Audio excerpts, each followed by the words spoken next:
Well, good afternoon. The committee will come to order. Without objection, the chair is authorized to declare recess at any time.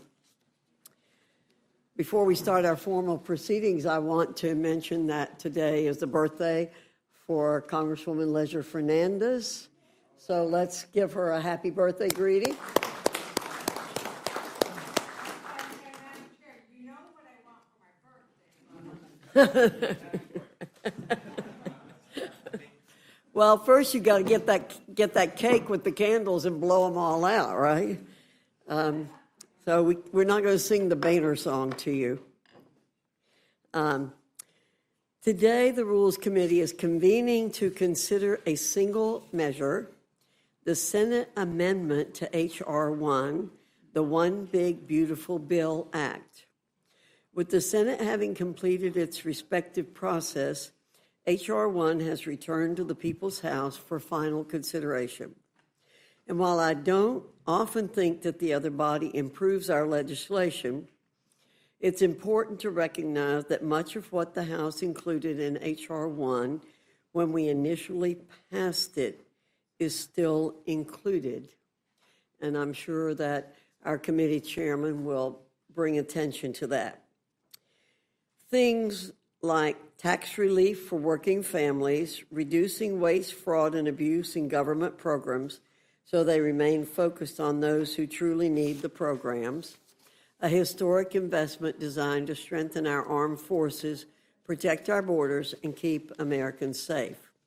I could go on and on about all the great things in this One Big Beautiful Bill.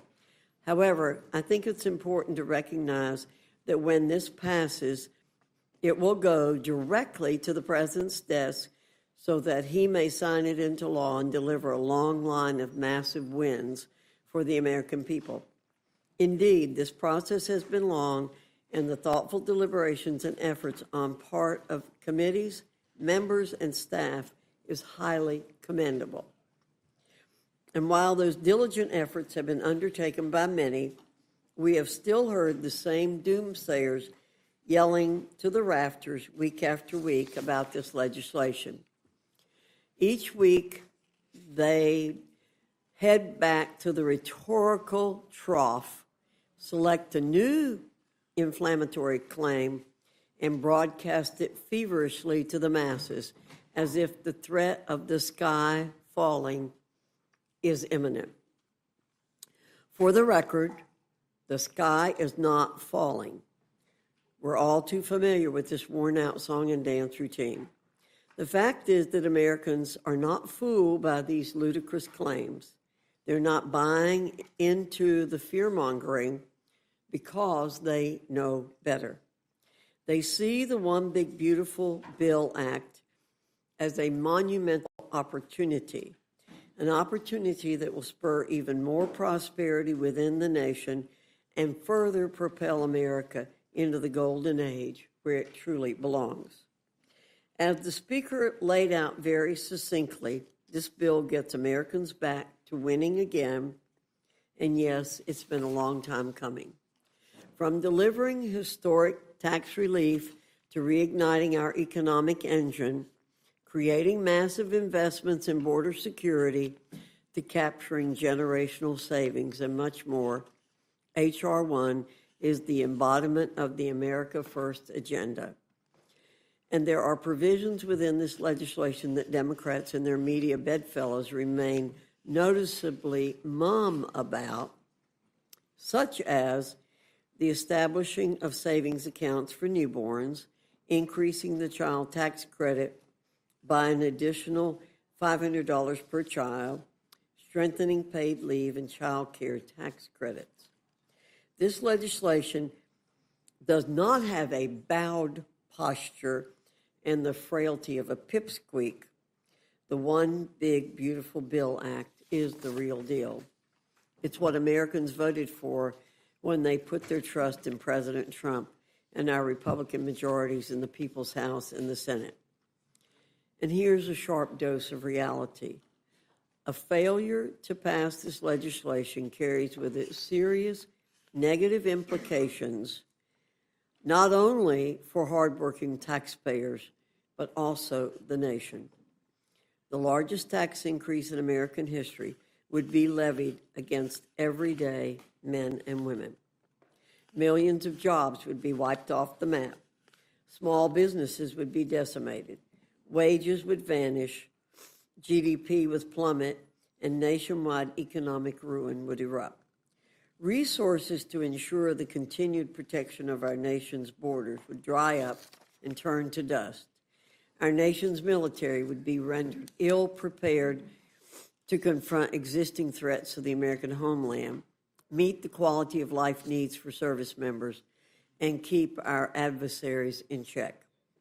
This isn't blatant fear-mongering like what our Democrat colleagues have been doing incessantly for months. These are just facts. President Trump has his pen in hand and is waiting for us to move forward. At this critical juncture, failure is not an option. We're kicking off the final leg of this process here in the Rules Committee today, and we're making good, yet again, on our commitments that we have made to the American people. Let's get this done and keep the wins coming. With that, I yield to the ranking member, Mr. McGovern, for any comments he wishes to make. Well, thank you, Madam Chair. The chairwoman just said that Democrats were going to say that the sky is falling. Well, I'm not going to say the sky is falling. I'm going to say that health care is going to get ripped away from millions of people. I'm going to say that food is going to be taken off the table of many families in this country who rely on SNAP as a way to make sure that they don't go hungry. And I'm going to say that the richest among us are going to get a tax cut. So it has nothing to do with the sky. It has everything to do with what is right and what is wrong. We are here today on a bill that just dropped from the Senate, hot off the press, passed only an hour ago. It's massive. Here it is, nearly 1,000 pages long. And I've got to ask, have any of you read it this time? Because last time we met on this legislation, many of our Republican colleagues had not. And that's no accident. It's by design. It's a direct result of Republican leadership and the White House jamming this bill through Congress with zero transparency. Now, let's be totally honest. This entire process has been legislative malpractice. It's been negotiated in back rooms from the start. In April, conservatives argued for and ultimately got aggressive instructions in the budget for committees to slash spending. I wonder how they feel now that the Senate has violated their hard-fought instructions by over $500 billion. And let's not forget, this bill was jammed through the House in May so quickly that some Republicans said they would have opposed it if they'd known what was actually in it. And now, after another series of backroom negotiations in the Senate, we're getting jammed again, without any chance for the public or independent experts, for that matter, to fully review the bill. And let me make a prediction. If this ugly bill passes, it's going to get a lot uglier when people realize what's in it. And not even Donald Trump's new $300 bottle of cologne will cover the stench. This bill will hurt people in every congressional district in this country. And Republicans are racing to get it passed before the American people can figure out what's in it. There's no real deadline. There's no real deadline that we're working against, none. July 4th is just an arbitrary marker that Trump made up. He wants a victory lap on Friday, just weeks after throwing himself a military birthday parade, complete with tanks rolling down Constitution Avenue, one that cost taxpayers tens of millions of dollars. He now wants to have a 4th of July signing ceremony at the White House for this dumpster fire of a bill. We're rushing, not because the country demands it, but because he wants to throw himself yet another party. This isn't policy, it's ego management. So why not slow down? Why not actually do the work? Why not fix the problems instead of pretending that we're in the middle of some 5-alarm emergency? I mean, Vice President Vance just had to break a tie in the Senate. Many of the Republicans who voted for this bill acknowledge that that in its current form, it is seriously flawed. And listen to this quote from Senator Murkowski, who just caved and voted for this bill. And you got to love this. She said, quote, "My hope is that the House is going to look at this and recognize that we're not there yet," end quote. I mean, my question to her is, if you really believe that, then why the hell did you vote for this bill? It doesn't make any sense. It's a dereliction of your duty as a United States Senator and as a representative for the people in Alaska. I mean, when was the last time this current House of Representatives has fixed or solved anything? I mean, where have you been, Senator Murkowski? This Republican House is dysfunction on steroids. And let me say to my Republican friends, I understand that the Senate just jammed you, but you don't have to be complicit. I get it. I know the Republican leadership and Trump don't want scrutiny. They don't want the American people to understand what's really happening here. This bill is a middle finger to millions of Americans. It isn't just a bad bill, it is the most dangerous piece of legislation in modern history. Dangerous because of the very real damage it will do to real people, sick people, hungry kids, families just scraping by. If this is Republicans' top legislative priority this Congress, it tells us everything about where your values lie. And it's not with working families, not with struggling communities, but with mega corporations, billionaires, and Donald Trump. Madam Chair, I know that once I'm done, you will say, as you did at the beginning, that I'm fear-mongering. That Democrats, nonpartisan scorekeepers, analysts, experts in industry, doctors, children's hospitals, food banks, utilities, organized labor, and journalists, all what they say about this bill, every legitimate critique that we have heard about this bill, you will say that it is hyperbole. But just because you say that, it doesn't make it so. Facts still do matter, and the facts say that this bill is terrible. Now, we know Republicans are about to gut Medicaid and cut Medicare. That's a fact. That's not an opinion. This bill rips health coverage away from roughly 17 million people. Of those, 11.8 million will lose health care due to the Medicaid and Affordable Care Act cuts. Another 5 million will lose their health care because Republicans are allowing premium assistance to expire for those who qualify for help with paying for health insurance on the ACA exchanges. Now, that's not my opinion.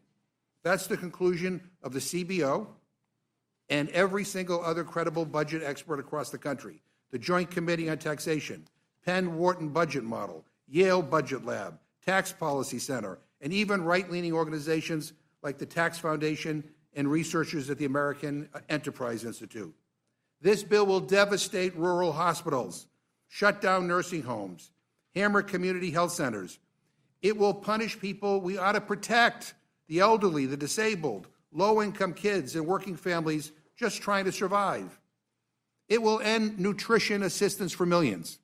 We are the richest country on earth, and you will be taking away food from our own children. Why? To shovel tax breaks to billionaires and corporate executives? I mean, give me a break. This bill will kill thousands of clean energy jobs and raise Americans' energy rates while rewarding big oil with billions in subsidies. Because Republicans think welfare is okay if you're ExxonMobil, but not if you're a family struggling to pay your skyrocketing power bill, or a grandma who stays in assisted living, or our parents struggling to put food on the table. It gives $150 billion more to the Pentagon, not for peace or security, but to line the pockets of defense contractors. This is on top of record levels of defense spending that we already provide the Pentagon in our annual spending bills. For all you budget hawks out there, let me ask you, when was the last time the Pentagon passed an audit? The answer is never. You're worried about someone on SNAP who gets an average of $2 per meal, might get $2.75 per meal, but you couldn't care less when millions of dollars are wasted by defense contractors and cost overruns. There is $900 billion for giant corporations, corporations that are known to lay off hundreds of workers as they stash their inflated checks in offshore tax havens like in the Cayman Islands. And this bill showers the wealthiest Americans with tax cuts. Get this, a family making less than $50,000 per year, they'd get less than $1 a day in tax cuts. I mean, you can't buy a damn cup of coffee with that. But those making $1 million a year or more, well, they'll get more than $250 a day in tax breaks, or $96,000 tax breaks on average in a single year. I mean, that's even worse than the original House bill. That's how rigged this bill is to benefit the wealthy. The average millionaire gets more in tax cuts than most families earn in an entire year.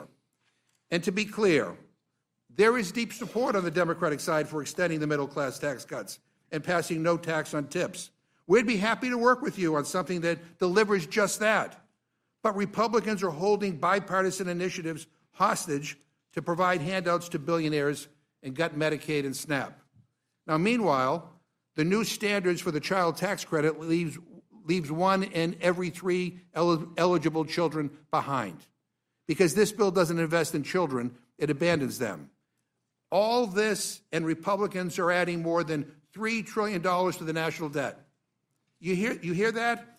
Over $3 trillion. Now, I know some of the Republicans on this committee consider themselves real fiscal hawks.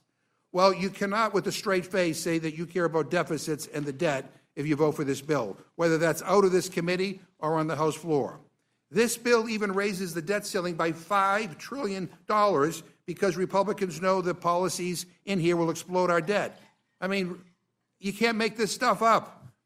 This is the biggest transfer of wealth in American history, stealing from the poor to give to the rich. This is Republicans' let them eat cake moment. It robs from the most vulnerable to pay off the already powerful. It tells every kid without wealth, this government has nothing for you, that the American dream is only for trust fund babies. And here's what baffles me. You all know the truth. You all know the truth. You know this bill is cruel. You know that it will hurt millions of Americans. But Trump wants you to fold. And the sad fact is that many of you will fold in a nanosecond. You'll vote for this even though you know it's bad for your own constituents. You're absolutely terrified that the guy in the White House will get mad and try to find someone to run against you in a primary. Like one of our Republican colleagues said this weekend on CNN, and I quote, "Everyone in the House knows the peril they're in if they vote no on this thing. They know that their jobs are at risk," end quote. You're terror-stricken that what happened over the weekend to Senator Tom Tillis will happen to you. Well, Senator Tillis did the right thing, speaking truth to power. You should listen to him when he says that the Senate's version of this bill betrays President Trump's promise not to take Medicaid away from its rightful recipients. He decided to retire because he wanted to put his constituents first, and quite frankly, I think he's tired of dealing with the relentless MAGA threats and BS. Truly, I've never seen anything like this in my life, the kind of petrified fealty we're seeing on the right, scared by a man who called voting against this bill the ultimate betrayal. Like, what kind of president talks like that? That's the language of dictators, not the language of a president. But let me remind you all of something. The people you should be afraid of, betraying are not in the White House or dining at Mar-a-Lago. They're back home. The people in Boone, North Carolina, in Moorhead, Minnesota, in Rock Hill, South Carolina, in Austin, Texas, in Salem, Indiana, in Jamestown, New York, in Tifton, Georgia, in Abington, Virginia, in Noonan, Georgia. They're the ones who hired you. And if you vote for this bill, you're voting to screw them over, plain and simple. When their kids go hungry, when their health care is gone, when their energy bills skyrocket, when they watch big oil rake in profits while they get pink slips, when they realize that billionaires like Jeff Bezos are getting 40 times the tax breaks that they're getting, when they watch the wealthy get richer and they're left behind, they are going to feel the pain that you brought on them. And I think you're going to see that reflected in the next election. The American people are watching. They deserve better than this. They deserve certainly better than this cowardice, better than this cruelty, better than this betrayal. So I'm asking all of you to have a spine, find your moral compass, vote no on this bill, and come up with something better. There's still time. Work with us on tax relief for people who are not making millions and billions of dollars. Let's go back to the drawing board. We can come up with a bipartisan consensus. And so, Madam Chair, for a million reasons, from process to substance, and quite frankly, to give Republican members a chance to read their own bill, I move that the committee do now adjourn. I thank the gentleman. The question is on the motion to adjourn. All those in favor say aye. Aye. All those opposed say no. No. In the opinion of the chair, the noes have it. Ask for a roll call, Madam Chair. The gentleman asked for a roll call. The clerk will call the roll. Mrs. Fishbach? No. Mrs. Fishbach, no. Mr. Norman? No. Mr. Norman, no. Mr. Roy? No. Mr. Roy, no. Mrs. Houchin? No. Mrs. Houchin, no. Mr. Langworthy? No. Mr. Langworthy, no. Mr. Scott? No. Mr. Scott, no. Mr. Griffith? No. Mr. Griffith, no. Mr. Jack? No. Mr. Jack, no. Mr. McGovern? Aye. Mr. McGovern, aye. Ms. Scanlon? Aye. Ms. Scanlon, aye. Mr. Neguse? Aye. Mr. Neguse, aye. Ms. Leger-Fernandez? Aye. Ms. Leger-Fernandez, aye. Madam Chair? No. Madam Chair, no. The clerk will report the total. 4 yeas, 9 nays. The noes have it. The motion to adjourn is not agreed to. Without objection, any prepared statements that our witnesses may have will be included in the record. I now welcome our first panel, Chairman Arrington and Ranking Member Boyle from the Committee on the Budget, Chairman Thompson and Ranking Member Craig from the Committee on Agriculture, Chairman Guthrie and Ranking Member Pallone from the Committee on Energy and Commerce, and Chairman Smith and Representative Moore from the Committee on Ways and Means. Your full statement will be submitted for the record, and we ask you summarize your statement in 5 minutes. Chairman Arrington, I welcome your testimony. Well, the ranking member knows how to get me off topic here. I've got a prepared set of remarks, but I'm just going to speak from my heart. And I appreciate the opportunity to be back before this committee, a little like Groundhog Day, because we've been covering this subject matter, which is important to pour over for the American people. But I got to say that the people from West Texas sent me here, and especially in this last Congress, to reverse the curse of the last 4 years. The lawlessness and chaos at the border that has devastated my home state of Texas, and I would say probably communities in every state in the country, because of the open border and the crime, criminals, and drugs that have been pouring into our communities. It is the most imminent national security threat to the country. And the last president did not faithfully uphold the laws of the land, nor did he take serious his constitutional mission to provide for a common defense. That has to change. It's changed on day one with the new commander-in-chief. And we aim to give him the tools and resources to continue to do that job.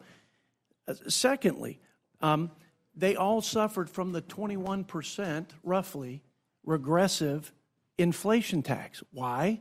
Because of Democrats' failed policies and their wild, unbridled $8 trillion in deficit spending. I'm sure we'll have some good back and forth, but let me be clear. The American people and our great economy has suffered as a result of paying people not to work, of taxing and regulating small businesses, and then, of course, spinning us into 40-year high inflation. That hasn't gone over well for the people in West Texas. So they sent me here to make America stronger, safer, and more prosperous. And that's the mandate they gave our president. That's the mission I'm on. And I'm going to work every day to that end. I believe this bill gets us closer to that vision. I believe that the most important thing we can do is equip our sons and daughters to be safe and successful in providing a common defense. We're long overdue to invest in military readiness vis-a-vis our adversaries. There are lots of things that go into unleashing economic prosperity, but a centerpiece of that is pro-growth tax policy. We had the highest levels of investment, job creation, repatriation of capital after the Tax Cuts and Jobs Act, not to mention the lowest poverty rates and unemployment rates on record. So this was after the Tax Cuts and Jobs Act, which, by the way, the people at the bottom half and the bottom 10% did far better than the top half and top 10% in terms of wages, in terms of income, and the top 10% or the top 1% paid a greater share of taxes after the Tax Cuts and Jobs Act. So I think so much of this is misleading nonsense and ripping people off the safety net. My last comment is this. I heard quotes about the CBO and 7.8 million people being ripped off the safety net. Let me tell you who those people were according to the nonpartisan CBO. People here illegally, people ineligible, people who have access to other subsidized government health care programs, and people who are work capable but refuse to work. That's not me, Mr. Ranking Member, I assure you. It's the CBO, the same source that y'all quote ad nauseum about us ripping the safety net. Listen, the American people are for what we're doing. They're on our side. They don't want their tax dollars to flow to waste, fraud, and abuse. They want to help people, and they want the program to help their fellow Americans into the future. And none of this stuff is sustainable. None of it. And we should do more. You're right about the debt. We should do more.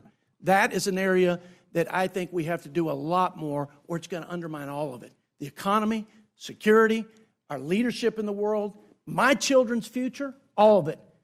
And every party, both parties, I should say, both parties have come up woefully short in that regard. And so I hope we can get a commitment from our Democrat colleagues. Let's work together on those things that we know will not be done unilaterally, and then we'll take a first good shot at cleaning up the waste, fraud, and abuse and the entitlements and the mandatory programs that are driving us closer to that dangerous and irreparable debt crisis. With that, I yield back, Madam Chair. Thank you, Mr. Arrington. Mr. Boyle, you're recognized. Thank you, Madam Chair, Mr. Ranking Member, and all the members of the committee. It is an honor to get to be able to testify before this committee. It is an honor in this moment and a privilege to be here because the next 24 hours might be the most important of our entire careers. The health care of 17 million people who have it today and may lose it by the end of the week, that's all on the line. The food assistance that another 4 million currently get and may have taken away from them, that's on the line. So I can tell you this, there is no place I would rather be than right here, right now, in this moment, when each and every one of us can make the critical difference. When this bill passed the first time, it was only by one vote in the House. Just an hour ago in the Senate, it was passed by one vote in the Senate. I think this will come down to one vote yet again, whether or not this becomes law. And if it does, it will be the greatest loss of health care in American history. Nonpartisan Congressional Budget Office has confirmed 17 million Americans. And let me explain how they arrive at that number. Roughly half of that is due to the largest Medicaid cuts in American history. But another half of it is due to changes and allowing certain tax credits and provisions to expire in the Affordable Care Act, or Obamacare. I give the other side credit. They have been working like hell for 15 years to do away with Obamacare. This is the closest that they've ever come. Millions and millions today currently on Obamacare will lose it if this becomes law. And that's not all. As we confirmed again from CBO a few weeks ago, due to the massive increase in deficit spending in this bill, there have to be 4% Medicare cuts. That's over $500 billion worth of cuts to Medicare. So Medicaid cuts, Affordable Care Act, ACA cuts, Medicare cuts, the largest loss of health care in American history. I referenced nutrition assistance moments ago. Also the largest cuts to SNAP in American history. Cuts to higher education programs, cuts to Head Start. It goes on and on. And yet, as large as that is and as bad as that is, that still does not fully pay for the over $5 trillion in tax cuts that mostly go to the hyper-wealthy. How is the rest of that financed? Through deficit and debt. The same crowd that would bemoan the last 4 years there was a Democrat in the White House about the deficit and debt is adding more to our national debt in this bill than any other piece of legislation to pass since I've been here. We can do far better than this. The American people are smart. When they've been asked about the provisions of this bill, I have never seen poll numbers, truly, I have never seen poll numbers this terrible. By a roughly 2-to-1 margin, the American people oppose this bill. They oppose millions of Americans losing their health care. They oppose millions of Americans losing their nutrition assistance. They oppose the idea we're racking up even more deficit and debt, which we both acknowledge is a serious problem in our country and bound to get worse. They oppose making a bad problem even worse. And why? For what higher noble purpose? To give tax cuts that mostly benefit the top 1% of Americans. This is going to be one of the biggest, if not the biggest, votes in each and every one of our careers. I am proud to be here doing everything I possibly can to say, hell no, let's kill this bill. I yield back.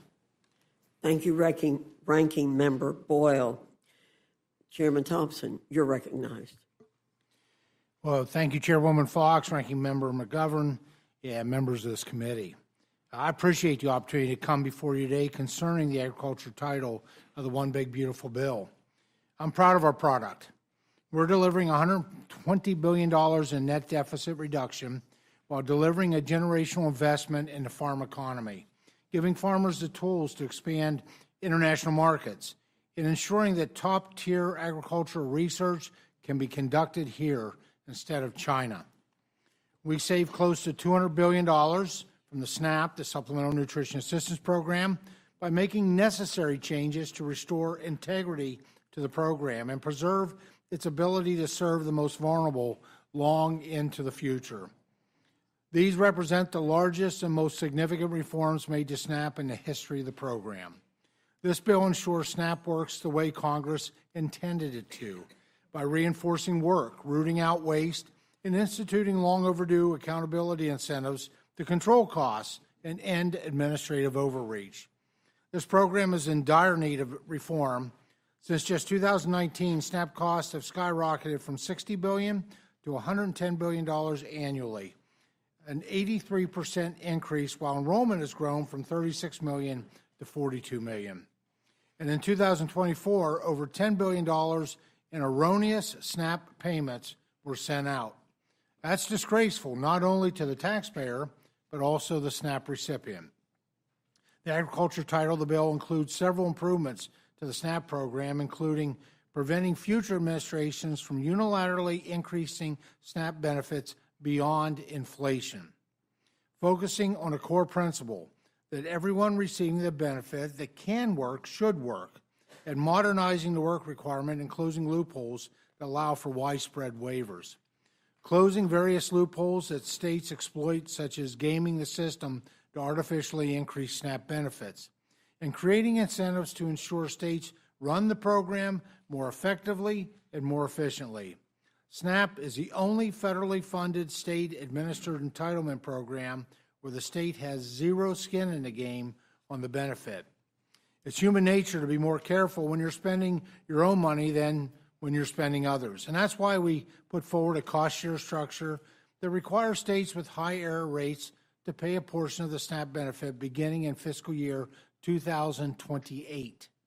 In addition to the most significant reforms to SNAP in history, our committee was able to deliver a historic investment in the farm safety net and infuse critical investments into rural America. It's imperative for Congress to rebuild the safety net, the farm safety net. These much-needed changes mitigate further unbudgeted ad hoc spending and prevent a full-blown financial crisis in farm country that could devastate the food and ag supply chain, let alone the economy. Finally, on the investment front, we take care of a few other important items like investment in trade promotion, animal disease preparedness, specialty crops, dairy, research, and some programs that currently are without standing baseline. In closing, I'm proud to deliver a historic amount of savings to the taxpayer and to do so in a way that will ultimately have positive outcomes for low-income individuals who get back into the workforce while also standing by our farmers, our ranchers, and our rural communities. This is a win-win. I have great respect for the chairwoman, the ranking member, and the members of this committee, and I thank you once again for the opportunity to come before you today, and I yield back. Thank you, Mr. Thompson. Ranking Member Craig, you're recognized. Thank you so much, Chairwoman Fox and Ranking Member McGovern. The more the American people learn about this big, ugly bill, and it's nearly $200 billion in cuts to food assistance, the less they like it. I honestly don't know how a single one of my colleagues could vote for this bill. 17 million Americans lose their health insurance or lose their health care. Millions and millions of people across our country are going to lose access to food assistance. You know, most Americans don't even know this yet in our country, but I promise you they will. A recent Fox News poll found that 59% of voters oppose this bill. The American people are not buying what the Republicans are selling, even on Fox News. The American people, like House Democrats, want to reduce waste, fraud, and abuse. This bill doesn't reduce waste, fraud, or abuse. It gives government-sponsored tax breaks to the wealthiest among us, and you pay for it by taking food and health care away from seniors, children, veterans, and people with disabilities. And it isn't even paid for. It adds nearly $4 trillion to the national debt. So much for fiscal responsibility here. The American people, including Minnesotans, know the cost of living is too high. This bill does not lower the cost of living. It makes meeting the basic needs like groceries and accessing medical care more expensive. I promise you this bill will raise health care costs for everyone. The American people want efficient and effective governance. This bill doesn't do anything to improve good governance. It makes it worse by pushing billions in new expenses onto state and county governments, forcing our state and local governments into a position where they have to decide between taking food away from their friends and neighbors or slashing other local services or raising taxes. And I mean that in 10 states across this country. Folks are going to have to look at raising county taxes in order to pay for the administration and perhaps even the benefit of cutting food assistance. In Minnesota alone, where the burden for SNAP cuts will fall to the counties, the Association of Minnesota Counties projects they'll have to raise property taxes by an average of more than 5% to pay for it, and by even more in some counties. Many of you sitting here today do not even know the effect that this bill will have on your counties. Republicans have managed to do almost the impossible. Miraculously, you've created a bill that takes food and health care away from millions of Americans in a way that does not save taxpayer dollars, but instead adds trillions of dollars to the national debt. Minnesotans and Americans in every corner of this country are asking, how is any of this actually possible? It's simple. You've picked tax breaks for large corporations and ultra-wealthy people in our country over hardworking families. Republicans are selling the American people down the river. This bill sells out our farmers and the families they feed. Of course, we need all the elements of a farm bill.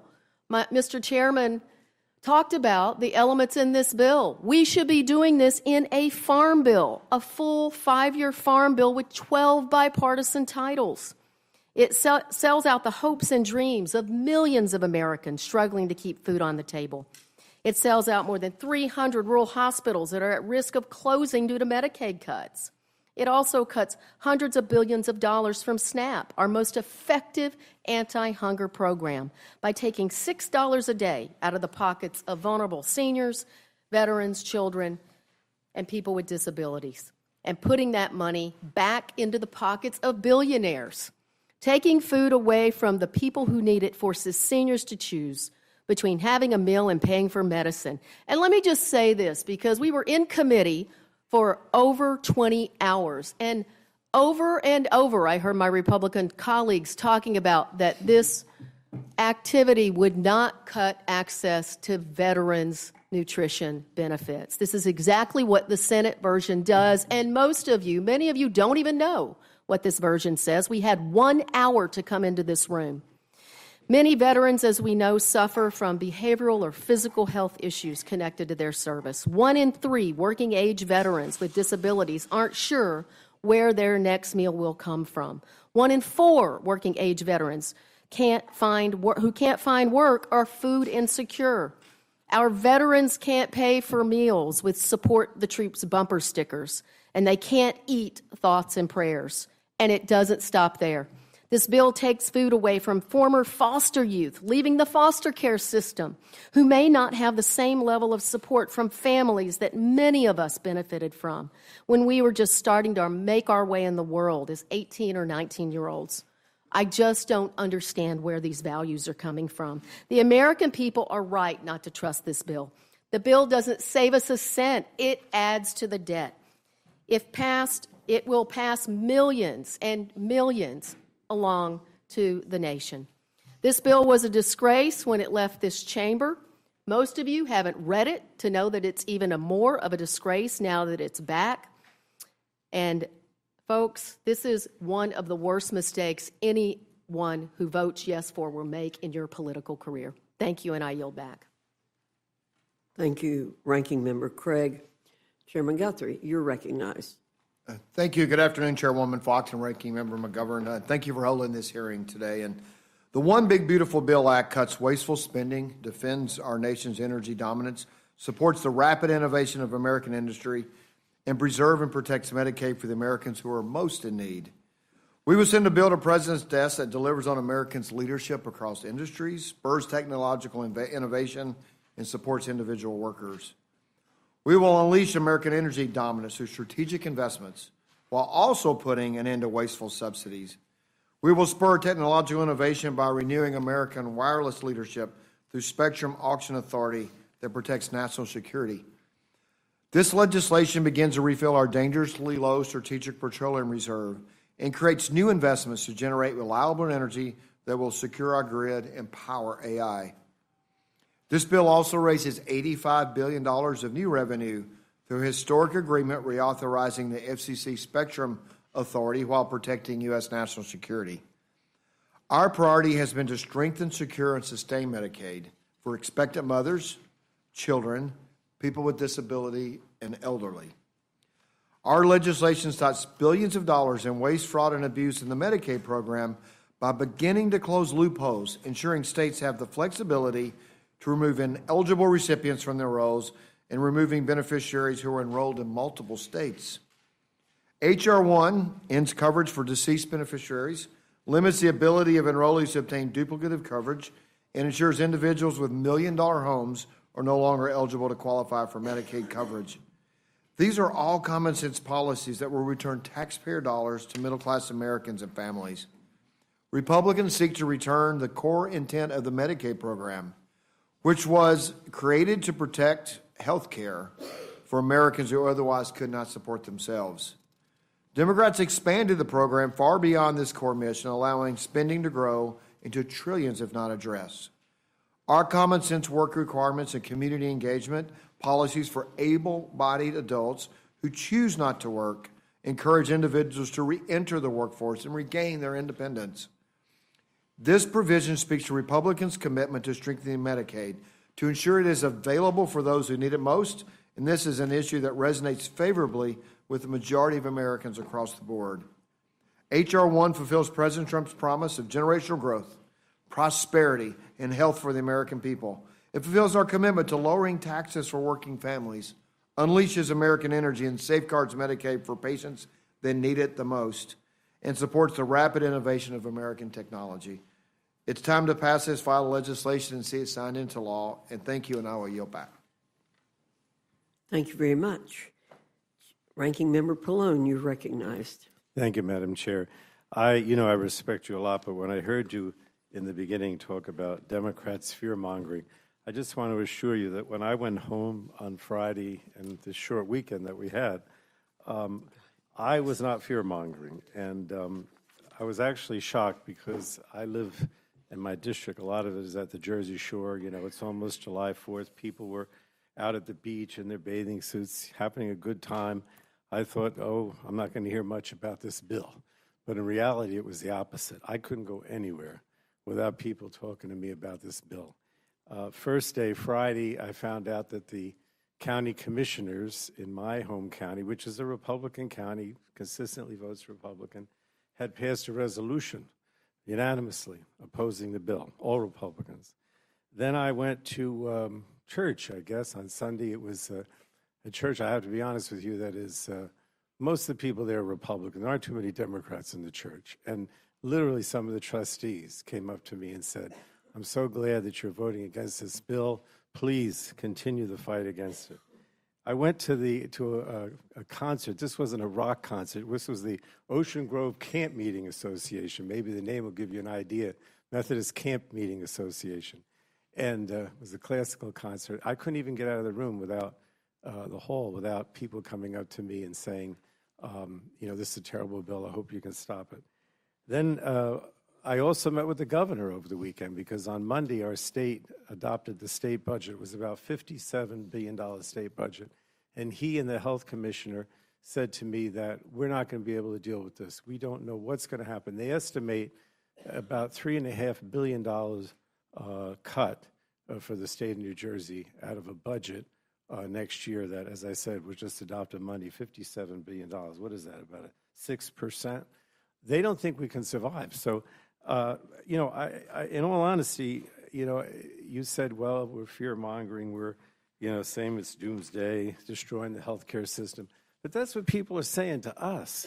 That's not what we're saying to them. That's what they're saying to us because they realize that hospitals will close. They'll realize the shortfall in funding for nursing homes. They realize that the deficit spending not only is going to lead to sequestration of Medicare by 4% across the board, but that it's going to hurt the economy, and the economy could actually go into recession because of the level of deficit. So I just want to assure you, this is what Democrats are hearing from our constituents. It's not what we're necessarily saying, it's what they're saying to us. Now, the other thing I want to stress is that, look, the reality is that every time this bill moves forward, more and more people lose their health insurance. I think when it was before our committee, the CBO figures, Mr. Chairman, were like 13.5 million people would lose their health insurance. Then when it passed the floor, it was like 14, 15. Now the CBO is saying that the Senate bill is almost 17 million people that will lose their health insurance. So it becomes crueler. I don't want to say ugly. I'm going to say cruel, more cruel, as we proceed. And I don't know, whether we read the bill or not. This is what whether you read the bill or not. The CBO is saying that we're talking now about almost 17 million Americans that are going to lose their health insurance. And what does that mean? It basically means that the hospitals, the nursing homes, community health centers are not going to get the third-party payment that comes from people who have health insurance. And so much of this is now uncompensated care, which means people will go to the emergency room at the hospital. They can't afford to pay it, and it becomes uncompensated care. And then the hospital, what do? They either raise prices, which means that insurance premiums and co-pays go up for people that have insurance. We still know the majority of Americans get health insurance for their job. So those policies are going to be more expensive. The co-pays are going to be more expensive. And all these people that don't have insurance are going to go to the emergency room and they don't get care. They don't see a doctor on a regular basis. They get sicker. And the consequences of the healthcare system really are devastating. Now, the other thing I wanted to say, too, is that one of the things that got significantly worse in the Senate bill is the provider tax. In other words, in the House bill, it was bad enough that the level of direct payments that states could make to failing hospitals or nursing homes was cut. But now it's made even worse in the Senate bill. The provider tax limitations in the House bill made it so that whatever your provider tax revenue was, it couldn't grow, right, or it couldn't change.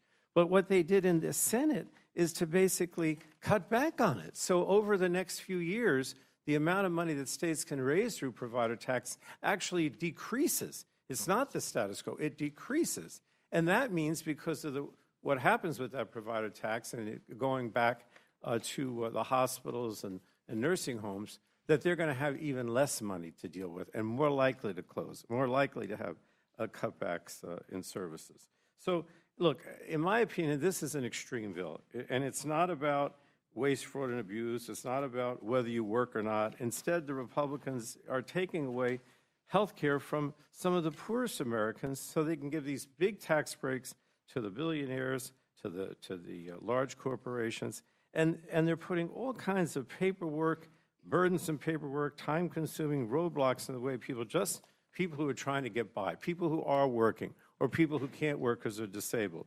And now all these barriers are being put in the way of their being able to get Medicaid or the ACA. If you're not eligible for Medicaid because of these roadblocks, then you're also not eligible for the ACA because of these same roadblocks. Now, let me just talk a little bit beyond health care. We're mostly talking about health care and SNAP today, but our committee, as you know, deals with a lot of other things. So I think I need to also stress before I conclude that this bill is going to raise energy costs. It's going to prioritize corporate polluters over people. It's going to undermine our efforts to fight the climate crisis, which people care about as well. When we passed the Inflation Reduction Act 3 years ago, Congress took a massive step forward towards lowering energy bills for American families. However, that progress is reversed in this bill by rescinding a lot of those programs that were lowering energy costs and helping to build clean energy manufacturing here in the United States. It's a disaster for the environment. I know I'm using these tough words, Madam Chair, but I have to. It's a disaster for the environment because it guts critical environmental protections of programs that were in the IRA. It rescinds the unobligated funds for virtually every Environmental Protection Agency program that was put into the Inflation Reduction Act. It repeals the Greenhouse Gas Reduction Fund. It also undermines the landmark methane reduction bill and the fee that holds polluters accountable and just gives another leg up to the fossil fuel industry while eliminating clean energy initiatives. I believe in all the above. I believe we need fossil fuels, we need nuclear, we need clean energy. What you're doing in this bill is eliminating the clean energy portion and saying that the rest is okay. But that's not the way it works. We need to move forward with clean energy as well. And then the last thing I think, because my chairman mentioned it, about spectrum. He was very proud of, I think, from what you said about the spectrum. But the bottom line is you're taking $80 million from a spectrum auction, which traditionally we have used to help, expand options for the public. Like we funded grants with spectrum for next generation 9/11, or to make high-speed internet more affordable for American families. That's what spectrum auction should be used for. It shouldn't be used to give tax cuts for billionaires and large corporations. So I know I've heard you guys say this is the big, beautiful bill. I've heard our guys say this is the big, ugly bill. I think it's a big, cruel bill because American families are really going to suffer, and they shouldn't have to suffer in the ways that I described today. We should be trying to help them with affordability, with making their lives better. This bill is going to be the opposite. So it's really the big, cruel bill, in my opinion, Madam Chair, and I yield back. Thank you, Mr. Pallone. Chairman Smith, you're recognized. Thank you, Chair Fox and Ranking Member McGovern, for this opportunity to testify on how the one big, beautiful bill is delivering on historic tax relief for blue-collar workers, middle-class families, farmers, and small businesses. We're at the point now that both the House and the Senate have had their voices heard. And while some of the bill has changed, its promises have not. We are delivering an American economy that prioritizes the working class and the families that make up the heart of this great nation. We embrace policies that were cheered by the small businesses, the farmers, the moms and dads that appeared before the Ways and Means Committee in field hearings and in tax team meetings throughout the country over the course of more than 2 years. In fact, we visited more than 30 different states to hear to those small business owners, those working moms, those farmers. This disproves the Democrats' claim that this bill is rushed and was created behind closed doors. The American people know exactly what is in this bill. 77 million Americans voted for this bill. We should do the same.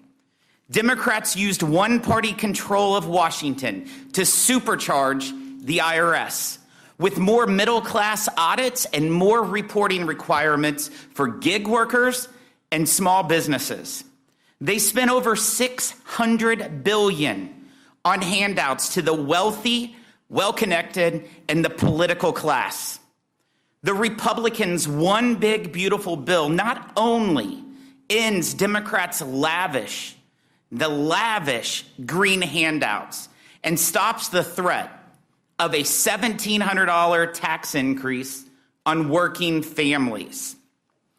But because of a bigger child tax credit and increased standard deduction, Americans will get an immediate tax cut compared to what they would pay today. Households earning less than $100,000 get a 12% tax cut compared to what they are paying right now.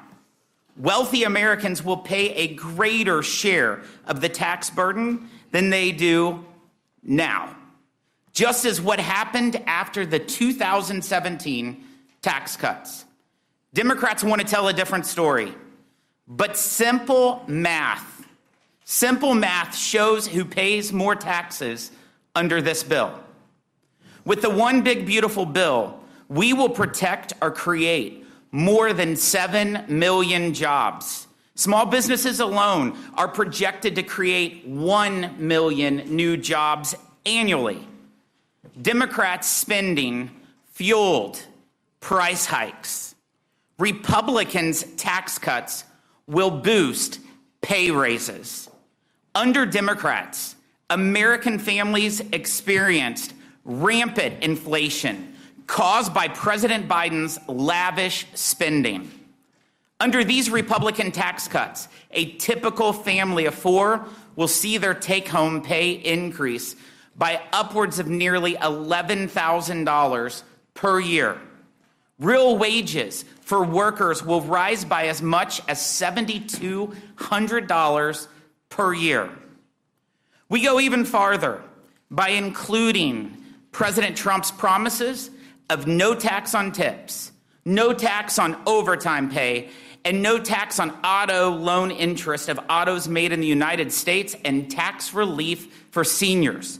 The waitress making her living on tips gets an extra $1,300 in her pocket because of this bill. The lineman working overtime to restore power after a natural disaster gets an extra $1,400 because of this bill. 40 million American families will see a permanent increase in the child tax credit to $2,200.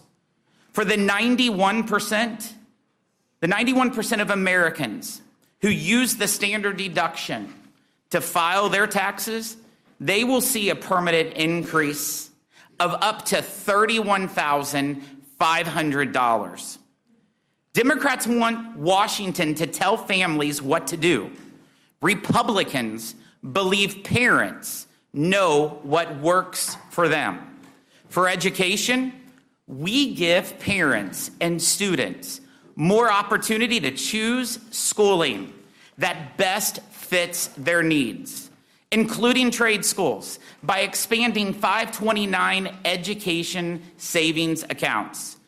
For family growth and health, we enhance the adoption tax credit, make permanent the paid leave tax credit. We increase the child and dependent care credit, as well as flexible spending arrangements, and we expand health savings accounts. For our children's future, Trump accounts put children on a financially secure footing, pegged to America's economic success. Under Democrats, families could barely get by. Under Republicans, one big, beautiful bill, families will thrive. This is a historic opportunity to build on the successes of the 2017 Trump tax cuts and provide additional relief for workers, families, farmers, and small businesses. more investment, more growth, and more jobs right here in America. In fact, even before this bill's passage, policies contained within it have already notched huge victories. With the recently announced G7 Global Tax Framework and Canada ending its unfair digital service tax, the G7 agreement alone will stop foreign governments from stealing upwards to $120 billion of revenues from our country's coffers. That's a huge, huge win, Madam Chair. We are prepared to get pro-worker, pro-family, and pro-America tax relief to the President's desk so families and Main Street businesses can start planning their own futures as soon as possible. I want to thank you for your time, and I look forward to the questions. Thank you, Chairman Smith. Representative Moore, my classmate, you are recognized. Thank you, Madam Chair, Fox, and Ranking Member McGovern. I'm a little congested here today, so it won't be possible for me to be my loud self.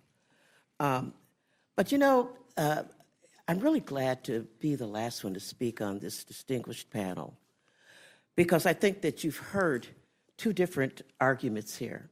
On one hand, you hear about people getting $11,000 more tax breaks at the lower end of the income spectrum. You know, it's all these benefits. And on the other hand, you've heard members talk about the draconian cuts and the impact that it'll have on hospitals and on poor people. So whose report do you believe? And I think that this is the conundrum for the American people. Well, given in my own faith tradition, I look toward Matthew 7:16, which says, by their deeds, you will know them. And no matter what, I know many of us have been here for many years, Madam Chair, more years than you and I have been here. And people have already decided what their legacy in this place will be. But no matter what you think your legacy was, today will seal your legacy. Your legacy will be sealed in the next 36 hours by virtue of how you vote on this bill. And I think that the American people are now seeing the soul of the formerly grand old party. This Republican Party is nothing like the GOP. You know, the Committee on Ways and Means was asked to increase the U.S. debt by trillions of dollars. And boy, did we meet that mark with this bill. We done good with regard to meeting that market. And what did the American people buy with the $4 trillion in debt? Massive tax goodies for billionaires at the cost of 17 million Americans losing health care coverage and more hungry school children. By their deeds, you will know them. This is the moment for all of us to stand on the shores of the Rubicon, where you can never go back on your legacy. As Senator Tillis from the great state of North Carolina, he has decided that he cannot go back. Whatever happens in North Carolina, that he would rather resign than to go back on his values as a human being. So as we once again consider the billionaires' bonanza bill, which of course the Senate made worse. I mean, it's hard to imagine, but they did. The Republican senators found a way to provide more debt, more lost health coverage, and stifling clean, renewable energy of the future. You know, our nation's founding fathers entrusted this House of Representatives to tax and spend. They felt that the House would act more responsibly with this awesome power because we are responsive to the people. And yet, this legislation is nothing short of a total betrayal of the Founding Fathers' faith in this body. You know, I take particular, and I'm representing the Ways and Means Committee, we take particular offense at the characterization of millions of citizens as cheats, fraudsters, and wastes in order to justify the cuts. The dehumanization of people has been extraordinary in order to create the narrative. You know, because this bill, in fact, will make this country sicker, less educated, hungrier, and deeper in debt. And for what? So that billionaires and corporations can have more and more and more. By their deeds, Madam Chair, you shall know them. Back in May, when we went through the paces on this bill, we had a bill that handed out billions and billions of dollars to millionaires. In fact, when we looked at this bill, on average, a person making over $1 million got a tax cut of $81,500. The bill in front of us, sent back by the Senate, has an average tax cut for a person making over $1 million at $96,000. That's right. The United States Senate took our House bill and said $81,000 in tax cuts just isn't enough for millionaires. We got to give them even more tax cuts. Now, let's check in on the average Americans who are teaching our children and building our roads in Milwaukee and Greensboro and New Brownsville and Rock Hill or Bloomington. In May, we learned that on average, a household that makes under $50,000 got a tax cut of just 73 cents per day. That was about $247. Spend it wisely, America, because it's going to cost you your health care and your child's education. By their deeds, you will know them. And by the deeds of the United States Senate, we saw that we provided even more and more and more to millionaires and billionaires. The Senate saw that 73 cents a day that we were providing the average American was just too much. So they clawed back a nickel. That's right. If you made under $50,000 on average, you were getting 68 cents a day. That's not even enough to buy a Snickers. And that's what the Senate did. They took away the 73 cents a day and made it 68 cents a day. By their deeds, you shall know them, American people. When we were here in May, we learned that in just 2027 alone, the top 0.1%, not 1%, 0.1%, the richest of the rich, that is, people making over $2 million a year, the people who we are told pay the most taxes, well, they got $50 billion in tax cuts just in 2027. $50 billion with the capital B. That was a House bill. But you know what? That $50 billion just wasn't enough for the Senate. They thought that because they objected to it not making enough cuts, so they decided to squeeze more and more and more from the old, infirm, and children. So they moved that number to $60 billion that they gave tax cuts to. That's right. In 2027 alone, the top 0.1% got $60 billion in tax cuts. Now, imagine the need in this country for better schools, child care, and job training. Imagine the needs we could address with the money. Nope. Republicans want to give a stimulus boost to the super yacht market. Madam Chair, back in May when we were here, I expressed my deep sadness that in order to, quote unquote, pay for these tax cuts, Republicans were kicking millions of the most vulnerable Americans off health care. Well, you heard it here from this panel. The Senate upped that number to 17 million people. What will we do? What will the Americans in nursing homes do when that money is moved from health care to the banks of the wealthy? Put them into the streets and hope for the best? Maybe they can get online and do a GoFundMe for all their health care needs. By their deeds, you will know them. Finally, Madam Chair, when we were here last May, we had a bill that the CBO said would blow up the deficit by $2.4 trillion. And when you add interest costs to that, you get $3 trillion. I know we have a lot of people among our Republican colleagues that don't like debt, but for some reason, they like this debt.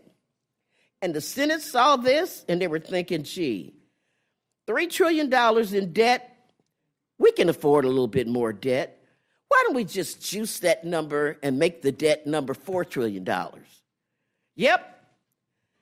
So I don't know what it means to be a fiscal hawk, because if you vote for this bill, you're adding $4 trillion to the debt. You know, I know that Republicans have gone on TV for months and months and months, solemnly insisting to the American people that this bill is going to cut the debt, that this will not hurt anybody on Medicaid, just those lazy bums and you know, unworthy people. They've given us fantastical growth projections coming out of the White House. They're going to look at revenue from tariffs that are going to save the country and generate all these savings. Well, by their deeds, you're going to know them. Maybe this is what the Senate was thinking when they said that trillions of dollars in tax debt, we don't know the exact number yet, but somewhere between $4 to $5 trillion in tax debt equals zero. I got 3 great-granddaughters. I don't know how in the world I'm going to teach them that math. So, Madam Chair, I'll close with this. I know that sometimes here we're prone to exaggerations. I've heard a lot of exaggerations here today about how, you know, people are going to get $7,200 more in income and all these tax breaks. I don't know, a lot of drama around here. But I'm not being dramatic when I say that this lipstick on the pig is the worst bill I've seen since I've been in Congress. Showering millions on millionaires and billionaires with tax cuts they don't need, sticking our grandkids with the tab, kicking 17 million people off health care, cutting the neediest off of SNAP benefits, cutting off our energy, clean energy future. The moral failings of this building are just too many to count. And yet, rather than step back and ask ourselves, is this really what we want to do? We're barreling toward an arbitrary deadline. And I'll tell you, the American people will not be celebrating on the 4th of July. They'll be looking at us, and when they ask me, what's the difference between Democrats and Republicans? I will refer them to H.R. 1, the Senate amendment to H.R. 1, and say, by their deeds, you will know them. And I yield back. Thank you very much, Ms. Moore. Chairman Smith, Chairman Arrington, I've heard hyperbole before, but to say this is the most dangerous piece of legislation in modern history really is the beyond hyperbole, I believe. But we're hearing this constant refrain that this bill benefits no one and harms everyone. Can you expand on how this bill benefits low and middle income Americans? I'll start with you, Chairman Smith, and then come to you, Chairman Arrington. Thank you, Madam Chair. Let's first say, if you vote against this bill, you're voting against the child tax credit being at $2,200 per child. At the end of this year, it will drop to $1,000. That makes a huge impact to 40 million hardworking Americans. And it's simply, when they vote no, they're voting against a $2,200 child tax credit, and they're okay with $1,000. They're also voting against no taxes on tips. There's a lot of millionaires and billionaires that gets tips. No, there's not. But if you listen to the Democrats here, they said this is all about billionaires and millionaires. No tax on tips. No tax on overtime work. How many millionaires and billionaires, Madam Chair, works by the hour? I don't think there's one. So by saying that this bill is for the billionaires and millionaires, it's just completely false. Because no taxes on overtime, no taxes on tips, tax relief for seniors. This affects real Americans. You have permanency for paid family and medical leave tax credit, helping workers balance family and careers. Partial refundability of the adoption tax credit. Numerous items could go on and on, but they'll try to say that this is all about the millionaires and billionaires. But let me tell you, in addition to stopping a $1,700 tax increase, we're stopping a $1,700 tax increase by passing this bill. Working families making between $15,000 to $30,000 will have their taxes cut by 21%, the largest of any income group in the distribution title. The largest. And that's a fact from CBO. As a result, the one big beautiful bill, the top 1% will pay more in federal taxes. They did before TCJA, over 40% of all federal taxes.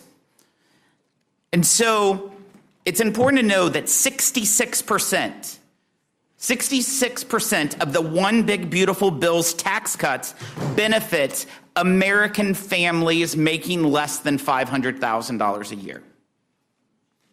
That's a tax cut for real Americans, and it counters the false narratives that we have heard this day.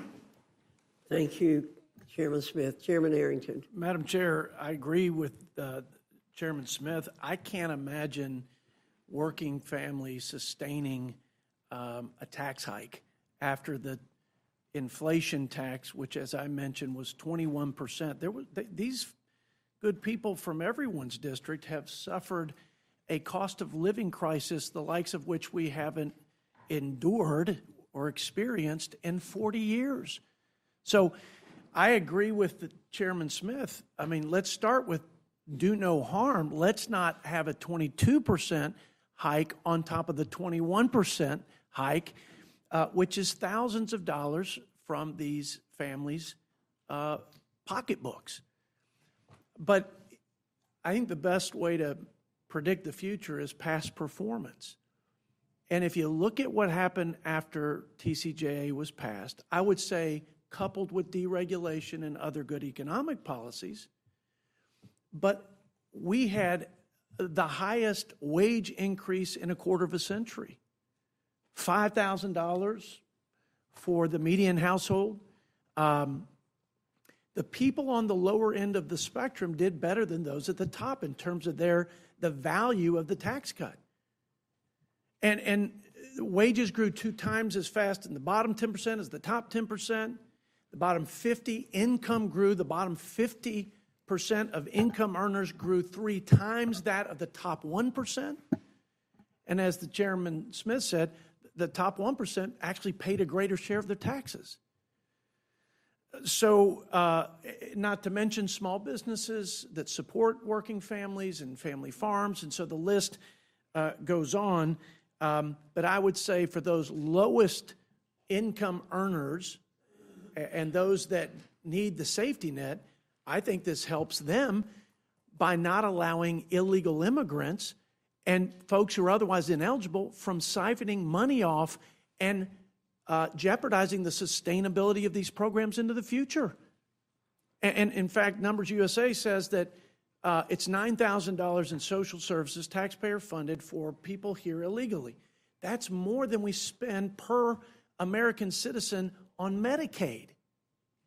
So to Ms. Moore, who's a friend, to her comment about we will be known by our deeds, how about the Democrats in the Senate, all except four, who voted against the prohibition of illegal immigrants getting taxpayer-funded health care? When we can't sustain 51% increase over the last 4 or 5 years, 400 to 600 billion roughly on Medicaid, it will be $1 trillion in the next over this next budget window. It's not sustainable.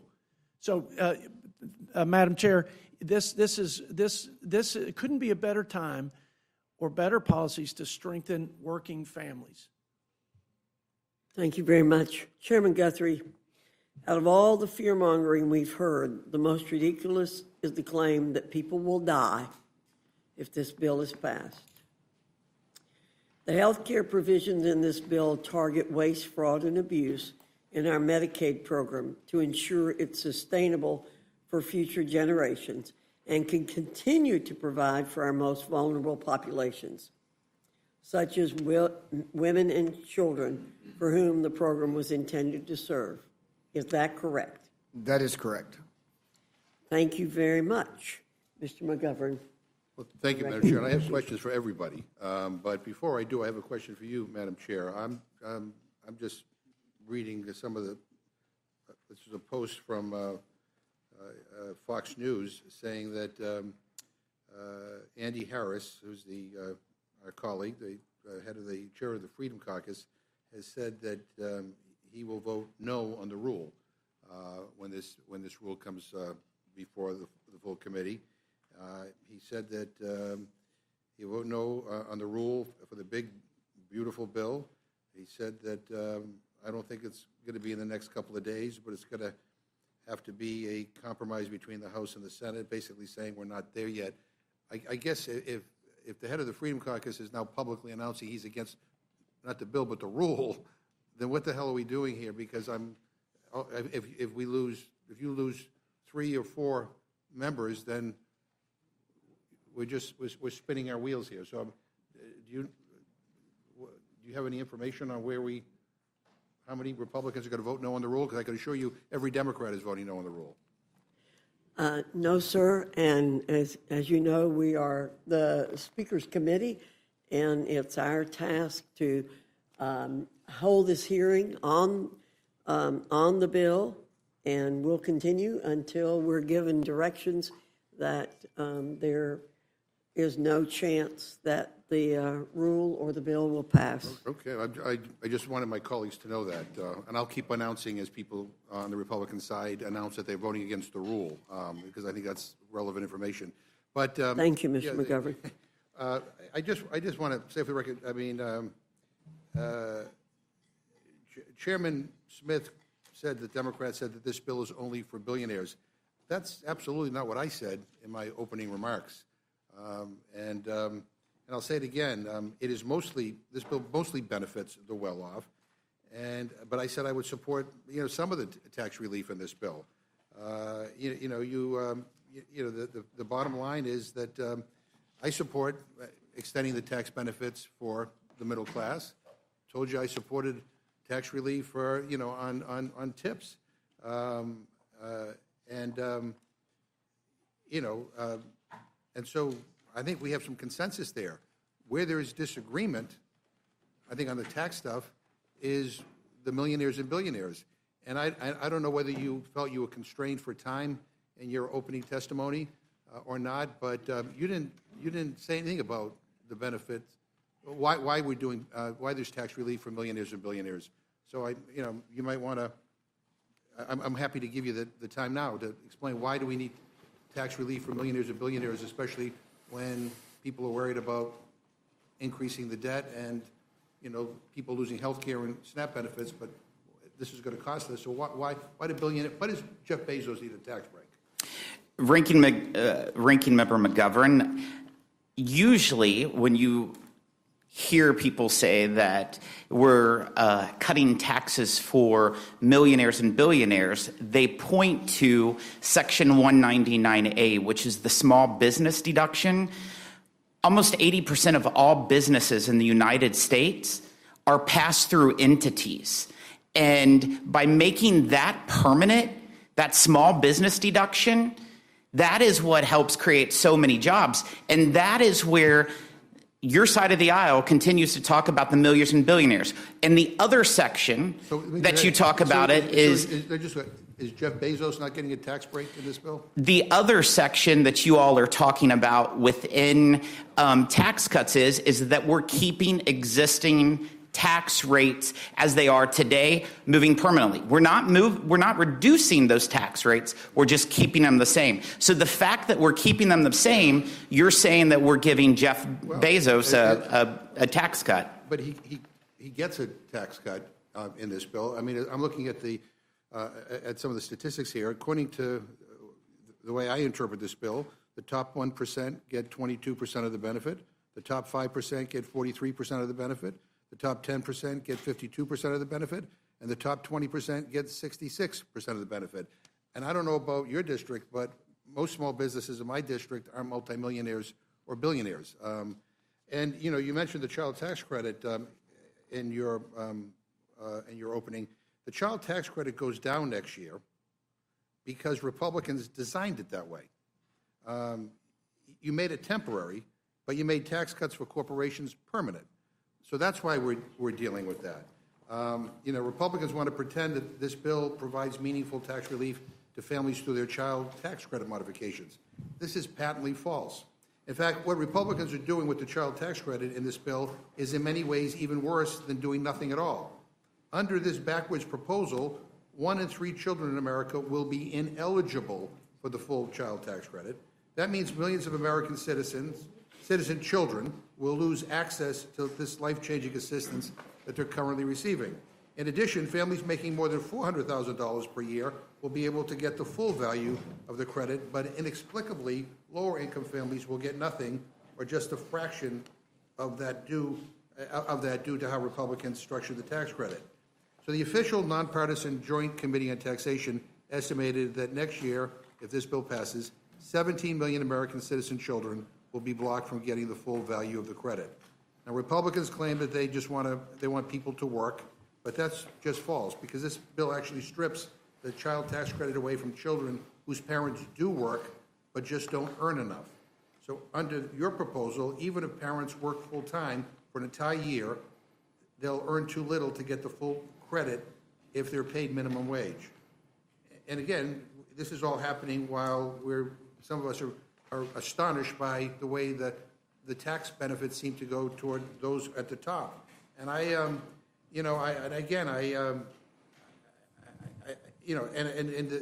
people who are, this is not just me or Democrats on the Ways and Means Committee expressing concern about that. I mean, the Children's Hospital Association put out a statement opposing this bill, saying the new version of the budget reconciliation bill is a crisis for children's health care, hospitals, and providers nationwide, and we ask Congress to oppose it, as an act to support America's children. But again, I didn't really get a good answer to why Jeff Bezos needs a tax break. Ms. Moore, I want to make sure that I have this straight because I talked about this, previously, and I couldn't believe it. But the House bill got rid of the nearly 100-year-old excise tax on gun silencers, right? But that wasn't enough for the Senate. They also got rid of the tax on sawed-off shotguns. I got to admit, I'm not much of a gun enthusiast, as some of my colleagues here might be, but I would imagine that it's easier to conceal a sawed-off shotgun or rifle, under your clothes. So Republicans are basically doubling down on what I call the hitman handout. Congresswoman Moore, am I right about that? How much would the hitman handout cost taxpayers? And can you talk about any other special interest giveaways in this bill? Well, thank you for that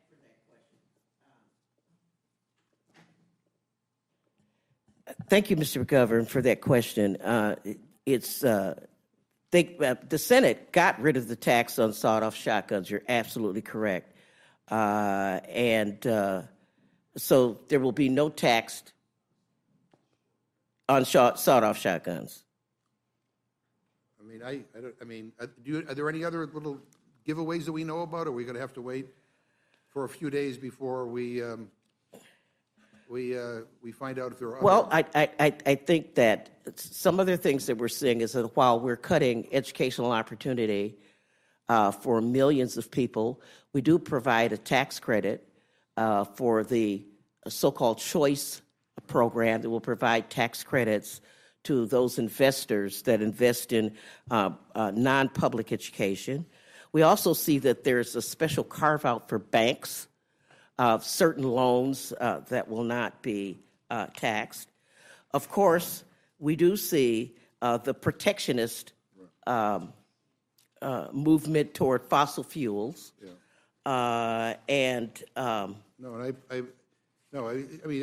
just saying, I think in the coming weeks, we're going to find, coming days, if this becomes law, we're going to find out more stuff. I know, Mr. Smith, I know you wanted right, to... and of course you remember the silencer. Oh, yeah, no, which is, like, I don't... But, Mr. Smith, did you want to respond to why Jeff Bezos deserves a tax cut? I would be happy to talk about the tax on suppressors and the short barrel rifles that you were asking. Yeah, but that wasn't my question, but you can, if you want to talk about, explain to us, I think people want to know, like, why does someone like Jeff Bezos need a tax cut when all this other stuff is being cut? And I think that's not an outrageous question. It's what's on a lot of people's minds. By the way, not just Democrats, but independents and Republicans. That's why that's what the polling tells us, is that people don't quite get it. But if there's a quick answer as to why Jeff Bezos or people who earn what he earns deserve a tax cut, then I'm happy to yield to you. So I'll just say the reality is this legislation is specifically focused on delivering more jobs, permanent tax cuts, and bigger paychecks for hardworking Americans. That's why the no tax on tips, no tax on overtime, and the tax relief for seniors. He just spent $50 million on a wedding, and he's getting a tax cut. But whatever. But I didn't get invited. Mr. Did you McGovern, get I did invited? find the answer to your question. The $2 billion tax cut on the sawed-off shotguns and so forth comes to about $2 billion. Thank you.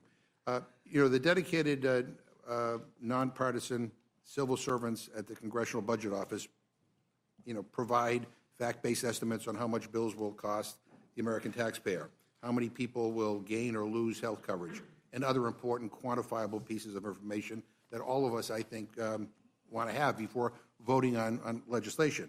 And we should be thanking them for the work that they do, and yet Republicans vilify them now. I don't know why.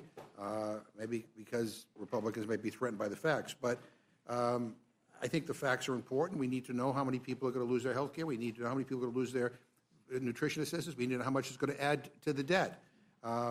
Chairman Arrington, do you agree with CBO's analysis that this bill will add $3.3 trillion to the deficit? Yes or no? No. Okay.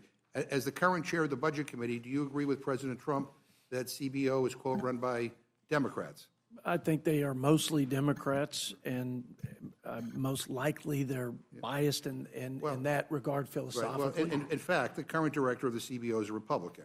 Yeah. And that's according to a recent interview he gave with the Wall Street Journal. That's true. And do you know what you said about the current CBO director when he was reappointed to his position 2 years ago? Probably something good, I Yeah, hope. you did. You said he has the two key ingredients to faithfully execute the role as our nation's budget scorekeeper, objectivity and integrity. And then now we hear a whole different version because Republicans don't like the numbers. And it's not just CBO saying that your bill will cost trillions. It's every budget modeling organization with any credibility. Do you agree with the Yale Budget Lab that your bill will add trillions of dollars to the deficit, even when accounting for growth? Yes or no? I probably disagree with most of what's coming out of Yale Do University. you agree with the Penn-Wharton budget model that your bill will add trillions of dollars to the deficit, even when accounting for growth? I disagree. Do you agree with the right-leaning tax foundation that your tax cuts will add trillions of dollars to the deficit, even when accounting for growth? I disagree with every organization you've mentioned because of a growth rate assumption. And they account for growth. Do you agree with the right-leaning American Enterprise Institute that your bill will add trillions of dollars to the deficit, even when accounting for growth? May I make a clarification? Yeah. I mean, you're running through a pretty good list, but I'm almost done with it. I think I'll let you finish. Do you agree with the Tax Policy Center that your tax cuts will add trillions of dollars to the deficit? No, I don't. And what about the House Freedom Caucus? That these tax cuts they have a lower estimate, but it'll add over $1 trillion to the deficit and is way more expensive than the House passed bill. Here's my position.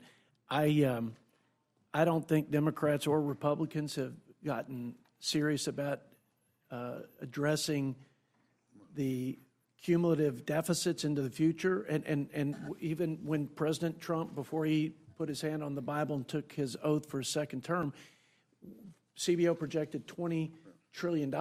So I think a lot of organizations will lump the entire $20 trillion. What I would say is this bill is focused on the growth part of the fiscal health equation, and what we have attempted to do is make sure we don't make the deficit problem worse while reaching out to my Democrat colleagues. So you would disagree with the Freedom Caucus then?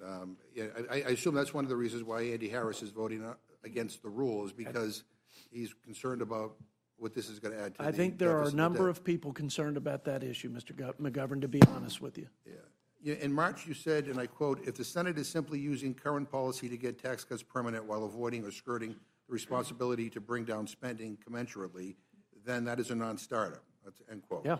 Then in our April hearing on the budget, when I asked you if you were here supporting a non-starter, you told me I opposed the notion that in the final reconciliation bill that we would have a deficit increase on the watch of a party that claims fiscal responsibility as a core principle.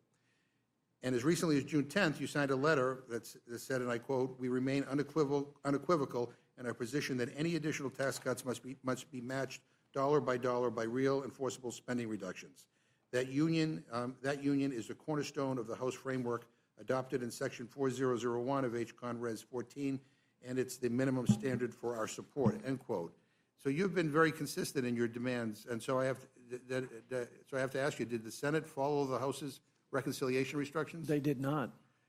All right. I mean, according to the latest analysis from the Committee on Responsible Federal Budget, the Senate violated the House's instructions by over $500 billion, and the final bill will add $4 trillion to the national debt, including interest. So here we are with a final bill that does something that you called a non-starter, that violates your core principles, and it doesn't meet what you called the minimum standard for your support. Have your core principles changed since April? I mean, no, sir. I mean, do words minimum and non-starter not mean what I think that they mean? I don't understand, why. I mean, if I were on the right of this, I mean, I don't know why, you wouldn't take this opportunity maybe to follow Lisa Murkowski's advice to, maybe have a conference with the Senate and try to work something out. It seems that everything that everybody may be on to something. Yeah, well, it's it. Well, and again, if that's the case, then I don't know why we're here in the Rules Committee taking up your time. But Ranking Member Boyle, it seems to me to be the prevailing view of literally every credible budget expert across the country that the Republicans' proposal will blow a multi-trillion-dollar hole in our debt. Even Republicans can't seem to get their stories straight. The Trump White House claims that the bill will reduce the deficit by trillions using magic math. Senate Republicans are opting to pretend that $4 trillion in tax cuts don't count as new tax cuts. And a select few House Republicans, like Congressman Massey, and I hate to add to his misery, Congressman Roy, actually admit that the bill will raise the deficit. Ranking Member Boyle, can you explain in very simple terms what Republicans are doing here by ignoring current law and using an alternative way to estimate the cost of their bill? And is it true that the new version of the bill adds hundreds of billions more to the deficit than what the House Republicans passed earlier this year? Yes, thank you, Ranking Member McGovern. I have to give Republicans credit for this. They have been able to get left-leaning groups and right-leaning groups both on the same side, saying exactly the same thing, that this bill adds trillions of dollars to our deficit and debt. To be specific, $4 trillion. Now, one of the ways, process-wise, that the Senate Republicans achieved this is actually truly historic. Ever since 1974, we have operated under the Budget and Impoundment Control Act. That's what created House Budget Committee, Senate Budget Committee. It's what gave birth to the Congressional Budget Office. It was to ensure that all members would have accurate numbers. The official scorekeepers, the Congressional Budget Office, would initiate 10-year projections. And within the process known as reconciliation that was created, these numbers needed to add up. If you were going to have new spending, it needed to be paid for. If you were going to give out tax cuts, that also needed to be accounted for, either through cuts or additional revenue elsewhere. Ever since 1974, we have used something called the current law baseline. So, for example, with these tax cuts, the original 2017 TCJA tax cuts, they're set to expire midnight December 31st of this year. If you want to extend them the following day, the following month, the following year, following decade, so be it, you have to pay for it. Now, because of this legislation, for the first time in 51 years, that will be violated by switching to something that's called current policy baseline. It is an intellectually bankrupt concept. Current policy baseline is jargon for essentially this concept. I bought a donut this morning. I paid for that donut. Now, tomorrow, and the next day, and every day for the rest of my life, that donut will cost me nothing. According to current policy baseline, that is true. This bill uses, make no mistake about it, current policy baseline. And again, because I'm being magnanimous, I want to give Republicans credit. You have just solved Democrats' problem and come up with the way Democrats will pay for Medicare for all. You have actually solved it by using current policy baseline. This is a new precedent that has been set, and when this bill becomes law, if it, God forbid, does become law, this will be the new standard that the Democratic side of the aisle will absolutely follow from now on. Well, I thank you for that. Chairman Thompson, I want to go to something that Ranking Member Craig mentioned in her opening, because I think this is important. When our committee marked up this big, ugly bill in May, I recall you saying that your bill protects veterans. In fact, you actually took credit for the exemptions from work requirements for veterans, former foster youth, and homeless people that were signed into law as part of the Fiscal Responsibility Act. And as we're here now with a bill that actually gets rid of the protections for veterans, for former foster youth, and for homeless individuals, Mr. Chairman, I know you know this, but I'll lay this out for members in this room who don't serve on the Agriculture Committee, like us, and for people watching this at home.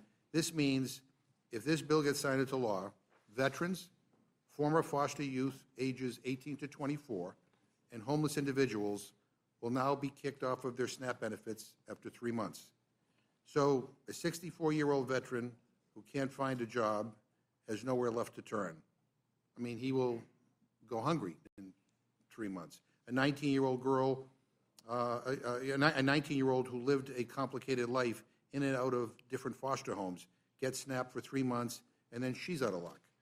A person who can't find stable housing and is trying to find a place to stay is kicked off of his food benefits in 90 days.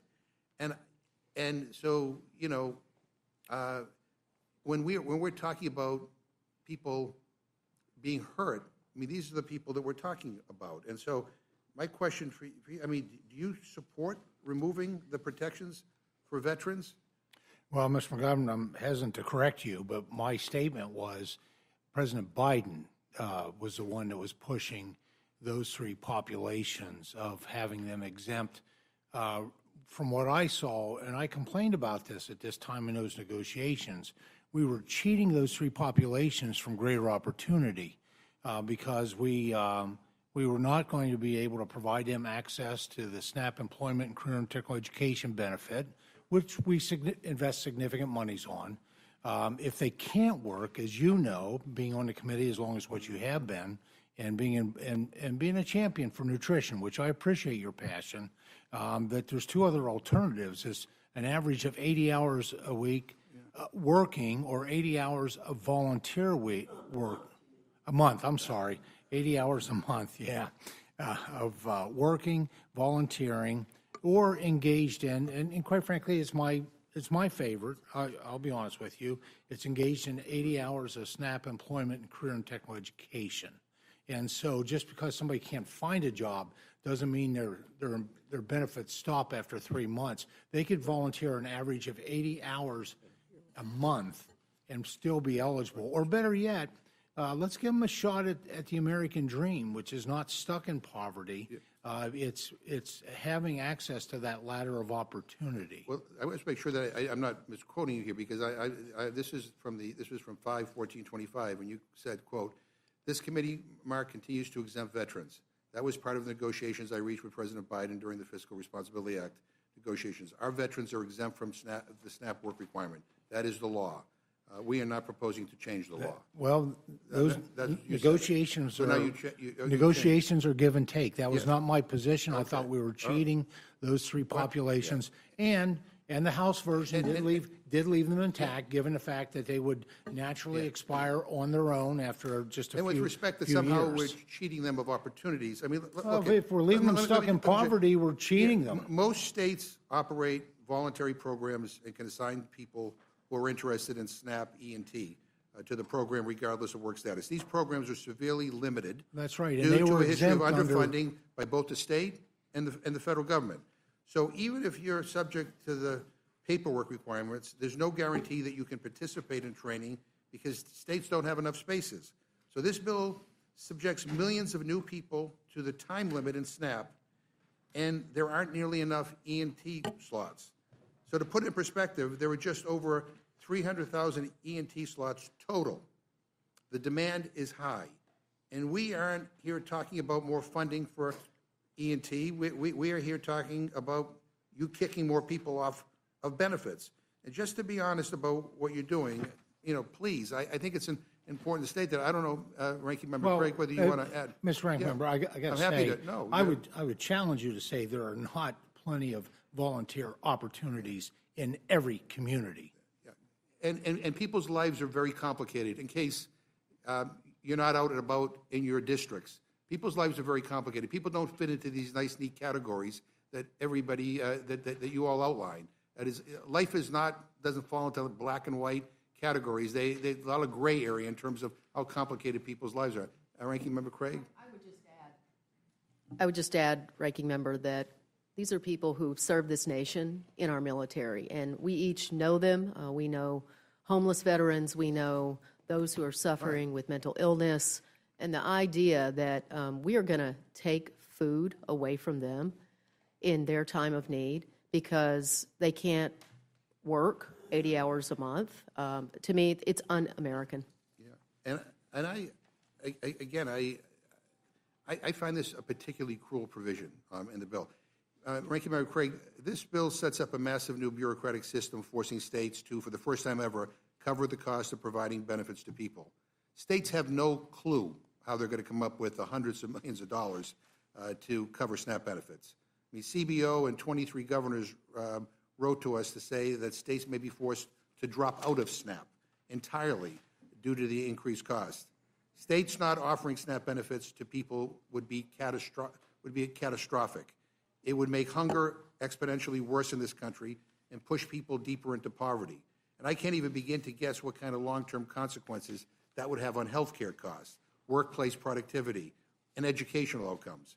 So you don't have to take my word for it. We had 23 governors write to Congress, and they said, quote, "If states are forced to end their SNAP programs, hunger and poverty will increase, child and adults will get sicker, grocery stores in rural areas will struggle to stay open, people in agriculture and the food industry will lose their jobs, and state and local economies will suffer," end quote. I ask unanimous consent to insert their letter into the record. Yeah, and in some states, I know Minnesota is one of them, and you mentioned this. And by the way, Mr. Pallone and Ms. Moore in New Jersey and Wisconsin are also on that list. Counties will be on the hook for a portion of that cost. In Minnesota, I think counties will be on the hook for coming up with $43 million per year to continue offering benefits. I know you do your homework, Ms. Craig, and I know you talked to county officials about this. Do county officials in Minnesota have confidence that they can come up with $43 million a year? And if they can't, then what happens? No, Mr. Ranking Member, they do not. In fact, those county commissioners in Minnesota have been burning up my cell phone all weekend long. States already have skin in the game. 50% of the cost share for administering SNAP goes to the states. And in some states, that cost is even higher. In Minnesota, for example, the cost of administering SNAP, mostly, it's about 80%, falls on the counties. And this bill shifts more of the cost for federal food assistance programs onto them. I've heard from a bunch of them in the last 24 hours, and today the Minnesota Star Tribune, the headline, front page, was Trump's federal spending bill could force Minnesota counties to raise property taxes. Realistically, Mr. Ranking Member, the only thing that those Minnesota counties are going to be able to do with this unfunded mandate is either raise local taxes, county property taxes, or they're going to have to not fund other priorities in the county. So this could end up being a tax increase at the state level or at the county level, I mean, in order to be able to make sure that people have the basic necessity of food. Yeah, for many Minnesotans, the tax increase at the local level is going to just completely offset. It's going to be much, much more than the tiny little tax decrease that some of the folks here are suggesting people may end up with. Look, it's a lose-lose for Minnesotans, but, you know, Virginia, New Jersey, the members on this committee, the Rules Committee, and I would suspect a lot of the folks here, Mr. McGovern, don't actually know about this yet, or you've only learned about it in recent days. Colorado, Ohio, and in particular, North Carolina and New Jersey, where counties pay actually 100% of the administrative cost. In fact, I have a statement here from the North Carolina Association of County Commissioners that was issued last week that I'd like to read because I think it should be incredibly important to members of the Rules Committee across the aisle. By reducing federal funding and shifting administrative costs to state and local governments, Congress would force North Carolina and its counties to replace tens of millions of dollars in lost revenue, either by generating new funds through increased taxes or redirecting them from other essential programs. Should the state be unwilling or unable to replace the SNAP benefit reductions, individual counties will be forced to choose between diverting funding from their own programs, raising local taxes, or watching their residents go without this important safety net. Local governments are most disadvantaged to replace SNAP funding. The best way to ensure our residents receive this benefit is to preserve federal funding. It's just really, truly difficult, Mr. McGovern, to see how the people in this room could support a bill that is going to increase taxes at the county level on so many of the states across this country. And I think this is a big deal. It's a big change. And I do think this should have been the subject of hearings, and we should have heard from people from all around the country as to how they would potentially deal with it or not deal with it, and what the impact would be. I mean, the cynic in me says that maybe part of the deal is to get states to opt out of SNAP and to not provide people a food benefit and just take that off the table. You know, but this is going to have an impact that I think most states don't even have a clue of, right, of what it's going to mean to them. If I may, Mr. Sure. Governor, the CBO scores that you quoted, that was actually when there was state share, that was scored at a state share of 50%. Well, that was which is outrageous. And of course, the Senate made some refinements to the process. Any error rates under 6% is a zero cost share. The idea here is not to punish anyone. It's to incentivize the states to do a better job. And understand, too, that error rates include underpayments to people.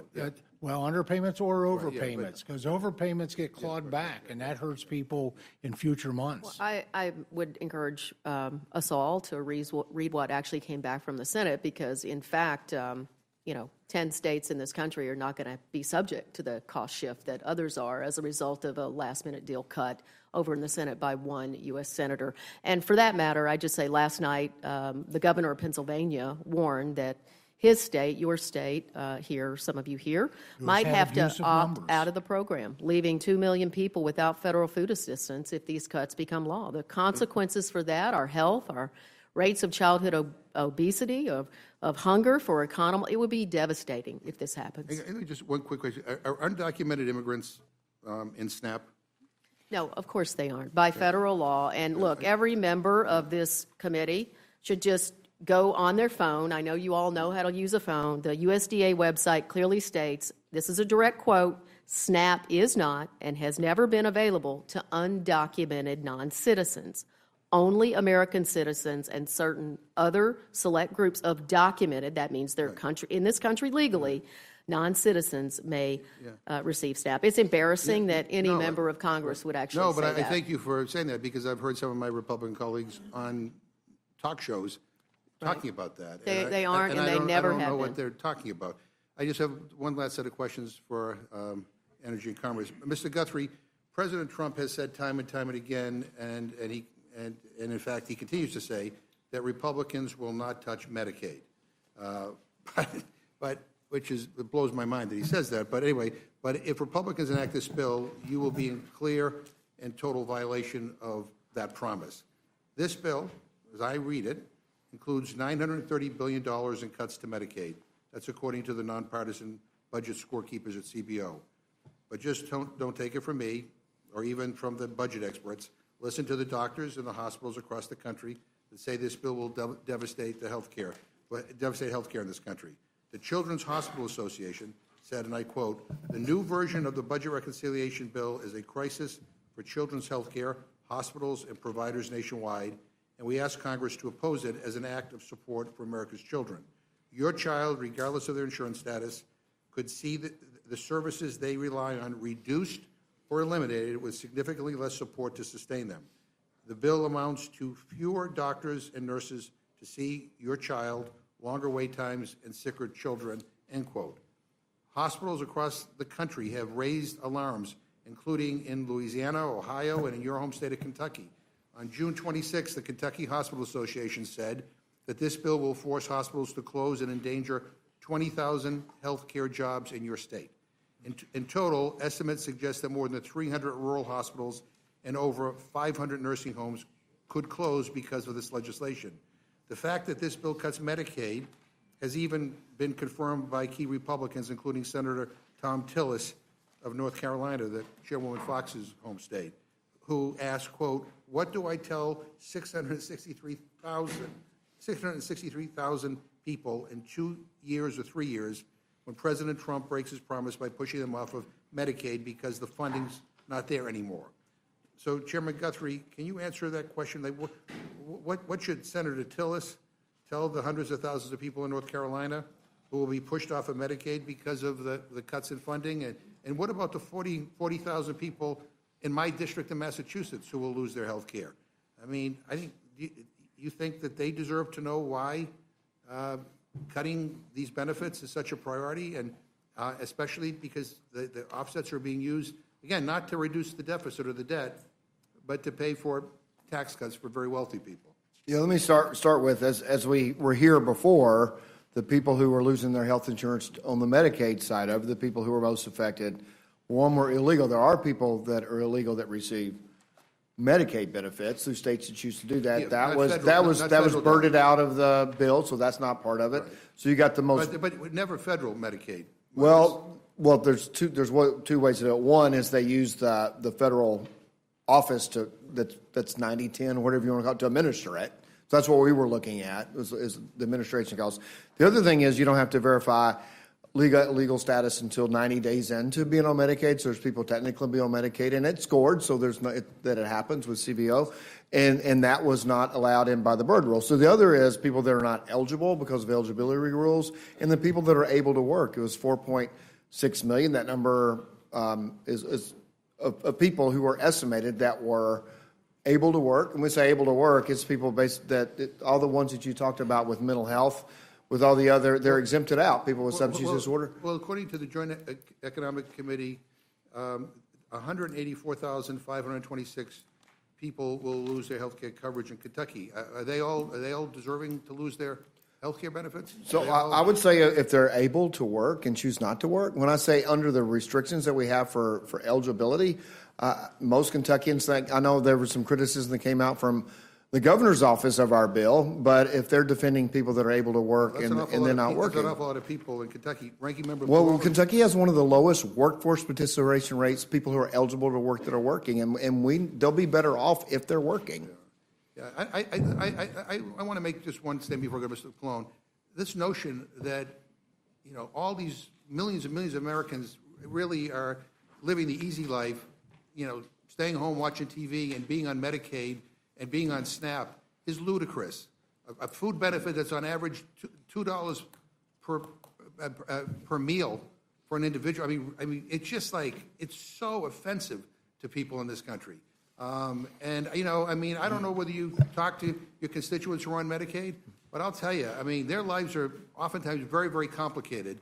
And I think part of why this bill is so unpopular is because people think you're talking about them. I agree that people have complicated lives. Not everybody you said it, not everybody fits into a neat category.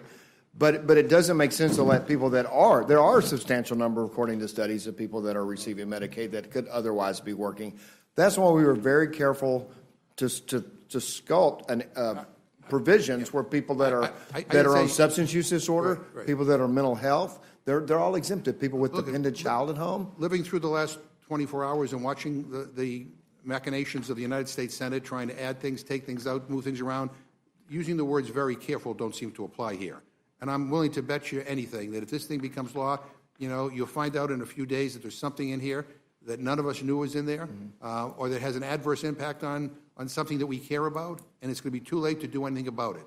So I'm just telling you, this was not a very careful process. We don't know all of the implications about what is coming before us The today. eligibility requirements from the House have stood, and those were very carefully drafted because of the points you made. So, Ranking Member Pallone, Republicans continue to falsely claim that the only people who will lose health insurance will be undocumented people or people who sit at home watching TV all day. Can you address this point and discuss who will lose health care under this bill, who is actually losing health coverage, and why do they need Medicaid and the ACA? Well, let me divide the answer in two parts. One is about the people that lose their health insurance, and the second is about the cuts to providers and the children's hospitals and the other things you mentioned. First of all, the Republicans have to stop. I know they won't, but they have to stop saying that the only thing they're doing here is work requirements or paperwork. The bottom line is that if you talk about the $1 trillion that's going to be cut here, or the 17 million people that are going to lose their health insurance, there's probably only a third of that $1 trillion that's related to the paperwork. Now, that's significant because the bottom line is that, it's not fair. Use the Georgia example I've used a million times, where they estimated there were 300,000 or 400,000 people that were eligible for Medicaid expansion, and only 4,500 of those actually got Medicaid because of the paperwork requirements, meaning, you've got to file every month. You have to show that if you're not working, it's, because of a level of disability that's impossible to reach. That's maybe a third of it. The rest of it is all the other cuts, right? So, for example, with regard to the ACA, the subsidies, the enhanced subsidies are gone. So if your health insurance costs you, is valued at, say, $5,200 a year, and you're paying $100 a month, you're now going to have to pay an extra $4,000 that would have been subsidized, and you can't afford it, so therefore you don't get health insurance, right? So this is not primarily about paperwork requirements, although those paperwork requirements are so awful that a lot of people will lose their health insurance. The other thing I was going to say too is that you're talking about the Children's Hospital. This is what the Senate did that made this so much more onerous. We don't talk about CHIP, right? Much. You haven't heard much about that. But what's been done collectively between the House and the Senate with CHIP is devastating, right? So now there are lifetime and annual limits on how much can be spent for a child on CHIP. There are provisions that say that you have to wait 30 days before you're eligible for CHIP. So the children's hospitals are devastated, in part, not only because of Medicaid and the ACA cuts, but also because of the impact on CHIP. And then what the Senate did with the provider tax was even worse, because you understand that there's two things here that hospitals depend on. If they're failing, a state like New Jersey will give them what we call direct state payments so that they don't fail. Those are significantly cut back in the House and the Senate bill. The provider tax, if you say in the House bill, we said, well, we're going to just keep the provider tax the way it is. You can't raise it due to inflation. You can't change it any other way. But they didn't change the status quo. What the Senate did is to scale back and say every year the provider tax is going to be less and less. And then if you don't get that provider tax at the state level, then you can't give the providers, in this case the hospitals and nursing homes, the level of money so that they can actually operate. So, look, I don't want to eliminate the emphasis on the paperwork or whatever the Republicans call it, the work requirements. That's devastating enough. But you have to understand that that's a certain percentage of this overall cuts. It's not the majority. A lot of this is just directly cutting these programs and the amount of funding that's coming to the providers. Right. That's what's going on here. Thank you. Mr. Guthrie, are you aware how much damage this bill is going to do to the clean energy industry in Kentucky? I mean, I have a letter here addressed to you from manufacturing companies in Kentucky, and the letter states, quote, there are already more than 14,000 clean energy jobs in Kentucky in the battery, manufacturing, automotive, grid infrastructure, critical minerals, and clean energy industries, end quote. The letter further states that $8 billion in announced funding for these industries to your state has yet to be spent and is a significant risk if this bill passed. That sounds like a heck of a lot of jobs. I mean, what do you say to these employers? And and I mean, on the tax portion of this bill, I mean, what do you tell the thousands of people who could lose their jobs from Kentucky, or for that matter, in Missouri? I mean, who want to work in these high-paying industries? I mean, this bill is a job killer and a climate killer. If they're the largest battery plants are in my district, one battery plant, Ford offers a good product people are going to buy. They were going to build 2 battery plants in my district. They built 2 plants. They're going to equip one because they make a good product and people are going to buy it. They're not going to equip the other. They're looking for other uses for it. The other one is actually in my hometown. And I say this, and I've told people who've asked me about this, I think if people choose to buy an electric vehicle, that's absolutely their choice. I don't think it's the federal government's job to mandate them to do so. And I think it's better off for the American people, regardless of what the specific issues. But I think people are going to end up buying these cars because they're good products. But I don't think that they should be mandated. I just don't think they should be mandated to be bought. Well, Mr. McGovern, our clocks have gone wonky on us now. It's been going about 40 minutes. no, and I think that's really testing. No, and I appreciate the chairwoman's admonition, but with all due respect to everybody who's here, I mean, this is a big deal, and we don't even have time to read everything in this bill, and for many of us who have looked at the House bill and tried to follow what's going on in the Senate, we are really worried about how it's going to impact our constituents, and so I get it, but we have no other opportunity to be able to ask these questions and get these answers. And so, again, I apologize to the panel, but this is important, and I will. Can I finish my thought, though? Oh, yeah, yeah. Okay. But if I was a business and my member of Congress was not going to mandate that people buy my product, I might send them a letter as well. We're not mandating you to buy a product. Well, they're mandating you have to buy electric. We're actually trying to get an industry off the ground and maybe provide a little help in combating climate change and actually being good to this planet. Yeah, and so anyway, I think people would rather that than tax cuts for Jeff Bezos. I yield back. Thank you very much. I want to take 5 seconds. We've heard mention of people who are on SNAP and on welfare having complicated lives. Let me tell you, the most complicated lives of the people in this country who are working 40-plus hours a week to pay their taxes and deal with their children and health care and other things. I don't hear too many people defending those people. Madam Chair, with all due respect, the majority of able-bodied adults on SNAP work for a living, and the majority of people on the program are children and they're senior citizens. So let's not leave the misimpression that that program is just for people who don't work. Mr. Norman. I want to thank all the committee heads, Chairman, for what you've done. The first bill that we put out, each of you worked hard to get. Each of you had things and were part of the process. Our Democrat colleagues, no one voted for our bill that the House sent over. No one agrees with giving money back to the taxpayer that they earned. And to have my good friend, Mr. McGovern, question whether there were really people who are able-bodied, and it's not that many of them, you hadn't been in the real world. You go to that restaurant, you go to that electrician, you go to that tire manufacturer. Every day, the number one concern is getting people who are willing to do hot work. It's not there. You've been in government too long.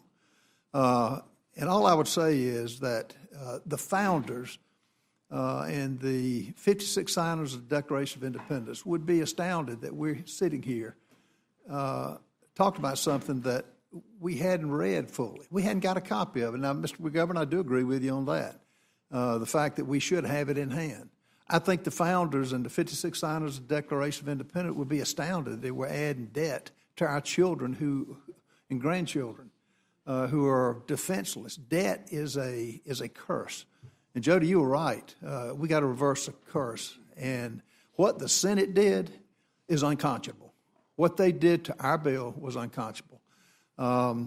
And that's why, I will be, unlike my Democrat colleagues, they will not support anything their new leader in New York, Mandani, government-run stores, government-run gas stations, government-run apartments. I wonder how many U-Haulers are now leaving New York, and the socialist theory just does not work. So I'm against this because of what the Senate did. I'll vote against it here, and I'll vote against it on the floor until we get it right. And the fact is, the good news, we're going to pass the tax cuts. The tax cuts don't expire until the December of this year. We're going to pass the tax cuts. And I think we're going to go back to the drawing table. It is my hope we'll go back to the drawing table and get very close to what we sent the Senate, because instead of each individual senator getting a goodie bag and sacrificing the health of this country is an abomination to, again, the founders and the 56 signers of the Declaration of Independence. So I do think that hopefully we'll get to that. We're not there yet, but I think hopefully we will be, and the American people will be better off for it. I yield back. Thank you, Mr. Norman. Ms. Scanlon, you're recognized. Yes, I'd first yield to Mr. McGovern. No, the gentleman just took a swipe at me. Let me return a swipe by saying I think he spent too much time at Mar-a-Lago and with people who are well off and well connected.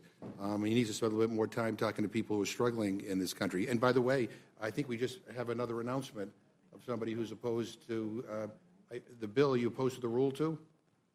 Yes, I'm going to vote against the rule, and I'm going to vote against. So that's three. If we get one more, then then we're done for today, and you can go and work out something different.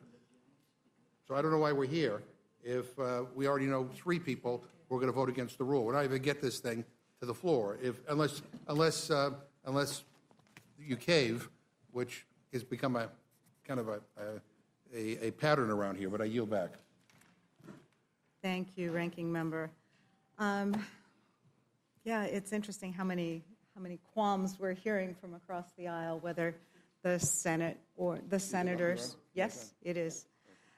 Whether it's senators or members of the House who don't think this bill is ready to go.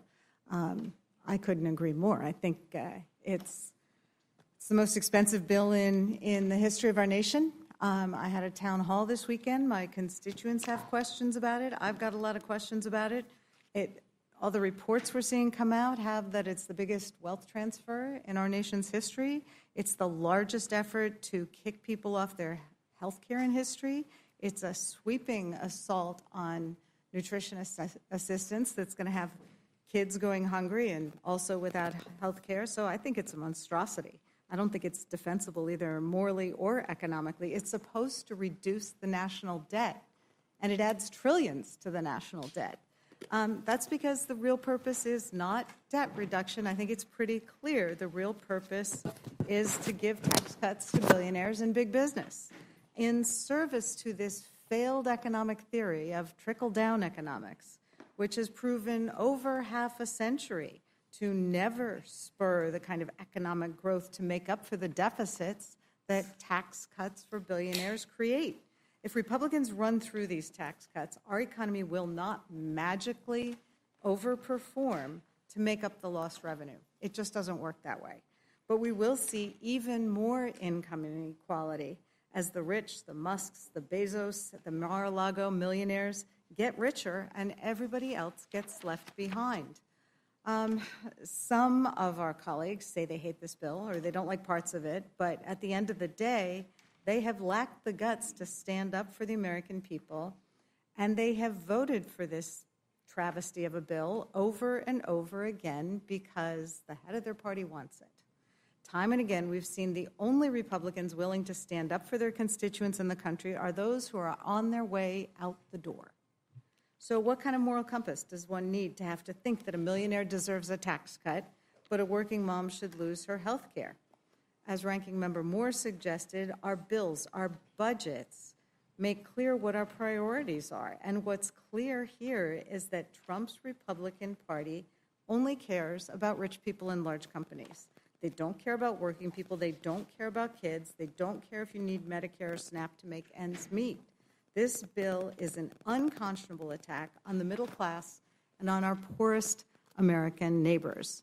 It's a 940-page testament to Republican values, and those values are grim. It's really shocking to see the supporters of this bill trying to justify taking away health care from 17 million people, kicking 5 million people off SNAP, causing the closure of hundreds of nursing homes, community health centers, and hospitals across the country, allowing mining and oil drilling on our public lands and in our public forests, raising energy costs for consumers across the country, while adding nearly $4 trillion to the national debt so that the mega rich can get mega richer.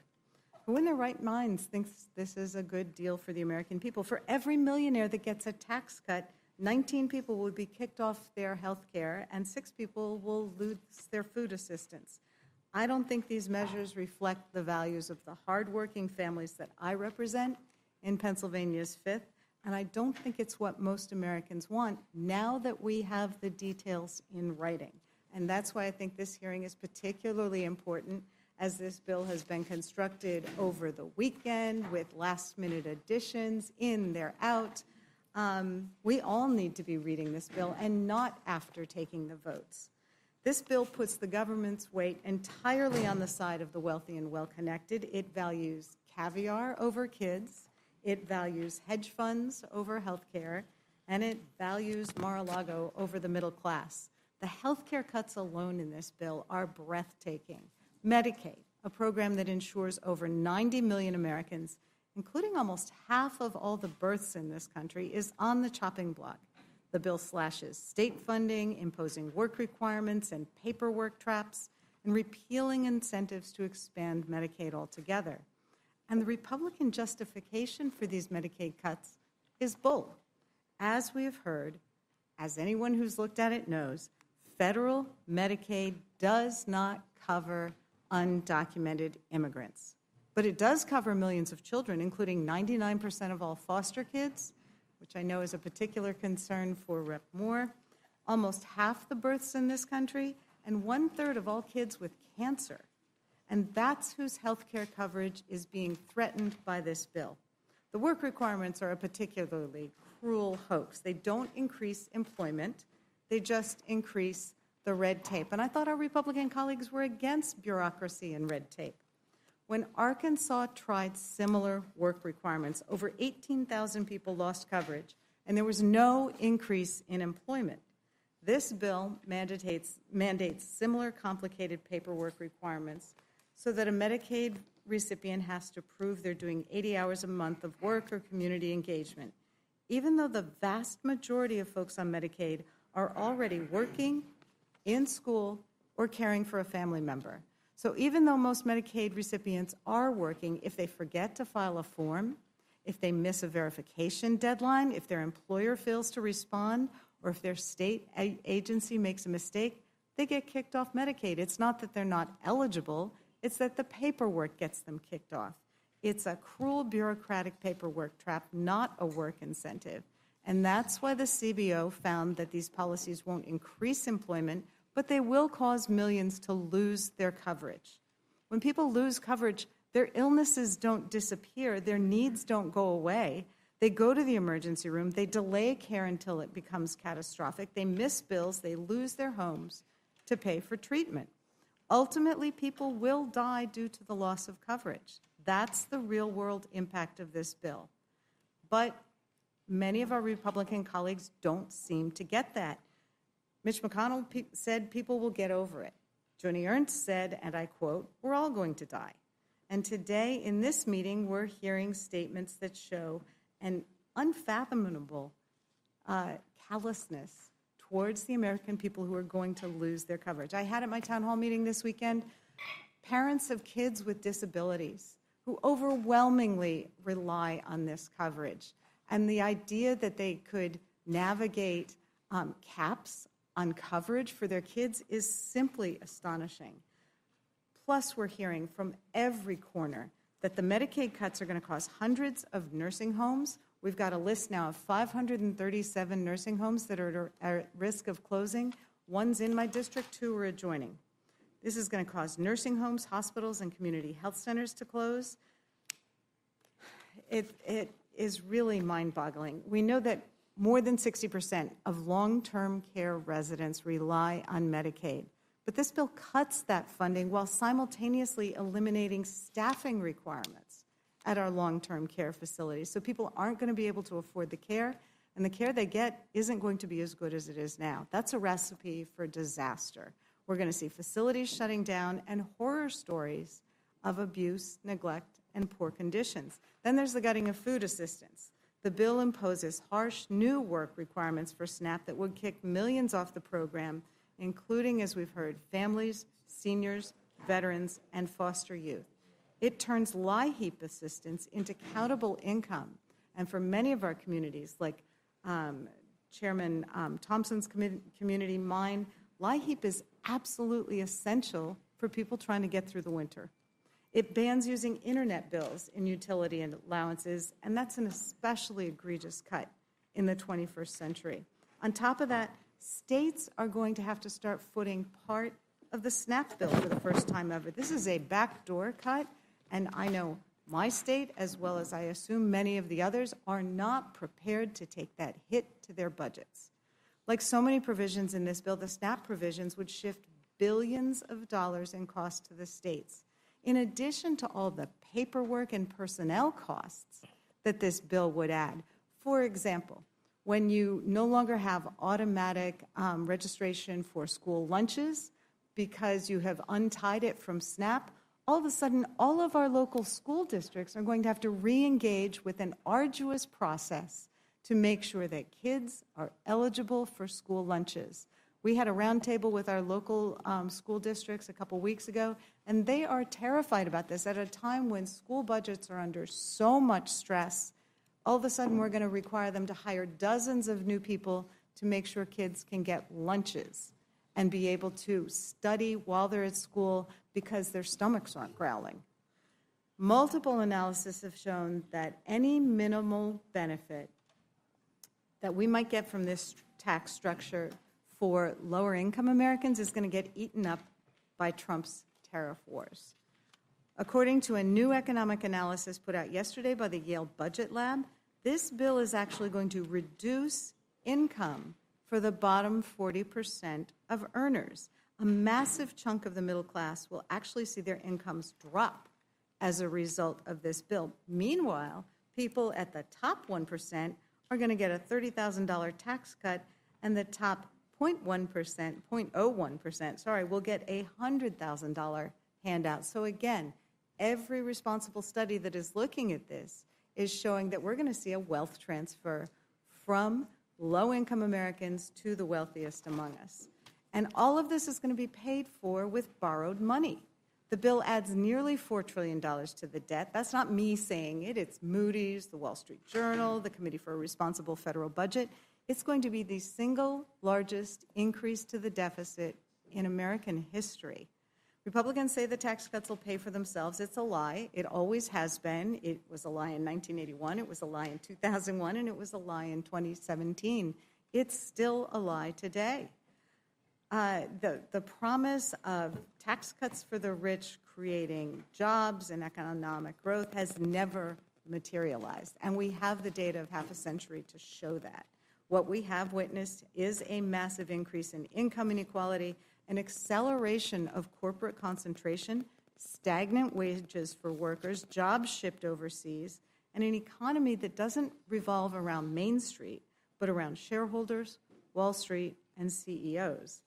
The climate provisions in this big ugly bill are no better. It represents a near total rollback of the historic investments in clean energy and environmental protection that we enacted in the Inflation Reduction Act.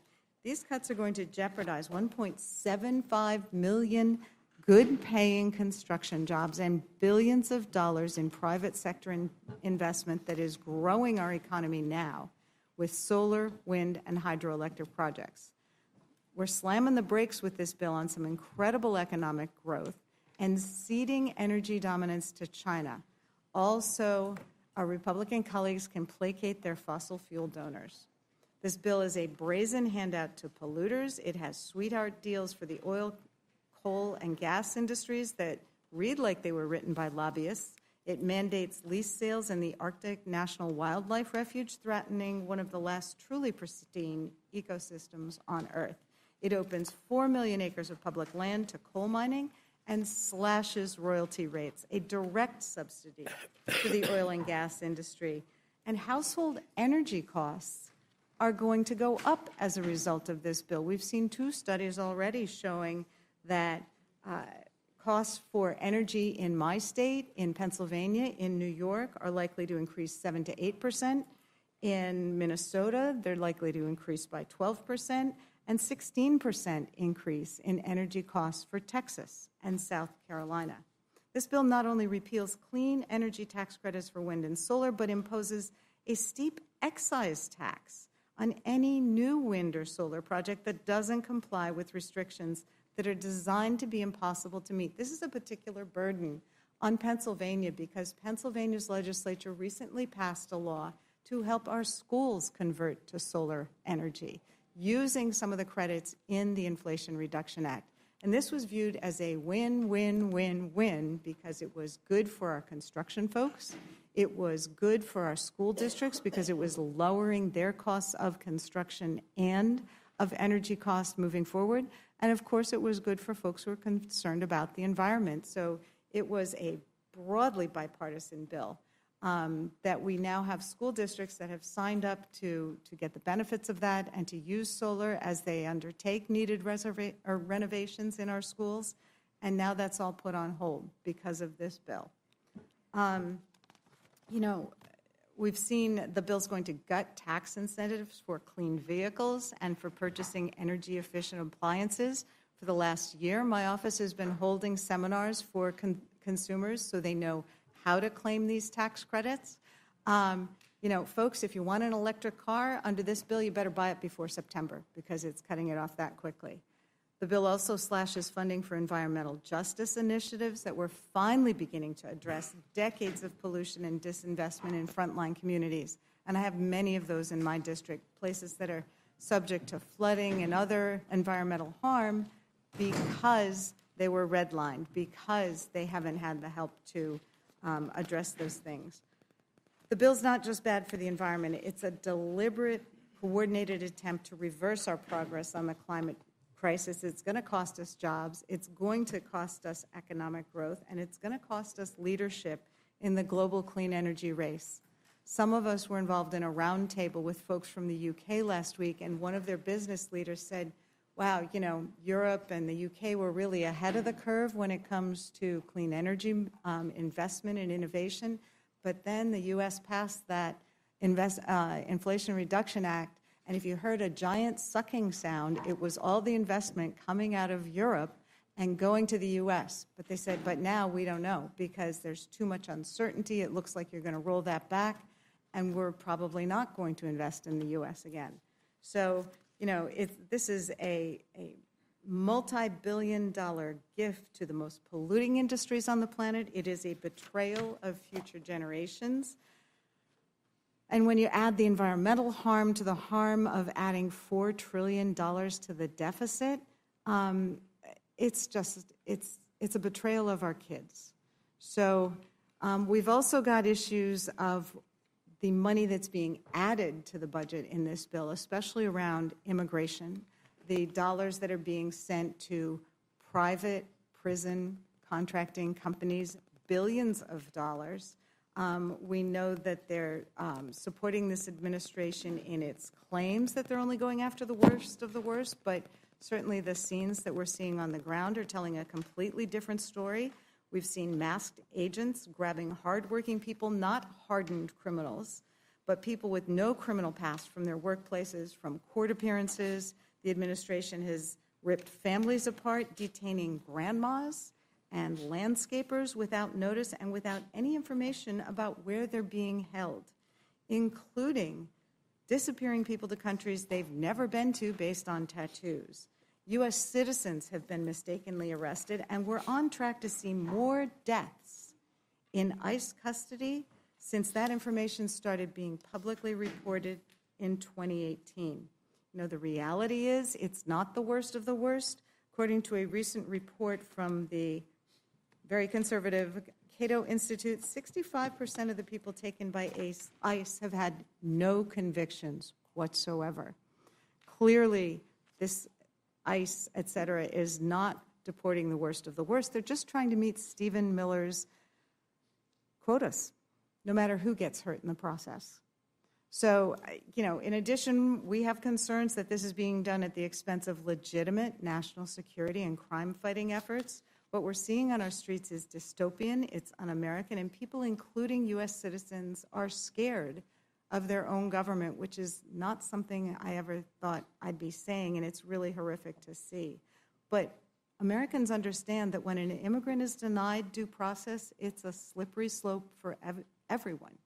Because if the government doesn't have to prove whether someone's a citizen or not, whether there's a criminal or not, then they can take anyone. Without the rule of law, who's to say who's a threat to our national security or just a threat to this White House? So none of this makes people's lives better, doesn't make our country safer. We do see our colleagues trying to rush through a 940-page bill that touches everything from taxes and health care to border security and defense spending. No one has had the time to read all of it or review all the changes it makes. Senate released the text on, I think, early Saturday morning, made major revisions as recently as noon. And there are real consequences when you rush through bills. We saw that with the 2017 Tax Cuts and Jobs Act. There were major drafting errors in the scribbled provisions in the margins of that bill that it took years to sort out. You know, when the House voted for the first time on this bill, many members of the Republican Party said they hadn't read the text and began complaining about the provisions weeks later when they finally took the time to do that job. So here we are again with a bill that is almost 1,000 pages long, new material added overnight and this morning. Aren't our colleagues, our Republican colleagues, offended that the Senate is trying to jam this bill down your throats, that you're being told, just go ahead and hold your nose and vote for it, don't worry about what's in it, because the president wants it, so you just have to roll over. This is the largest spending bill in history. It costs more than the CARES Act, the American Rescue Plan, the Infrastructure Bill, and the CHIPS Act combined, and it's not paid for. Republicans are going to make the country borrow another $4 trillion, not for clean energy, not to promote health care, not to promote housing, but to pay for tax cuts. It doesn't sit well with my constituents. It shouldn't sit well with yours either. If this bill is passed and it's sent to President Trump, then our Republican colleagues will be responsible for the most expensive and wasteful bill in our nation's history. The biggest transfer of wealth, the biggest loss of health coverage that our country has ever experienced. And I think it's a tremendous failure of leadership that despite all the opposition to the bill, despite its cost, despite the major fiscal implications, that the country's being sent off a cliff. And watching this bill advance is like watching a train wreck in slow motion.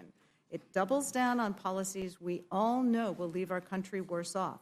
It's a roadmap to a sicker, hungrier, and more unequal America. Hospitals will close, people won't get the care they need, our kids won't get the food they need, and the rich will get richer, no matter the cost to everyone else. This is a mortgage of our future. It's putting us deeper in debt. It's a legislative failure. It's a moral failure, and it should not become law. You will be shocked to know I have some questions.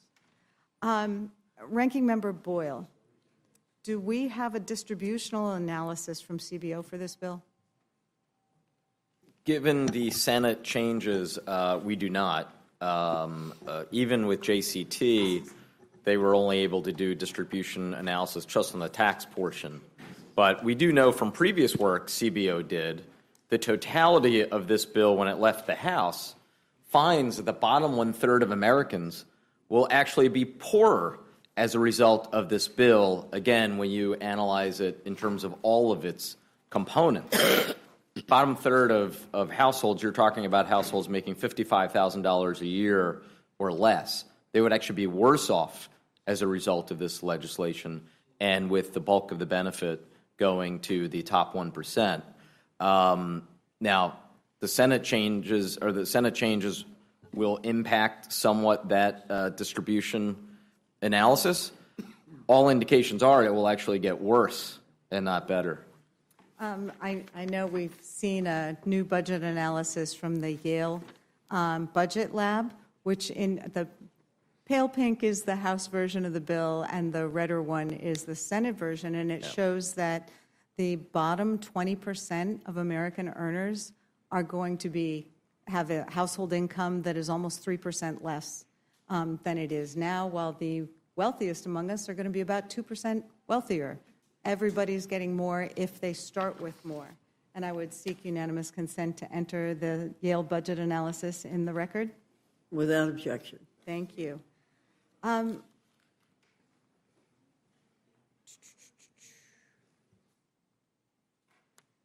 you tell us a little bit, there's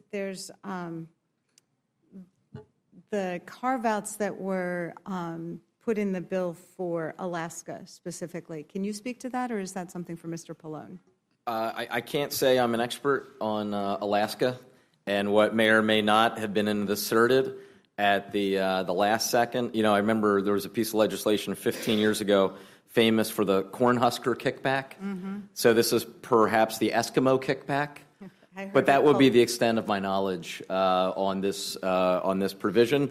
Although I would say it would be a pretty good reason for us to actually have the final text in front of us and have a chance to analyze all of the remarkable changes the Senate was making on the fly, minute by minute, rather than rushing to a vote on the most significant piece of legislation in decades.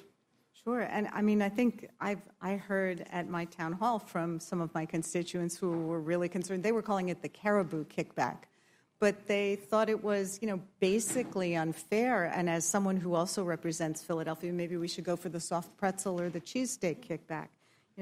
What's sauce for the goose here? We've been hearing a lot of nonsense about how these tax cuts are going to pay for themselves. Can you help us better understand why that's not true? Tax cuts have never paid for themselves, as even right-leaning economists who've testified before the Budget Committee have acknowledged. Targeted tax cuts can have some stimulative effect, but even then, never so much that they entirely make up the lost revenue. And frankly, we've had a 45-year experiment in this. If tax cuts paid for themselves, then our national debt wouldn't be $36 trillion. The bulk of the added debt since 2001 has actually come from 4 different rounds of major tax cuts. 2001, 2003, their full extension mostly full extension about a decade later, and then the 2017 TCJA.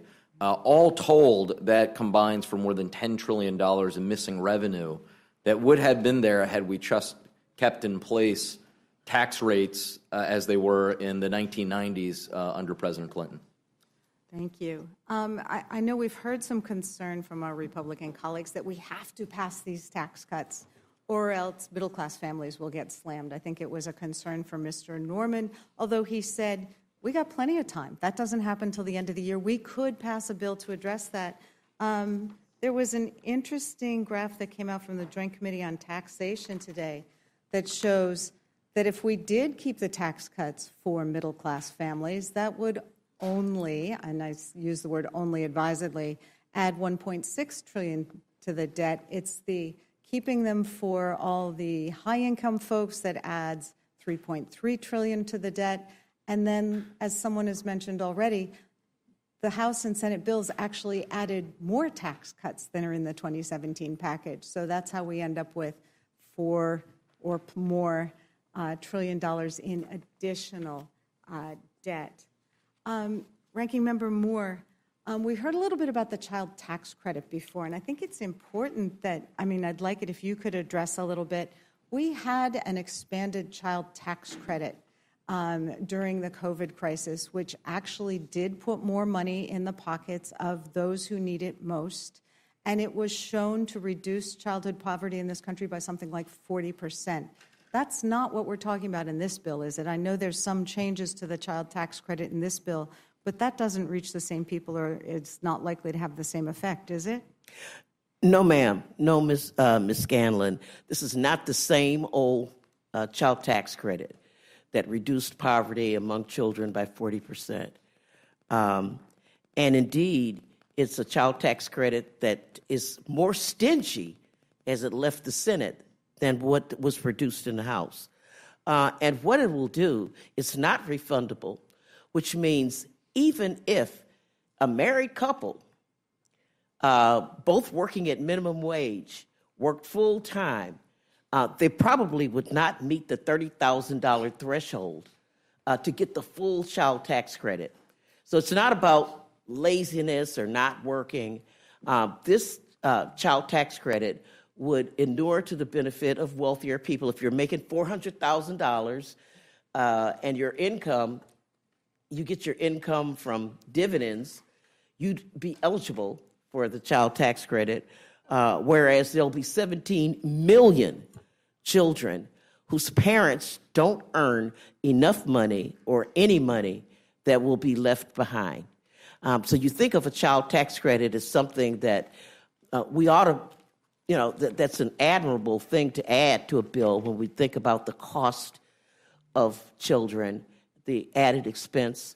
The group called the True Cost of Living says that when you have a child, that automatically adds $19,000 worth of costs to your family.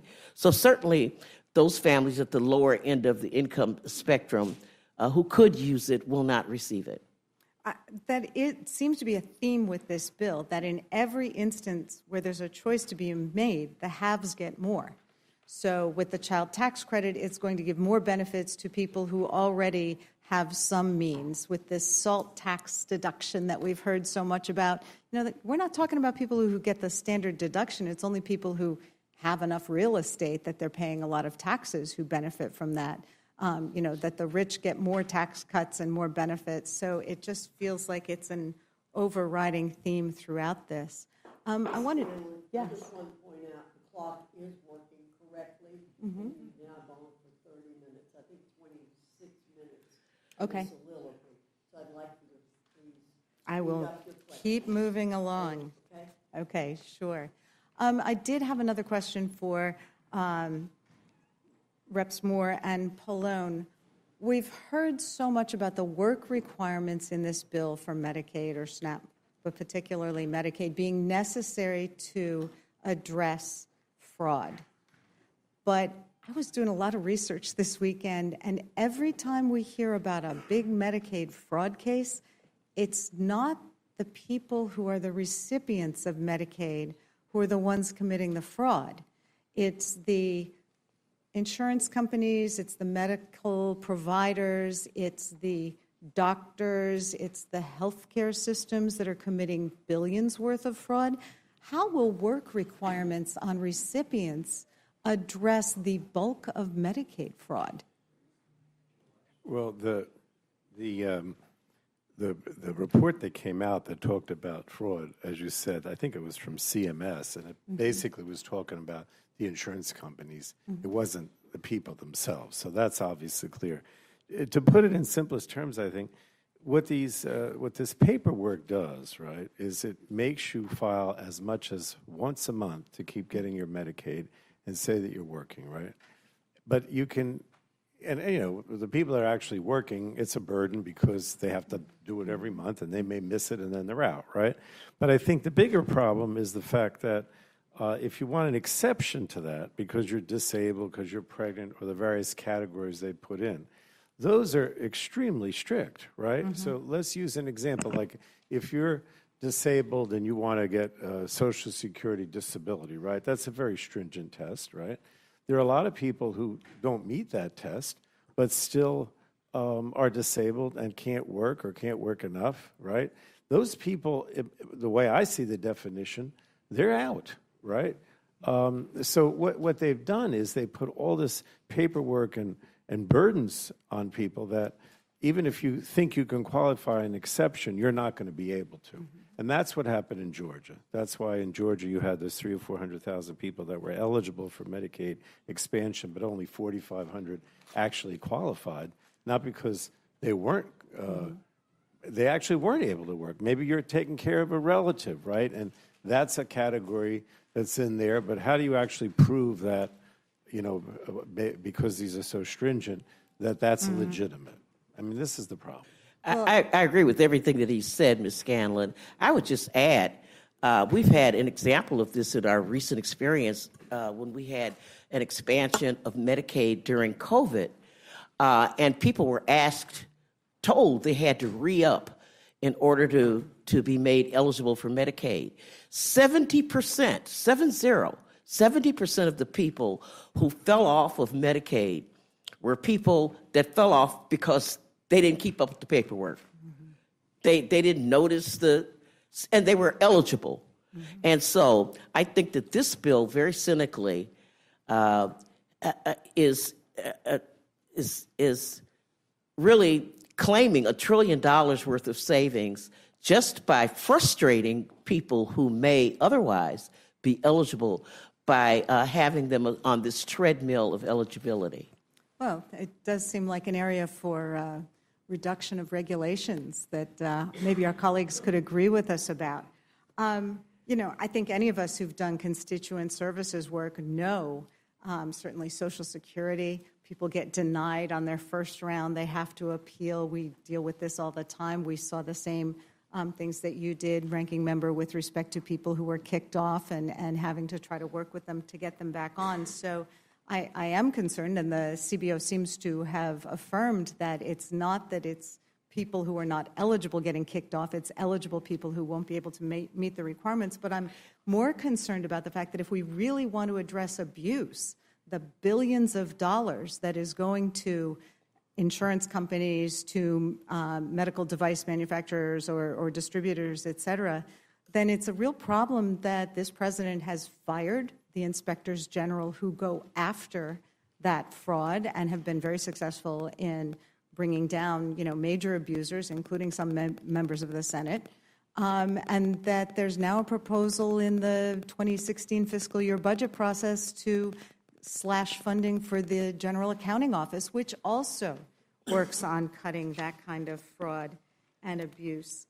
Ranking Member Pallone, we've been hearing about how this bill is going to increase energy costs. Can you tell us why that's happening? We just saw this new language on Saturday, and we're seeing that everyone's constituents are going to see higher costs, 5 to 16, 17%. Well, in general, what we find, I talked before about all of the above, which is my philosophy, right? You want to do fossil fuels, you want to have nuclear, you want to have clean energy, so be it. You can ask Chairman Guthrie, I've never been opposed to any of those, right? But the problem is if you cut off the clean energy, which is, the wind, the solar, whatever, then inevitably, and you put the burden more on fossil fuels, right? Well, right now, those things are more expensive, right? I mean, particularly coal, for example, which everything the Republicans have done in the committee in the last 6 months has been to try to encourage coal. Right now, that's more costly, right? So just in general, by cutting your clean energy arm off, which is essentially what this does, you're raising prices in general, right? In addition to that, as you mentioned, and again, part of this is, my understanding is a lot of these things were in that last I don't know what you call it. I'll call it the manager's amendment at the end, which, I hope I know what was in it, because frankly, it's been difficult. At 12 o'clock, we got them. So I don't think they call it the manager's amendment in the Senate, but whatever they call it, right? That, from what I understand, just wiped out almost all of the credits, if you will, for any kind of clean energy, right? And they did, I think, have a tax on clean energy, which they got rid of, thank God. So we went from encouraging clean energy to actually taxing clean energy, which now the tax is gone. But I mean, all these things, and we did so many things to try to help people pay their energy bills too. A lot of that, So it's just an across the board increased costs, in my opinion, primarily because they've eliminated any help or any movement towards clean energy and moved in the opposite direction. It certainly doesn't seem like something that looks towards the future. We have heard quite a bit with respect to the Medicaid cuts about senators being so concerned about the impact of those Medicaid cuts on rural hospitals that they added a fund to try to prop up rural hospitals. I don't have rural hospitals, but I have urban hospitals that are frontline hospitals and have been really challenged. We've lost several in recent years. So can you talk about the impact of these Medicaid cuts on urban frontline hospitals? Well, first of all, this rural hospital fund is not going to be adequate, right? I mean, it's paltry, right, in terms of the actual monies available. So when you make it, there's so many more people who are on Medicaid lose their Medicaid, or people that are on the Affordable Care Act, lose their health insurance. Now you have these hospitals, a lot of them in rural areas, but now you're talking about urban areas, just as maybe even more dependent on Medicaid, ACA. In those cases, by making those people now uninsured, they have to absorb all the costs of the uncompensated care. And some of these hospitals, disproportionate care hospitals, safety net hospitals, are overwhelmingly dependent on, Medicaid, exchange policies, whatever, as opposed to, insurance that you get on the job. And so what do? Right? They don't have the money. Well, this is all third-party payments that they've now lost. Well, they either raise costs, which means the burden goes on people that have insurance on the job with increased premiums or increased co-pays. But more likely not. More likely, they just don't have the funding, right? Yeah. And so what states have done is many states give them direct payments, like in my state, to help some of those hospitals that could fail, right?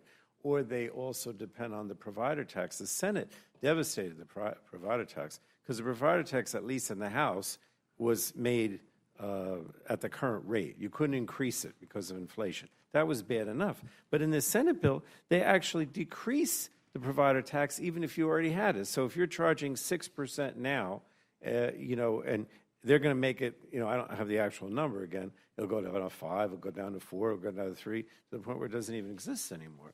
And even though you say, well, okay, you don't have to pay the tax, the bottom line is the way that formula is distributed, as you reduce the provider tax, they get less money in the hospitals back.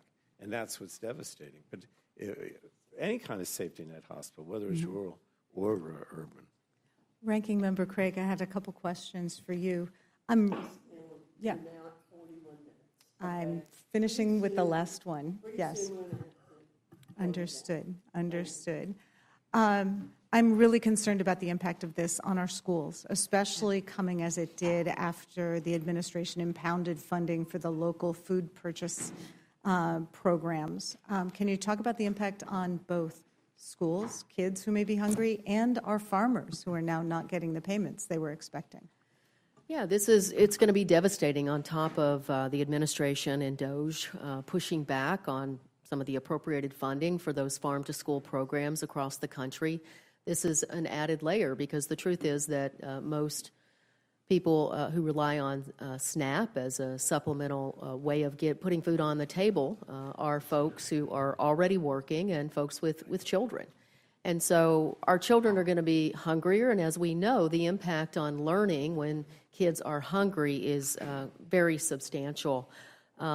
You also asked a few minutes ago about the contours of the agreement that came back from the Senate. We're all still learning that framework, but as it relates to the cost shift to states, my understanding is because the carve-out that was attempted for the state of Alaska could not pass muster with the Senate parliamentarian, they had to go back to the drawing board. And I think about just how ridiculous the policy sounds of now we're going to let D.C., Florida, Georgia, Maryland, Massachusetts, New Jersey, New Mexico, New York, and Oregon, including Alaska, because one state didn't pass muster, we're going to let them all get 2 bites at the apple of delaying implementation of the cost shift because they are the states with the highest error rates in our country. If I were on the other side of the aisle and this came back to me from my Republican colleagues in the Senate, I'd be calling every single one of them saying, what the hell are you thinking? Mm-hmm. Well, I think I may have to renew my request with Ranking Member Boyle that we go for the cheesesteak carve-out because clearly the policies just aren't passing muster here. So appreciate all of your testimony, and I will yield back. Very much. Ms. Fishbach, you're recognized. Madam Chair, I yield back. Thank you. Mr. Neguse, you're recognized. I thank the chairwoman and the ranking member, and of course, welcome back to all of the chairs and ranking members, and thank you for your testimony today. I, of course, oppose this bill for all of the reasons that my colleagues, Ranking Member McGovern and Representative Scanlon, articulated.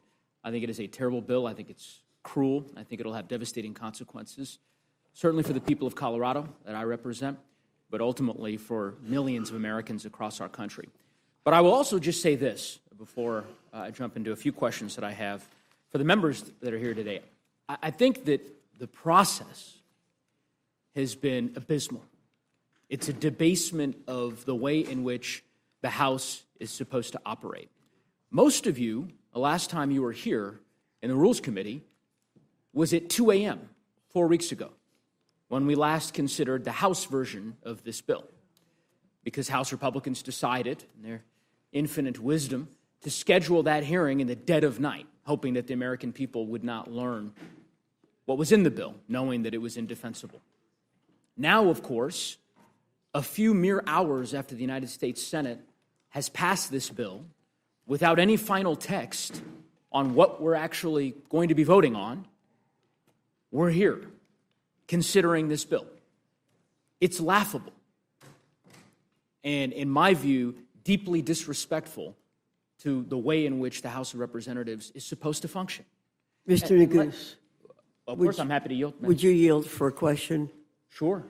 Are you aware that the Democrats did this when the Senate passed a 4,000-page bill and sent it over to the House, and the Rules Committee met very soon after that? When was this? Perhaps. I think, I'm not sure if it was the IRA. I will get you the specific date, but I don't know if you were appalled at the way the House operated then. But I figured you probably weren't aware that the precedent was set very badly by the Democrats. So thank you for yielding.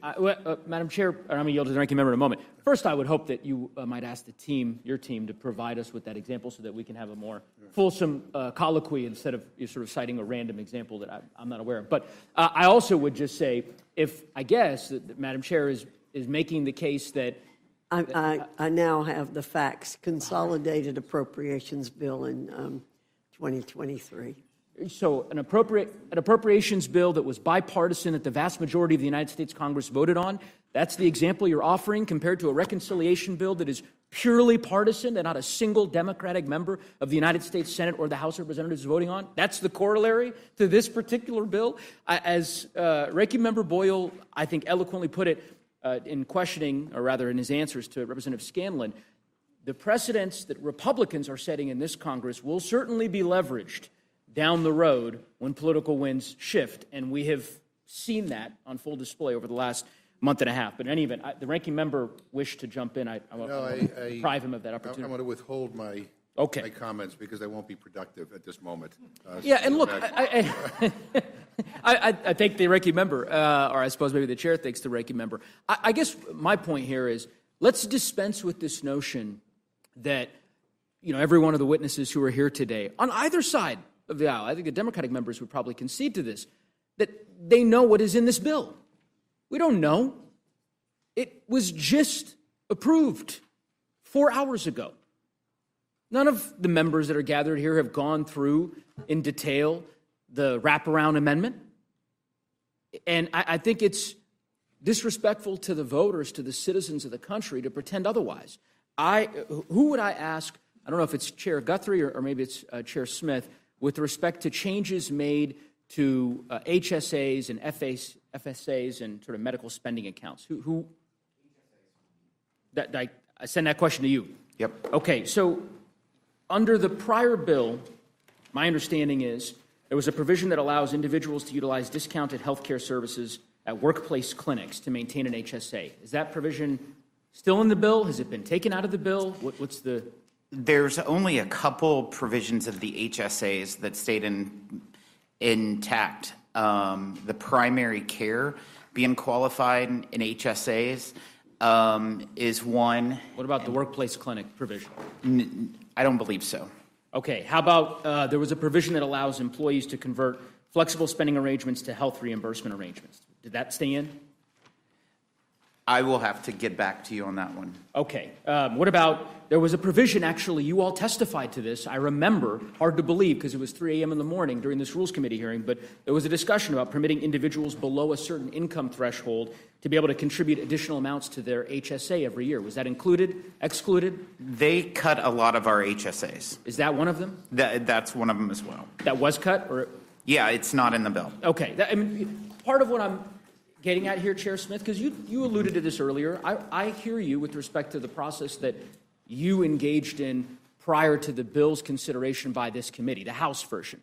But no one can argue that this is good governance, that we should all gather here and in real time figure out together what provisions of the bill that was passed by the House had survived and which were excised as part of a political gamesmanship to get the necessary votes in the Senate. That's my process point here. If in regards to the tax portion of the bill, there's 103 different tax provisions that's in the Senate version. Of those 103, 85% of them are either identical or just technical changes because of the parliamentarian of what we passed out of the House. What are the new ones? Are there new ones? Yes, there are.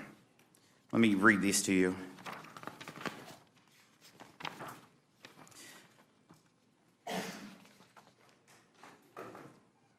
So the new ones that they added was the dyed fuels, which is Miss Moore's provision that she likes. New markets was included, made permanent, the new markets tax credit program. They eliminated the deduction on sports teams owners that was in there. They eliminated the SALT workaround that was within the House bill. I'm trying to just do tax through here. Sure. The increase in excise tax on private foundations was eliminated, which we had in the House bill.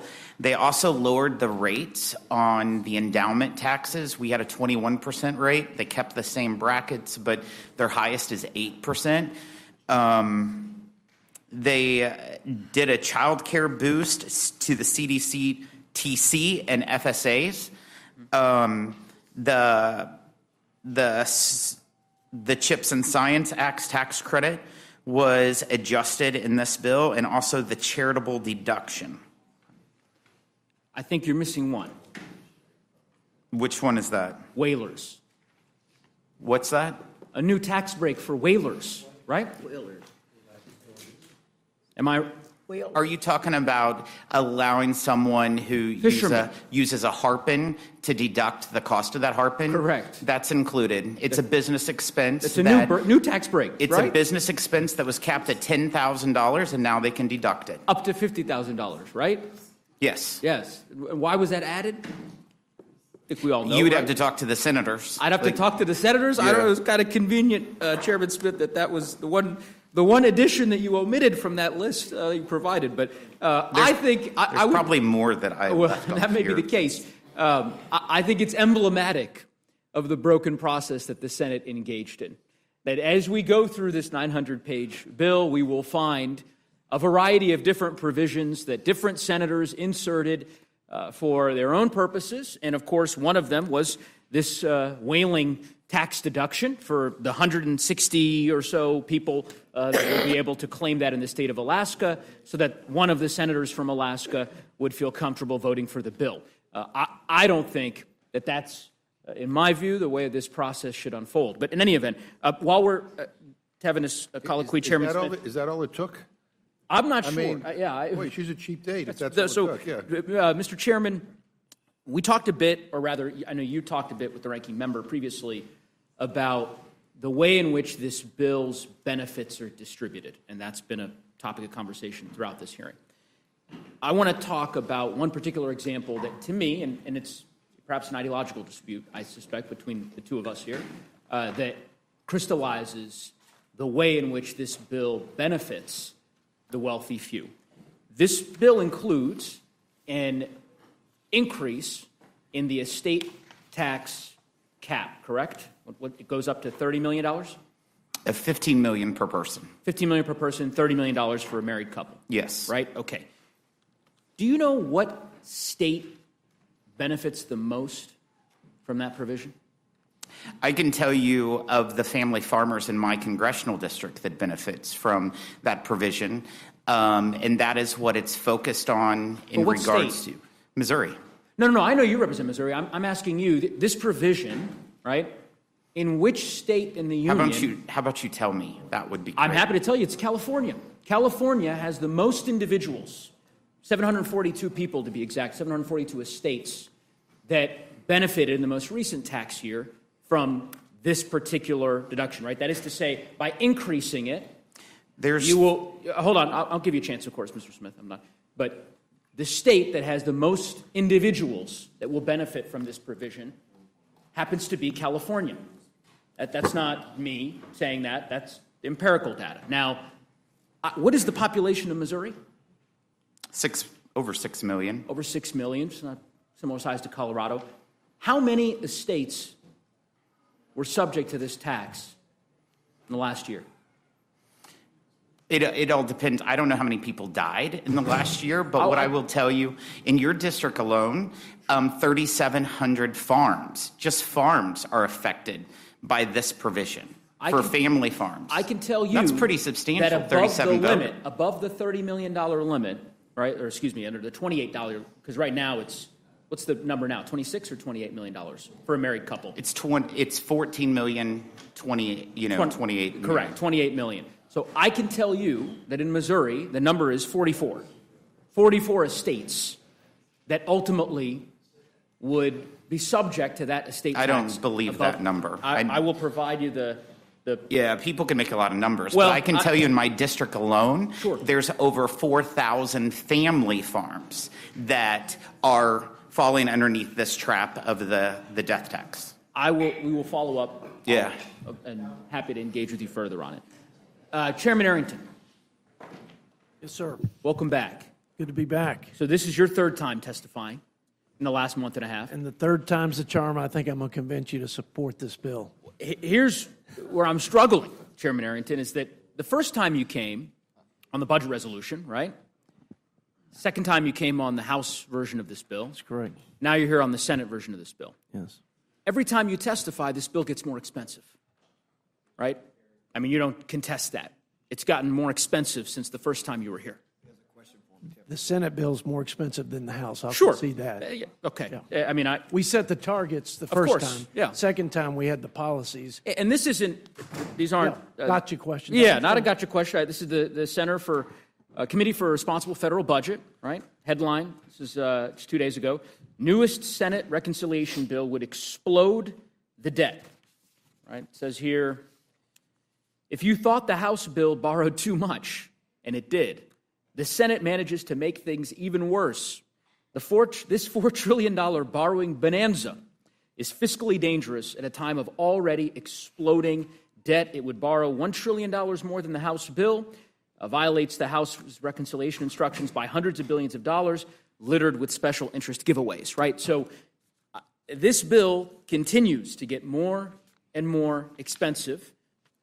Committee for Responsible Federal Budget agrees. The litany of organizations that Ranking Member Boyle and Ranking Member McGovern agree. The House Freedom Caucus, of course, of which we have a number of members here that serve on the committee, that are members of the committee.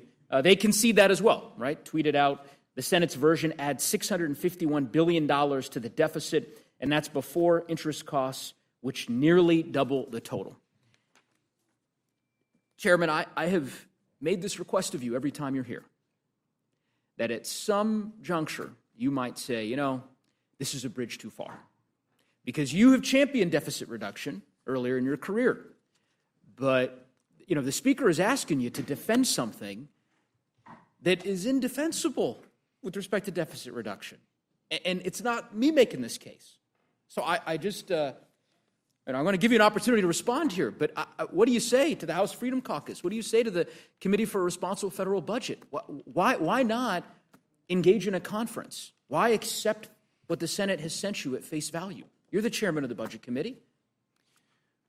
Well, I think you would agree that in large legislative initiatives like this one, Democrat-led or Republican, there are things you like about a bill, things you don't like about a bill, things that you, and certainly that exists for this bill with me.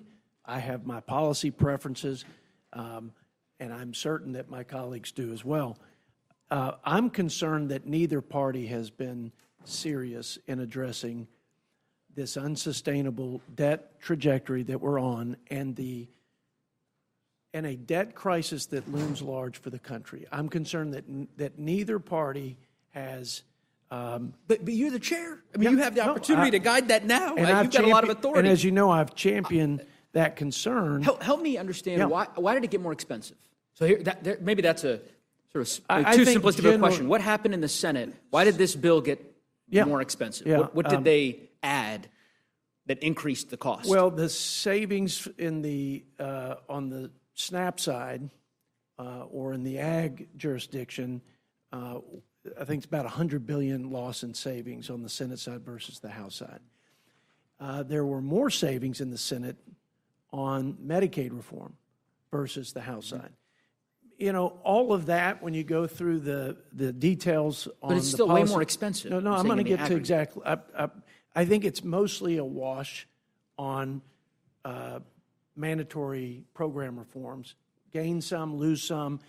The tax policy is where the additional expenses. That's where the preponderance of the difference in cost in the Senate versus the House. So why not go through this bill and find some opportunities to get some of the pork out of the bill, which I presume would, maybe satiate some of your colleagues in the House Freedom Caucus, certainly would be a lot less harmful to the deficit. I mean, why not? Let me give you an example. Yeah. This bill includes a slush fund for OMB upwards of $100 million. You're familiar with that? I'm familiar with a lot of the funding. Right, and that wasn't in the House version. So, you're not going to ask all of your colleagues to just give a $100 million blank check to the Office of Management and Budget. That doesn't seem like good fiscal policy to me. I can't imagine that you think that that's good fiscal policy. Well, if it was used, for example, to oh, come on, Chair. No, this is a fair and true statement, and I think I've said it before. If I haven't, I've believed it. I think there are ways to invest money in the oversight and the infrastructure to actually prevent fraudulent and even unintended overpayments. So is there no pork in this bill then? There's in OMB, in fairness to OMB.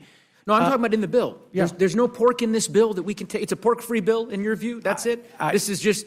If you'll ask me specifics... What about the Garden of Heroes? $40 million for President Trump's Garden of Heroes. Can't we... Why not just say, you know what? We've got a huge deficit, and that's probably not the most prudent way to spend our taxpayer dollars. Let's just reallocate that $40 million.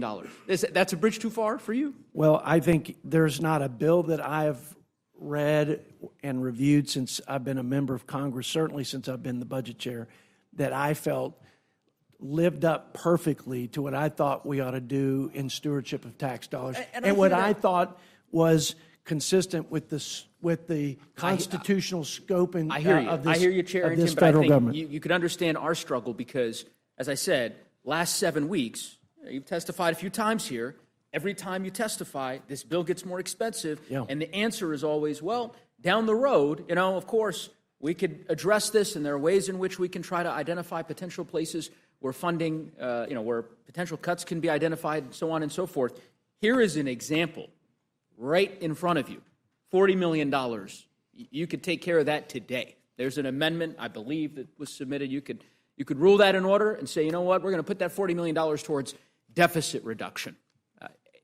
If you're serious about wanting to address the fiscal health of the country. But to me, I think this bill couldn't be a worse representation, respectfully, of fiscal discipline.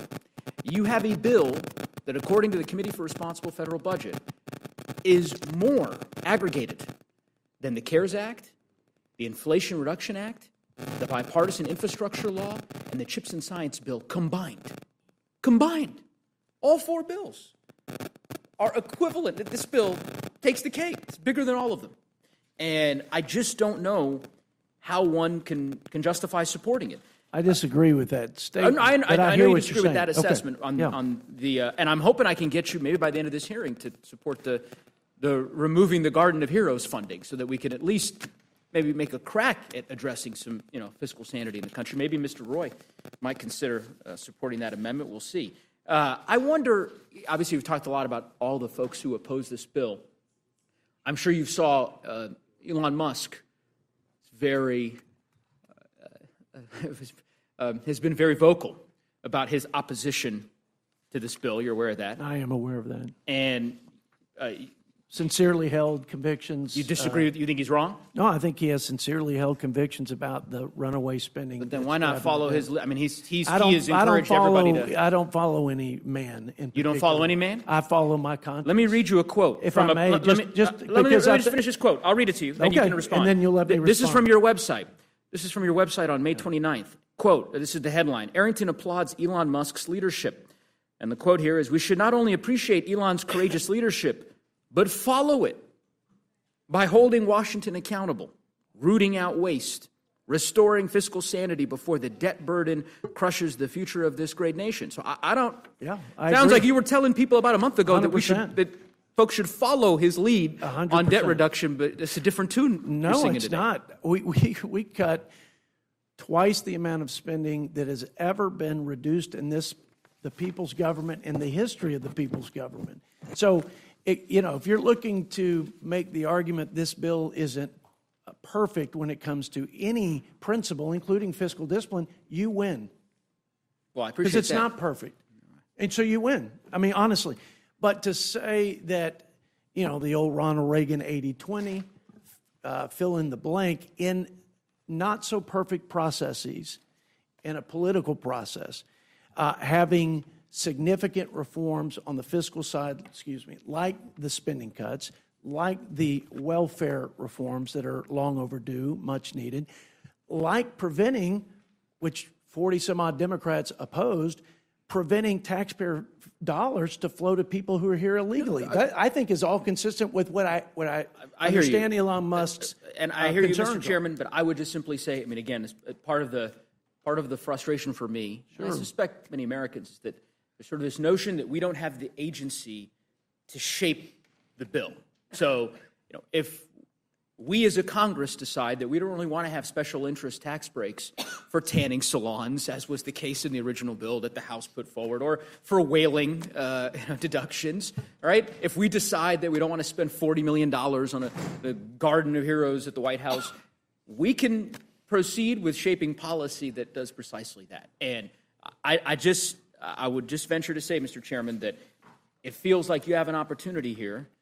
You have a number of members on this committee on the other side of the aisle who expressed their opposition to the bill and their indication that they're going to vote against the rule. And I would hope that you take that opportunity to perhaps change course. I want to move to the SNAP cuts and also just the agriculture title of the bill, and to Ranking Member Craig and to Chairman Thompson.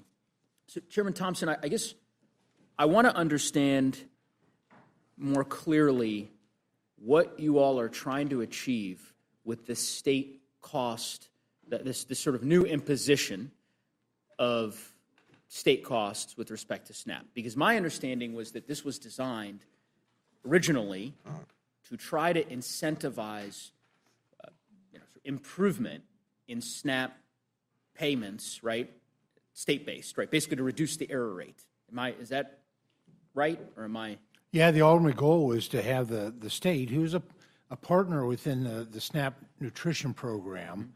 Obviously, they've had no skin in the game before, and as I said in my opening remarks, there is a tendency, if you're spending somebody else's money, you're reckless with it. If you have have to spend even part of your own money, you pay closer to the attention of the effectiveness. And we have been, the error rates have been... It's a real problem. It's been a real problem. My own state of Pennsylvania, under Governor Shapiro, it was at 17%. I'm glad they got it down to 11% as of the data that came out yesterday, but that's still unacceptable.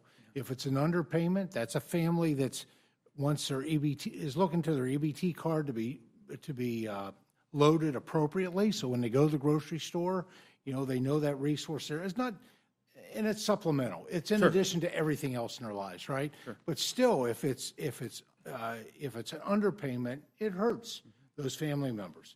If it's an overpayment, believe it or not, it hurts even more. They're going to spend it because it's there. But then the states will come back, whether it's 2 months or 6 months, and they'll claw all that back. And all of a sudden, these families find that they have no money in a given month. And so these error rates have been absolutely the bottom line, we got to get the error rates down. Absolutely. So this is meant to be an incentive. Exactly. And here's the question. Yep. Under the bill as it's drafted now, the higher your error rate, the more likely you are to get a waiver not to have to pay anything as a state. Well, it's short term. It's for a number of years. Why give states? Well, you know what? You'd have to sit down with the senators to figure out why they did that. Alaska's one of them, I think. But does that make sense to you? The gentle lady from Pennsylvania named the states that wound up on that. Correct. The 10 states: Oregon, New Jersey. It was a Senate amendment delayed implementation of state, and it's a delayed implementation of state cost share. It doesn't. But why does that? I guess what I'm trying to understand, and you may not. Why did they do it? Well, we're all in politics. We know why they did it in the Senate, in order to get certain votes from certain states. And if that is the case, does that not violate the very objective that you all were trying to achieve? Let me explain why, and I'll give you a chance. Doesn't long term, because it does result in a state share. Let's say it this way. Gives them more time to be able to get there. Let me say it this way. The gentleman from Texas, Mr. Roy's here. Texas has an error rate that hovers around 6%. So right now, under the bill, as it is proposed, Texas wouldn't necessarily, if it stays below that 6%, doesn't have to pay a state portion-based cost for SNAP. If it gets above 6%, say jumps up to 6.5%, for the next several years, Texas, the state of Texas, and Texas taxpayers have to foot the bill of a state pro rata cost. That's correct. Hold on. I'm not asking a question. Mr. Thompson, they've never had a payment. I'm not asking a question. Texas has to do so. Please do. I will. Texas has to do so. Oregon right now, which has one of the highest error rates in the country, does not have to pay a single taxpayer dollar towards this program. You have designed a program in which you are incentivizing states to have a higher error rate. If you're a state, Ranking Member Craig, I'm asking Ranking Member Craig a question. It's a transition plan. She can answer if she'd like. If you are a state with an error rate of 10% or 11% or 12%, if you can get your error rate higher, that's right. Then under this bill, you won't have to pay a dime. And you get, under this bill that came back today from the Senate, In fact, you get 2 bites at the apple over 2 years to get your error rate up so that you can not have to pay the cost shift for a period of time. It's insanity. It's so insanity. A state like Colorado or Missouri or Texas, the states that are trying to keep their error rates down and are doing a good job of it, they get penalized. Meanwhile, New Jersey, Oregon, Alaska, states with a high error rate benefit. Insanity. I don't, and maybe there's another Republican here, Chairman, and I know this is not outside of your respective departments. So, but if Chair Guthrie or Chair Arrington or Chair Smith want to jump in to defend that particular provision, I don't. And by the way, I mean, before I give that opportunity, I don't know. We'll see if this bill passes in the House.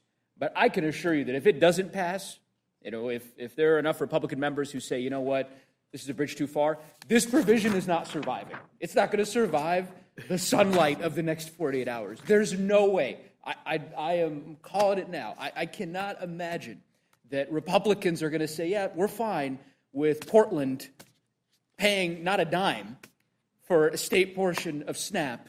We're going to instead just make sure that we impose these costs on the states that are actually doing a good job. And you do realize that none of the states will pay for the immediate future. Zero states, because it is an implementation. Yes, but you've delayed it even further for the worst offenders. So this, basically, if you're a state, you are incentivized to get that error rate up. Get it up to 18%. That way, you can delay having to comply with this mandate as long as possible. Ranking Member Craig? Mr. Neguse, excuse me. I just want to say I may never have another chance in my entire career here to say that I agree with Chip Roy. So I'd like to get that on the record here in my testimony today.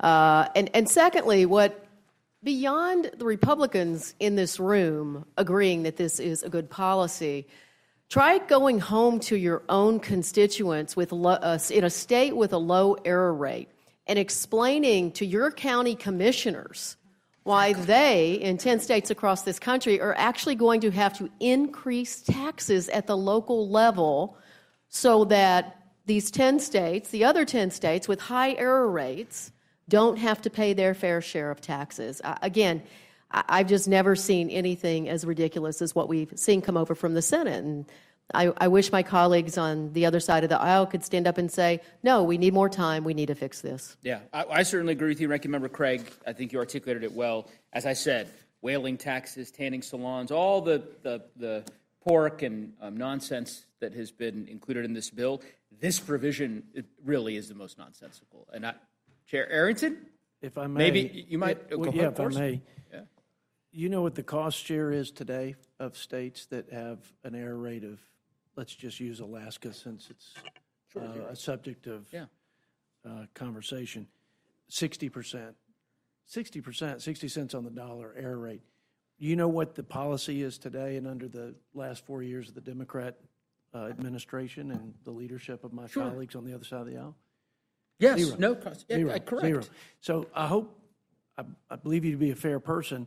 I'm sure that the indignation that you have over not phasing this in as quickly as maybe we all would want, I certainly would be one to say we should implement it effective immediately, but it hasn't even existed, and I think you would agree. But why give that special break to New Jersey? Over Texas. I don't know that I can answer that, but I can tell you that having 4 years when you all had total control over this process, when you jammed a partisan bill, it was a tax and spending bill called the Inflation Reduction Act, this wasn't addressed then.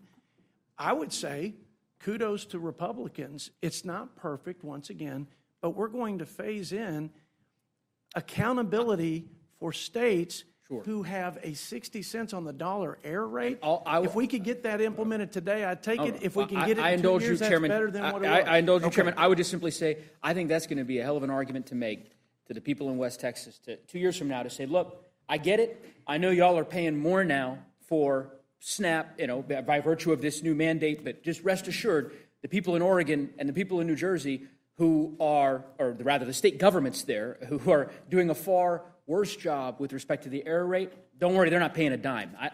That doesn't seem like an argument that I would think Republicans want to make to their constituents, but I'm not a Republican. So Ranking Member Craig? Yeah, I just like to, this is, certainly want to make sure all my Republican colleagues know this, but high error rates actually are subject to sanctions. And in fact, USDA fined Alaska $12 million last year for failing to ensure SNAP recipients are eligible. Pennsylvania was fined as well over the last couple of years. So there is a penalty for high error rates in this country. Thank you. But now there's a reward for them. Last question I have for Chair Guthrie. Couldn't of course, didn't want you to feel neglected here. Want to talk about the hospital fee, the provider fees.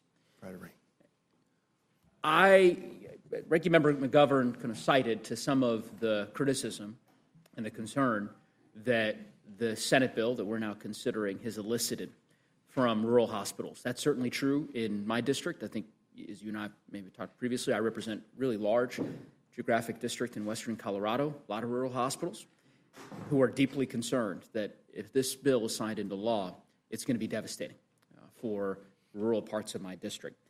And I have read similar refrains from folks in Kentucky, right? So the article that Ranking Member McGovern quoted, the title is Kentucky Hospitals Leader warns Senate mega bill would devastate health care and the economy. And I'll just quote to you 2 sentences. The advocacy group for Kentucky hospitals is sounding the alarm about a massive bill that's near passage in the U.S. Senate, saying its cuts to Medicaid could cause the closure of hospitals and loss of 20,000 jobs. The Kentucky Hospital Association has changed its tune on the bill since May, when it supported a version that passed the House, making it an outlier among state and national healthcare groups. So the point here, right, Chairman, is that even those organizations that maybe had a different worldview than mine about the House bill are now ringing the alarm very loudly, saying there will be rural hospitals that could potentially close in Kentucky and in Colorado. And I make the same request of you that I made of Chair Arrington. Why not conference with the Senate and say, you know what, this is untenable. I'm not going to allow Owensboro Health Twin Lakes Medical Hospital, right, which is one of the hospitals in your district, right, that just said recently, while we don't know the direct impact any potential changes would have, we are certain the proposed cuts to Medicaid will harm access to health care not only in western Kentucky but across the country. I mean, clearly, this is going to have an impact. I just don't think that anyone can argue in good faith that it's not going to. So if we all discuss this, and we discussed it in the House, and if you look at provider taxes, it goes back to President Obama. So the Senate version takes it to 3.5% for states that didn't expand, or that did expand. Kentucky's an expansion state. President Obama had that number for a safe harbor for provider taxes within his 2014 budget. President Biden called it a scam. I've never called it a scam. It's a loophole. The provider tax is a loophole. And I would understand hospitals and others that if they can take their money, come up, match federal money, and bring it back down to the state. So we knew that it needed to be addressed. We chose in the House version to do it with a freeze so that people would have what they had this year for next year. The Senate has chosen, and we're debating, and we're going to be debating, I'm sure, after we get through this rules meeting, about where we go with it. But if you look at Medicaid policy, a lot of the issues has been that particularly now that it's 90-10 for expansion states, that when it was first designed in the 1960s and through most of the time, states run the policy. It's an open-ended checkbook on the federal government, but the discipline has always been that the states have to put their money in as well. But now they're able to tax the healthcare entities that receive the money. Some states are actually taxing the managed care, Medicaid managed care organizations that receive the money. And so it's just become almost an open-ended checkbook on the federal government. So we're going to debate it and see which way we go. But I will tell you that it needs to be addressed, and we intend to address it, and we'll see where we go.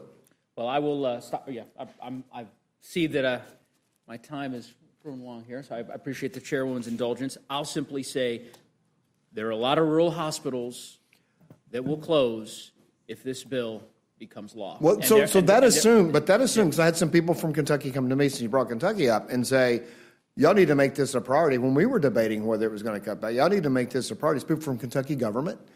And so that says, well, and then my answer back to him, why don't you make it a priority? Because so the 3.5% is where the state takes the money to match. And so they don't have to put any money in their general fund. So they're wanting us to make it a priority, which I do make it a priority. I want my hospitals to be successful, but the state also has to pay their share as well. And I would just simply say, similar to the point that I articulated in my colloquy with Chair Arrington, I think it's going to be awfully tough.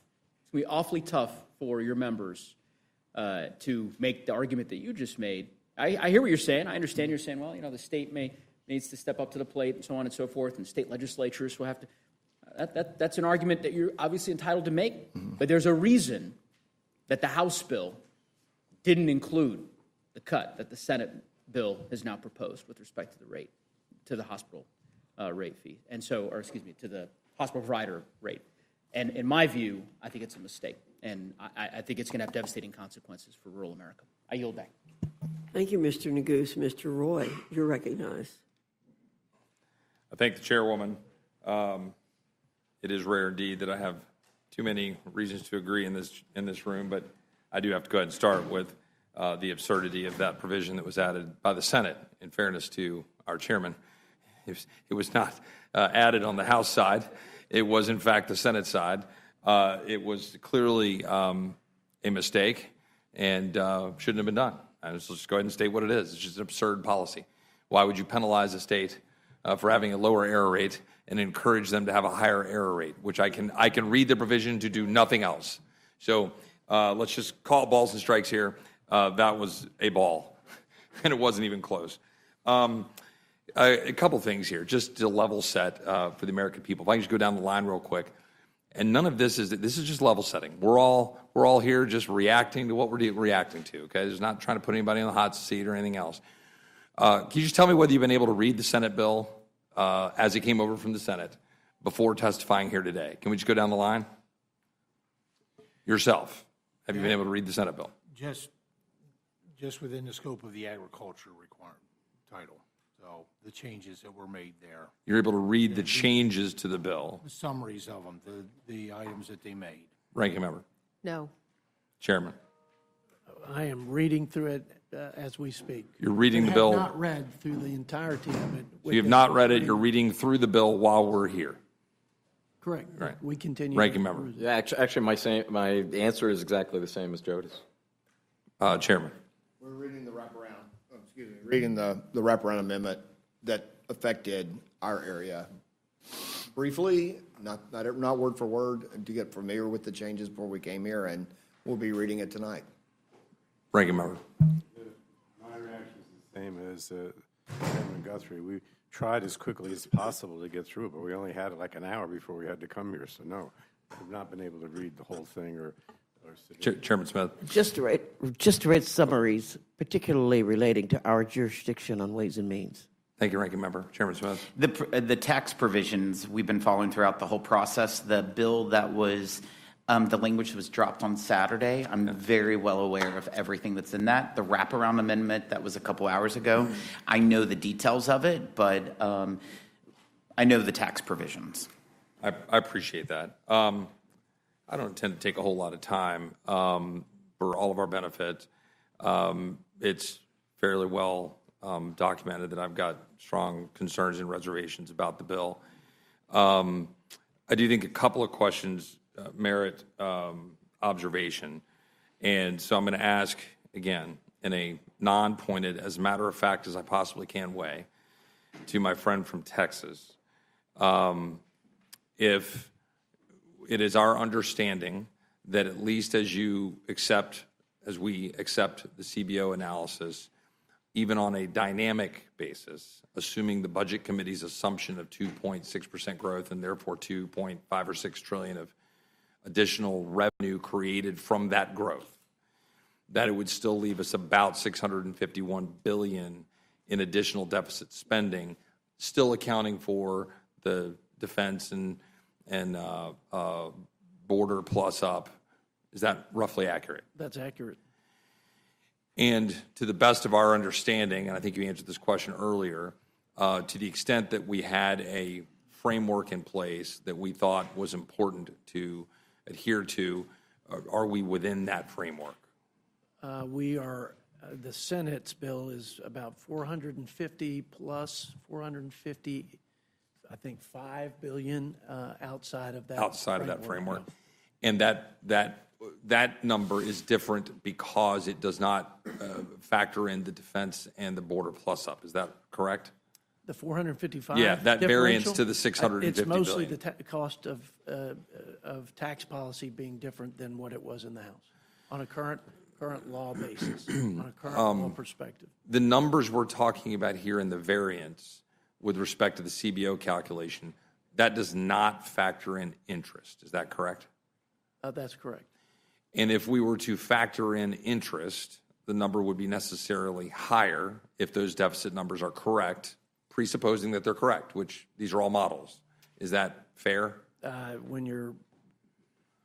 For every dollar you borrow, 50 cents on that dollar is going to interest, so it's a significant additional cost. Would it sound correct that if we're at $651 billion of additional deficit spending, that if you use the CBO's own calculator at the CBO's own assumed 3.5% interest rates, which are far from guaranteed over the coming several years, that would produce over $1 trillion of interest? I'm sorry, let me restate that. Over $1 trillion total when you take the 651 and then add in interest, that we would be in the $1.2 trillion range. You are in the ballpark. So that is the concern for those out there trying to observe what we're doing about the extent to which there's deficit implications to the legislation that was moved forward from the Senate and sent to us. I think it's important, and I might ask, might have a question here, just for level setting, because there's differences of opinion here in philosophy.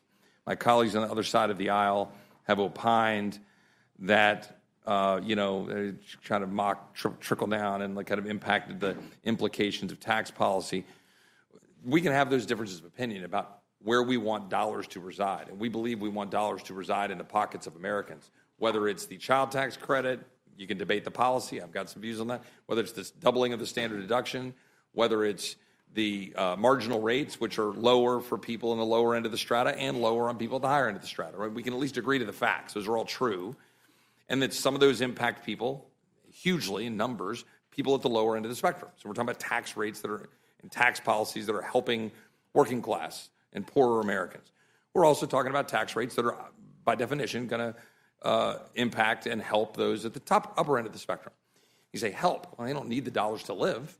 But the question is whether those dollars are going to create more wealth and jobs in their pockets, right? There's a philosophy on the right side of the spectrum that they do that. I adhere to that philosophy, that the money in the hands of the American people produces wealth. You produce wealth, you create jobs, you create opportunity. I think that's a good thing. Where I think I've got a problem is that the Senate wanted to embrace that part in full. They wanted to go whole hog on that. And they want to go, fine, we'll make tax cuts permanent over 10 years. Great, God bless them. I'd love to do that. I'd love to have rates that don't change and they're permanent and they're low. But by doing that, they're exposing the problem. And that problem is just simple arithmetic. And that is, if you do that, then you're going to have an issue with respect to revenue and with respect to spending. And the last point that I'll address, rather than in the form of a question, is the policy baseline. The policy baseline is a dangerous gambit. It is a dangerous gambit for either side of the aisle. Because to my colleagues on this side of the aisle, please come explain to me, when my colleagues on that side of the aisle are talking about what's going to happen with the Affordable Care Act subsidies, what's going to happen in future policymaking when it comes to things we disagree with, when you just assume what is current policy rather than having us vote on said policy. I've seen a lot of messaging and rhetoric coming from very good friends of mine talking about how it's somehow anathema or accepting leftist dogma to say and to ask the question about a policy baseline about whether or not that is foregoing our responsibility to do the math. You can believe that the current tax rates that are X, whether it's for the lowest bracket or the highest, should stay the same. And I take on face value that many of my colleagues, the administration, and myself included, would like them to stay at that level or even lower. That's my preference. But if you do that, you have to do math. What will be the impact then on revenue? And my colleagues, I think, in the Senate in particular, because God bless the House, at least we created a framework by which we were trying to do dollar for dollar. And I realize my colleagues on the other side of the aisle disagreed with that. But I want to give credit to the Budget Committee chairman for trying to hold a line of saying that there ought to at least be a connection, that we ought to at least say, if we're going to do the tax policy, at least do the spending policy. Have the courage and the fortitude to do what you campaign on when you're talking about balancing the dang budget. Don't just talk about it. Don't talk about balanced budget amendments and then go home and say, look at me. I got a balanced budget amendment vote. Did it fail? Did it? Yeah. No, it failed, yeah. Is it law? No. Right? But I got you your tax cuts, but ignore that inflation that is a result of $37 trillion of debt. My colleagues in the Senate failed us. My colleagues in the Senate failed us. They sent us a bill knowingly, using a policy baseline gimmick. They sent it knowingly. And they sent it knowing that it was going to have increased deficits. Last question, I'm sorry, it's for my good friend from Texas, who I don't really want to put on the spot here in a way that's beyond, I think, the core question, but this matters. Regardless of what one thinks about these policies and wanting to be able to have the economic growth, I want the tax cuts to be permanent. I want all this stuff. But is it fair to say that the lion's share of the deficits will be in the first 5 years of the 10-year budget window? Is that fair to say? Yes, that's fair. Is that relatively irrefutably fair to say? It's irrefutable to my knowledge. The only way to refute the idea that in the first 4 to 5 years of the budget window that we will have significant deficits to the tune of probably close to $2 trillion, $1.8 trillion, even on a dynamic basis, assuming the Budget Committee's numbers, that you have to make up for it in the tail in the last 5 years of the budget window. The only way to do that, to the best of my knowledge, is to assume more revenue for tariffs and assume higher growth rates. So I think you have to assume, I haven't done the exact math, 3 to 3.5% growth over 10 years, which I hope we have, and we should aspire to get, and tariff revenue at the rate that we currently are bringing it in or more, which CBO has scored, to CBO's math, 2.8 trillion? I just did that from memory. Something like that. So it'd be about $280 billion a year. So you have to assume that tariff revenue and assume, call it 3.5% roughly growth. Then you start to kind of wash out what we're doing in Congress by our choice. Everything we just said, we're leaving essentially administration to go carry out. If I'm characterizing anything incorrectly, does anybody want to challenge what I just said mathematically?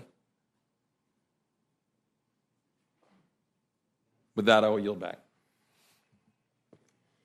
Thank you, Mr. Roy. Ms. Leisure-Fernandez, you're recognized. Thank you very much, Madam Chair, and hello to all of our panelists.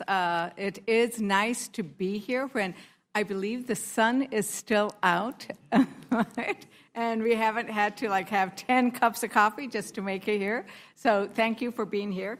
It is sad to be here yet again to review a proposed bill that will do so much harm. And the reality is, across America, we are hearing loud and clear that this bill represents the Republican Party's moral failure. And I use the word moral failure because we have had faith leaders use that word. We have had your own Republican colleagues use that word. And indeed, this bill, it's shameful. It's a betrayal of your voters because the Americans haven't asked for it. In fact, they've told you they don't want it. It's hugely unpopular among Republican and independent voters. And it's cruel. It's the biggest tax cut to Americans' health care ever. And it takes this riding inequality gap and turns it into a Grand Canyon of inequality. It takes from the working poor and gives to the ultra-rich. And it saddles, as Representative Roy is pointing out, all of us in this room, and importantly, our grandchildren and our children with debt. And nobody can refute that. And this is strange when we are indeed agreeing with Representative Roy. It happens, as they say, a broken clock is right 2 times a day, and we are agreeing with him. We think the numbers are higher than what he has pointed out, but it is debt and deficit. And you know, when you think about this weekend, right, it was a little surreal because we had the Senate Republicans taking action to get a bad bill and make it worse, taking away that $6.16 a day that veterans and children and hungry mothers get for food. That was happening this weekend at the same time that we saw one of the wealthiest Americans float in on his $500 million yacht to have a $50 million wedding. And the reason why that is so important is because those are the two ends of what's going to happen in this bill. Is that the wealthiest, as was pointed out by my good friend, Ms. Moore, are going to get richer and more powerful. And then the working families of America, the veterans, those who can't work, are going to get hungrier and sicker. And that's that's what we were seeing. You know, Chairman Guthrie, Jeff Bezos is worth $237 billion, $237 billion. And we have a little discussion earlier about hospitals in your district. And when we think about Jeff Bezos, they got a lot of tax cuts through Amazon and the large corporations, and those tax cuts were supposed to expire, some of them, right? Some of them were made permanent, but others were going to expire, and that's why we're in this exercise right now, correct? Which tax cuts are you talking about? Well, but we are in this exercise because there are some of the tax cuts are expiring, and the question is, what are we going to do about it? And there are tax cuts that benefit those who make under $40,000, and there are tax cuts that benefit the largest corporations. Now, we talked a little bit about some of the hospitals in your district, including Owensboro Health, Twin Lakes, Medical Leachfield, and the Kentucky Hospital Association itself has said it would be greatly damaged and essential services would be eliminated from that hospital. And as we know, once you start eliminating hospitals, services, you often then see them close. I visited some of the rural hospitals in my district, and as one of the heads of the hospital pointed out, when a community loses its hospital, the community eventually dies. Because nobody wants to be living in a community where when something goes wrong, they can't get care. If you are a pregnant woman and you have to drive 3 hours to give birth, that's a problem. Especially if you have something that goes wrong, right? So people leave those places. And that hospital I just mentioned, there isn't another one for another 22 miles. That's a little better than my places where they're 3 hours away. So I think when I think about this bill, I think about who needs more help right now. What do you think? Does Owensboro Health, Twin Lakes Medical kind of deserve more of your attention and help, or Jeff Bezos? Well, I focused on that hospital. That hospital's in Litchfield in Grayson County. Like you said, it's 22 miles from another hospital, about 35 from another hospital, but important to that community. And as I said, that when you limit the provider tax, it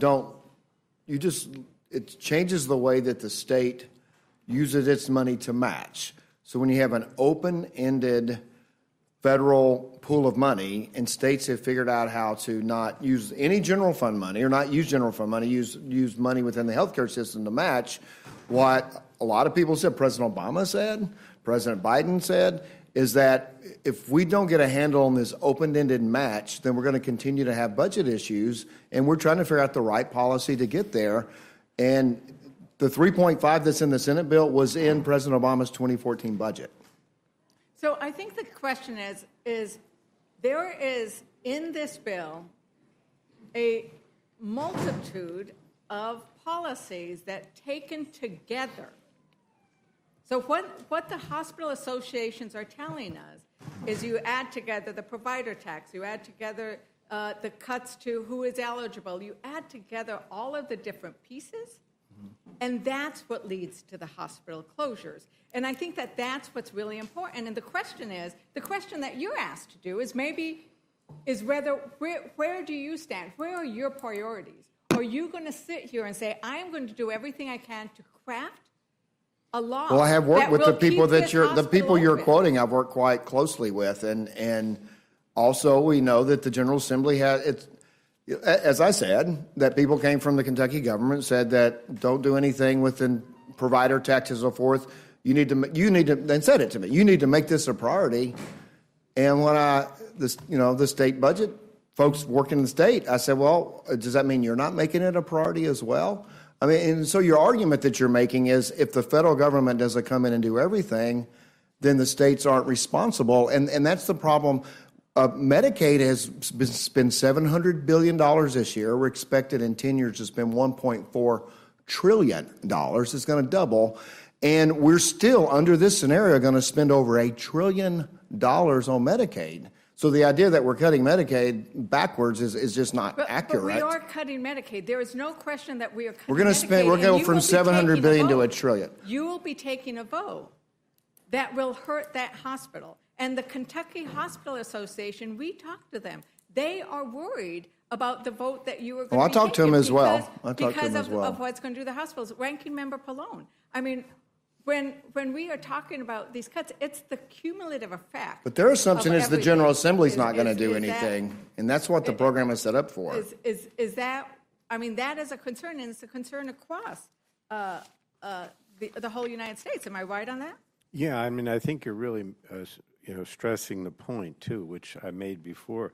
I think, which is that, when we talk about this $1 trillion in cuts to health care, and these 17 billion Americans who are going to lose their health insurance, it's not just, the paperwork requirements, that we've talked about that makes people lose their health insurance.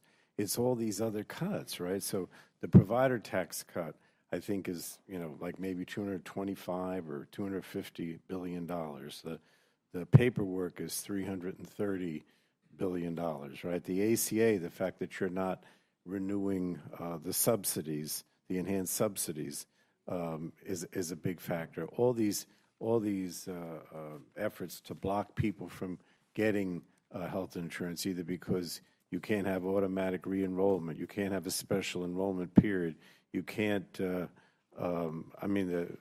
list goes on, and it is a cumulative effect on the health.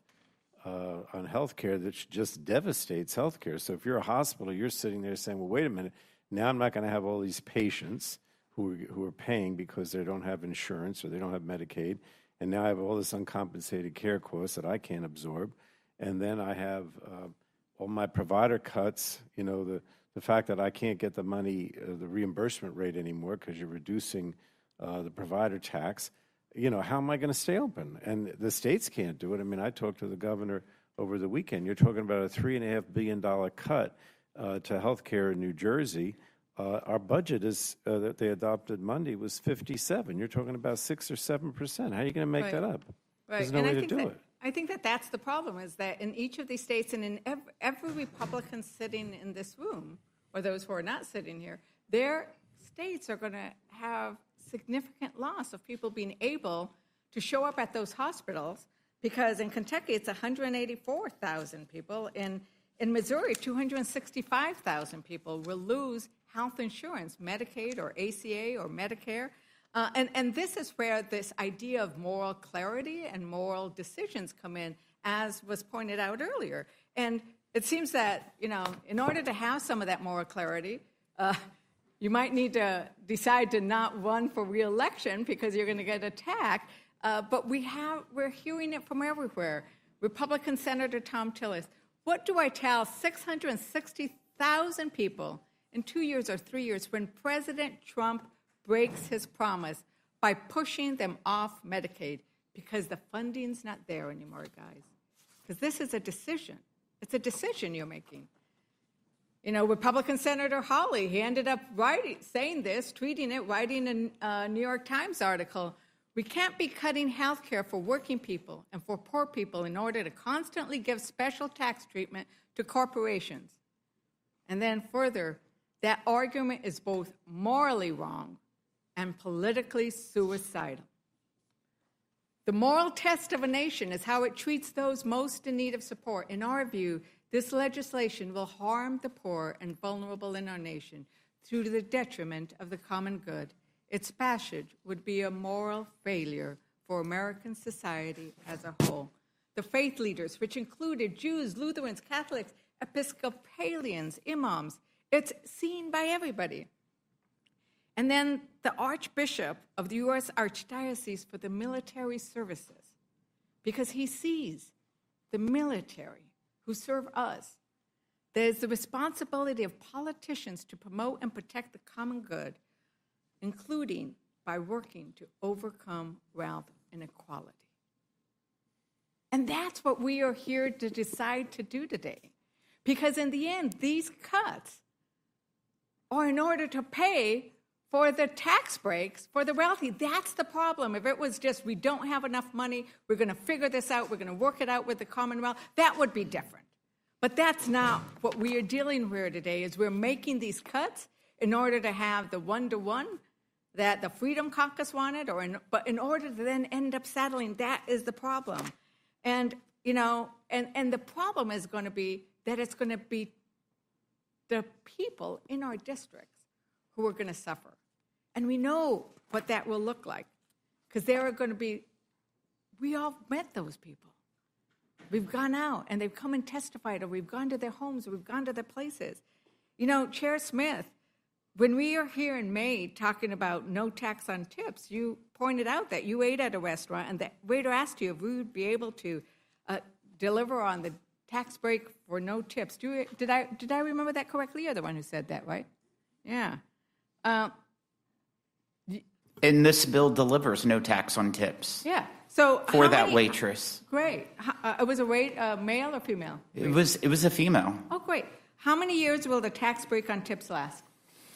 It'll last for 4 years, but that's very typical of tax policy.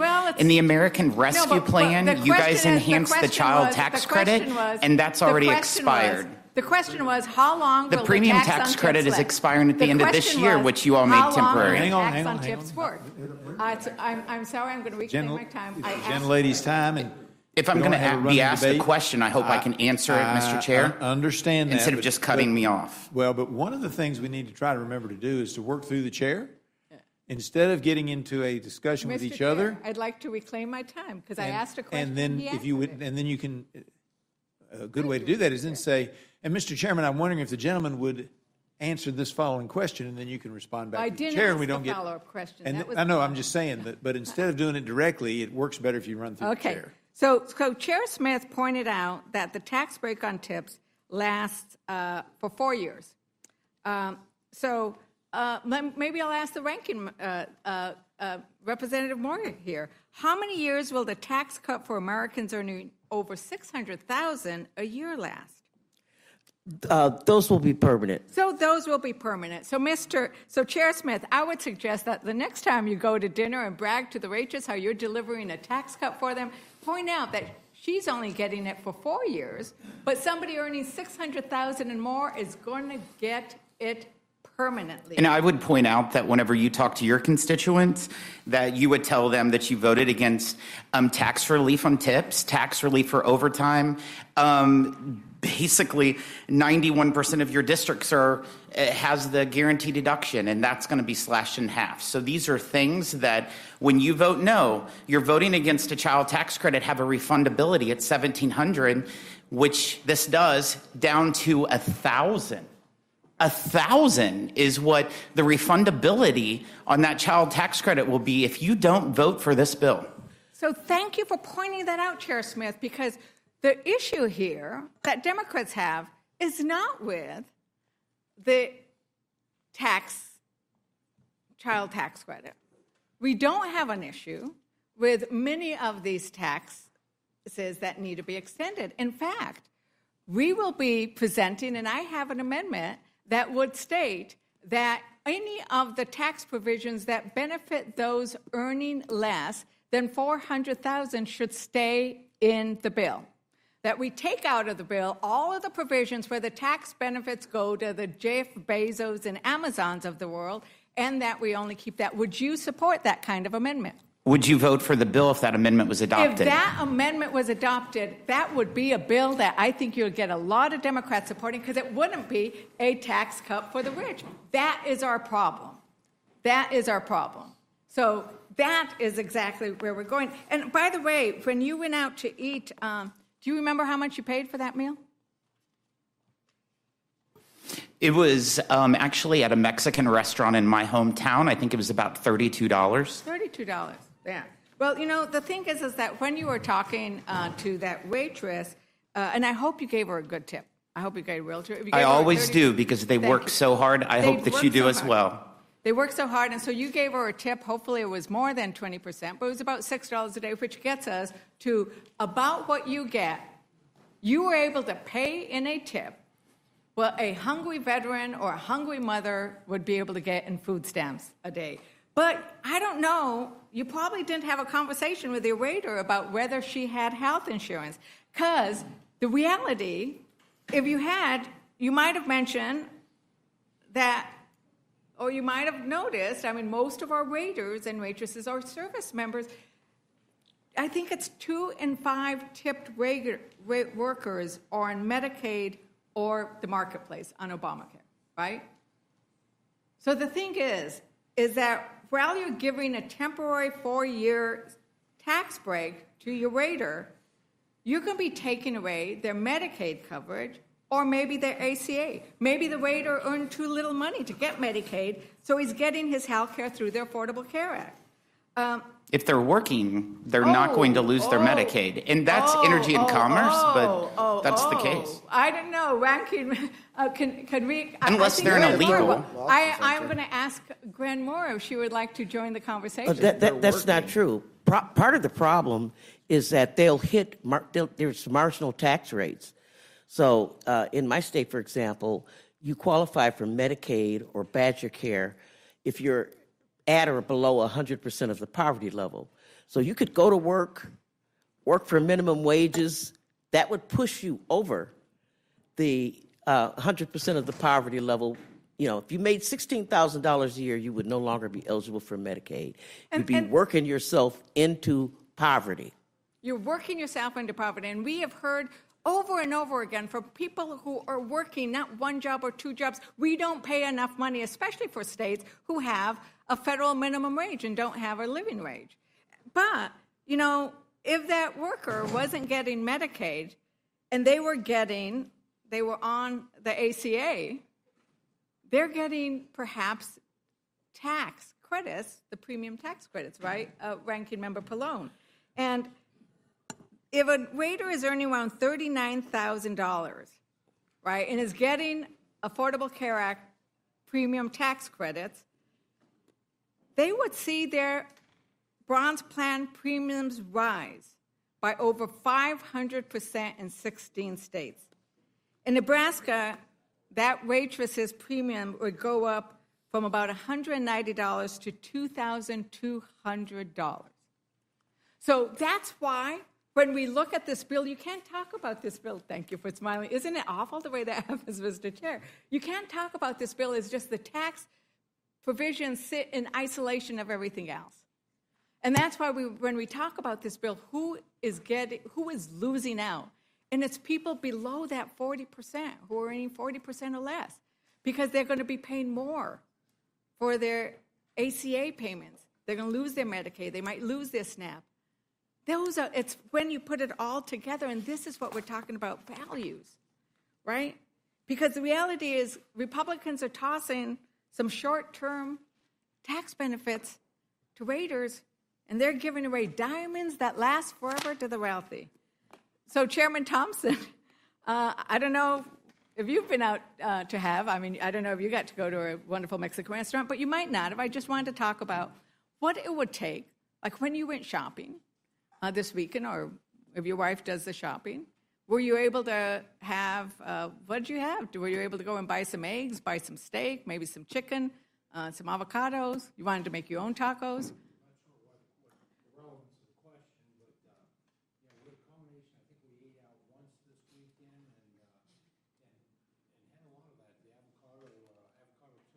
Avocado toast, yeah. Yeah. Yeah. Sorry. I'm the secondary team when it comes to cooking. I'm the taster. But I can tell you those avocados, if we sent somebody who was on SNAP benefits into a store to buy groceries for 3 meals a day, she would not be able to buy an avocado, and she would not be able to eat. And I'm sure you're aware why. In Mexico, where most of the avocados come from, we have a problem right now. A lot of the avocados are grown in the area that are heavily in presence of the cartels. And so USDA is trying to work on that to make sure that, there's adequate proper inspections within the grove. So that's really impacting the supply of avocados right now. Right, but they're expensive. Basically, they're the point more is expensive than ever right now because of that. So much is Just more give me the expensive than reasons for ever. it. So much is more expensive than ever. In fact, we now have a tracker that tracks how things are more expensive than ever. People might want to check it out. But that's the problem, is that it's not just avocados. I went in Clayton, New Mexico, another one of my beautiful rural towns.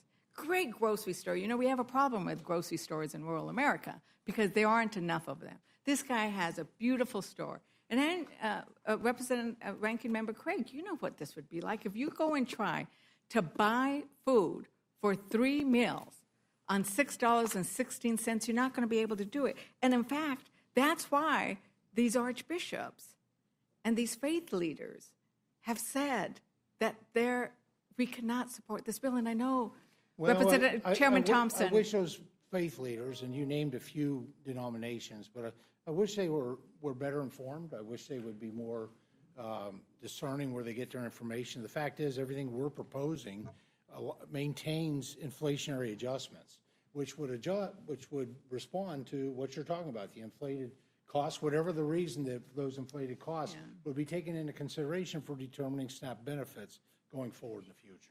Well, I think they're fairly informed. And I want to give a shout out to my own Archbishop Rester. And I think where he's basing it on, and I know you, a man of great faith, and believe, and you know Matthew, right? You know Matthew. What does it say? When I was hungry, you gave me to eat. When I was thirsty, you gave me to drink. Right. You know it really well. Ranking Member. And I also know that Matthew is talking to the church and to the people, not to the Roman government. So I think it's important that if we're going to quote Scripture, to make sure that it's kept in context. Matthew 7:16, which was quoted earlier, was talking about false prophets, not. And quite frankly, so I think we have to be very careful with what we say in this room and other rooms, that we don't play the part of a false prophet. Well, in that instance, there's actually an exchange that's going on where then the apostles say, but when have we ever seen that you haven't been hungry and you haven't been thirsty? And he says, but it's in the least of us. It's how we treat each other. And that's what it's asking. Am I understanding that? It's how we treat each other. And I think that we have an obligation because we are elected by the people we represent to bring those kinds of values and work on them.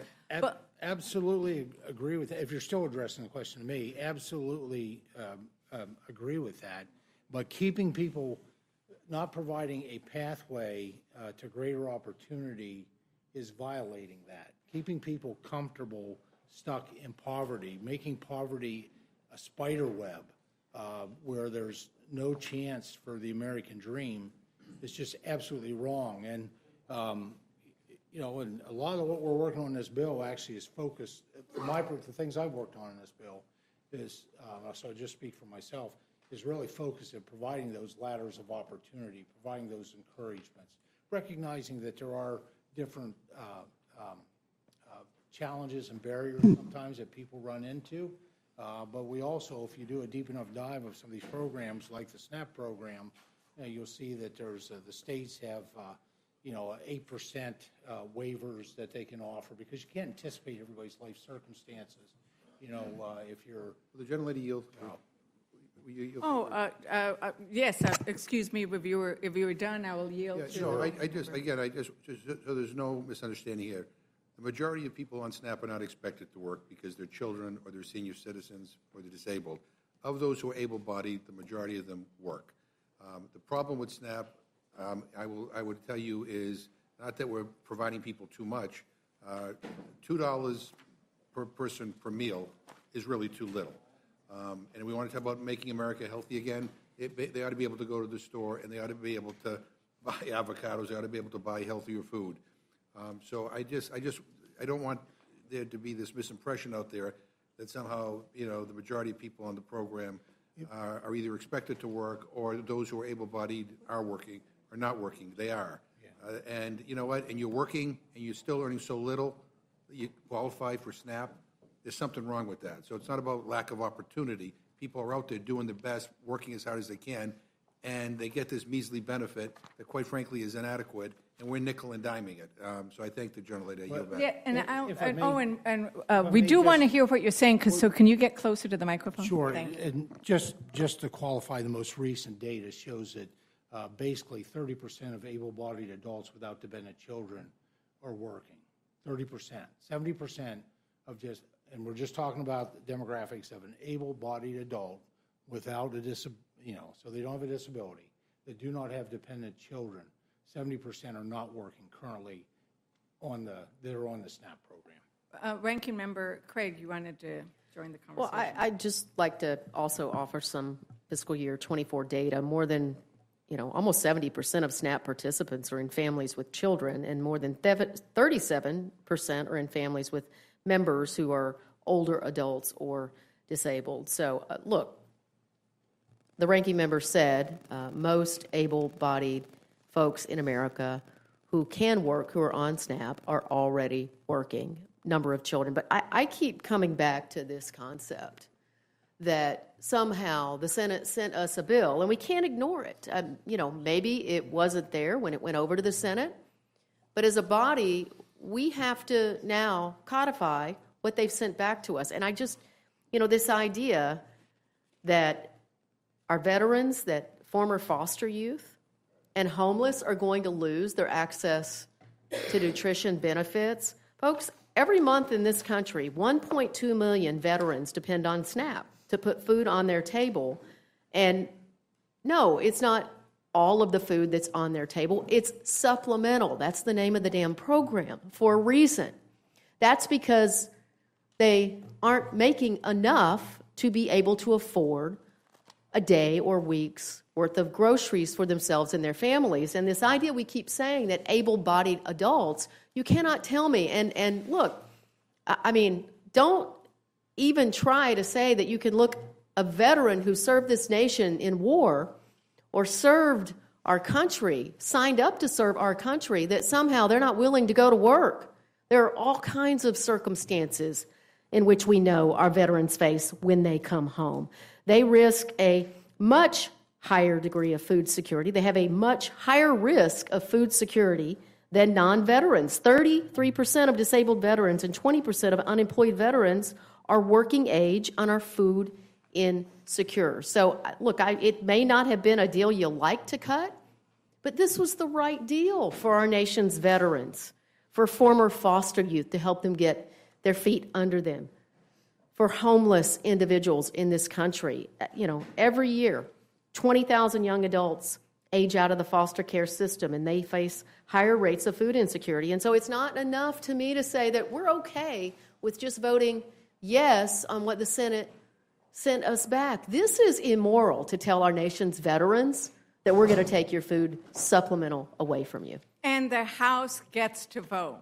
The Republicans control the vote, so it's going to be up to the Republicans to say this is not acceptable. And whether you're saying this is not acceptable because we don't like the budget numbers and the deficit numbers, and whether they're going to hold and not be Congress people who are caving again, or whether it's because it's wrong.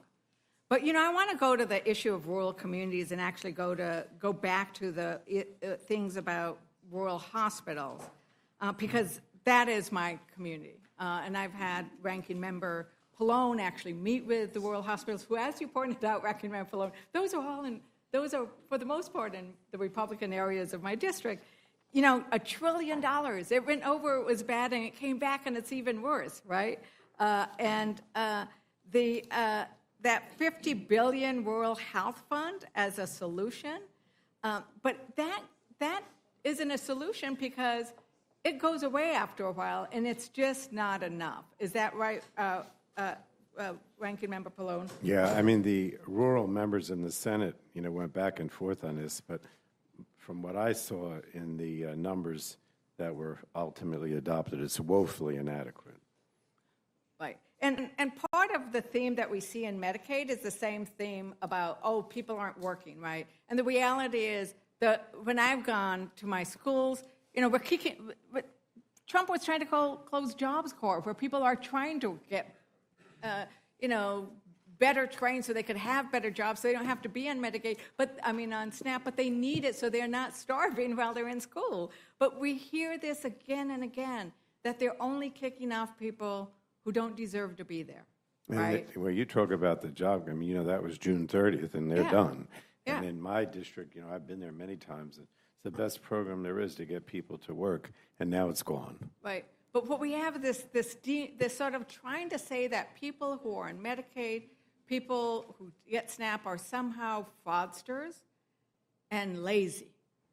It's just and don't want to work. And in fact, Senator Roger Marshall said, and I quote, "When they talk about people not being on Medicaid anymore, half of those people are on it because of fraud. Repeat it, half of those people are on it because of fraud or some type of abuse of the system. The other half is because they're unwilling to work 20 hours a week."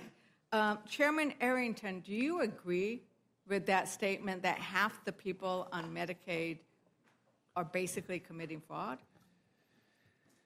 I'm just looking at the CBO report. It's a letter in response to my requesting and Chairman Guthrie's about who those 7.8 million people that my Democrat colleagues have suggested are being ripped off the safety net. It's an honest, straightforward question to the rhetoric that I think has been quite predatory, really, because I think you're preying on the fears of people that have no reason to be afraid. And in that letter, and by all means, we can have this discussion. But in this letter, CBO says 4.8 million are able-bodied adults between the age of 19 and 64 who have between 19 and 64 who have no dependents and who do not meet the 20 hours of community service, of school, or of a job, which is, by the way, only 10 to 15 hours lower than the bill that Bill Clinton signed in 1996 along with Joe Biden and other Democrats. But this is just Medicaid alone, 4.8 million. This is the nonpartisan, independent CBO that I think my colleagues on the other side of the aisle are fond of sourcing. I'm sourcing it right back to you, and I think it is so disappointed. I think there are some honest disagreements. I think there are really good questions about the debt and spending, and man, it's tough. It's tough for me. But this kind of BS about telling the world, and it's no wonder that people in your district are saying, I'll stop. You asked a question. I told you these are the data points from a letter from the Congressional Budget Office, and this is just for Medicaid. So one of the things, and AEI says 70%. I think that's what the chairman is quoted of saying able-bodied adults, 70% aren't working. California and 5 other states have nobody working. Literally, nobody is working. Effectively, they don't enforce the work requirement. Not the able-bodied adults. Now it's not like half of them. Now nobody's working. The able-bodied adults in California on SNAP are not required to work. They're not required. There's no enforcement. There are 4 or 5 other states similarly situated. And I think... Well, I think that the reason when we go to jurisdictions like mine, and the reason why we're seeing these numbers, and if you go out into the community, they are not people who are fraud or just aren't working, but I'm going to... And if I could just remind folks that you've used about 37 minutes of time, and the chairwoman would be upset with me if I didn't point that out. Well, thank you for pointing it out. The gentlelady has yielded to the gentleman. I just want to point out, you throw around the word able-bodied adults as if every able-bodied adult is equal, in terms of what's going on in their life. But an able-bodied adult who might not be working might be taking care of a child at home, or might be taking care of an elderly mother, or might be in between jobs, or might not be able to get into a work training program. I might live in an area where they don't have access to transportation. And so that's the deal here. So this is not, we're not trying to be, this is the reality. The claim that only 30% of non-disabled adults without dependent children work while receiving SNAP. I mean, we know that 70% of SNAP participants are children, seniors, or people with a disability, all of whom are exempt from work reporting requirements for what I hope are for obvious reasons. Many of the working age adults that participate in SNAP do so temporarily, often while between jobs or when their work hours are cut. It is exactly because they don't have work that they need to turn to the program oftentimes. And as a reminder, we give them only 3 months to find work again before they get kicked off the program for 3 years. For 3 years, thanks to SNAP's time limit. So that is, I mean, you may all find that to be humane and just. We don't. And so there's a difference in terms of values and in terms of what we believe is right. I thank the gentlelady. Thank you. And I just also want to point out that, as was discussed earlier, that a lot of the reason why people will fall off of Medicaid is because it becomes very complicated, right? And we've had hearings where we've heard people talk in New Mexico. I mean, the SNAP application is like, the average SNAP application is 17 pages long, and in some places 21 pages. It's like Republicans who always talk about wanting to cut regulations, they don't mind putting more regulation and more paperwork and a mountain of paperwork on working people. But I would also point out that this is a crazy one, that the moratorium on simplified eligibility, so to try to make things easier, there was actually a rule that said, let's make the application sort of more streamlined, simplified, eligible, so it works. And that actually, they're barring that in the Senate bill. So not only are they trying to sort of make it harder for you to eligible, but they actually are getting rid of the rule to make it easier to apply for these things. Because I'm running out of time, I just wanted to touch quickly on tax credits, and I'll try to be quick. So I wanted to just touch quickly on the issue of the energy tax credits and the fact that we are seeing energy costs rise. And while we discussed earlier that they did get rid of the tax, the new tax on renewable energy, we are still going to see rising energy costs, electricity costs from this bill. And I think that is just a really important thing to point out. Mr. Chair, I would a meta-analysis, and I know you're going to ask me for the date, and it is March 2025. Thank you. Without objection, so ordered. And what this goes through, because we've seen lots of documentation, the tax on renewable energy would have been really bad, right? But the fact that they are pulling out of renewable energy projects early that are benefiting Republican states primarily, right? Because they're wind projects. Once again, I represent an area, a huge Republican area. We've got lots of wind power. We have lots of oil and gas too. But the idea that we heard earlier, oh, we shouldn't be subsidizing. We need to remember, we subsidize oil and gas and fossil fuels and coal to the tune of about $3 billion was 2022, right? And now they're decreasing the royalty rate on oil and gas. They're going to make another, I think, another $6 billion. So we are constantly subsidizing fossil fuel. And it's sort of like the Republicans. It's like renewable energy is where it's at, right? That's the next frontier. And we need to do a lot. It needs to be a little bit of everything. But what they want to do is say, oh, no, we don't really want to use electric lamps. We prefer the gas ones. We shouldn't really put any of our correspondence in email. We should send it all by paper post. I mean, let's keep the horse and buggy.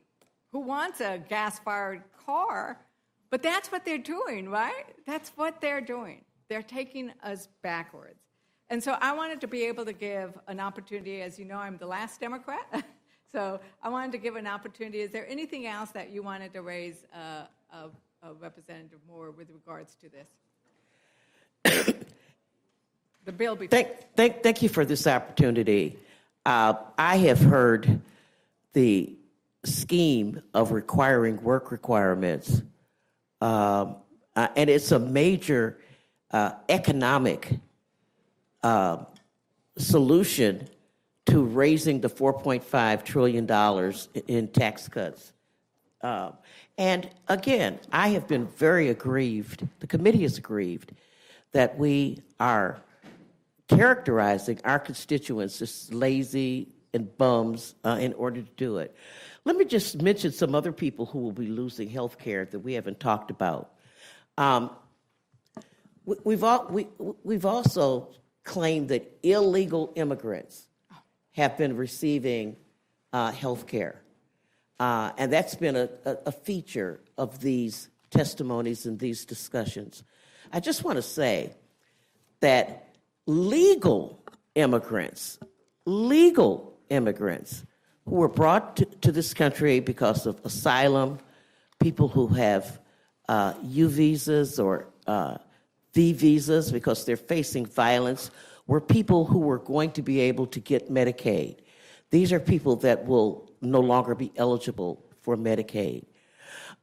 There are legal immigrants who have lived in this country for decades. People, scientists, doctors, engineers, people have worked and paid into Medicare for 30, 40 years who will no longer be eligible for Medicare, even though they have paid into the system. Thank you, Representative Moore, and I'm going to try to move along. But I did want to make sure that Ranking Member Boyle, was there anything else you wanted to raise? I take it the Medicare issues, the regressive manner in which this is a transfer of wealth from the poor to the wealth. Did you want to add anything else? Because he's signaling me to stop. Yeah. To you, if there's anything else you wanted to add. No, I will just say briefly, is I know we've been here all afternoon, but given the importance of this piece of legislation, it is certainly warranted, and this might be our last bite at the apple. Let's not lose the forest through the trees. I come back to how I began this some 5 hours ago. The reality is that if this becomes law, 17 million Americans will lose their health care, millions more will lose their nutrition assistance, millions more will be impacted by these devastating cuts, all to help pay for tax cuts that are skewed toward the top 1%. That is the bottom line or the headline about what this bill is really about. There's a lot there, 1,000 pages. We're still figuring out some things that were added minute by minute on the Senate floor as horse trading was going on. Nothing can obscure that overriding reality. Millions of lives will be adversely affected by this legislation. I yield back. Thank you. And the last thing is, it's not just the skewing up to the wealthy, because there are some trees that are really problematic. And I think that it was discussed earlier, the elimination of a tax on firearm silencers and short barrel rifles and shotguns that would cost $1.7 billion. And that would be a lot of families that we could feed with the SNAP programs. 396,000 families could be fed with just what they're giving away for the silencers, right? The mafia tax, I don't know. Is there anything else you'd like to add, Ranking Member? I would just like to bring us back up to a high level on the Supplemental Nutrition Assistance Program.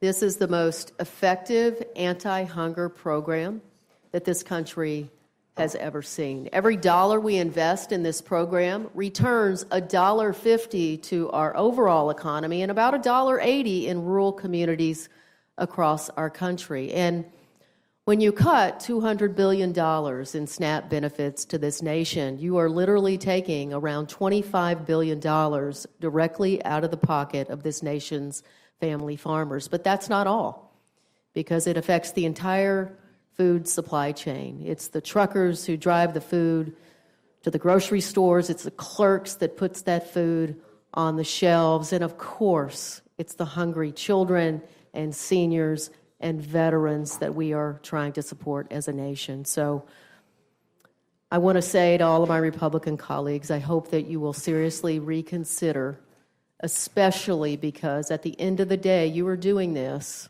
for no other reason to give tax breaks to the already rich in our country. Thank you.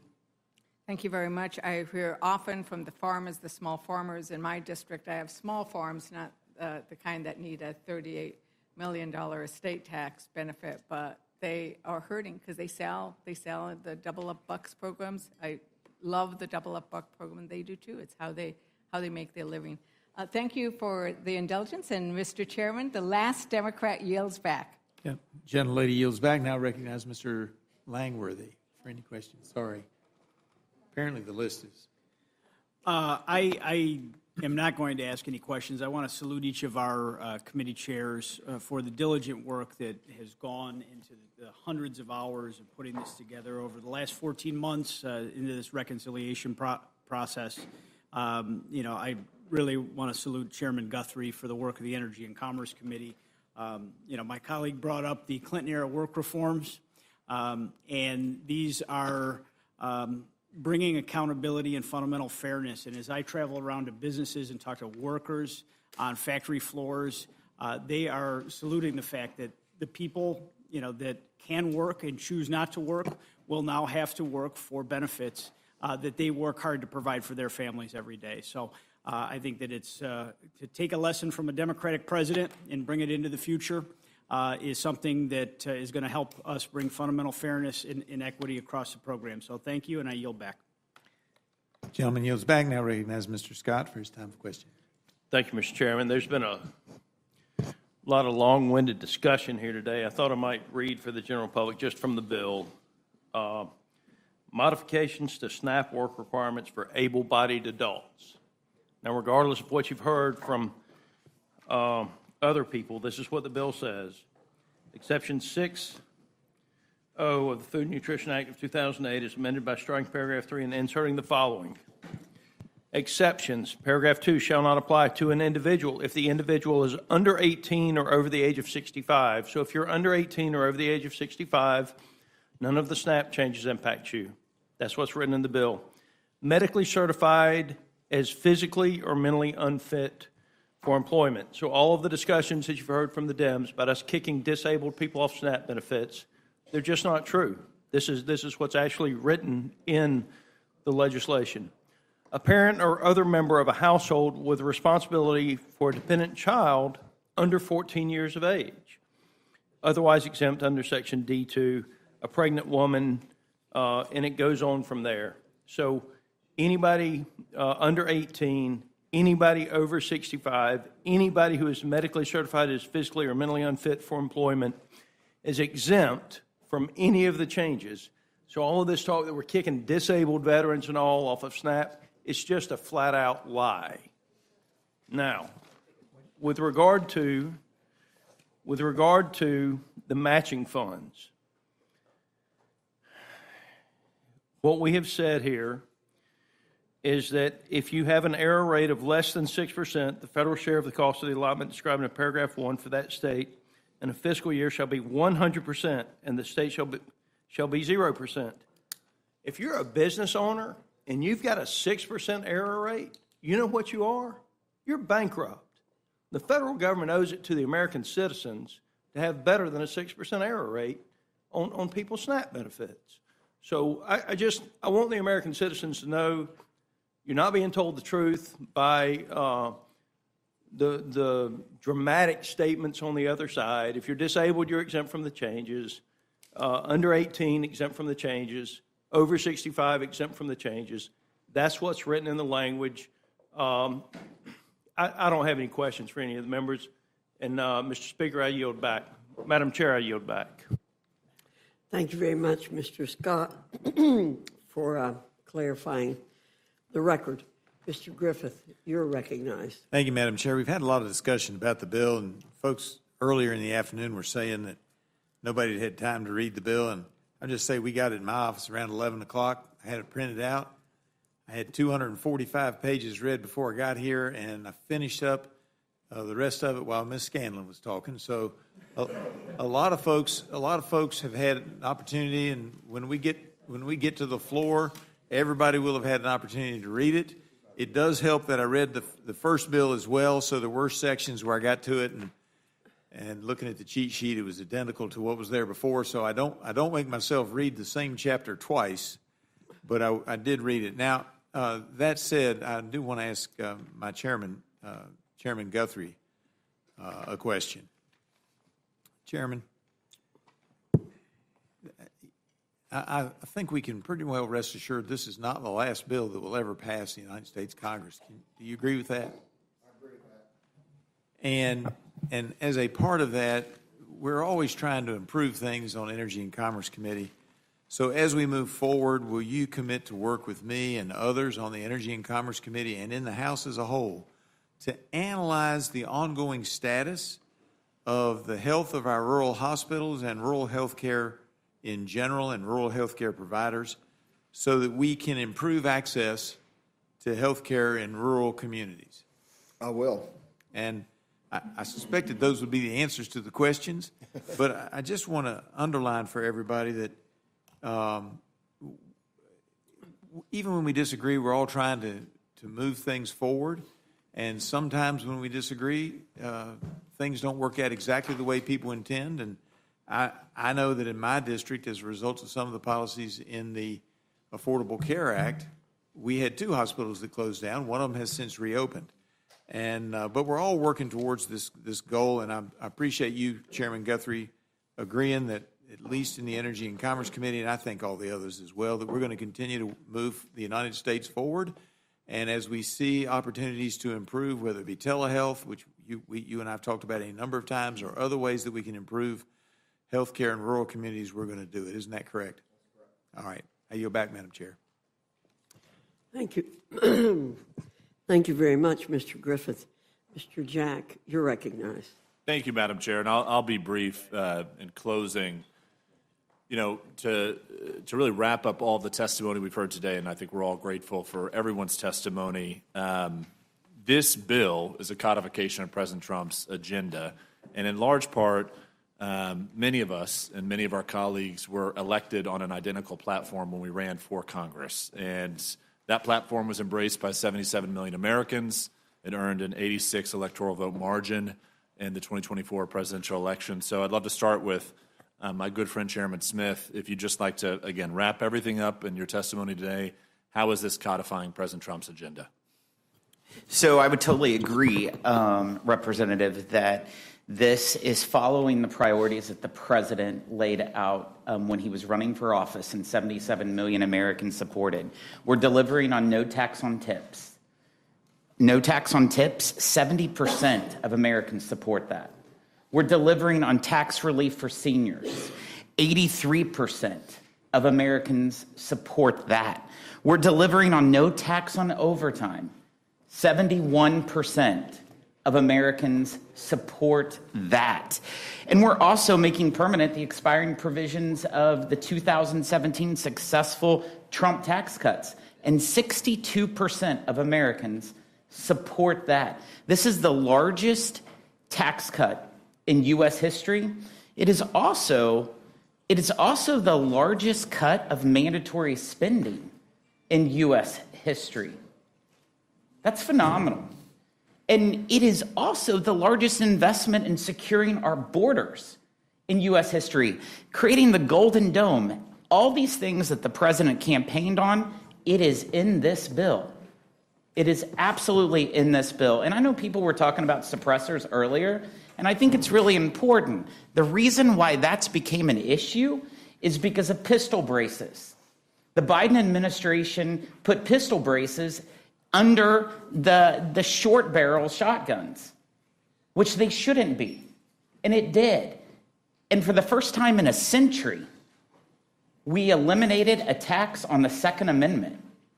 I think that's a huge win. For the first time in history, parents are going to be able to have school choice. And I think that's super important. So this is a bill that is delivering on what members of the House campaigned on, members of the Senate campaigned on, and clearly what the president campaigned on. Very well said. Chairman Guthrie, same question to you. How is this bill, in closing, a codification of President Trump's campaign? Well, that gets to all the above in energy dominance. There's a provision in here for making sure that we invest in critical minerals, we invest in delivery of energy. And President Trump was very strong. He said that America was going to be energy dominant, and it's important that we are, given what's going on in the Middle East, and this bill delivers. Thank you, Chairman. Chairman Arrington, same question to you, my friend.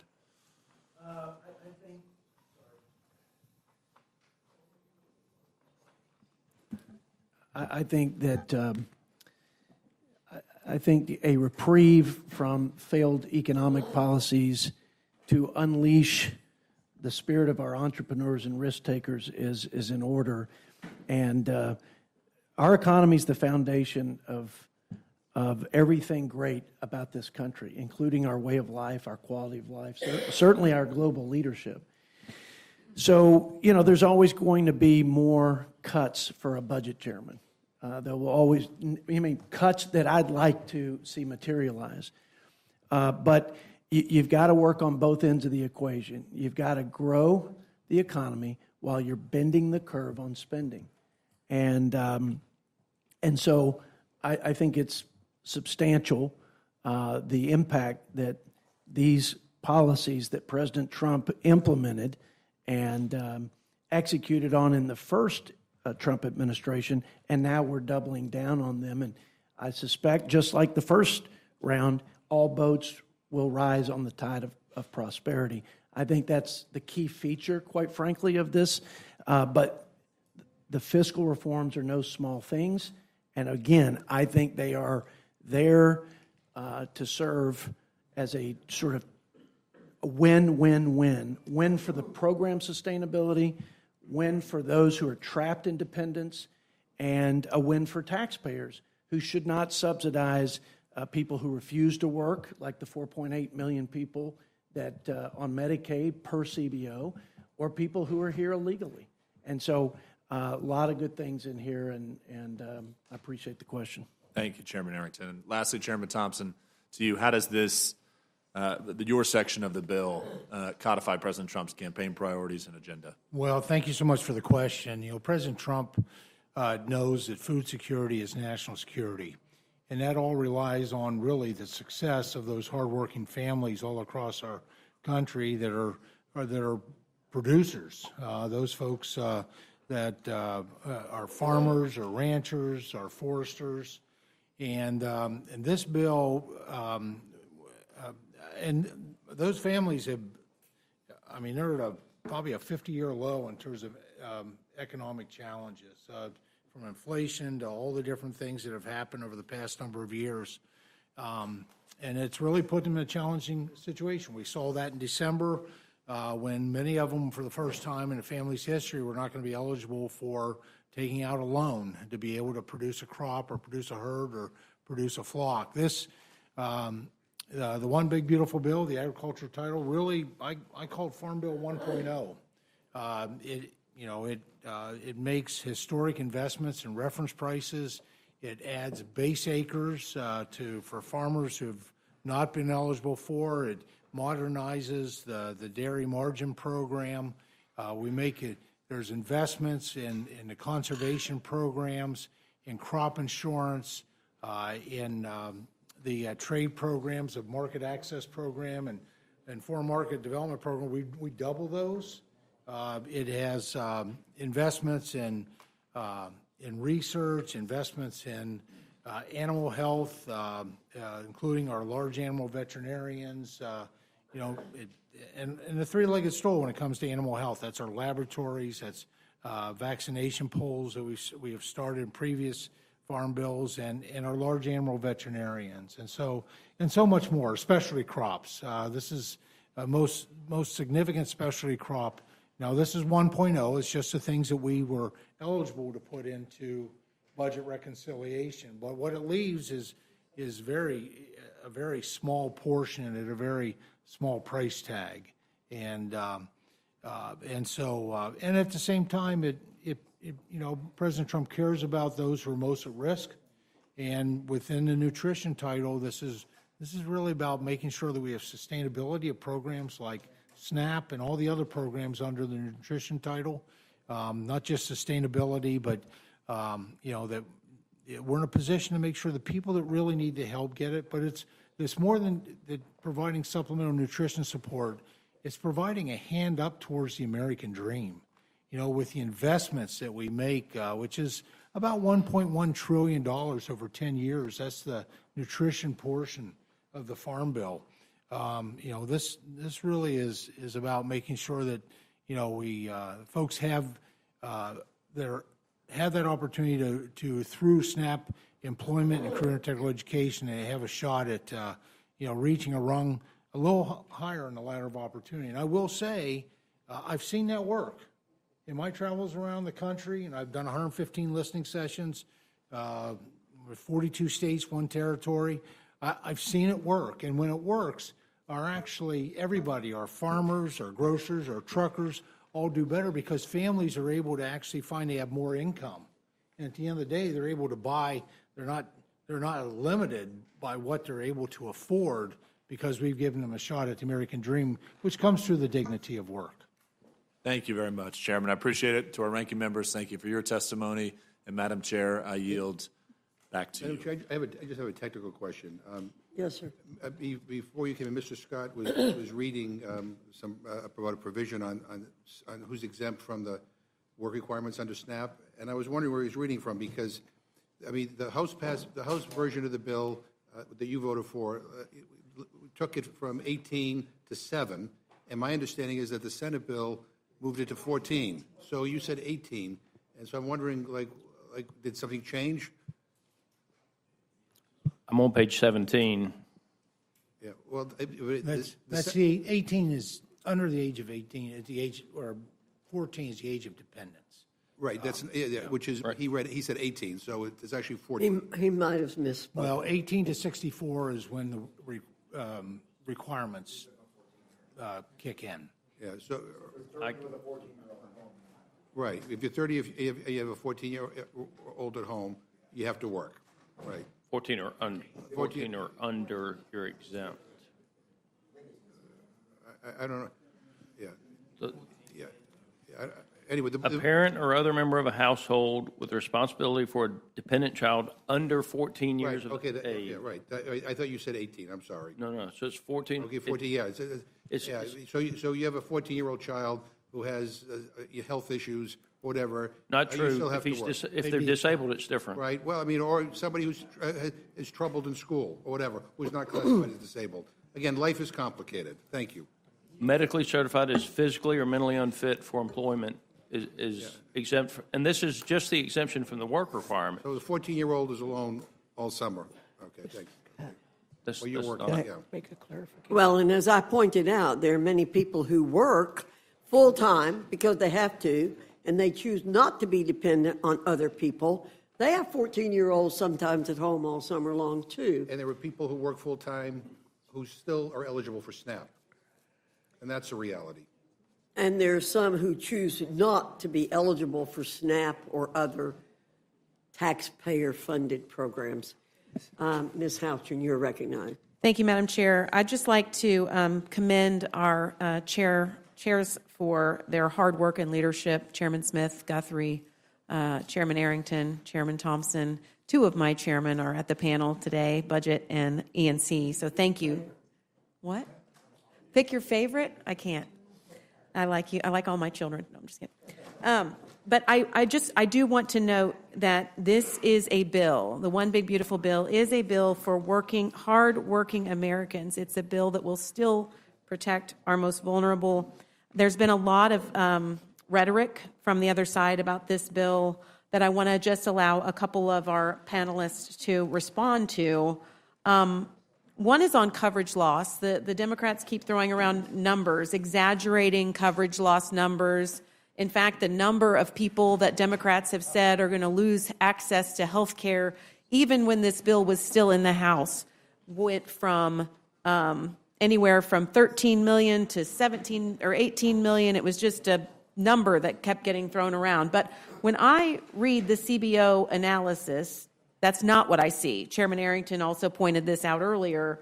Chairman Guthrie, can you and Chairman Smith, can you explain where those exaggerated numbers are coming from? And doesn't that include policies that the Democrats themselves have chosen to let expire that aren't even in this bill?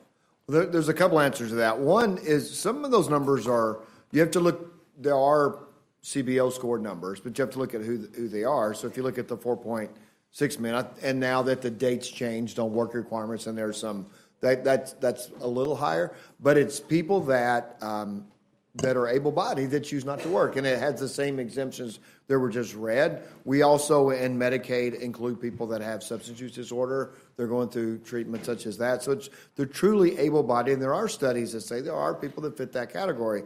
The other one that's frustrating is like when you're sitting here listening to the back and forth, especially when they're going against my good friend Ways and Means chair about putting limits on how long tax on tips or 4 years or whatever. Well, one of the over 5 million of the coverage loss is from premium tax credits, which was in the IRA, when people who voted for the IRA chose to fund programs like green energy funds, where there was a nonprofit that was politically connected, created itself, 1 month, put $100 in its checking account, got a $2 billion grant, paid $847 million. So I think my friend from New Mexico has left. But when she goes and visits her hospital and she sees people lost coverage because that tax credit expires, she made that a priority over insuring people. That was a decision. I mean, if the shoe fits on both sides of the feet, and if she's going to say that's your priority there, it's her priority as well, and she has to own it. Chairman Smith. Yeah, I would follow up with Chairman Guthrie. According to CBO, the numbers that they provided, they said 4.8 million would lose their health insurance who are able-bodied adults who just choose not to work. And so that is what CBO showed in regards to that. But it also provided, CBO said that 1.4 million will lose it because they're illegal immigrants. And then 1.6 million will have access to other forms of subsidized health insurance, including the option to stay on Medicaid.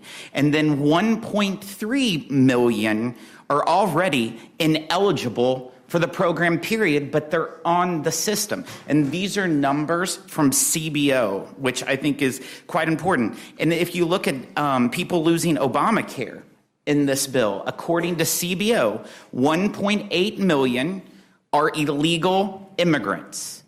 Not legal immigrants, but illegal immigrants. And then 1.1 million are just simply fraudsters who don't submit common sense verification requirements, and that's according to CBO. Not according to us, but according to CBO. Ms. Houchin, would you yield for 1 second? Yes. Mr. Smith, I'd like to ask you to repeat those numbers because I think it is important that the American people hear the facts from CBO. I've had people writing me alleging what we've been hearing from the other side today. They allege it. And I say to them, please ask your sources to state the facts, not what they're being fed. So would you please read those numbers again? Absolutely. According to CBO estimates of those on Medicaid losing health insurance, 4.8 million are able-bodied adults without dependents who choose to not meet modest work or community engagement requirements. And then 1.4 million are illegal immigrants. And then 1.6 million will have access to other forms of subsidized health insurance, including the option to stay on Medicaid.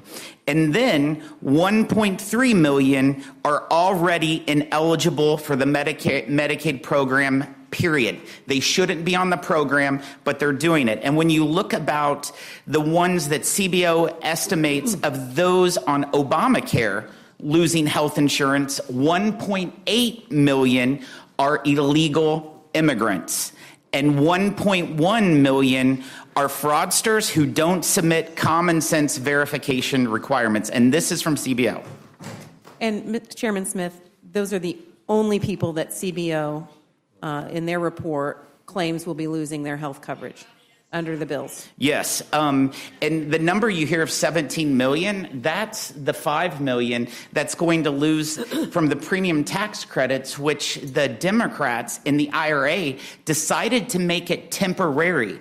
Instead, they did all the green energy credits permanent. And guess what? 90% of those green credits that you passed in the IRA goes to companies valued at more than $1 billion. Not working families, but 90% of those credits that you focused on is valued over $1 billion. So when given the option to prioritize health care for working families or energy subsidies, they chose the energy subsidies. They absolutely did. Environmentalist, wealthy billionaires succeeded, and they were the winners of the IRA. And just to be clear, Chairman Smith, if we're paying for health care for all of those people you just mentioned, able-bodied adults choosing not to work, people who are ineligible, people who are fraudulently accessing the program, and illegal immigrants, if we are funding health care for those people, does it not reduce the amount of money we have available to take care of vulnerable families? Absolutely. So why would we want to continue funding health care for those groups of people that you've just mentioned when it creates less resources for vulnerable families? Republicans' priorities are for U.S. citizens, not illegals. Despite the rhetoric from the Democrats, they could have raised the top tax bracket when they had full control of the White House, the House, and the Senate. There's been a lot of talk about how the Republican bill favors the wealthy and that we should increase taxes on the wealthy.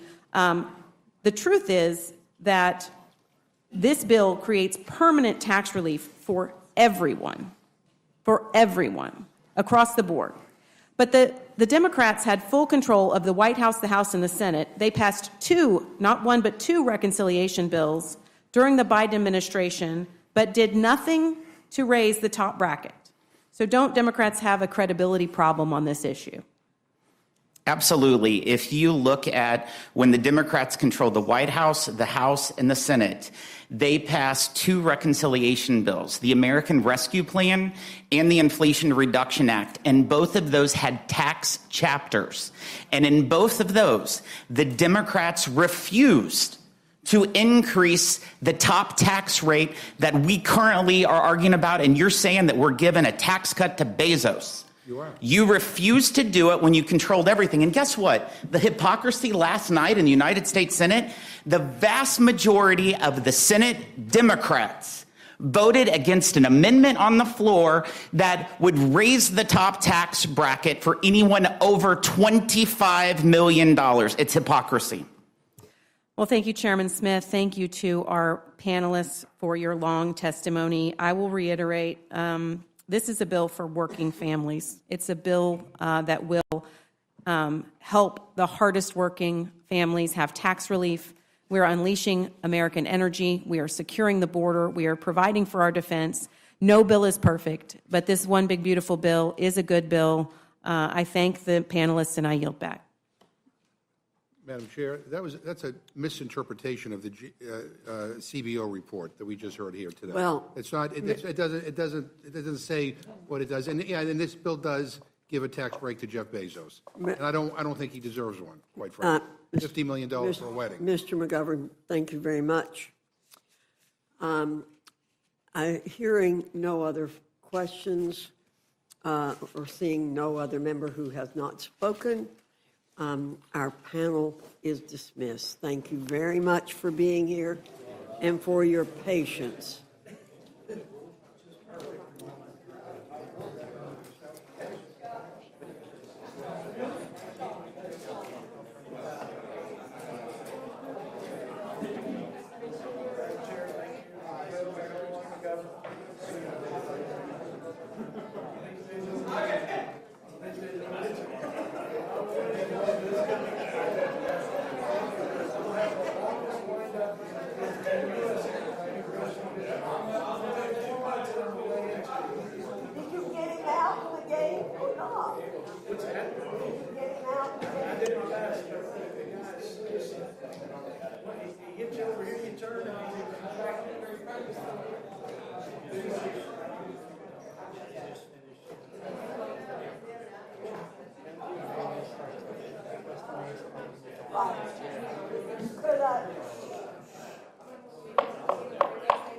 I need to call out some names. Mr. Moylan, Mr. Carter, Ms. Dingle, Mr. Olszewski, Mr. Cisneros, Ms. Randall, Ms. Elfreth, Mr. Dexter.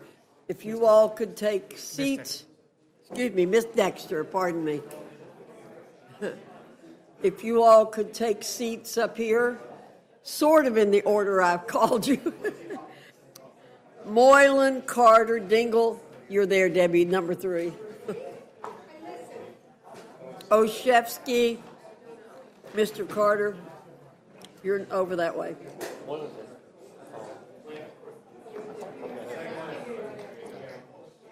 Mr. Cisneros right there.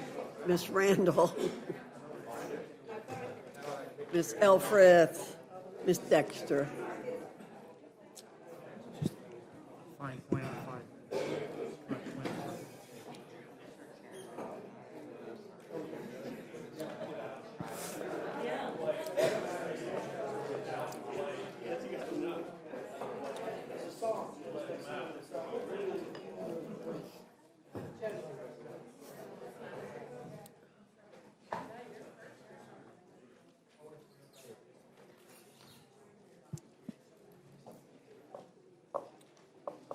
Thank you all very much. While we wait for Ms. Dingle to have a seat, I want to point out that I asked for 2 random pages of the bill that came from the Senate, and there are approximately 125 words per page. Just so you know, in case people are concerned about how many pages you can read, there are approximately 125 words per page. I just counted 2 pages at random. Madam Chair? And it doesn't take too long. The margins are pretty narrow, as you can see. Like I said, 125 words. And I think even most members can read that pretty quickly. Madam Chair, with respect, though, you can read legislative language. That's one thing. We all can read. But actually understanding what that legislative language means and getting independent analysis, that takes a little bit while longer. Well, I hope we can all agree that that's the challenge here? Well, for those of, I think most of us have been around a little while and have some sense about how to handle that legislative language. Section A. I'm going, you all can put your written testimony into the record. I think all of you have been here before. Put your written testimony into the record. We hope you will keep your comments to 5 minutes. And I thank you very much, Mr. Moylan. You are recognized. Thank you, Madam Chair, Ranking Member. Thank you for the opportunity to speak today on an issue that weighs heavily on my district: the need for our island to be fully included in the Radiation Exposure Compensation Act, also known as RECA. Provisions in the Senate's amendment to H.R. 1. For far too long, the people of Guam have dealt with the consequence of U.S. nuclear testing in the Pacific without recognition and without justice. Between 1946 and 1962, 67 nuclear weapons were detonated in the Marshall Islands, just 1,200 miles from our shores. The fallout from those tests did not stop at international borders. It did not discriminate based on island or person. It carried through the wind, into our environment, and into the very lives of our people. The fallout wasn't just physical. It left in its trail lasting emotional and generational scars that are still carried to this day. I speak today not just as a member of Congress, but as a son of Guam. I speak for the survivors, the widows, the caregivers, and the families who have waited decades for Congress to act. I speak for those who are no longer here to share their stories because they died waiting for someone thousands of miles away to acknowledge what happened. Guam has become a forgotten casualty of the nuclear era. Federal agencies have confirmed that our island received measurable radiation exposure as a result of U.S. nuclear testing in the Pacific. And yet, despite this clear evidence, Guam remains excluded from RECA, a program that was designed specifically to address the harm caused by our nation's own policies. Guam is not asking for a special treatment.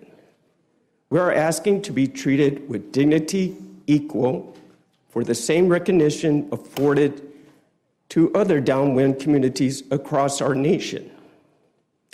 My constituents are dying from cancers linked to radiation exposure. Families are left with questions that were never answered. Veterans and civilians alike suffer the consequences of decisions made without their consent and far beyond their control. Including Guam and RECA is not just a matter of eligibility, it's a matter of moral responsibility. It is about recognizing the hidden cost of national security and ensuring that those who shoulder that burden are not left behind. Today, we have an opportunity to right this wrong.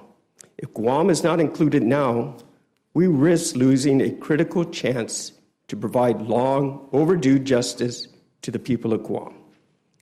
I urge this committee and this Congress to act with urgency and include Guam and RECA. Don't let Guam be forgotten once again. Let our people know that their government sees them, hears them, and stands with them. It's time to deliver the justice that has been long denied to radiation survivors. Si Dios Masi, and I look forward to answering your questions. Thank you, Madam Chair. Thank you very much, Mr. Moylan. Mr. Carter, you're recognized. Thank you, Madam Chair, Ranking Member. My amendment is simple. It states that 100% of any reduction in state expenditures resulting from reduced enrollment must be reinvested back into Medicaid. That means that this money will go directly into helping children, mothers, people with disabilities, and seniors instead of going toward tax cuts for the richest of the rich, billionaires and corporations. My Republican colleagues say that they want to help the most vulnerable populations and get rid of waste, fraud, and abuse. Everyone here, Republicans and Democrats, are in favor of curbing waste, fraud, and abuse. We all know that that's not what this is about. Republicans are ripping health care away from the very people they say Medicaid was, quote, intended for, just to pay the biggest dividends for billionaires, tax scams in the history of our country. No matter how they try to spin it, the reality is this. This big, ugly bill will shutter nursing homes, will close hundreds of hospitals, including rural hospitals in red districts, and blow up state budgets. This is unacceptable. Medicaid is a safety net for millions of Americans and a pillar in our healthcare system. These cuts will disproportionately affect states, especially red states like mine in Louisiana, that rely on Medicaid funding. That's why I'd like to request unanimous consent to enter these two documents. Two resolutions. Without objection. Thank you, ma'am. These two resolutions were passed in Louisiana legislature that is a majority Republican-run House and Senate with a Republican governor who all recognize via these resolutions, these cuts will be devastating. They will hurt Louisiana. They will hurt Louisianians. They will make this an unlivable proposition. House Resolution 369, a bipartisan resolution passed by the Louisiana Senate representatives last month, urging Congress to prevent any cuts to Medicaid that would adversely affect Louisiana's hospitals and communities they serve. Senate Resolution number 32, a Republican-led concurrent resolution that passed in Louisiana State Senate last month, urging Congress to avoid cuts to Medicaid. State legislators in Louisiana, Republicans and Democrats alike, agree that this big, ugly bill is a disaster. These cuts won't just hurt Medicaid patients. No one is safe. If you have private insurance or Medicare, these cuts will also affect you. Less federal Medicaid funding means states will raise taxes for everyone or be forced to cut public services to offset loss in revenues. It means longer wait times in the emergency rooms, especially in rural areas. As uninsured people turn to hospital emergency rooms for health care, it means higher premiums and less coverage for everyone. It means hiring freezes and layoffs at a time when we're already experiencing health force shortages. It is indeed a crisis. It is essential that we continue to support and strengthen this program, not make it harder for people to access and keep their health care. Republicans know that cuts to Medicaid are shameful and will put the most vulnerable at risk. That's why they're pushing false narratives about waste, fraud, and abuse, so they can cover up their billionaire tax scam. If Republicans really care about making a better Medicaid program and improving healthcare systems by getting rid of waste, fraud, and abuse, then I see no reason why they wouldn't support my amendment, which simply says these funds must be reinvested into the program to build a stronger Medicaid for all those who deserve it. In fact, during the almost 27-hour-long markup in Energy and Commerce in May, I asked my colleague from Georgia, Mr. Carter, what percentage of funds will go back into Medicaid? He said, and I quote, all of it. Well, ma'am, where I'm from, all of it means all of it.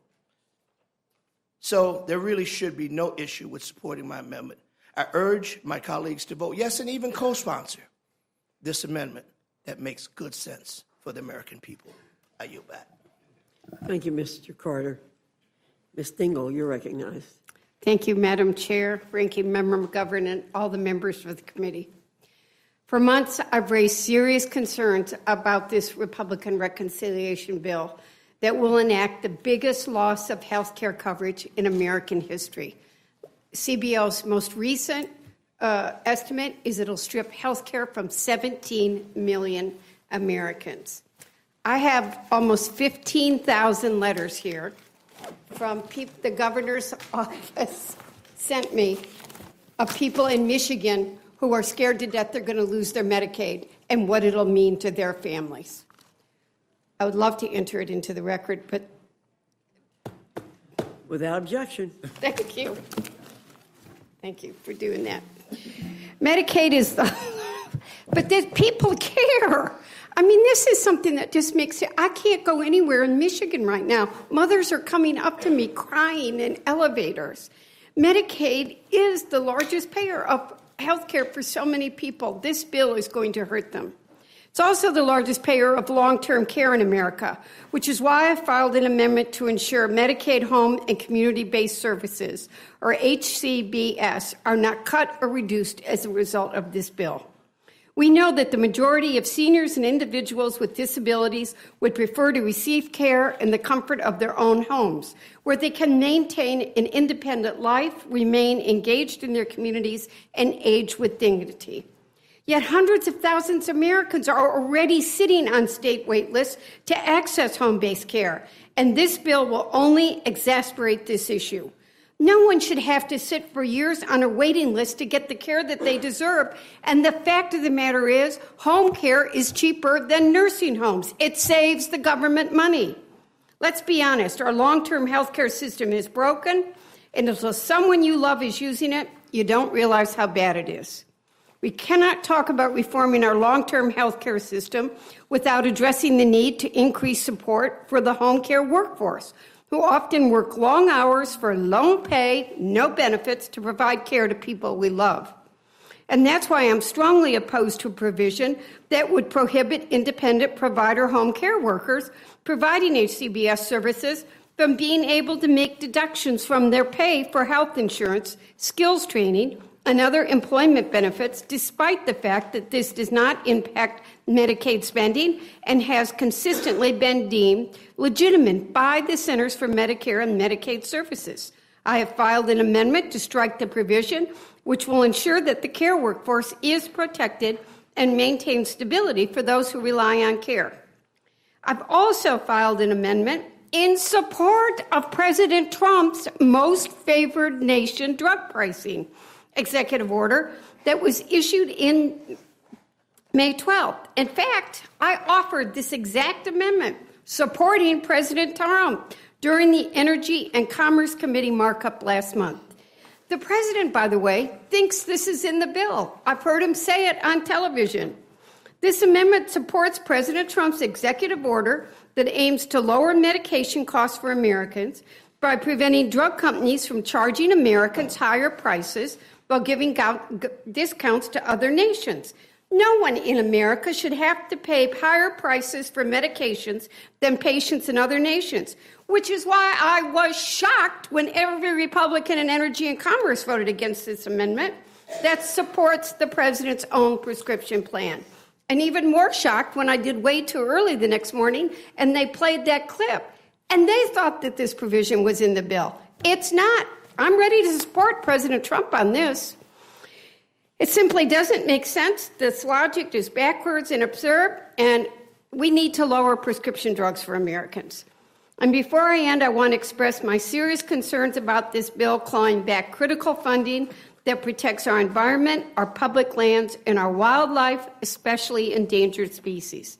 I have filed an additional amendment to strike the rescission of funding for ESA recovery plans. As a co-chair of the Endangered Species Act Caucus, protecting our nation's wildlife is one of my top priorities. I'm deeply concerned that provisions included in this bill will cause our nation to backtrack on the progress we've made in species conservation. I want to remind my colleagues that for 50 years, the Endangered Species Act has protected and brought back many of our beloved species from the brink of extinction and has a 99% success rate. You got to do this and work in a bipartisan manner to start addressing conservation early. Thank you, Madam Chair, and I yield back. Thank you, Ms. Dingell. Mr. Olszewski, you're recognized. Thank you, Chairwoman Fox, Ranking Member McGovern, members of the Rules Committee. You know, despite promises from the administration and from this congressional majority to lower prices for struggling Americans, this terrible bill will do the opposite, making things indefinitely and infinitely harder for families that are struggling just to make ends meet. Just one awful and cruel example. $300 billion in SNAP cuts for 42 million households who rely on the program to put food on the table each and every day. 20,000 of those families live in my district. 80% of these households include a child, a senior, a disabled person, or a veteran. Let that sink in. As we've been discussing, the Senate just passed their version of the bill, one that expands work requirements for SNAP and shifts $64 billion of administrative costs to the states. It also granted, as you all discussed earlier, at least temporarily, an exemption to both these impossible burdens to just two states, Hawaii and Alaska. We have to start by asking ourselves if this bill is so awful that it requires outright exemptions to certain states in exchange for votes, as has been reported by multiple media outlets and discussed in this room. Why are we passing it in the first place? But if you insist on passing this big, ugly, cruel bill, I'm offering 2 amendments to H.R. 1 that would extend these waivers to every state in the country. Because what's good enough for Hawaii and Alaska should be good enough for your home state of North Carolina, Chairwoman Fox, to Mr. McGovern's beloved state of Massachusetts. To be clear, I do not support this bill. I do not support gutting SNAP benefits and other lifelines like Medicaid and utility assistance for Americans who are struggling with higher costs. I do not support ballooning the deficit. I do not support lining the pockets of billionaires. But fair is fair. And if House Republicans insist on these misguided SNAP cost shifts, which states, by the way, will not be able to cover, and redundant work requirements, we must allow states to obtain an exemption. Not just 2, not a few, all of them. Madam Chair, I came to Congress as a county executive and as a public school teacher. I saw the devastating effects of hunger firsthand, especially for our kids. I worked hard to address food security, and we leveraged SNAP dollars and braided it with both state and local funding to ensure that every kid could receive a free breakfast and lunch. No stigma, no judgment. We just fed hungry kids. In fact, I was at an event this morning at a library where we were offering summer meals to our young people because it's the right thing to do. And so with our community partners, we're making a huge difference. We're feeding our kids. But this heartless bill threatens to undo the progress we've made. It literally will take food from the mouths of our kids. So I ask my amendments be made in order and be adopted. And before I wrap, just one other point I wanted to make. There are absolutely provisions of this bill that I and fellow Democrats would overwhelmingly support. No tax on tips, no taxes on Social Security. I can assure you, Madam Chair, if these pieces of legislation were put forward, we wouldn't need reconciliation to pass them. I mean, no tax on tips passed the Senate by unanimous consent. So let's not put things that we can agree on a bipartisan basis as the reason to do all these other terrible, cruel things. I really thank you for the time, and I'm happy to answer any questions. I yield back. Thank you. Thank you, Mr. Olszewski. Mr. Cisneros, my neighbor down the hall. Yes, ma'am. Thank you, Chairwoman Fox, Ranking Member McGovern, and members of the Rules Committee.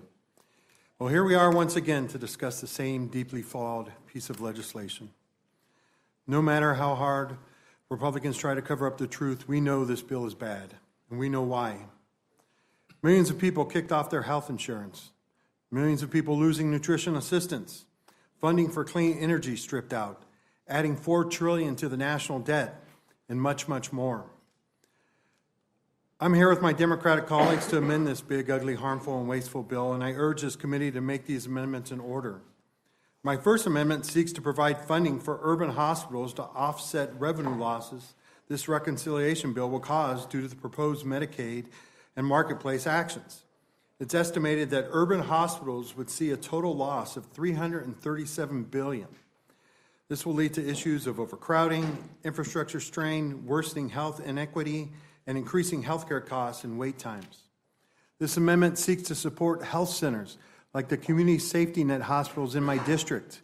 We cannot jeopardize the financial viability of these hospitals and risk their ability to provide quality care, especially for low-income, uninsured, and vulnerable populations. There has been a lot of conversation around supporting rural hospitals in this bill, which is important. But this bill hurts everyone, regardless of geography, urban hospitals included. My next amendment seeks to help more small businesses receive the support they need to provide child care that attracts and retains employees. For the purpose of the employee-provided child care tax credit, this amendment would use the definition of small business concerns that small business and the SBA already use and understand. This definition is a smarter and more tailored way to ensure working-class families benefit from better child care options from small business employers. My third amendment would ensure Congress is authorizing the funds needed to hire and retain skilled workers at DoD child development centers and provide much-needed upgrades to modernize the infrastructure of these centers. My proposal would take funding from an unnecessary weapons program and use it to increase child care fee assistance for service members to $200 million. It would also add $1.3 billion for Army, Navy, Air Force, Marine Corps, and Space Force Child Development Center facility maintenance and include $1 billion for child care worker compensation. Our service members should not worry that the facilities where their children go to are understaffed or in desperate need of repair. My next amendment seeks to reassert congressional oversight at the Department of Defense as it relates to DOGE. Elon Musk and his chaotic reign over the U.S. government may not be in control of DOGE anymore, but that does not mean that we as members of Congress should neglect our duty to conduct oversight. I support increased efficiency in management at the Department of Defense, and I know many of my colleagues do, but that is not what this is. Simply put, my amendment would allow the department to access the first $100 billion of this bill's funding, but before the department can use the last $50 billion, it would require DoD to answer some basic oversight questions about how DOGE and the Department of Defense are working together. Up to this point, our questions to the department have yielded unsubstantial or non-existent answers, and the administration seems unable to explain the role of DOGE in the Department of Defense. At the very least, we should understand what this unauthorized department is doing to the Department of Defense, which has the largest portion of federal budget in the U.S. government. Finally, my last amendment points out what we all know, that nobody wants this bill. My amendment would revise the short title of the bill to the Nobody Wants This Act. On June 30th, ABC News reported on a poll of the Big Ugly Bill that found the majority of voters opposing this legislation. Fox News conducted a poll of registered voters in mid-June, where a majority of voters, 59% to be exact, said they oppose this bill. Specifically, Fox News reported by a 21-point margin, voters oppose the federal budget legislation passed by the House of Representatives that the president calls the One Big Beautiful Bill. About half think this bill would hurt their families. Multiple other polls from a range of outlets, Pew, The Washington Post, and many more, show the majority of Americans don't want this bill. Republicans in Congress don't want this bill. Nobody wants this bill. I would hope that my amendment would help my Republican colleagues see that fact. With that, thank you, and I yield back. Thank you, Mr. Cisneros. Ms. Randall, you're recognized. Thank you, Chairwoman Fox, Ranking Member McGovern, and members of the Rules Committee for the opportunity to once again testify on this big budget scam. I'm here today on behalf of the hardworking constituents of Washington's 6th Congressional District, including more than 27,000 federal employees. I'm here on behalf of the 1.8 million low-income children and adults who rely on Medicaid in my home state. But I'm also here today on behalf of the 72 million Americans across the country who rely on Medicaid. Because what has been made abundantly clear in the last few months is that those Americans who live in states with Republican leadership are not being listened to by their members of Congress when they are sentenced to losing their health care. A senator from Iowa, in response to concerns from her constituents at a town hall over Medicaid cuts, said, "Well, we're all going to die." Apparently, she doesn't care that 700,000 Iowans rely on Medicaid or that 36% of Iowa's children rely on Medicaid. The senator from Kentucky said they'll get over it, But does he know that 1.4 million Kentuckians rely on Medicaid and that 44% of the births in Kentucky are covered by Medicaid? Medicaid covers also 68% of the nursing homes in Kentucky. I guess the senator isn't worried about selling out those constituents because dead people can't make phone calls and turn up at town halls. The senator from South Carolina, as recently as this week, said, "We aren't cutting Medicaid," which is an outright lie. In South Carolina, 1.3 million children and families rely on Medicaid. And yet, after passage of the bill this morning, he said, "I feel great." The gentleman from Louisiana's 4th District said, "If you're going to be on the public wagon and you're able, you should try to help pull it." He also claims that Medicaid cuts are teaching a moral lesson to young men. 1.8 million people rely on Medicaid in Louisiana. Rural hospitals in his district, who also rely on Medicaid to keep their doors open, have been begging him to change his mind. I'm here because I actually listen to my constituents. I'm listening to Larry from Aberdeen, who wrote to me saying, "I urge you to reject the Republican reconciliation bill, which would inflict severe harm on rural communities. Many families in these areas already struggle with lower incomes and higher levels of hardship. These cuts would exacerbate poverty and threaten local economies by risking hospital closures and declining businesses for local retailers. Protecting rural communities should be a priority. Do not support a bill that prioritizes tax cuts for the wealthy over the basic needs of our family." And I'm listening to Jessica from Tacoma, who said, "I'm reaching out today to urge you to protect Medicaid. My daughter is one of the 80 million Americans who depend on Medicaid for health coverage. She's developmentally delayed, autistic, and profoundly deaf since birth. Without Medicaid, not only will she not have health care, but she will also not be able to work. She's a janitor who cleans public restrooms, but she needs a job coach to enable her to remember what to do. With the job coach, she does her job very well and has even won an award for efficiency. But Medicaid pays for the job coach. Congress says they want people to work. Please don't let them take away that ability from my daughter and people like her." I've filed 8 amendments with this committee, including one that would strike the entirety of the Medicaid provisions from this bill.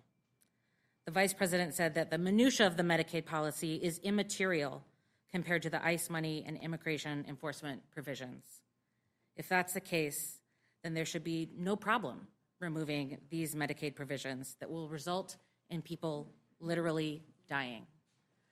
I also feel compelled to add that in this discussion about who is able-bodied and who is not, I think we haven't heard anyone comment on how frequently you have to recertify that you are disabled in order to continue receiving federal benefits.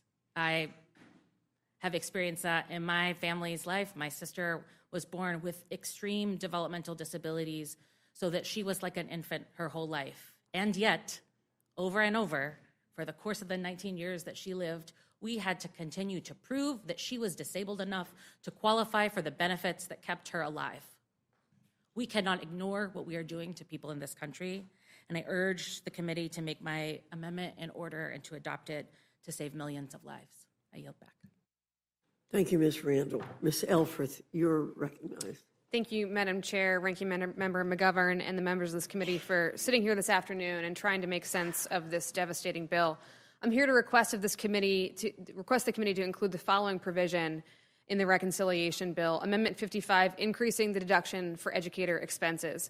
Because instead of tackling the very real affordability crisis facing tens of millions of Americans, our neighbors included, this bill instead gives the ultra-wealthy annual tax breaks that are triple what the typical American household would earn in any given year. And even worse, as been discussed in this committee so far, these tax breaks are being paid for by cuts to health care and food assistance. Up to 17 million Americans who will lose their health insurance, 5 million SNAP recipients who are at risk of losing their benefits, again, already when so many of our neighbors are facing very real affordability crises. I'd also want to add that I represent 44,000 federal employees in my district and 2 to 3 times that in contractors, thousands of which have lost their livelihoods after decades of service to this nation. They don't know what health insurance looks like next. They don't know how to put food on their tables. They rely on Medicaid expansion and food banks simply to feed their families and keep their families healthy. And I ask us to just think about those folks as well today. So not only is this bill the biggest cut to health care in American history, it's also the largest transfer of wealth in history from those who have the least from those who have, to those who have the least to those who have the most. And I sincerely plead with my Republican colleagues to reconsider these measures. But if we're giving away tax breaks, I'd ask you to consider one more. If you want to invest in American competitiveness and our national security, start with the children and their ability to thrive. Start with our teachers who reach into their own pockets to pay for school supplies for those very children. My amendment is simple. It would increase the amount educators can deduct from their taxes on qualified out-of-pocket classroom expenses from the current $300 to $1,000, and to continue to index it to inflation, which we know is impacting so many families. Over the years, the amount of money teachers are spending out of pocket on items for their classrooms continues to rise, and well over 90% of teachers spend their own money on school supplies and other items that their students need to succeed. On average, teachers can spend $820 out of pocket on school supplies. If you reject all of the common sense amendments we bring to you today, I would encourage my Republican colleagues again to reject this harmful bill. I urge support of my amendment, and I thank the committee for your willingness to hear me out. I yield back. Thank you, Ms. Elfreth. Ms. Dexter, you're recognized. Thank you, Chair Fox, Ranking Member McGovern, and members for the opportunity to testify today. I'm here today to offer several amendments grounded in a simple and powerful truth. Government should care for its people, not abandon or terrorize them. The big, ugly betrayal bill will devastate our communities by ripping away health care, cutting food assistance, increasing energy costs, increasing government-sanctioned ICE terrorism of our communities, decreasing government oversight, and jacking up prices for the middle class, while leaving our states holding the bag. And all for what? To give tax breaks to billionaires. As a physician, I spent nearly 2 decades caring for some of the sickest patients in Oregon. I've seen the consequences of what happens when people don't have health insurance. This bill will strip coverage from nearly 17 million Americans. These cuts to care will remove health insurance for some of the most vulnerable people in our communities. If eliminating care from 1 in 20 Americans wasn't enough, these cuts also target hospitals and nursing homes. Make no mistake, passage of this bill as it stands will negatively impact every person in this country. Hospitals and nursing facilities will close, ER times will increase, clinicians will be overstretched and demoralized, Planned Parenthood will be defunded, eliminating life-saving care for women across this country. We must pass my amendment that will ensure that coverage losses will not result in increased deaths among U.S. children, seniors, and neighbors with disabilities. Now, food assistance. This bill also slashes SNAP benefits for 42 million Americans, directly harming families, farmers, truckers, and grocers across this nation. Deanne, a 78-year-old in Estacada, Oregon, now spends 90% of her income on rent after her roommate died. SNAP is how she eats. The next amendment I offer today is for all the people in this country like Deanne. It would stop this bill from proceeding until we are certain that no child, no senior, and no veteran will go hungry because of it. I am floored that I have to offer an amendment like this, but I hope my colleagues will show courage and join me in accepting this incredibly common sense measure. My third amendment, offered alongside my colleague Congresswoman Crockett, requires ICE agents to clearly identify themselves and not wear face coverings while conducting their official duties. ICE agents, if legally and responsibly conducting their duties, should have nothing to hide. People in this country should not have to wonder whether the person handcuffing them is a government agent or an imposter. Our constituents, especially our immigrant neighbors, deserve to know who is stopping them and why. Anything less continues our descent into authoritarianism. If these horrific provisions weren't enough, this massive misguided handout to billionaires will also hike electricity costs for households, increase power outages, and devastate America's clean energy economy. At a time when electricity rates are already rising faster than inflation, This bill doubles down on expensive, outdated energy sources and slashes the very investments that make power cleaner, cheaper, and more reliable. And it's working families that will pay the price. A constituent from Clackamas County wrote to me in distress because Oregonians cannot afford another hit. And I couldn't agree more. In the richest country in the world, it's unacceptable that working Americans can't keep the lights on. This bill could raise energy costs for households by hundreds of dollars annually. And according to experts, we'd lose more than half of all new grid capacity planned over the next 10 years, an extinction-level event for the clean energy jobs of tomorrow. My amendment puts a stop to these disastrous rollbacks. We cannot allow this all-out assault on America's middle class to go forward. Before coming to here today, I answered calls from constituents imploring me to fight this bill, some in tears about what this bill will do to their family. Our constituents are living paycheck to paycheck and are working tirelessly just to survive. Our job is to fight for them, not billionaires. I urge my colleagues to support these common sense amendments. And with that, Madam Chair, I yield back. Thank you very much. I'm going to defer asking any questions for the time being. Mr. Scott, do you have any questions? You have none. Mr. McGovern. Yeah, well, first of all, thank you all for being here. I think this is important. I think it's important for people to see that their representatives are demanding better from this institution. Mr. Mullen, I think you have a good idea, and I don't think it's going to make it in this package, but I'd like to work with you on that.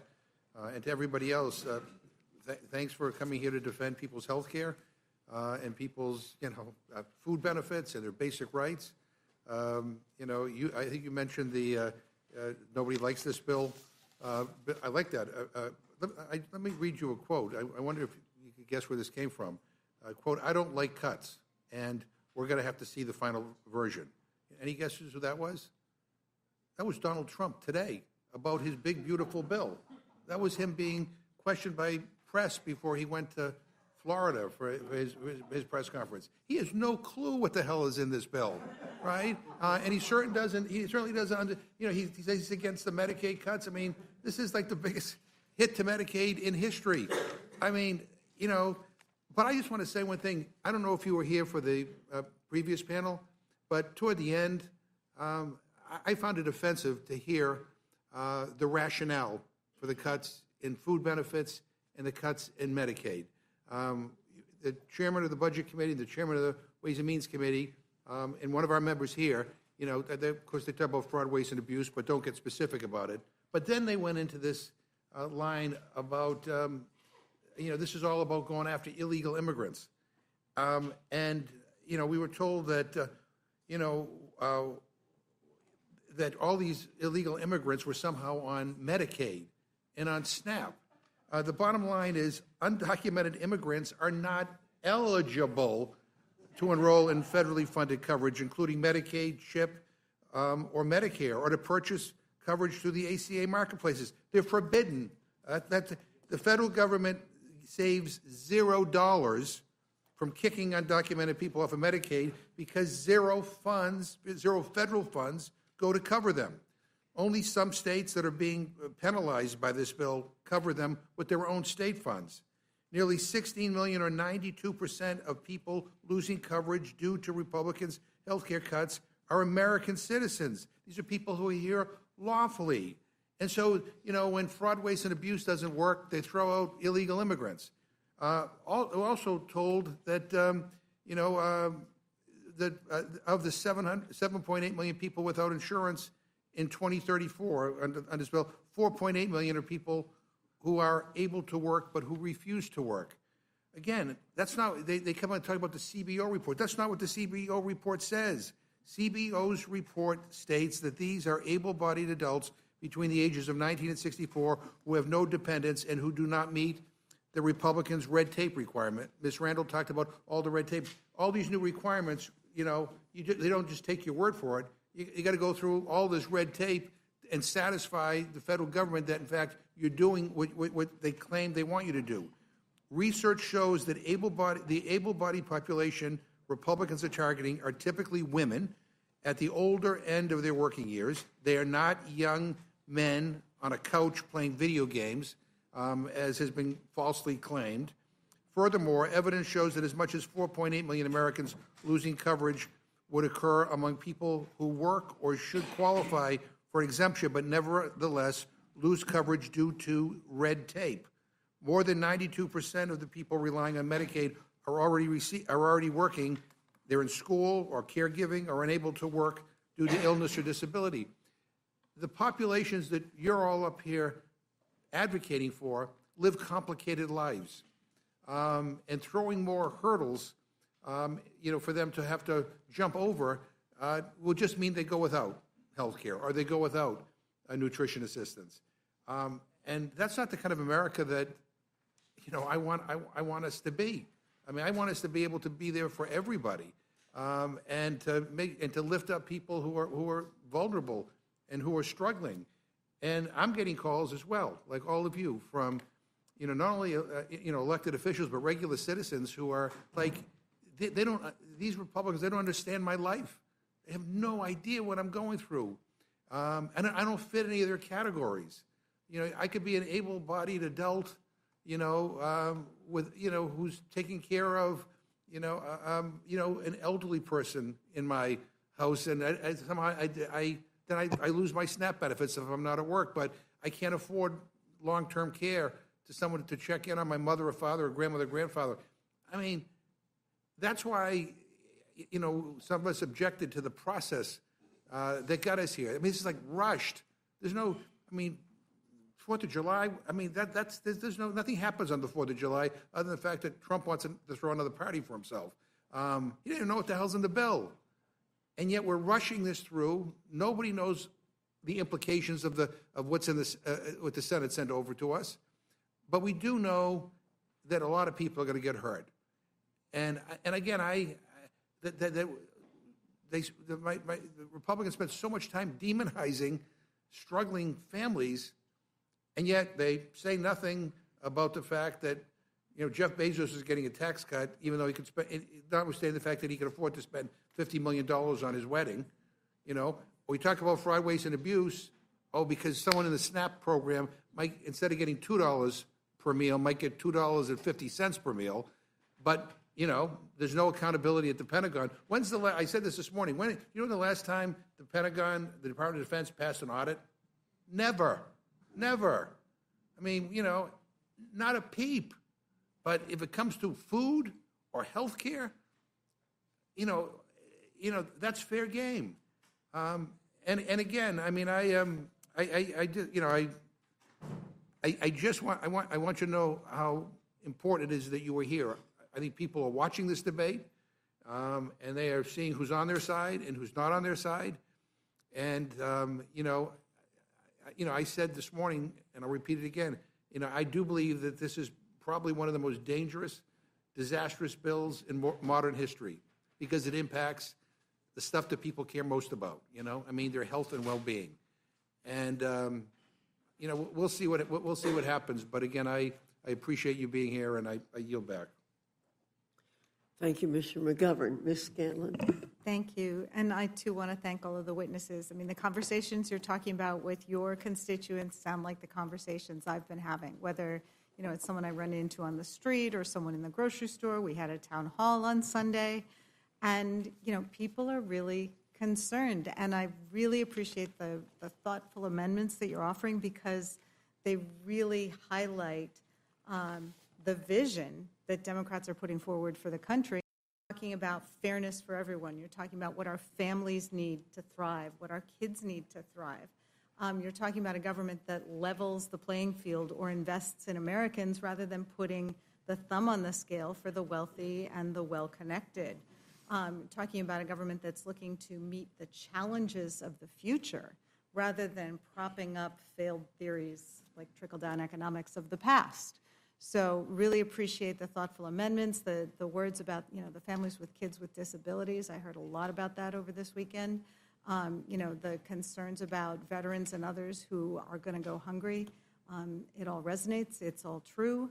And I just really appreciate your coming forward with these amendments. Thank you. Mr. Neguse. Thank you, Madam Chair. Thank you to all our witnesses, and I certainly agree with Ranking Member and Representative Scanlon regarding the eloquence that all of you have demonstrated with respect to the amendments that you've suggested, and I think expose the cruelty of this bill that I think will have disastrous consequences, certainly for all of our constituents and ultimately, I believe, all Americans. I had, I guess, just one question that are perhaps maybe might be a few questions for the gentleman from Maryland, because while you are new to Congress, you may be surprised to learn that you and the chairwoman here have something in common, which is that both of you come from states, you have the privilege of representing states, that have very similar error rates with respect to SNAP.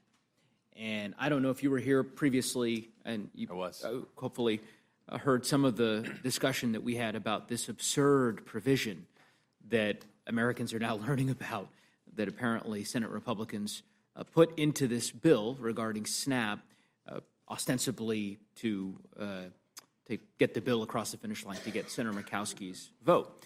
And I just kind of want to walk through this because my sense is that your amendment attempts to equalize everything. It would essentially remove this deal that was made in the Senate from the bill. And if your amendment were not ruled in order, I want to kind of get a sense as to how this bill will work in practice. So, in Maryland, the SNAP error rate right now is 8.85%. In North Carolina, it's 8.11%. So under this bill, right, assuming it's enacted into law, the state of Maryland and the state of North Carolina have really only three choices. One, raise taxes to essentially pay for what is a cost share that's never been imposed on states before. Two, cut SNAP funding and force countless vulnerable citizens to no longer have access to food assistance. Or three, this new option, which is increase your error rate above 13%. So basically overpay SNAP or underpay, you choose. But make sure that your program is not working appropriately. And if you can get to 13%, you can join the 10 states that have such poor error rates that they're exempted from any kind of cost share for 4 years, including the state of Georgia, Mr. Scott. Actually, only a Democrat state would actually intentionally increase their error rates. A Republican state would work to reduce them. Well, that's fascinating. If that's the case, Not an option you mentioned. well, if that's the case, and I didn't yield to the gentleman, but in any event. But you did forget that I one. hear you. You did I will simply say this. If that's the case, then you could just remove them entirely. Why include these 10 states as part of this deal if apparently Republican states are so committed to reducing the error rate on their own volition? Why don't you have that cost share start tomorrow? Clearly, that's not the case. Clearly, Republicans in the U.S. Senate. What was that? I'd be fine with the. Then you should vote against the bill. You have an opportunity tomorrow to make that clear. Well, that's unfortunately, I assume that that'll be fine for the people of Georgia because, as I said, they're exempted from this, so they don't have to worry about that. But the people of North Carolina do, as do the people of Maryland. So I don't know if the gentleman wants to opine on that. I thank you for the question, Mr. Neguse, and that's why we are offering this amendment. We are offering the chair and her colleagues the opportunity to not penalize the great citizens of North Carolina, to not penalize the residents of Maryland. We can create an even playing field where all states are in the same space as it relates to SNAP, where all states have the opportunity to work towards improving our error rates and not being penalized and, in fact, incentivized to go in the opposite direction. I think that is a terrible thing to be incentivizing. I thought your conversation with Mr. Roy earlier was very instructive when he agreed. And again, I'll enter in the record as well from earlier. I want to enter in the record that there's one time that I'm agreeing with Mr. Roy as well, that this is not sound policy. This will hurt our states. And so I would encourage this committee to both vote for the amendments. I don't know how you rule it in order if you're advancing a bill that already has these requirements in it. So I would encourage this committee to rule the amendments in order, adopt the amendments, and then tank this bill because it will take away those benefits for hungry kids. Hear, hear. Couldn't have said it better myself. I yield back. Thank you. Thank you, Mr. Neguse. Ms. Leisure Fernandez, you're recognized. I too want to thank each of you because what we are engaged in right now is an effort to make sure that the American public knows that this time around, House Republicans are stealing Americans' health care in the light of day. They are brazen about it and unashamed about it. Now, they are fighting among themselves about it, but there are only a few that are willing to have the courage of their convictions to vote no. Result a no vote and then a retirement in the Senate, right? The question is, what will they do in the House? Because we know that all of you have been approached by Republican colleagues who don't like some aspect of this bill. Some have told us today, Representative Norman does not like the increased deficit. And he said, I'm going to vote no on the rule. I'm going to vote no on the bill. We'll see if he's one of those congressmen who are not caving again. Hopefully, he'll stick to his word. I wish we would hear from those moderates who say, I'm going to vote against it because it's going to kill the rural hospitals. And so thank you for bringing that. I wanted to ask a couple, and before I go to the questions, I think there's a real difference in your point about giving away things to one state for a vote, but not treating everybody the same. I think we have an obligation as legislators to see when our communities face similar hardships that we need to pass laws. It's the United States of America that benefit everybody equally.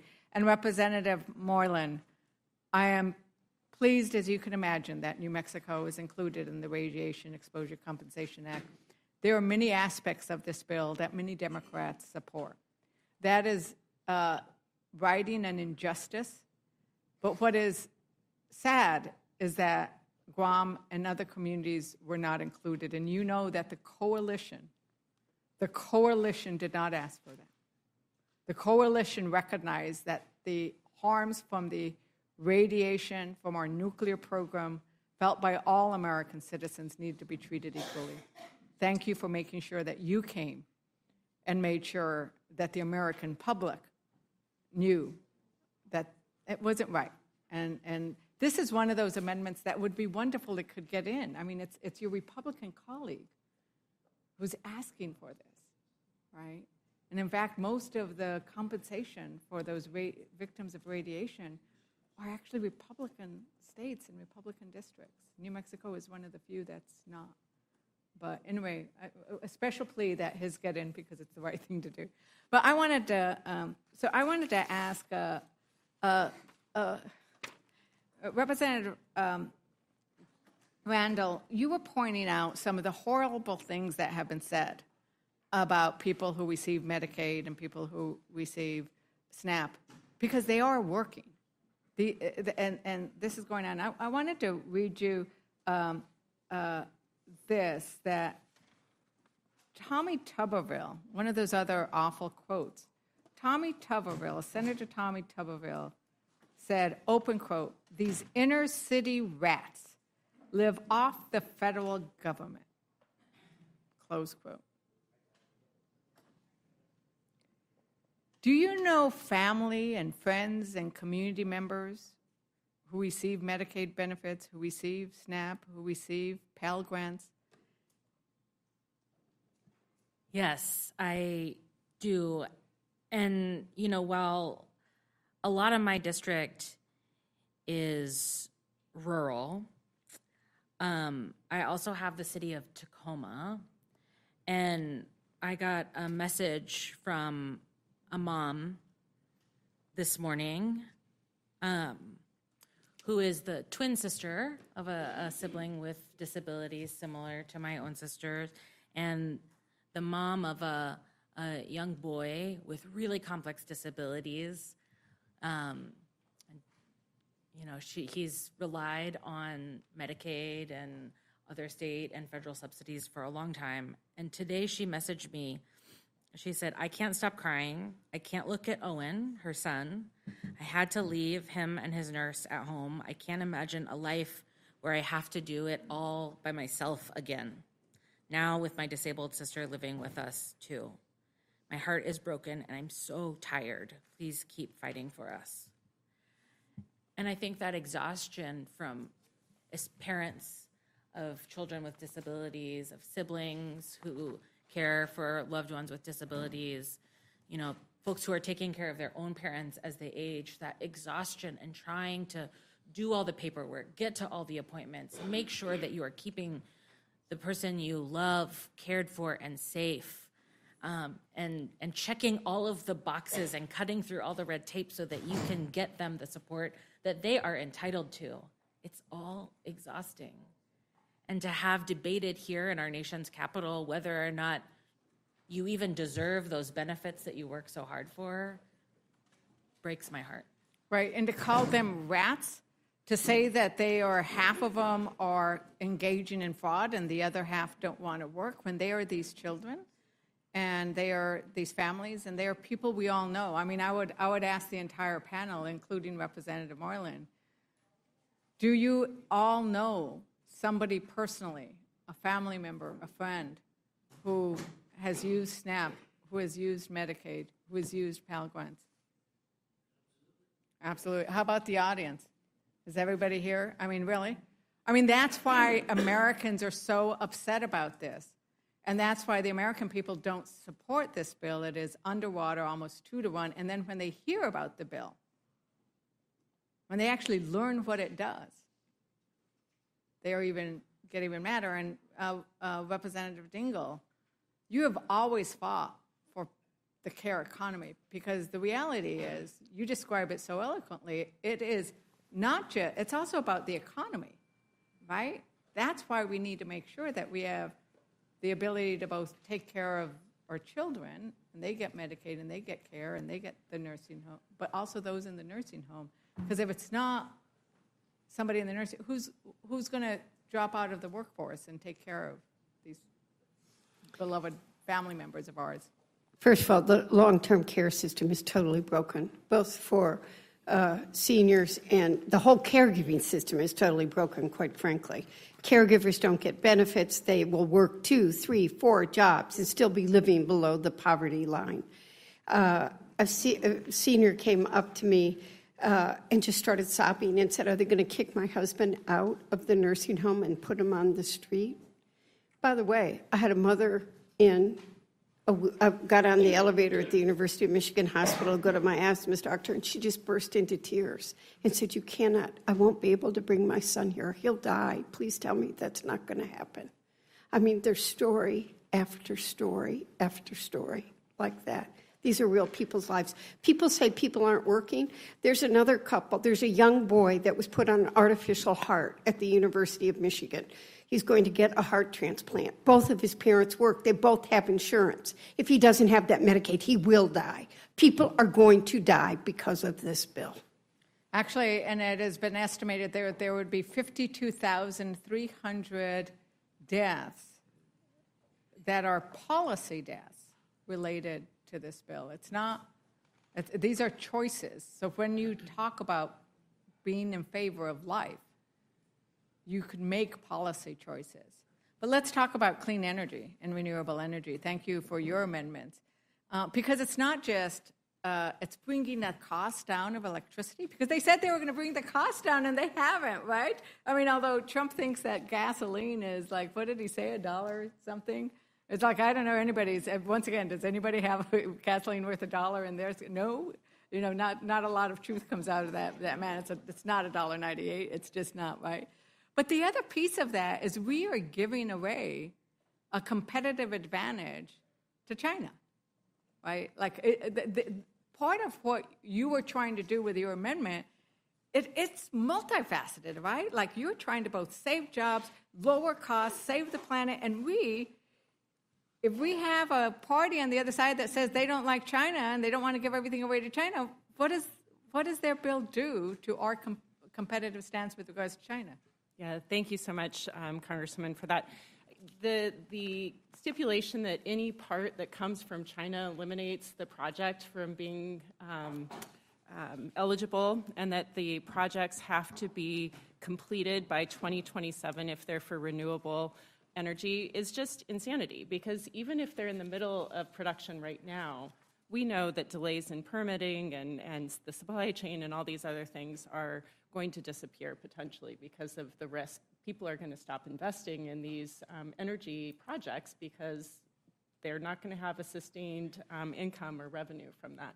So we have invested millions, if not billions, hundreds of millions, if not billions of dollars across this country, and certainly in Oregon, where we need resilient electrical grids, we are in inordinate risk right now of blackouts and insufficient capacity with the loss of currently planned or in-process projects that this bill would kill. Right. And this is another area where Republicans actually want us to do this. They don't want us to have the only energy we want to do is the energy of last century. They want us to have an all of the above approach. You know, I know that I'm going to get tagged for time, but very nicely, I'm sure, Madam Chair. I just wanted to, Representative Carter, Louisiana. I mean, I have here 267,550 people losing coverage, and this is just an estimate. Are you concerned that's actually worse than that? And we've seen the press reports about people in Louisiana begging the Speaker not to move forward on this. As evidenced by the two resolutions that I entered into the record.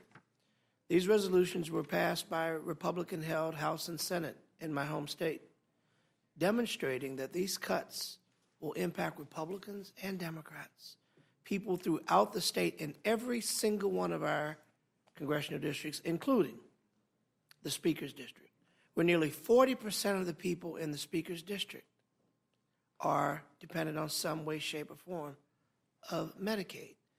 You can't make this stuff up. How tone deaf can you possibly be to not see and hear?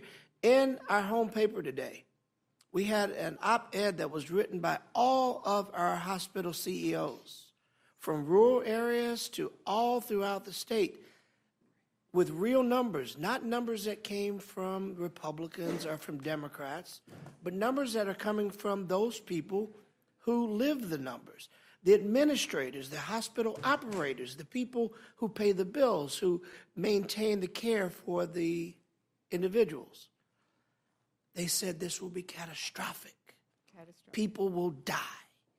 Hospitals will close. I was in the state Senate when we expanded Medicaid.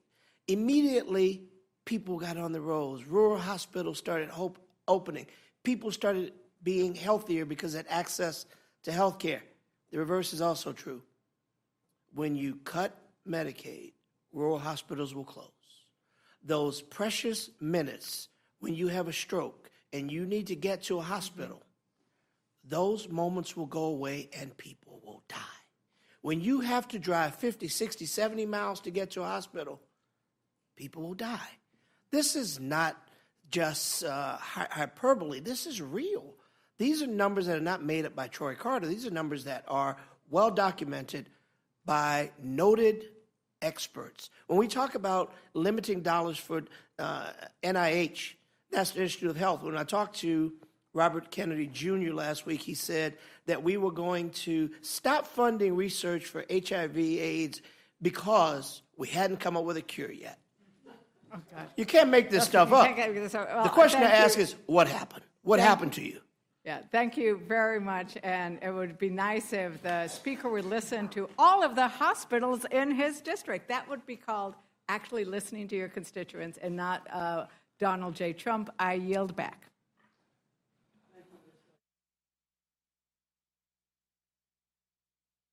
Thank you, Mike. Before you all leave, I'd just like to mention thank you very much for coming. And as you leave, I'd like for the next group to come in, but there's going to be noise, so let me mention the names, and I'll ask you to sit in the order as these others. Hoyle, McBride, Hayes, Chantel Brown, Horsford, Ross, Menendez, and Sykes. So thank you all very much.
Thank you for being so orderly and cooperative. Representative Hoyle, you're recognized. Thank you, Madam Chair, Ranking Member McGovern, members of the committee. I rise today to offer a series of amendments in this big bogus bill that speak directly to what Oregonians and Americans across this country have been asking for: real support and not lip service. I represent a district in Oregon, district made up of working people, small business owners, students, and rural communities who are tired of just barely scraping by. So that's what I'm focused on. My first amendment would double the Pell Grant because the cost of higher education is crushing our children's future. A generation ago, when I went to college, a Pell Grant could cover most of a four-year public college education. And now, students are saddled with tens of thousands of dollars in debt before they even start a family or buy a home. And it's not just an education issue, it is a workforce issue, it's a kitchen table issue. We need to make good on our promise to the next generation. If you work hard and want to better yourself, you should have that opportunity. My second amendment would strike the changes to this bill to the Medicaid provider tax, a backdoor way to gut rural health care, and my communities cannot afford the consequences if this bill passes. The current version of the bill leaves an $8 billion shortfall in rural hospital funding. In places like Coos Bay, Roseburg, or Gold Beach, that's not a line item. That's the difference between having a hospital and not having one. Rural hospitals are already struggling. In Oregon, 11 of our 33 rural hospitals are at immediate risk of closure, and they can't afford another hit. The Medicaid provider tax is a tool states use to keep these hospitals open. And it's not just our hospitals. My third amendment focuses on another critical rural lifeline, the timber revenue sharing. This bill would gut payments that counties receive from timber receipts, funds they rely on for schools, public safety, and basic services. These payments help keep rural governments functioning when the tax base just isn't big enough. But as timber production has declined, these payments have dwindled, and now this bill would gut what's left. This makes no sense whatsoever. My amendment would stop that and restore these revenue streams. If you're serious about helping rural America, you don't slash their health care and defund their schools in the same breath. And my final amendment would address the fact that this is a debt-busting bill. It would add the text of the Wall Street Tax Act, and it's simple: make Wall Street pay its fair share. Right now, high-frequency traders are moving billions of dollars in the blink of an eye, not to build anything or create jobs, just to skim off the top of a system that's already rigged. My amendment would place a tiny fee, 0.1% on these risky transactions. And to be clear, this is a tax that affects speculators, not retirees, not everyday investors. This amendment alone would raise over $700 billion.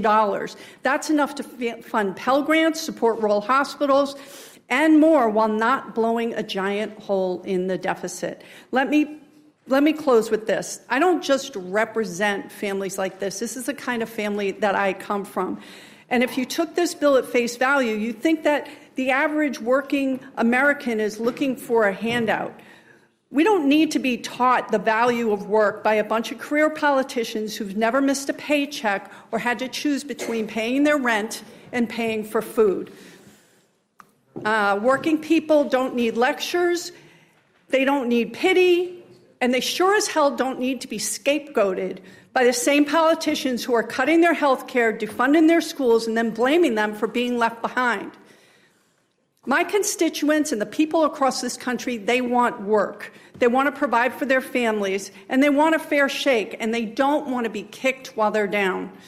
So pass the bill if you're gonna, but don't wrap yourselves in the stories of families like mine to justify it, because those are the people that are going to be hurt. My amendment offers a better way rooted in fairness and respect for the people that we represent, and I urge my colleagues to support them. Thank you so much. Thank you, Representative McBride. Thank you, Madam Chair, Ranking Member McGovern, and all of the members of this committee. Today, I join in defense of seniors. and specifically in defense of a CMS rule that makes coverage more affordable and accessible for seniors in Delaware and nationwide. The CMS rule helps lower-income seniors navigate the complicated web of eligibility rules and paperwork between Medicare and Medicaid. It streamlines enrollment in Medicare savings programs, programs that help pay for Medicare premiums and out-of-pocket costs like deductibles and copays. In other words, this rule helps low-income seniors afford their Medicare benefits, benefits they've been promised after a lifetime of hard work. It streamlines eligibility and reduces paperwork. Today, I offer an amendment that is as simple as it is essential. If this budget is going to delay the implementation of that rule, then Congress should at least ensure that it won't make things worse for seniors. That's what my amendment does. It says this section of the bill cannot take effect unless the CBO certifies that it won't reduce access to medically necessary care or increase out-of-pocket costs for those who are eligible for Medicare and Medicaid. Right now, 16% of all Medicare beneficiaries are enrolled in a Medicare savings program. That's over 10 million Americans. Nearly 20% of all Medicare beneficiaries are dually eligible for Medicaid. In Delaware alone, that's more than 35,000 of my neighbors, mostly older, mostly low income, and all just trying to live out their retirement with some shred of dignity. The 2023 CMS rule is a common sense fix. It allows automatic enrollment when someone is already eligible. It reduces paperwork, and it's projected to help nearly 1 million more low-income seniors access coverage by 2029. Delaying this rule, as this budget does the opposite. It means more paperwork, more confusion, more delays, and more seniors falling through the cracks. This budget is designed to slash coverage for 17 million Americans and create red tape so thick that even those who are eligible for coverage will fall through the cracks. And for what? To make it look like costs are being cut when really you're just shifting the burden onto the backs of retirees. The majority claims they're not touching Medicare, but this provision is a Medicare cut. It's a backdoor attack on benefits seniors have earned and need. It punishes people not for breaking a rule, but for failing to navigate a maze of them. It's the worst kind of austerity, bureaucratic cruelty dressed up as budget reform. It's not fiscal responsibility. It's using red tape to do the majority party's dirty work. I've heard from seniors in Delaware who already struggle to understand the paperwork required to keep their coverage. If this bill becomes law, they'll be asked to do more, to submit more documents, re-verify eligibility more frequently, and bear higher costs just to stay covered. And when they inevitably get tripped up, the system will let them fall. That's why my amendment is so important. It simply says, before this part of the bill takes effect, let's get a neutral assessment from the CBO. Let's make sure we're not making things worse for the very people who we're supposed to be helping. If this delay really won't harm access or raise costs, there should be no reason to oppose my amendment. But let's be honest. We all know why the majority doesn't want that check, because it will confirm what they would rather keep quiet. That this provision, like much of this bill, is a hidden cut, a way to avoid saying you're cutting care while still doing it anyway. Let me just close with words from President Lyndon B. Johnson when he signed this program, when he signed Medicare into law. Quote, "No longer will this nation refuse the hand of justice to those who have given a lifetime of service and wisdom and labor to the progress of this country." That was the promise, a promise of dignity in retirement, of security in aging, of care that doesn't depend on your income or how well you can navigate red tape. This bill breaks that promise. My amendment is a small check, a safeguard to protect seniors from needless harm. I urge this committee to adopt it. Thank you, and I yield back the remainder of my time.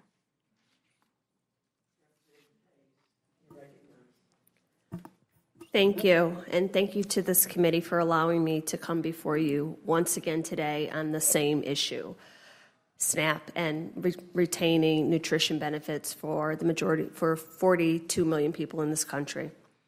Hunger is a policy choice, and once again, we are considering legislation that makes the choice to take food away from people. Nowhere is that more apparent than with Republicans in the Senate, where they went to great lengths to exempt certain states from their dangerous policies in order to secure votes. If it's so great and it doesn't cut benefits or food to people, why was Senator Murkowski trying to protect her state at the expense of 48 others? The Senate worked through the night, rewriting provisions by hand to convince the parliamentarian to approve workarounds to exempt certain states from the most harmful provisions of this bill. They bent over backwards to spare some Americans from these cruel policies to secure tax cuts for billionaires. In fact, today at 12:44, President Trump tweeted in part, and I quote, "Elon may get more subsidy than any human being in history by far, and without subsidies, Elon would probably have to close up shop and head back to South Africa." Republicans in Congress made it clear that they have the power to choose who goes hungry in this country. They have the power to choose who is harmed by this budget. Last week, 23 governors sent a letter to congressional leaders to raise the alarm. If states cannot come up with the money to replace federal funds, they will have to cut SNAP enrollment or end their programs entirely. The choice was clear to protect certain Americans from going hungry. In my home state of Connecticut, 390,000 individuals are at risk of going hungry because of this legislation. Under this legislation, Connecticut could be required to pay up to an additional $221 million annually for SNAP benefits and an additional $39 million in administrative costs.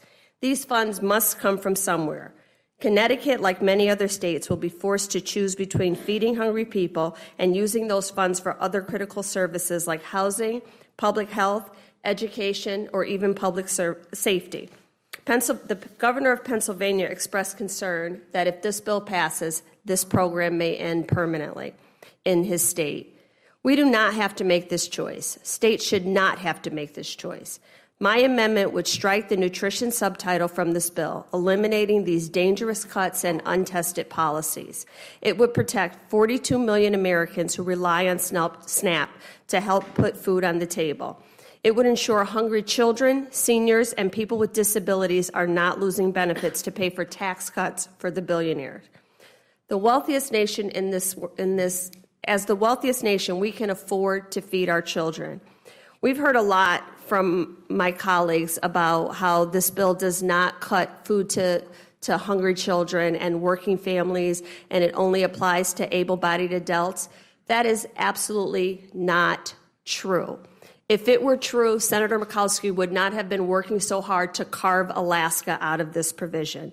My amendment is an opportunity to demonstrate our values and protect these programs if that is what we truly want to do. Much of what we're talking about with work requirements and some of the other provisions, we tried to offer workarounds for that when this bill was first considered before the House. We offered amendment after amendment to try to make this bill better, and every single one of them was rejected. We should not be forcing Americans to go hungry so that billionaires could get another tax break.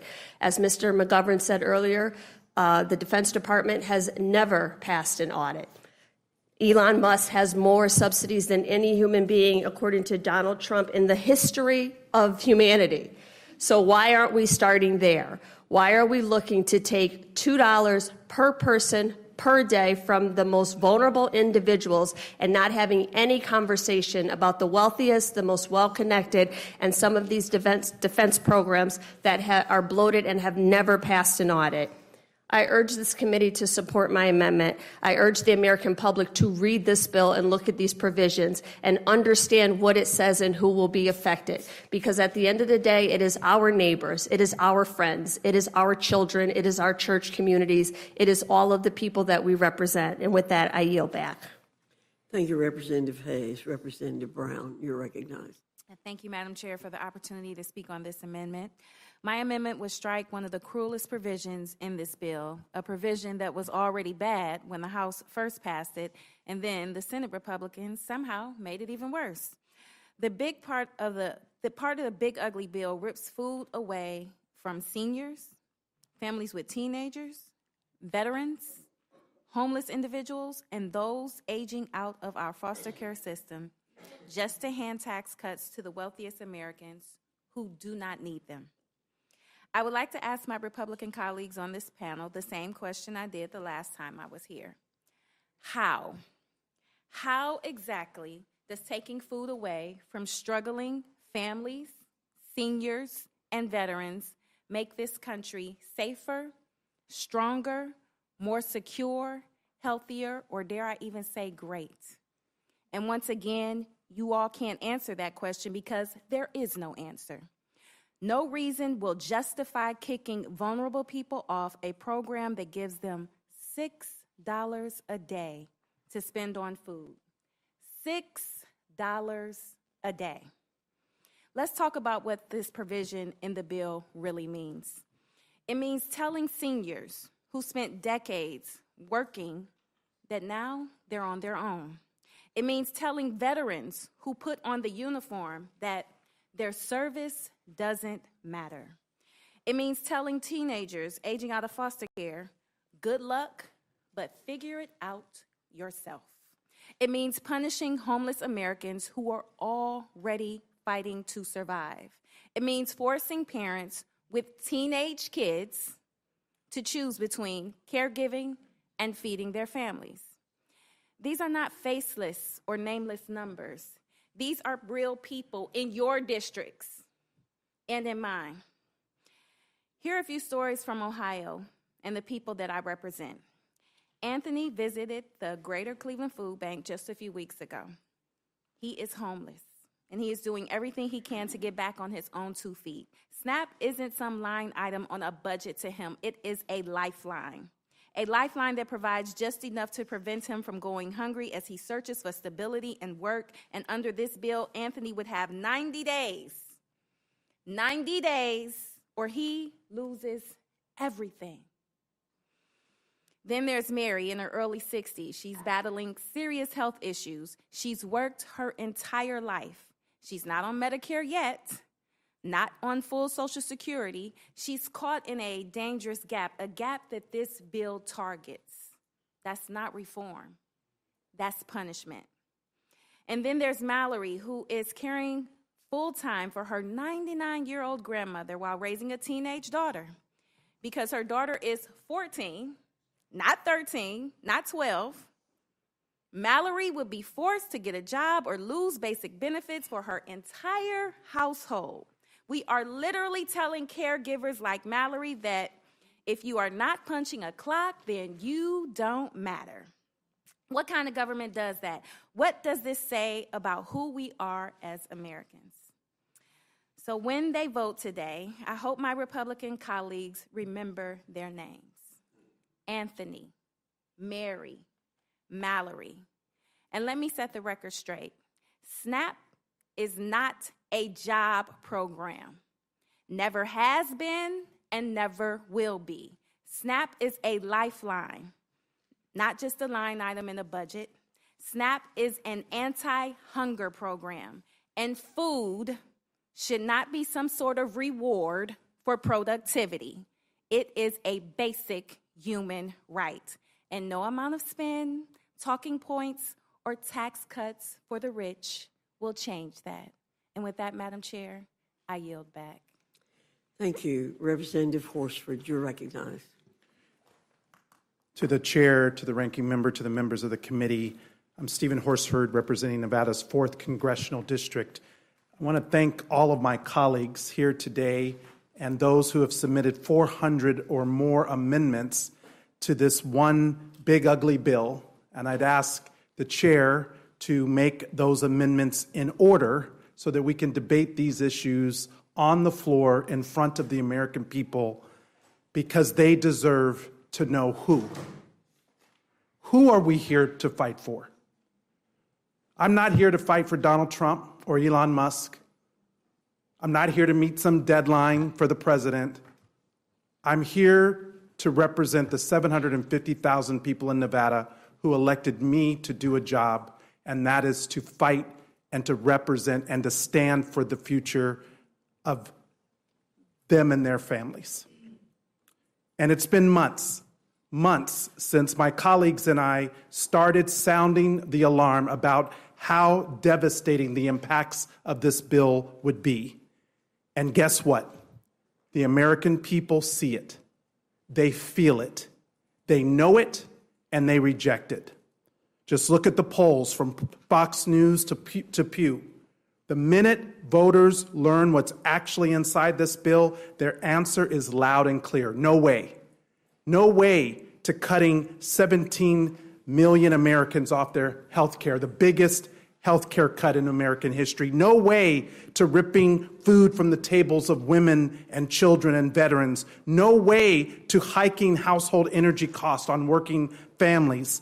And no way to putting 3.5 million clean energy workers, folks who are building up America's future, out of a job, which would be the biggest job cut in history.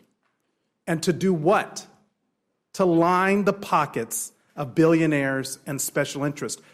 I don't work for them. Even Senator Lisa Murkowski said it. The House needs to recognize that we are not there yet. Well, Madam Chairwoman, let me make it plain. This bill will never be there. It's cruel, it's reckless, and it's wrong for the American people. That's why I'm offering common sense amendments to do what this bill refuses to do. Put the working people of this country first. A lot has been said about work and the dignity of work. I want to talk a little bit about no tax on tips and the tip workers. I represent the largest share of tip workers in the country. Right now, millions of restaurant workers and tip workers in America make $2.13 an hour, Madam Chair, $2.13 an hour. Yolanda, a fountain worker who I invited to come to hear the president talk during his State of the Union because I wanted her to hear directly after he made a campaign promise around no tax on tips. I wanted her to hear the details. You know what she feels now? No tax on tips has become some tax on tips. Because for tip workers, they cap it at $25,000. They don't do that for the billionaires. It's temporary for 4 years. They don't do that for the big corporations. Temporary relief doesn't pay permanent bills.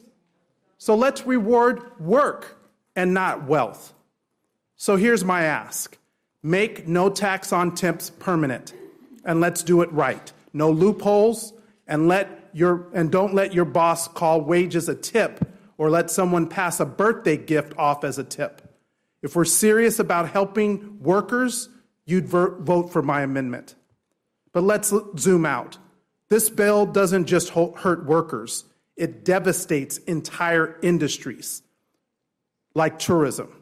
In my home state of Nevada and in states all across this country, tourism is an economic lifeline. But Trump's reckless blanket tariffs are crushing it. The numbers are staggering, $64 billion in losses to American tourism this year alone. And while they do that, this bill slashes funding for the Brand USA program, proven to generate huge returns for our economy. For every dollar invested in Brand USA, we get another $13.70 back in visitor spending. Yet Republicans are gutting it in this bill. Once again, they are creating economic uncertainty, not producing economic opportunity. Working families can't find homes that they can afford. Why? Because Donald Trump and Republicans are making construction materials more expensive, driving up costs for builders and home buyers alike. So I'm offering an amendment to help fix that, to support construction workers, reduce housing costs, and to make sure that first-time buyers actually have homes to buy. I know my time is over, but let me just say this. It's time that we reject this cruel, rigged, and reckless bill, that we put the American people first, that we stand and fight for their future and not for the billionaires like Elon Musk or Jeff Bezos. I yield back. Thank you. Representative Torres, you're recognized.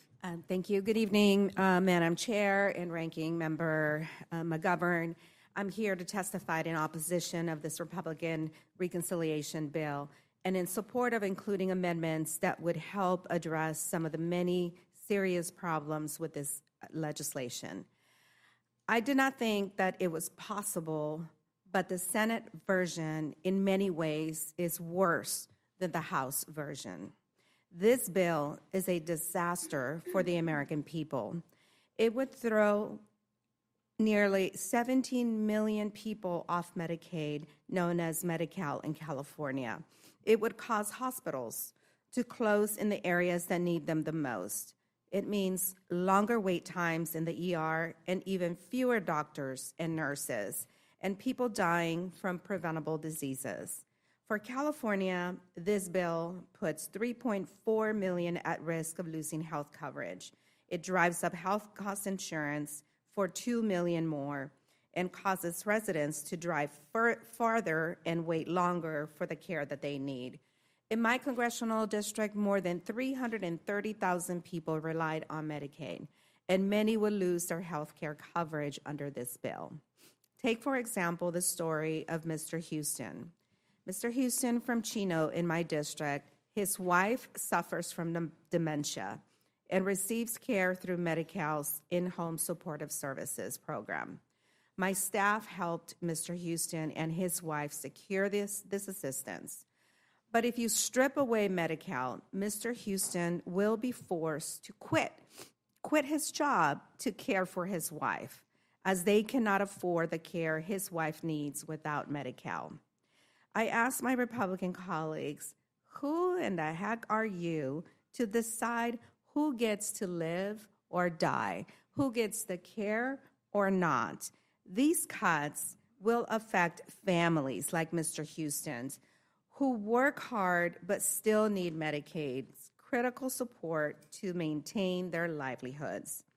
However, this Republican big ugly bill goes even further than that. More than 31,500 constituents in my district rely on health care coverage under the Affordable Care Act. You remember the Affordable Care Act that you voted multiple times to try to kill. Well, thanks to this bill, those premiums will skyrocket. So maybe you will eventually win that battle of killing the Affordable Care Act. This legislation also cuts food assistance for more than 3 million Americans. The bill would put over 700,000 Californians at risk of losing their CalFresh benefits due to cuts in SNAP and make us lose 200,000 jobs. More than 110,000 of my constituents rely on SNAP to help make ends meet, and most of those are households with seniors or children or the working poor. The working poor who cannot reduce their work hours to go into an office in person to reapply for their benefits, buried under needless bureaucracy. That is what you're creating, more bureaucracy. And all of these cuts for what? So your billionaire donors and big corporations can get even more handouts. So everyone else pays higher health premiums and has less access to care they need. This is unacceptable and un-American. I submitted a number of amendments that would help address these attacks on working families. Amendment number 322 protects the health care of nearly 340,000 of my constituents by striking the nearly $1 trillion of Medicaid cuts contained in this bill. I also have an amendment to prevent hundreds of billions of cuts to food assistance programs like SNAP. I have submitted an amendment to lift the SALT deduction cap imposed by the 2017 Trump tax scam bill. The reality is that this simply shifts more federal taxes onto Californians, when our state already contributes $83 billion more in federal taxes than it receives in benefits. We are the donor state of America, but yet you're punishing us. If anyone deserves to have an exemption, I would say it would be the donor states of America that help lift the rest of your communities. I also have common sense amendments to prohibit the use of federal funds to deport non-citizen U.S. military veterans unless they have access to legal counsel and a fair hearing before an immigration judge, to prohibit ICE agents from using chemical irritants against members of Congress, and to require ICE agents to visibly display badges and present official identification during enforcement actions. Lastly, I have an amendment to prevent the political persecution of states by a vengeful president intended on stopping federal funds to states just because he disagrees with their politics. And finally, I have an amendment that prohibits FEMA from canceling grants that have already been awarded, except in cases of fraud or noncompliance, and requires reporting to Congress if a cancellation occurs. I think that the American people should know what is in this tax giveaway for billionaires, made possible by trampling on working families like those in my district. Thank you, Madam Chair, and I yield back. Thank you, Ms. Torres. Representative Menendez, you're recognized. Thank you, Chairwoman Fox, Ranking Member McGovern, and members of the Rules Committee for the opportunity to testify about my two amendments. Although it is clear that this bill needs a complete overhaul, I offer two amendments to address a few of this bill's many harmful provisions. The first is number 201, and the second is number 107.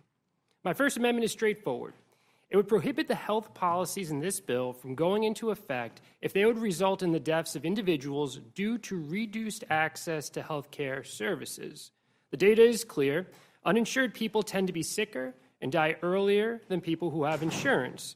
To put it simply, having health care coverage saves lives. Access to timely medical care saves lives. Access to affordable medication saves lives. But this bill will leave 16 million people, 16 million of our neighbors, without access to health care and life-saving health services and medications.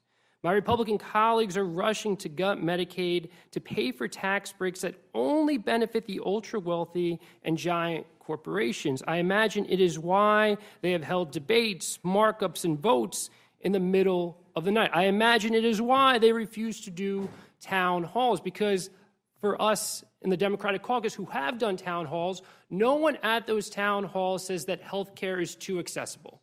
No one says that health care in this country is too affordable, yet Republicans want to take health care away from 16 million people. And I believe that if the Republican majority was listening, they would not support this bill, because there's no way around it. This bill means that American people will die. Mothers, fathers, children who rely on Medicaid will lose their lives. And if you believe that that isn't true, then you can vote for my amendment to give an important and necessary assurance to the American people that they are safe when the Republicans are in the majority. My second amendment would strike the section of this bill that rescinds funding for reducing air pollution at schools. And I have to say it again. It rescinds funding for reducing air pollution at schools. We know that indoor air pollutants pose serious health risks to children, and air pollution can affect educational outcomes. In a classroom of 30 children, 3 are likely to have asthma. One study found a decline in children's English and math test scores for every increase in particulate matter in their school's air. And air quality at schools tends to be worse indoors than it is outside. Yet this bill rescinds much-needed funding that supports our children's health and well-being. My amendments are extremely common sense. No law should result in dirtier air in schools or more deaths and less access to life-saving care.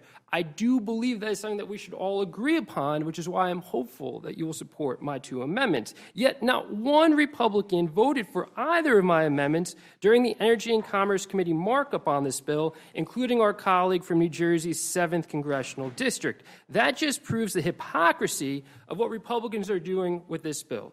They say it's about putting America first, but they can't even get on board with preventing needless deaths. They can't even support protecting our children from dirty air in schools. We can only make America great if we put our great people first. And this bill fails to do that. This disgraceful bill abandons those who we have the privilege of representing. We serve in the most powerful legislature of the most powerful nation in the world. Congress has the obligation to protect our nation's land, air, and water, enshrine civil rights for those who have been denied them, and invest in America's future. We can leverage our nation's immense resources to meet the basic needs of every American. We can legislate for the future of our country and for future generations, one that is promising and hopeful to our children and grandchildren. But instead, this administration and congressional Republicans have abandoned their responsibilities to the American people by advancing a bill that fails all of our constituents, which is why we should all be voting no on it when it comes to the floor. But let me give a few examples to explain just how harmful this bill is. Congress authorized Medicaid because every American deserves affordable, accessible health care. Now, with health care costs at an all-time high, 17 million Americans will lose coverage under this bill's health care provisions. Congress authorized SNAP because no American should ever starve. Now, with so much work left to do to address food insecurity, malnutrition, and hunger, this bill cuts benefits that put food on the table for working families. Congress authorized tax credits for clean wind and solar power because transitioning to cheap, reliable, renewable energy sources will create jobs and power our homes. During a historic heat wave that is driving up electricity costs, this bill sunsets those tax credits. And as millions of families struggle to make ends meet, this bill explodes the deficit by providing trillions of dollars in tax cuts to corporations and the Americans who need the support the least. This Republican bill will hurt workers. It will hurt the American people, it will hurt the economy, and it will set us back instead of moving us forward. It is why it is so damaging and so hurtful to everyone that we have the privilege of representing. That's why I'll be voting no against it, and I yield back. Thank you, Mr. Menendez. Representative Sykes, you're recognized. Thank you, Chairwoman Fox, Ranking Member McGovern, and to all the members of this committee. Thank you for allowing me to come and testify before you today. Just a few weeks ago, we were gathered here to debate the House version of this reconciliation bill, with many of us staying up most of the night fighting for the opportunity to advocate for our constituents. Thank you for welcoming me back for the second time to the Rules Committee. My colleagues and I offered amendments to strike the cruel and harmful provisions in this bill that would raise costs for Americans, including our most vulnerable individuals and families who simply cannot afford to spend another dollar to even feed themselves, much less pay for a billionaire tax cut. A few weeks ago, the Republicans on this committee and in committees across the House voted against every single one of our amendments that would restore benefits to their constituents and lower costs, and voted to pass this legislation on the House floor. Last night, Senate Republicans voted against similar amendments despite constituents, businesses, and hospitals in their states begging them to cut these awful provisions, and yet they voted to pass this heartless bill on Senate floor. I've said before, there are no coincidences in Congress. And it is clear that this legislation and those who vote for it not only intentionally plan to cut health care for millions of Americans, but do so with determination. But we're determined too. So here I am, just a Congresswoman standing in front of Rules Committee, offering amendments that would prevent the devastation we all know this bill will cause for our constituents, including my amendment to strike the section of this bill that would cut Medicaid by $930 billion, an increase from the $880 billion from just a couple of weeks ago. In my district, Medicaid means an opportunity to live, and that is what I'm fighting for today. Nationwide and in Ohio, about 40% of births are covered under Medicaid. And for Black women in Ohio, Medicaid covers 71.5% of births. In Ohio, we have some of the highest infant mortality rates in the entire country. And for Black women and for Black babies, deaths are even higher than their white counterparts, upwards of 3 to 4 times higher. It is no surprise then that Medicaid expansion reduced maternal mortality in the states that expanded it, like Ohio. This is literally life-saving coverage. And yet this bill threatens to take health care away from an estimated 17 million people, including nearly 500,000 Ohioans. Worse still, this bill doesn't just take away health care from vulnerable families, especially in rural areas. It also defunds trusted providers in our communities, including in districts represented by Republicans. I'm talking about Planned Parenthood. Last week, we saw the Supreme Court rule that states could eliminate Medicaid reimbursement for the providers they disagreed with. This is clearly a political decision aimed at creating a nationwide abortion ban, but will have far-reaching consequences beyond access to abortion care. You should be able to see the qualified doctor that you trust and go to Planned Parenthood and get screened for cancer, receive birth control, and get a checkup. And this bill would prohibit Medicaid reimbursements at Planned Parenthood for all states. This will absolutely cause clinics to close, clinics like the one in Akron, which is one of the most active in the state, where people will go to get the low-cost care that they need. Well, you may be thinking, in my district, we are blessed to have several outstanding hospital systems. Other parts of the country are not as fortunate, particularly many of the rural areas, as my Republican colleagues represent. But this bill makes cuts to Medicaid at the provider level, cutting provider taxes and state-directed payments that allow states to fund their Medicaid program. In Ohio, this will be upwards of $16 billion. This means reduced services and hospital closures, which leads me to another group of people who will be impacted by this bill: the 22 million healthcare workers whose jobs are on the line. This includes more than 30,000 people in my district whose livelihoods are connected to the healthcare industry. Our hospital systems are our largest employers. Our local economy would be decimated if significant population of healthcare providers are suddenly unemployed. And for what? A $930 billion cut to the healthcare system. Also, billionaires can get a $910 billion cut to their taxes. Again, heartless. Now, I'm sure there's someone running the math out there trying to figure out exactly how much this bill is going to cost our rural hospitals, but it doesn't take a genius to know that $50 billion added to the Senate bill is not enough. Madam Chair, our seniors rely on Medicaid, and many of them as their primary way in which they get long-term care. And I don't think that most people went into this election season thinking that the mandate was that their grandmothers would be kicked out of their nursing homes. Yet, it is estimated that this bill could cause 1 out of every 4 nursing homes to close. And so I'm mortified that this bill has passed the Senate and is poised to pass the House again. To stem this devastation, I'm offering an amendment to strike the entire section addressing Medicaid from this bill. Again, it does not have to be this way. We do not have to cut health care for millions. Hospitals do not need to close, and people do not need to lose their jobs. As I close, I want to say that just before midnight in the state of Ohio, Governor Mike DeWine signed the state's biennium budget. Among many of its provisions, there was trigger language to eliminate Medicaid expansion and significant changes to funding for SNAP programs. By 5 o'clock, I received an email from the CEO from the Akron-Canton Regional Food Bank, and this is what the email said. Currently, 1 in 7 people in our community may be struggling with hunger. That's more than 200,000 of our neighbors. As our community continues to navigate economic hardships related to rising costs, we expect more individuals and families to turn for us for support. Amelia, our community deserves access to safe, nourishing food, and our food bank needs additional support to meet this increased need. That's why we are looking to compassionate supporters like you who will refuse to let our neighbors go hungry. Will you make a gift today? On behalf of the food banks and the Ohioans we serve every day, thank you for your generous and unfailing support during this critical time.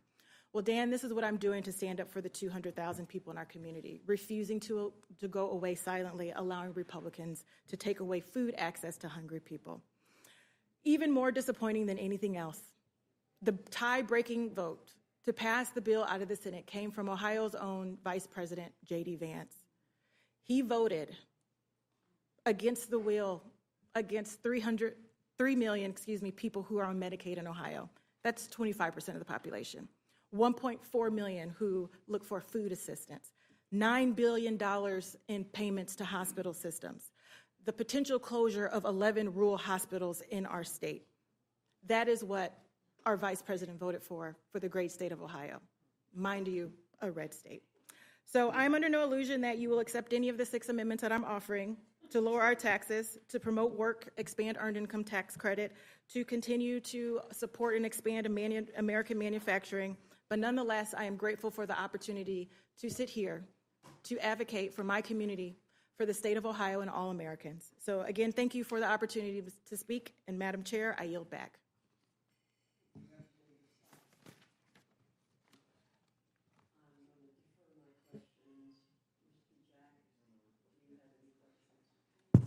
No questions, thank you. Well, first of all, I want to thank all of you for being here. I want to thank you for your amendments. I would love to support all of your amendments, on the House floor. I'm not very confident that they'll be made in order, but nonetheless, they're thoughtful amendments and they're good amendments. One of the things that has bothered me about the process that has gotten us to this moment is that it's been lousy. I mean, this is legislative malpractice. The chairman of the Agriculture Committee was here a little while ago, and Ms. Hayes and Ms. Brown serve on that committee along with me, and we were talking about the additional burden that states are going to have to assume under this bill, right? And all of the costs, and that some states won't be able to find the resources to make up what they now have to do. Some may opt out of SNAP. And I was saying that, one of the frustrating things is that, we're hearing from governors now, we're hearing from others, but we didn't do a single hearing on it. I mean, if we had done a hearing in the Agriculture Committee on this topic, we could have brought in everybody and had a thoughtful conversation. And I think it would have become much more clear to the chairman and to others why this is a really bad idea. We're talking about cuts in Medicaid and throwing people off of health care. And my Republican friends are talking about cuts to SNAP and cuts to Medicaid as if like we're gonna save money, right? No, I mean, if you can't have access to health care, the only time you will see a doctor is in an emergency room. And that is the most expensive drain on our healthcare system. If you are going without food on a regular basis, if you're a kid, you're not going to learn in school. If you're a senior citizen taking your medication on an empty stomach, you're going to end up in the emergency room. If you're a worker who's missing meals on a regular basis, you're not going to be productive in the workplace. There's no savings here. Would the gentleman yield for just a second? I just want to add that we're dealing with a series of competing crises. It would be one thing if governors only had to worry about backfilling the cuts to SNAP, but they also have the cuts to Medicaid, the cuts to public safety, the grants that have been, the revision of the grants. So when I hear many of our Republican colleagues talk as if there is no state, not a single state, that could absorb the amount of cost sharing that will be put back on them. And even when we talk about, I talk about it ad nauseum, cuts to SNAP and how it will harm children. What many people don't understand is that when students lose their SNAP benefits, they are no longer automatically eligible for free or reduced lunch. So those school districts no longer get those CEP, community eligibility provision, the reimbursements that they get. So local districts will also have to absorb those costs. So it's not just one thing that governors and states have to worry about recovering funds for. It is all of these things at the same time. And I wish that there were some Republicans in the room to even listen, because even if they don't make it in order, even if they don't vote for it, I want them to go to bed tonight with that on their heart. But there's an additional issue that needs to be discussed in addition to the outright cuts, and that is the additional burdens that will be placed on people who are vulnerable and who are in need. Representative McBride talked about the red tape. There's a lot of new red tape here for people. And when you're talking about a program like SNAP, for example, which is $2 measly per person per meal. I mean, that's it. I mean, try to find a cup of coffee for $2 here in the Capitol. You won't be able to do it. But to have to fulfill all these new requirements and fill out all this new paperwork and all the additional red tape, a lot of people are going to just say, "To hell with it." It's not worth it. We should be talking about the fact that the benefit itself is inadequate. I mean, $2 per person per meal. I mean, I'm sorry, it's embarrassing that in the richest country in the history of the world, that is the SNAP benefit. And again, instead of worried about the fact that the Defense Department's never passed an audit and we're spending $10,000 for toilet seats, right? People here are more consumed with the fact that somebody on SNAP who might get $2.50 instead of $2 for their benefit, like it's the end of the world. People can't live on SNAP.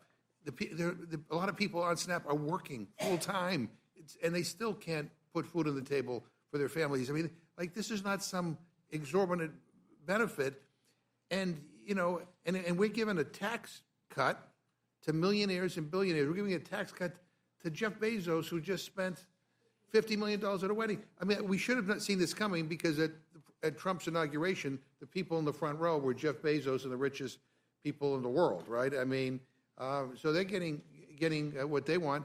And Elon Musk, yeah, it's okay to subsidize him. Oh, by the way, the president was asked whether Elon Musk should be deported, and he said he's open to it. That was today, because Elon Musk came out against this bill. But I mean, but I think there's something really cynical and sinister going on here. I think, in addition to the cuts, this red tape is aimed at trying to deny people who legitimately should be on these programs the ability to do it, right? I mean, and so they feel like they can, they can even cut even more because people will not be able to comply with all the new burdens. And I'm just like, what the hell are we doing, Mr. Menendez? Yeah, thank you so much. I just want to touch on 2 points with respect to the healthcare provisions that you alluded to that we discussed on in Energy and Commerce. And one is, we obviously heard about the fraud, waste, and abuse in the Medicaid system, right? And all the savings that they're going to find. What I find so frustrating is if they really believe that's the case, why would you not reinvest it into the program? Yeah. Why would you not reinvest it into Medicaid or other healthcare programs so we can have healthier outcomes for all Americans? To use those savings, which I frankly don't believe exist, but to use those cuts and the 16 million people that lose access to healthcare to pay for tax cuts for individuals who don't need it is just nonsensical and inhumane, in my opinion. 2, with red tape. Right? We've already seen in Georgia what these red tape requirements do. 1, it adds to administrative costs, so we're spending more money on administrative burden, less money on health care, and all it does is just knock people off of health care, in addition to them not being able to qualify for some of the expansion tax credits. The last thing I want to say is you started with process, right? And you've seen how rushed this process has been on arbitrary deadlines. When we first voted on this bill, the day after, our colleague from Georgia said that if she had known there was a 10-year moratorium on AI, she wouldn't have voted for it. So how can there be any assurance that the folks who are pushing this harmful bill through have full awareness of everything that's in it, given the tight turnaround from when the Senate passed a much different version to when they're going to be voting on it on the House floor? It's too important to rush. And for that reason alone, we should take a deep breath and a deep pause, and they should really consider the harm that they're going to do to the American people. And the other, the final thing I'm going to say is, again, the people who are going to be hurt are the most vulnerable in our country, right? I mean, our seniors, our children, struggling families, and veterans. I mean, there was an exemption. I said to the chairman of the Agriculture Committee, they had an exemption for veterans from some of these new red tape work requirements. And in committee, he bragged about how he worked with the previous administration to get them in place. And then here, he said, "Oh no, he's in favor of not providing exemptions for veterans and kids who are from foster care and and a whole bunch of other categories." But I read him his quote back, and he said, "Well, I may have said that, but the bottom line is that we're supposed to be about helping people, right? And so we're hurting people who, quite frankly, are looking for our help. And we're helping people who don't need our help. I mean, when you look at the tax benefits in this bill, I mean, it is, the top 1%. The top 1% get 22% of the benefit. The top 5% get 43% of the benefit. The top 10% get 52% of the benefit. The top 20% get 66% of the benefit. I mean, and that's fair? I mean, and people are saying that with a straight face, and again, the Lisa Murkowski, I mean, voted for this bill because she got some stuff that, quite frankly, most people don't know she got, but then said, "I'm counting on the House to fix it," and I was like, have you been paying attention? I mean, the House of Representatives is like dysfunction on steroids. I mean, we don't fix things here, unfortunately. We don't solve problems. The idea that somehow this leadership here is going to come to the rescue, I mean, what should happen is that they should go back to the drawing board. There should be a conference. There's too much in this bill to just, take everybody, even I said earlier, Donald Trump doesn't even know what's in this bill. I mean, this morning he said he doesn't like cuts. Well, that's what this bill is, right? It's cuts and at the same time, and here's where kind of the people on the progressive side and the conservative side come together, and that is, after all of this, you are increasing the deficit and the debt by over $3 trillion. Like, I don't get it, but yeah.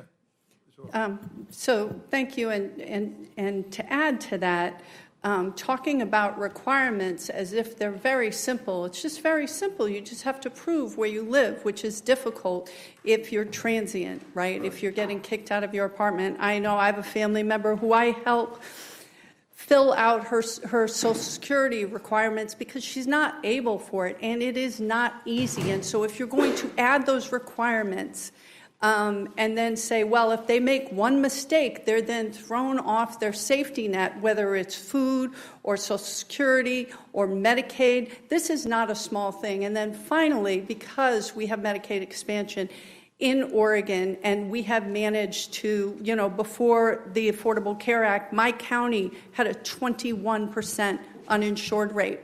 And a lot of those people that were uninsured were farmers and small business people. These were people that couldn't access health care, or they had previous conditions. And you know who ends up paying for that? We end up paying for that. Because then they end up in the hospital, they end up in the ER, and the fact of the matter is this is going to break our system. But when we say these are very, very simple things that somebody could just fill out and just show us that they qualify, it's a trap. I'm not saying that we shouldn't have, we should absolutely have requirements for who qualifies for these benefits.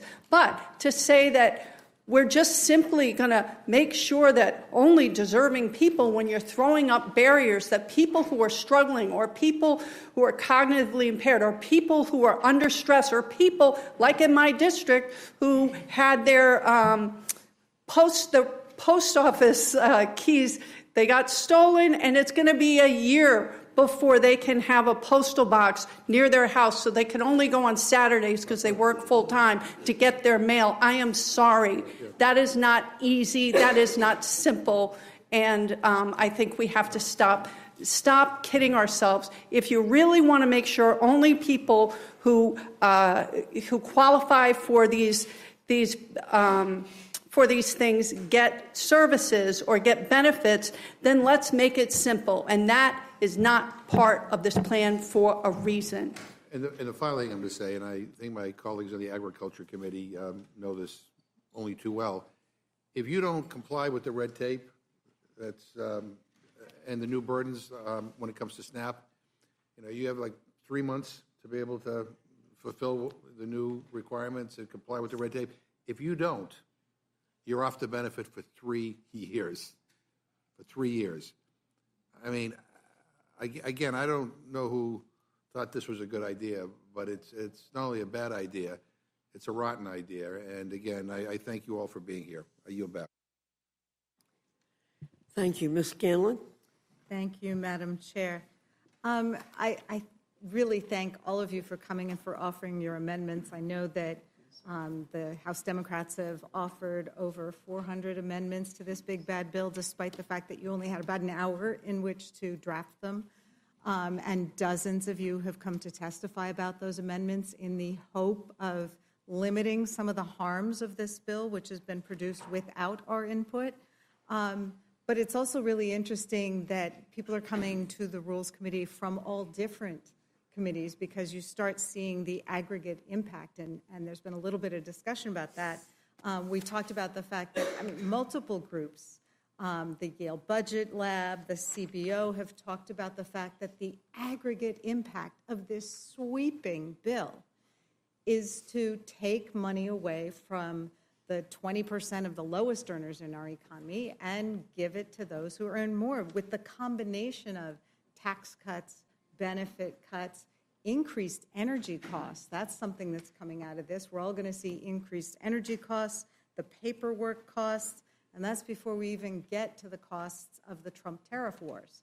So this has a huge impact, particularly on the most vulnerable people in our economy. And I was really grateful, speaking of aggregate impact, when Rep. Hayes started talking about what happens with SNAP and how the decoupling of SNAP and the student lunch program is going to impact our student lunches. But let's think about the other part. If people are losing their Medicaid coverage and we're talking about kids with disabilities. Can you talk a little bit about what it's going to mean when schools are not getting reimbursement for the health care that kids with disabilities need in order to access special education? Well, I think it's all of these things. I mean, all of these programs are intertwined. When you talk about families who receive Medicare or even SNAP benefits would qualify for LIHEAP heating services. In Connecticut, that's a big deal. But to your question, students with disabilities receive many services at school. Their occupational therapists, their speech pathologists, mental health services. Many of those funds are cut in this bill. So the idea that students don't receive any preventative care or any sustaining care, that they don't have the certified professional staff on site in schools to help not only identify these issues, but get them early supports and intervention so that they can stay in a classroom alongside their non-disabled peers where they can thrive. This bill cuts in so many different ways, so it's not just one thing. I think we operate on all of these different committees and everybody is focusing on the thing that applies to them, but there's an intersectionality between everything in this bill, and the common thread is that the most vulnerable people are affected. I just saw that the president has withheld billions of dollars in grants that were already awarded to local school districts for after-school program, for summer programs, for all of these things, money that has been allocated, appropriated by Congress, and they're stopping them with no explanation. So most school districts, by April, you're already planning your budgets for the next year. They don't have a July 1st deadline. You already have to plan ahead for the next year. Make sure you have enough teachers, make sure you have enough staff, make sure you have enough faculty. It's already too late for school districts. And I fear, and I think it is the intention, that many students with disabilities, with special needs, with exceptionalities who receive services at school to help them, just give them the accommodations to meet them where they are because they're still capable of learning. All of those things are going to be stripped in this budget. And it's such a dangerous proposition, and it's personal for me because every time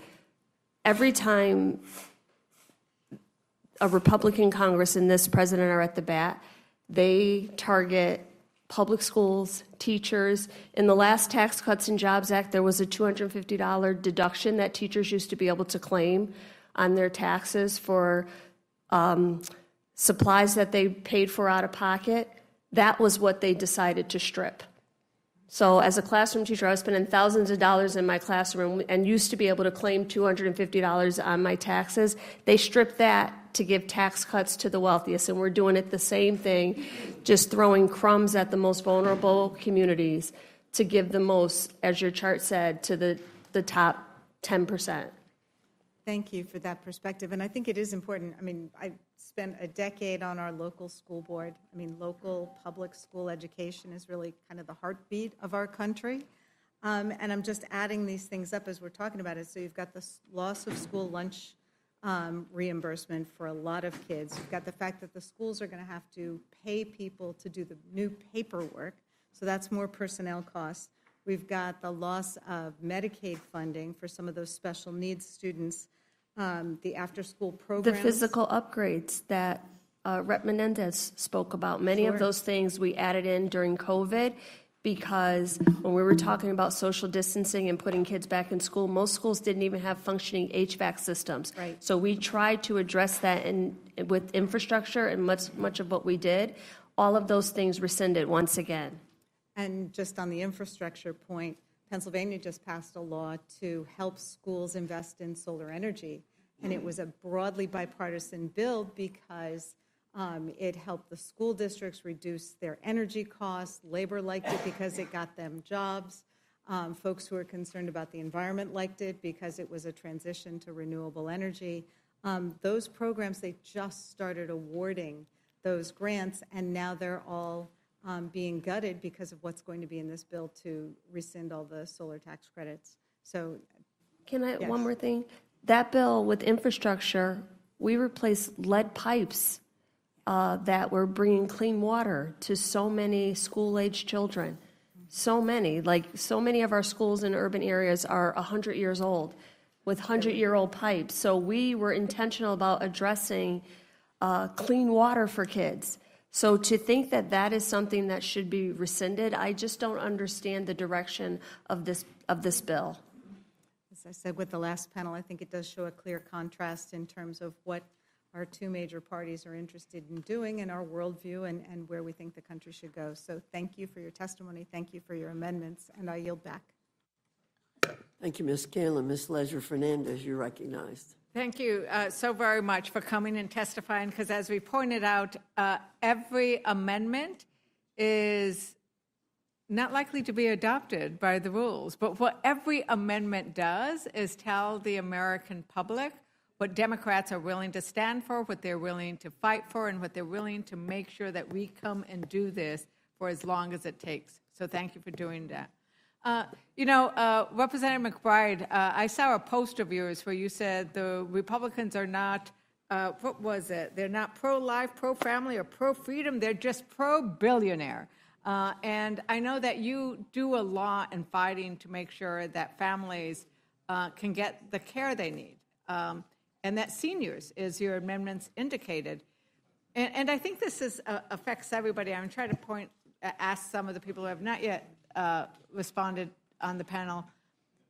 It's all a web. I mean, in New Mexico, one of our legislators said, when you touch one part of this intricate network that is holding up America and American working families and Americans with disabilities, the veterans, and the middle class, it affects the rest of it, right? And the Medicare cuts are particularly harmful for seniors, $530 billion of Medicare cuts. Medicaid cuts are also pretty darn difficult. Can you just talk a little bit more about why your amendments are so key when you think about everything being connected?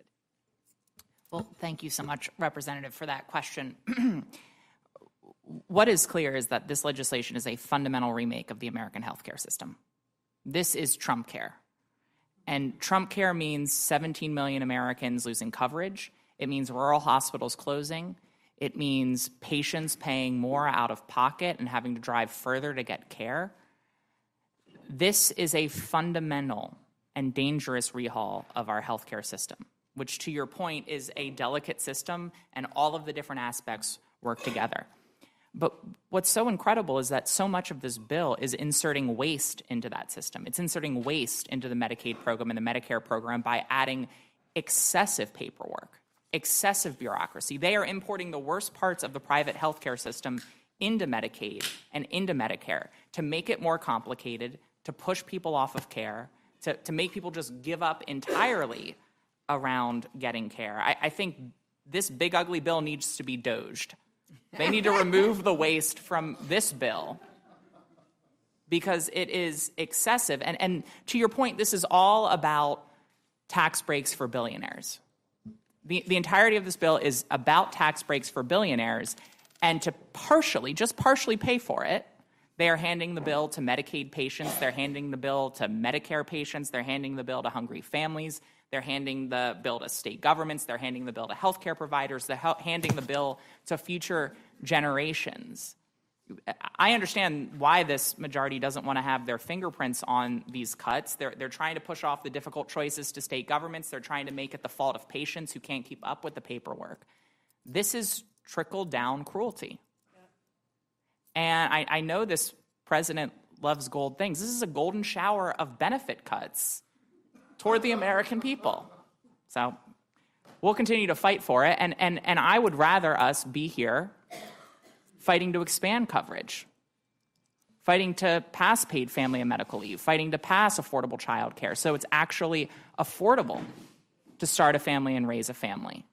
But this bill makes it harder to raise a family. It makes it harder to get care. And people will not only lose coverage, people will die.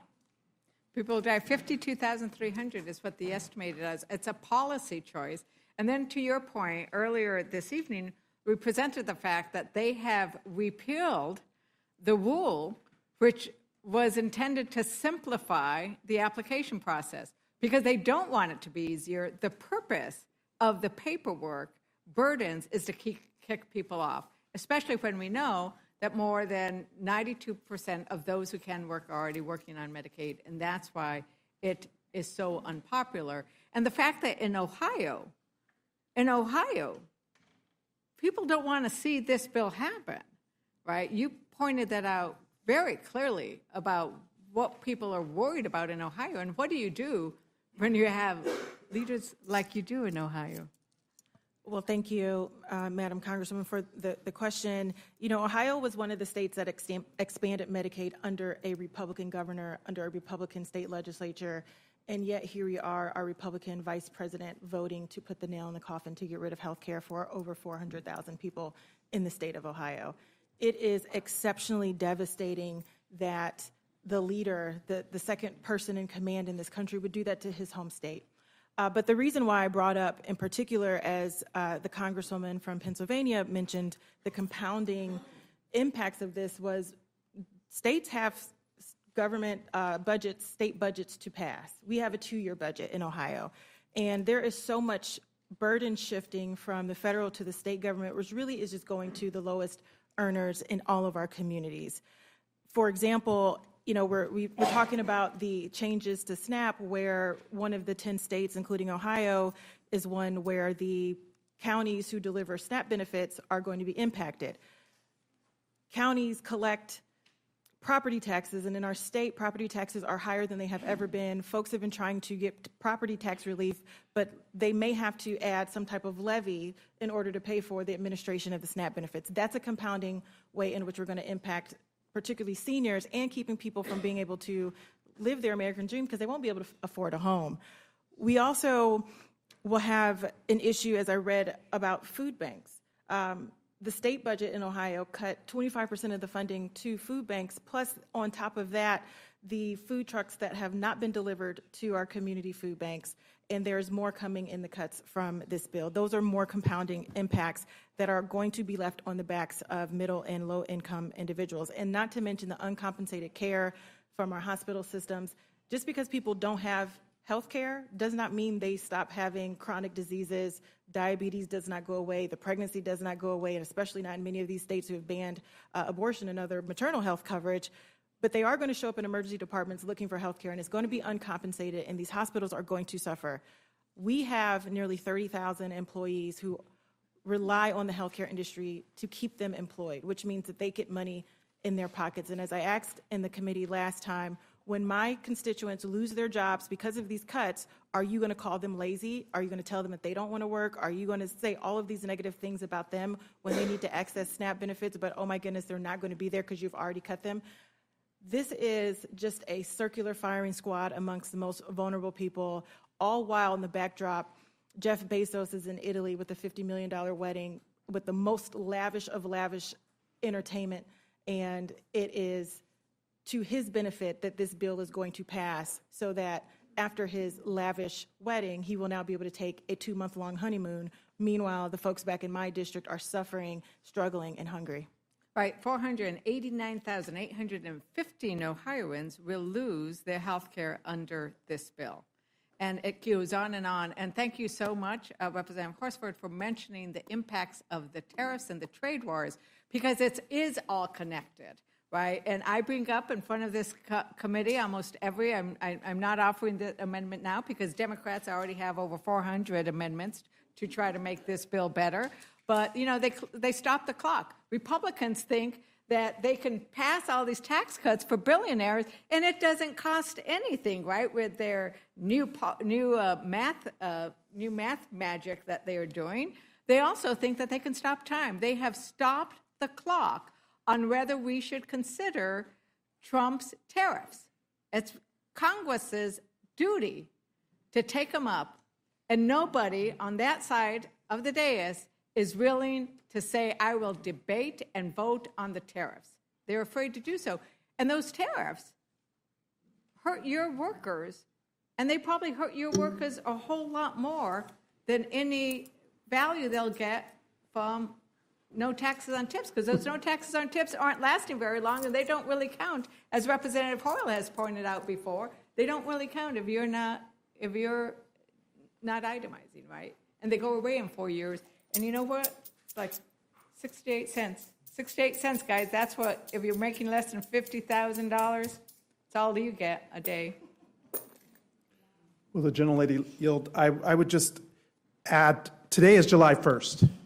I got constituents that are focused on covering the rent, making their mortgage payment. The rent is too damn high. The cost of health care, the cost of child care, the cost for families to make ends meet is too high. Donald Trump and Republicans promised that they were going to focus on bringing down cost. That is not what this big, beautiful, bogus bill for billionaires does.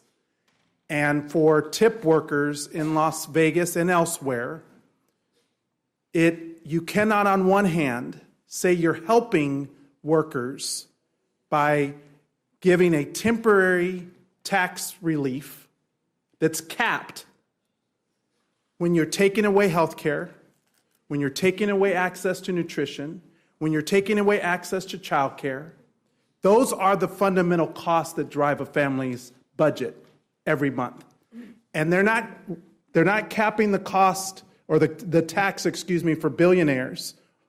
Why not apply the same tax cap that you're proposing on tip workers to the billionaires? Why not make the tax cuts for billionaires temporary like you are for tip workers? If you really care about working people like you claim, then why not prioritize them over the benefits of billionaires? I'll tell you why. Because you're screwing America with this bill. Your priorities are about favoring Donald Trump. He cares about one person, himself, and his billionaire donors. And what is so enraging to me is that my constituents are going to pay the price. All of our constituents are going to pay the price because they're cutting on the backs of the American people to give tax cuts to the very wealthy, and all in the result will also add more than $3 trillion to our federal debt that we're all going to pay for. But guess what? The people still have the power in this. And so my message is simple. We do need to stand up. We have to speak up. We have to fight back. That is part of our responsibility as their representatives. And my constituents know that I'm going to keep fighting for them over the billionaire class every single day. Representative Coyle. Yeah, thank you. And further to that point, I worked 2 jobs putting myself through college. I was a Pell Grant student, was on the TRIO program, and was the first in my family to graduate from college and had opportunity. And I worked as a waitress before they raised the tipped wage to $2.13. And I can tell you, never once did I itemize my taxes. Because when you're making that kind of money, you don't itemize your taxes, you take the standard deduction. So all this no tax on tips, it really doesn't work for normal people who use the standard deduction. So it's just a talking point. And my constituents, the constituents who are going to lose their jobs in my rural communities, who are working on the wind farms, who are working on the infrastructure projects that just got canceled, who work in tourism, because tourism has really gone downhill because of tariffs and because international visitors are afraid to come to the United States. So our tourism industry is being crushed. All of those people can't eat a talking point. They can't pay their rent with a talking point. They can't buy birthday presents for their kids with a talking point. That's all this is a talking point. But still, we got the richest 1% that are going to get. They're going to make bank. I think trickle-down cruelty is probably the best way I've ever heard to describe it. And we all know it has been proven over and over again. Trickle-down economics doesn't work for working people. So thank you so much for bringing that forward. Again, I think we have to make this clear. That is a talking point, and that's all it is. So, and Representative Chantel and Representative Torres, you also pointed out, and I know that from your very different perspectives in the communities you represent why this doesn't make sense, and your amendments are needed to fix this bill, right? And what's interesting is Senator Murkowski wants us to fix it, even though she could have voted no, and we'd be done and we'd be home, right? But no, she had to send it over to us. But so many of the representatives, when we sent it over there, they said, oh, would you fix it over there in the Senate? Well, they didn't fix it. They made it worse. So our amendments would fix it. And Representative Torres, Representative Chantel, I don't know if you wanted to add a little bit more to that discussion. The only thing that I would add to this discussion is it's compiling of injustice, where we have tariffs, where we have terrorizing ICE raids in the community, violently beating up hardworking people at their workplace, storming into work facilities. While all of that is happening, children that need to feel safe in their school don't feel safe in their school. Grants are being canceled to our local governments because of this hateful agenda against the state that pays for your constituents to have a meal on their table. Because California is a donor state. And while you cancel our grants, how do we respond to the need to have running water in school, to fill the potholes? Californians are not shy about taxing themselves. They pass local bonds, local taxes. It's not the state legislature that is passing these taxes. It's the citizens themselves that want to see better schools, that want to see better access to public libraries, that decide to tax themselves. And how does the federal government respond to that? You continue to punish the state by refusing to provide an exemption for state and local taxes. SALT. I mean, that is an assault on working families. Already that our fire insurance rates have gone up so high. The cost of living has gone up so high.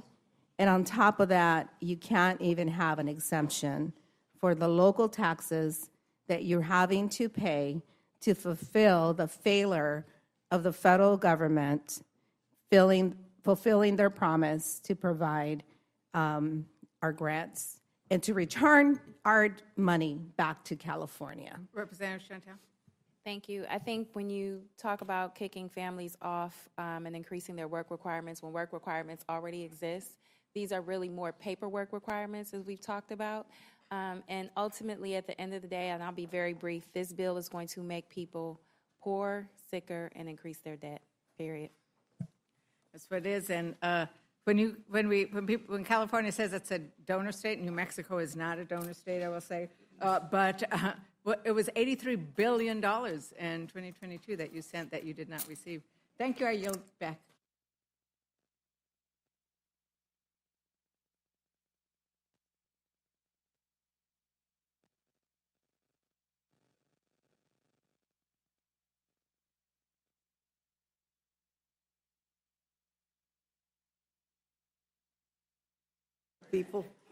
Tell people,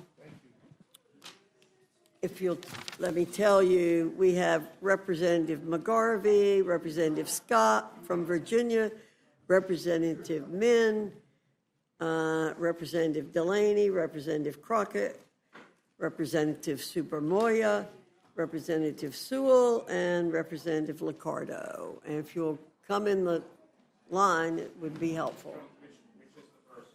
First seat over here.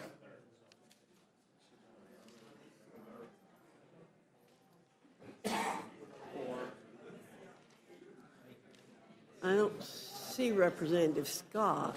Is he here? I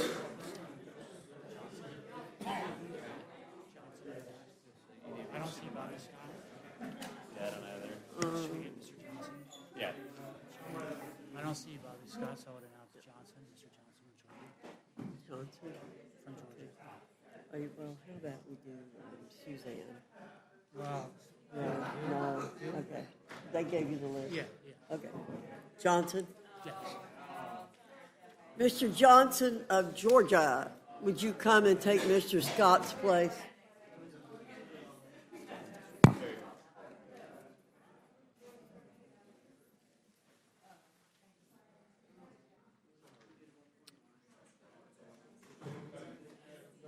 Well, that's all right. If you guys just scoot down, if you don't mind, scoot down. You got it? Oh, well, never mind.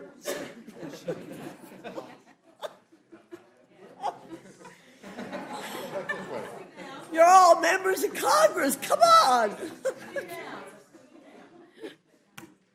Whew. Okay. Most of you have been here. You know the drill. We ask that you submit your written comments for the record, and I ask that you keep your comments to 5 minutes. And if you get asked questions by the panel members, answer them in a short way. Thank you very much. We'll start with you, Mr. McGarvey. Thank you, Madam Chair. This budget hurts people. Kids, families, seniors, veterans, young and old. And for what? So that the richest 0.1% of Americans can pay less in taxes, and while they're driving our nation's debt up by $3.3 trillion to do so. It's wrong, it's cruel, and it's a choice. Republicans wrote it this way. That's why I'm offering 3 amendments. 1, to protect rural hospitals. 2, to keep our veterans from going hungry. And 3, to ensure our health care costs don't go up. This budget will hurt rural Americans everywhere, but it punishes the people in my state of Kentucky the most. If this bill passes, over 133,000 rural Kentuckians will lose their health care, more than any state in the country. 35 rural hospitals will close, more than any state in the country. Kentucky will lose $10 billion in rural Medicaid reimbursements, more than any state in the country, all while losing over 20,000 healthcare jobs. And it's easy to picture what happens next. All of a sudden, when something goes wrong, you know this is going to happen. When your parent has a heart attack, when your kid is in an accident, when your wife goes into premature labor, when minutes matter. When driving an extra 30 minutes is literally the difference between life and death. It isn't just people on Medicaid. These cuts hurt all of us. They mean worse care, longer waits, and higher prices for everyone. They are cruel and they are wrong. My second amendment is simple. It keeps the Republicans from jacking up your health care costs. This bill actually forces states to impose copays and other out-of-pocket costs on you, the patient. How much more? A lot. People in Kentucky who get their care through Connect could pay an extra $542 a year. If you have chronic conditions, that could go up to $1,200 a year just to stay alive. Last night, I had a town hall in Louisville, Kentucky on Medicaid. I heard from people who were already stretched to the breaking point. A mom named Betsy told me a story about her adult son who has chronic conditions. He said, if this bill passes, is it easier for me to just die? I heard from other people who are skipping their meds, who are delaying care, who are scared to check the mail just for another medical bill. Now Republicans want to raise our health care costs even more, not for better care or more coverage, but to bankroll another tax break for the ultra-rich. It's disgusting. I offer my final amendment with this simple principle in mind, that our veterans should not have to fight one more battle, especially for food. Veterans don't just serve, they sacrifice. Time with their families, their health, potentially their lives. And when they come home, our obligations to them are not optional. This amendment ensures that no veteran will endure the Republicans' burdensome new red tape when they're hungry. Because for someone who's already served our country to have to prove themselves again in order to eat, that's not accountability. It's absurd. A budget is a moral document. It's not just a statement of what we value, it's a reflection of who we value. I value the people who are counting on hospitals in their rural community for care. I value people who can't afford higher copays. I value the people who put on a uniform to keep us safe and keeping them from going hungry. That's who I'm fighting for. Not the billionaires, not the ultra rich who already have enough and are about to get an additional tax break, but for the Americans who truly make this country great. I urge my colleagues to vote yes on these common sense amendments, and I yield back. Representative Min, you're recognized. Thank you, Madam Chair. Thank you, Ranking Member McGovern. I've sat and listened to a lot of this debate and heard a lot of the back and forth around the Medicaid cuts, the cuts to food banks. But, you know, as I step back and recall the origins of how this bill came to be, I remember back to January 20th, and it started with a discussion of waste, fraud, and abuse. It started with DOGE. And the reality is, if Elon Musk had found $2 trillion in cuts in waste, fraud, and abuse, we wouldn't be talking about cuts to Medicaid. We wouldn't be talking about cuts to food stamps or SNAP. The reality is we're talking about these massive cuts because the goal of this bill was never about waste, fraud, and abuse. It was never about putting able-bodied people on Medicaid. It has always been about a immoral tax giveaway to the richest people in the world. And I just want to note that the last TCJA in 2017 was estimated to give $350 billion to foreign investors. Not even American investors, foreign investors, because the way it was structured, giving benefits to pass-through entities like corporations and private equity funds. That is what we're talking about right now. We are talking about massive cuts. So when Republicans claim, oh, this is not going to kick anybody off Medicaid, I don't believe them because that was never their goal. They don't really care about what this does to Medicaid. They care about what this does as far as finding a pay-for their giant tax cuts. And so when I talk to my hospitals, when I talk to my healthcare providers in my district, I have the same stories we've heard throughout. Our hospitals will close. Our pediatrics departments will close. Quality of care will go down. People that are struggling right now to find care are worried that they will die. And that is the reality in districts across America right now. And that is what is happening with this horrendous abomination of a bill that is the most immoral bill I've ever seen in my lifetime. And I will just note that while our families are struggling across this country, what this effectively means is that if Jeff Bezos decides to get a divorce, marriage doesn't work out, he can get married like 10 more times and have 10 more weddings like the one he just had, all on the dime of American taxpayers. That's what this is about. Immoral. Now, I've got 7 amendments. I will try to briefly go through them. They're more targeted. I've got 3 relating to the environment. The first is number 76, oil and gas financial assurances. And this bill amendment would prevent the ugly bill from reducing oil and gas royalty rates until there's a full accounting of the industry's untold environmental liabilities. We know that big oil has gotten away with a ton of liabilities that they're leaving on the backs of taxpayers, including off the coast of California, which I represent. And what this bill would do is ensure accountability for the oil industry. My second amendment, number 114, wind and solar in national energy policy, would prohibit the Secretary of the Interior from conducting any fossil fuel lease sales under this bill until the Trump administration's national energy policy no longer discriminates against wind and solar energy.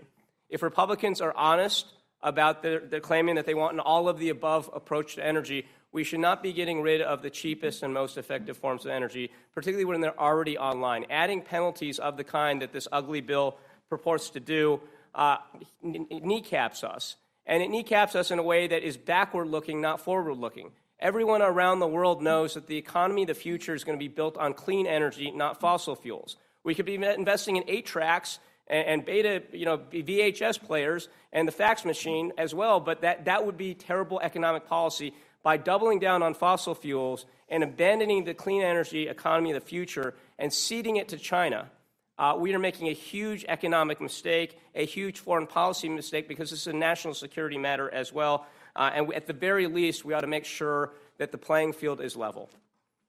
My third amendment is number 160, fitness to operate for offshore drilling.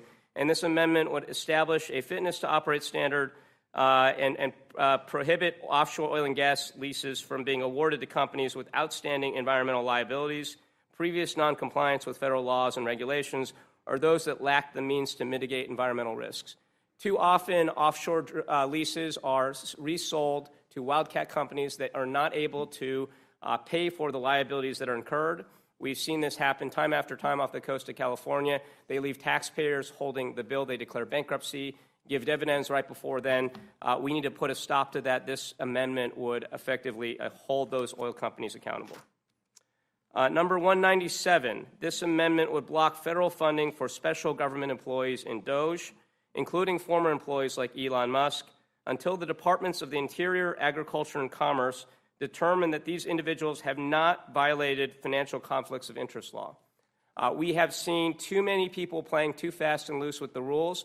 We don't have any full accounting or transparency, whether Elon Musk or Big Balls or any of the other people associated with DOGE have actually complied with the rules that they're supposed to comply with. Do they have conflicts of interest? Have they cut spending in ways that, or reallocated spending in ways that have benefited their own pecuniary interests? We don't know the answers to that. It's about damn time we figure this out. This is a question of good government.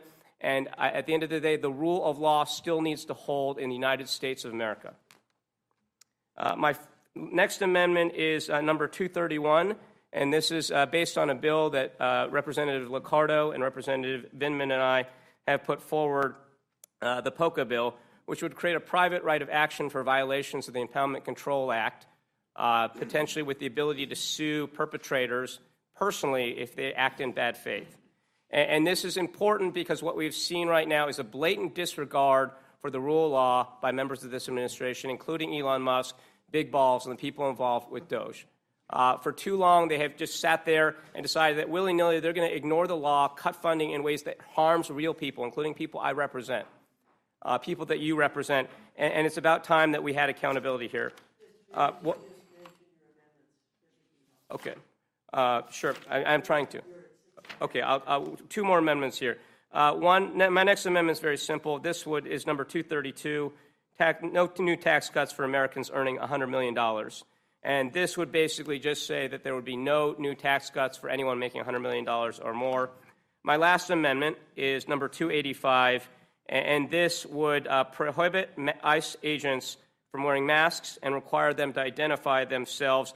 We have seen in my district and across Southern California, ICE agents wearing jeans and sneakers and masks. They look more like gang members than they do like law enforcement agents, and they're jumping out of unmarked vans. It's hard to tell if they're actually law enforcement agents. It's about time that they adhere to the same standards that other law enforcement agents do. We don't see our local police masking up, hiding their identities, refusing to identify who they are. Thank you very much, Madam Chair. I yield back.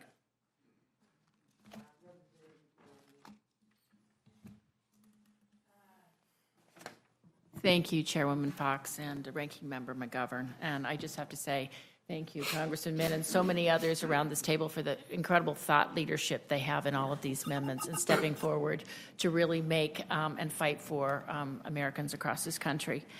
Before I speak to the substance of my bills, I do have to again address and reiterate what many of my colleagues have said about the dangerous and immoral impact of the reconciliation package.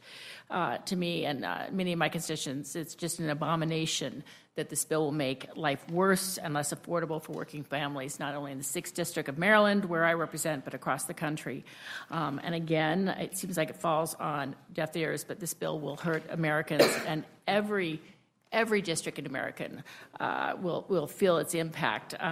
Yesterday someone said, make America great. No, I think this is going to make America break. And I really think it is heartbreaking to see what's going to happen. Under this bill, more than 3 million people will lose access to food assistance, including over 2 million children. And again, this has fallen on deaf ears. And more than 17 million will be stripped, of course, of their health coverage for the next decade. And in the 6th District, many rural hospitals are really very fearful of closing. That 17 million people are denied life-saving care because of not what they've done or where they live or how little they earn, but it'll be because of what we do tomorrow in our votes. And to make matters worse, this bill represents a breathtaking act of fiscal hypocrisy.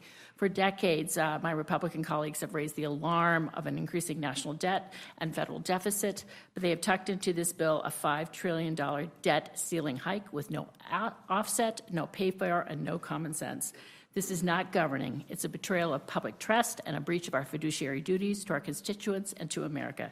And don't just take my word for it.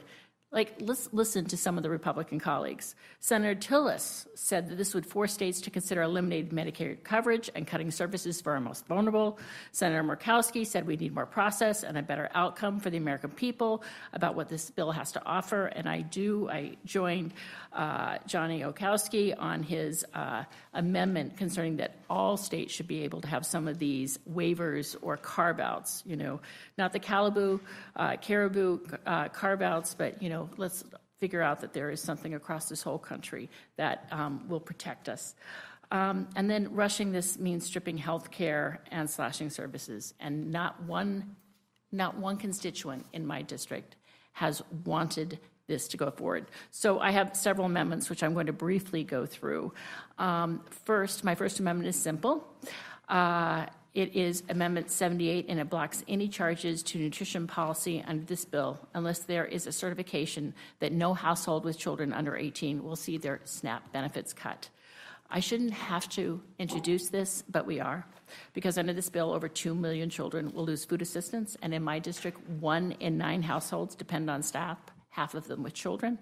This isn't just about hunger. It's about dignity. It's about not going to school hungry and a right to live without worrying about where your next meal is from. The second, number 86, blocks the reckless cost sharing of SNAP from the federal government to states. It requires the Food and Nutrition Service, the Economic Research Service, and every SNAP agency in each state to certify that the change won't reduce benefits, shrink eligibility, or force states to cut their vital services.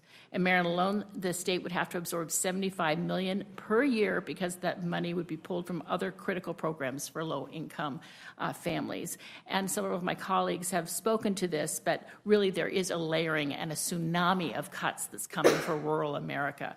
Medicare, Medicaid, cuts and potentially to Social Security as we look at our veteran services, but then with SNAP, and our states cannot handle it. And last, I'm going to say my Amendment 993, I'm calling it the Fiscal Sanity Circuit Breaker. And that's what we need. It would block the bill from taking effect unless the Comptroller General certifies it will not increase the federal deficit by more than 2.5% per year. And it will look at economic impacts, including employment, investment, and GDP growth. Only by managing debt below the rate of long-term economic growth can the U.S. debt be sustainable. But the truth is, while Republicans talk tough about deficits, this bill easily adds over $3.3 trillion, and much more probably, and pairs deep cuts to food and health care with tax giveaways and a blank check $5 trillion debt ceiling hike. Mr. Norman, who I note is not here but is on the committee, tweeted, "It's not more spending and more if it's more spending and more deficit spending, it's a non-starter." Although I might not always align with my Republican colleagues, I appreciate that some of them on the other side are talking the talk and voting no, highlighting the need for fiscal responsibility. My fiscal sanity circuit breaker is common sense. If my colleagues truly believe in this bill, my amendments should not be a problem. And if they oppose them, then we should be honest about the harm that they are voting to inflict. To the parent wondering how they'll feed their child, to the state official staring at a financial cliff, and to the taxpayer tired of being misled by empty slogans and worried about our country's fiscal trajectory. That's who I'm fighting for. So I urge my colleagues on both sides of the aisle to support these amendments. Let's show the American people that this chamber can still act with decency, with honor, with honesty, and with courage. I urge support on them. And I will last say this vote will be one of the most important, if not the most consequential vote of our entire public service careers. This vote will follow us always. It will define us, our priorities, and our values, and our country will remember it. Thank you, and I yield back. Representative Crockett, you're recognized for 5 minutes. Thank you so much, Madam Chair, and to the ranking member. I appreciate an opportunity, and I don't know that I'll have time to go through all 8 of my amendments, but I did submit 8. Amendments 121, 149, 196, 258, 314, 325, 342, and 355, I would respectfully ask that they all be ruled in order. Now, let me tell you why I'm here. I'm here fighting for people in my district because Republicans are willing to sell out working and struggling folks in my district, and frankly, there's two, to appease billionaires and big corporations. Now, I know we've had a lot of talk about how much SNAP costs a day, and the fact is that it's only $6 a day that a person gets when they get SNAP benefits, but we've not talked about the cost of Medicaid. It costs approximately $10 a day to ensure a kid gets health care through Medicaid. So we're talking about to take care of kids, let's say they've got SNAP and Medicaid, only $16 a day. But another thing we've not really put into perspective, we've talked about these billionaires, and we've talked about the fact that this is all to benefit them. No one has talked about how many billionaires we actually have in this country. We have more billionaires in the United States than any other country, but the total number is 83. Last time I checked, we have 435 members in the House, and we have 100 members in the Senate, yet somehow 83 people in this country have more representation than the hundreds of thousands that are about to lose their health care as well as their SNAP benefits.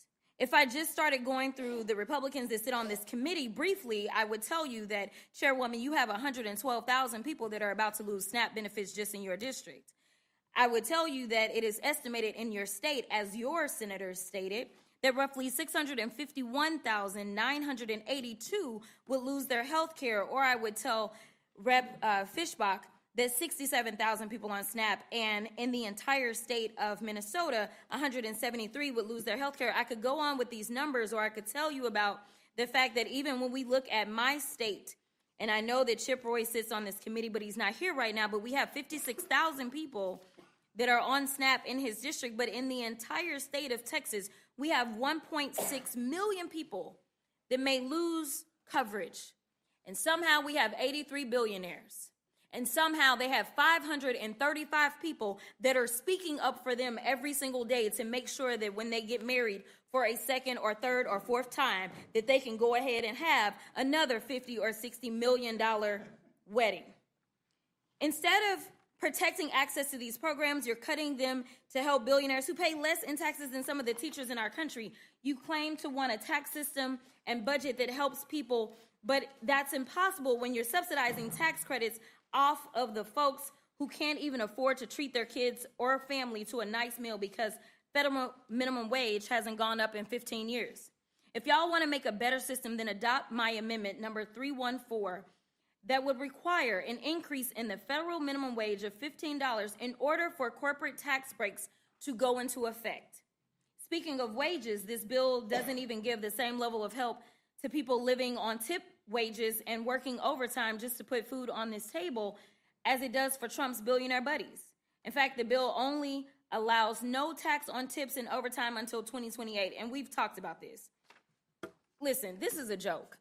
This was nothing more than a campaign scheme. This was about saying, you know what, I'm gonna make this promise to you. And we can talk about the fact that there have been a lot of promises made, yet a lot of promises broken. In fact, that was one of the reasons it seems like that, you know, Senator Tillis has decided that he's done and he's gonna get out because he understands that there's nothing but broken promises that are being made. Broken promises that look like, say, I'm going to deport the bad guys only, and then we end up with children with cancer or Americans or undocumented taxpayers that contribute more than $100 billion in taxes. Those are the ones being thrown in cages and sent to other countries. Or we look at the fact that there was a promise made and broken that Doge was supposed to be the magic trick. Now Elon is being threatened with deportation and the cancellation of his own contracts, which historically have been estimated at a whopping $38 billion after he decided that he was going to spill the tea about the Epstein files. And frankly, the truth is that we know that we could cut a lot of those contracts to Elon, but somehow that hasn't been done. Instead, we, the American people, have been left with the hefty tab of incompetence by Doge and feeling extremely vulnerable. In fact, there was a Doge employee who was fired, and I appreciate this man, but truly, transparency and truth has no place in this particular government. This former employee of Doge says that during his short time embedded with the Department of Veteran Affairs, He did not find levels of waste, fraud, and abuse that he had expected, and it was pretty surprised, actually, at how efficient government was. I will wrap up by saying this. I don't really understand what it is that y'all plan to go back and tell your constituents. I'm glad that some of y'all decided to show up, but the reality is that you have sold your constituents out for 83 people in this country. And each of our districts should have approximately 766,000 people. How is it that you can explain that we still are running up the credit card and we have nothing to show for it except for the fact that we won't have food on the tables and we won't have health care? And with that, I will yield. Thank you. Representative Subramanian. Thank you, Madam recognized Chair. For 5 minutes. Thank you, Madam Chair. Thank you for having this hearing and staying late tonight. And thank you to all the members of the committee. I want to just talk about a couple of things. First of all, there's a lot of wasteful stuff in this bill. When you have a bill this big, you're going to end up with a lot of bad provisions that people may not hear about. And so a lot of my amendments are actually aimed at bad provisions or provisions that aren't there that should be there that are hurting Virginians, and especially my region. These are amendments 108, 113, 144, 235, and 269. And the first one is a real whopper. I mean, because the Texas delegation in the Senate wanted to have their vote bought and paid for, they decided that they would actually spend hundreds of millions of dollars in taxpayer money to take the space shuttle that's in Northern Virginia at the Air and Space Museum at the Smithsonian and move it all across country to the Space Center in Houston. Now, I actually grew up next to the Space Center in Houston, and they already have a full replica model of that space shuttle. They also have 6 other flight vehicles as well. So this isn't going to increase visits to the Space Center in Houston, where my family is. It's actually going to take away people's opportunity to, for free, see a space shuttle and show off American dominance in space for the past 50 years. And that's going to cost taxpayers hundreds of millions of dollars just to buy a couple of votes in Texas. Next, for some reason, and no one's been able to explain it to me, last year the Metropolitan Washington Airport Authority, which owns the assets at Dulles Airport and DCA, which many members of Congress fly out of, actually renegotiated their lease with the federal government at a rate where they could afford to make improvements to those airports and make sure that we can also make flights affordable and airlines be able to use those facilities. And what happened is in this bill, we're actually blowing up a lot of those agreements, and we're doubling, in some cases, the amount that they have to pay. And that's going to be passed on to anyone who flies in and out of DCA and Dulles, and that includes all of you, all members of Congress in this room as well. And so that's going to cost everyone money, and certainly in my region, where we all fly out of Dulles and DCA, it's going to cost us a lot of money. And we have a toll road that is meant to pay off some of those expenses, and those tolls are going to go up on every single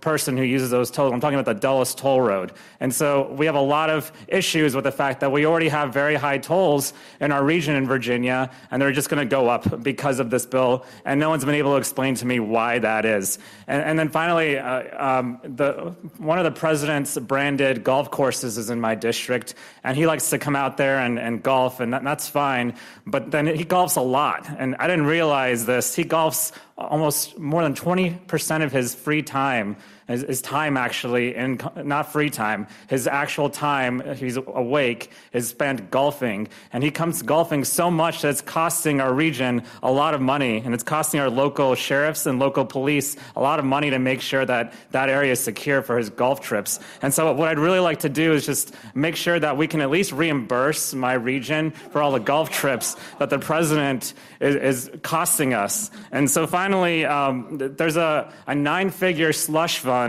for Doge as well, and for Russell Vogt and the OMB. And no one's been able to explain to me why, to capture waste, fraud, and abuse, we need a 9-figure slush fund for them. Now, the last time I checked, some of the stuff that they were using money on was to set up sleeping pods in the GSA's building while firing half the people in that building. And so these are a lot of examples of waste and fraud. They hurt my region, but I can assure you that everyone can look through this bill, and I've read through most of it, if not all of it at this point, and you'll find that your region will be hurt by some of the waste in here. And the second thing I'll say is, I agree with this notion of this bill, this big, ugly bill being about broken promises. I mean, just look at what some of the stuff the president has said. He said about Medicaid and cuts to Medicaid, we're not going to touch it, right? And he said he would veto a bill that would cut Medicaid, and yet this bill kicks millions of American citizens off of Medicaid, 17 million, nearly 17 million. And he said that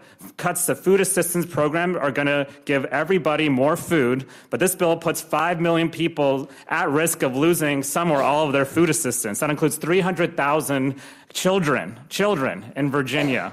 And let's be clear, this bill is also going to make energy more expensive. He said that, the president said, we're going to get your energy prices down by 50%, but the studies have shown that this bill is going to spike energy costs up to $250 billion nationwide. In Virginia alone, we're going to see an 8% increase in energy costs. And finally, the biggest whopper of all is that this bill is supposedly going to reduce our deficit, and we know that that's not true. In fact, it's going to add $3 to $5 trillion to our national debt. It's going to hurt our deficit, and it's going to mortgage our children's future. This bill is bad. Our Virginians and Americans deserve better than these broken promises. I yield back. Thank you. Representative Sewell, you're recognized. Thank you, Madam Chairwoman and Ranking Member. My amendment would extend the Affordable Care Act's premium tax credit to Americans who are caught in the coverage gap, as well as Americans who will lose their Medicaid coverage as a result of this horrible bill. We must extend the premium tax credits for low-income citizens below 138% of the poverty line. I have heard from countless constituents who fall in the coverage gap, and they are desperate to keep their health care. I recently spoke with one of my constituents. Her name is Kiana, and Kiana was caught in the coverage gap. She lost her Medicaid coverage following the end of the COVID public health emergency. When she tried to qualify for Medicaid again, she was told that she made too much money. She made more than the $295 a month to qualify. In my state of Alabama, we have a bare bone Medicaid program. It's so bad that you have to really be P-O. You can't afford the O or the R. So people like Kiana are really scared about this cost shifting. The cost shifting will mean that Medicaid will not happen in the state of Alabama. The fact of the matter is they're not going to pay for it. They're just simply not going to pay for it. Madam Chair, I firmly oppose this so-called big, beautiful bill that has come to us from the Senate. Let me be clear, there's nothing beautiful about stripping health care from working families. There's nothing beautiful about taking food off the table of our most vulnerable neighbors. And there is certainly nothing beautiful about putting rural hospitals on life support. Madam Chair, this bill will gut Medicaid as we know it. It will slash funding for millions of children, seniors, veterans, and people with disabilities. Medicaid is a lifeline. It is a bill. This bill will cause 17 million Americans, including 170,000 Alabamians, to lose their health care. And it doesn't stop there. This bill will also gut SNAP benefits, a program that puts food on the table for hardworking families, for children who need breakfast before school, for seniors who are choosing between groceries and their medicine. In Alabama, it means 750,000 Alabamians could lose their nutrition benefits or worse, see them reduced. The cuts in this bill are not just numbers on a page. They are empty cupboards and shuttered clinics. There are hospital wings closed in small towns already struggling to keep their doors open. They are parents lying awake at night wondering how they're going to be able to afford medicine for a sick kid. We should be strengthening the safety net, not shredding it. We should be investing in the health care and well-being of our most precious commodity, our people, not ripping it away from them in order to pay tax cuts for billionaires. This bill is not a blueprint for prosperity. It is a roadmap for further inequality, for deeper poverty, for rural communities left to fend for themselves while the powerful walk away with more. Madam Chair, we were sent here to stand up for those people, not to abandon them. Let us stand together and reject this careless, heartless bill. Let us build something truly beautiful, an America where health care is a right, not a privilege for the few. A right. No child goes hungry and no community is left behind simply because of their zip code. I oppose this horrible bill, and I ask that my amendment, which will make it a little bit better, is considered by all. Thanks. I yield back the balance of my time. Thank you, Ms. Sewell. Mr. Liccardo, you're recognized. Thank you, Madam Chairwoman. I have 4 amendments to H.R. 1, and I appreciate the committee's consideration. But rather than delving into the complexities of these amendments, I'd like to take a step back.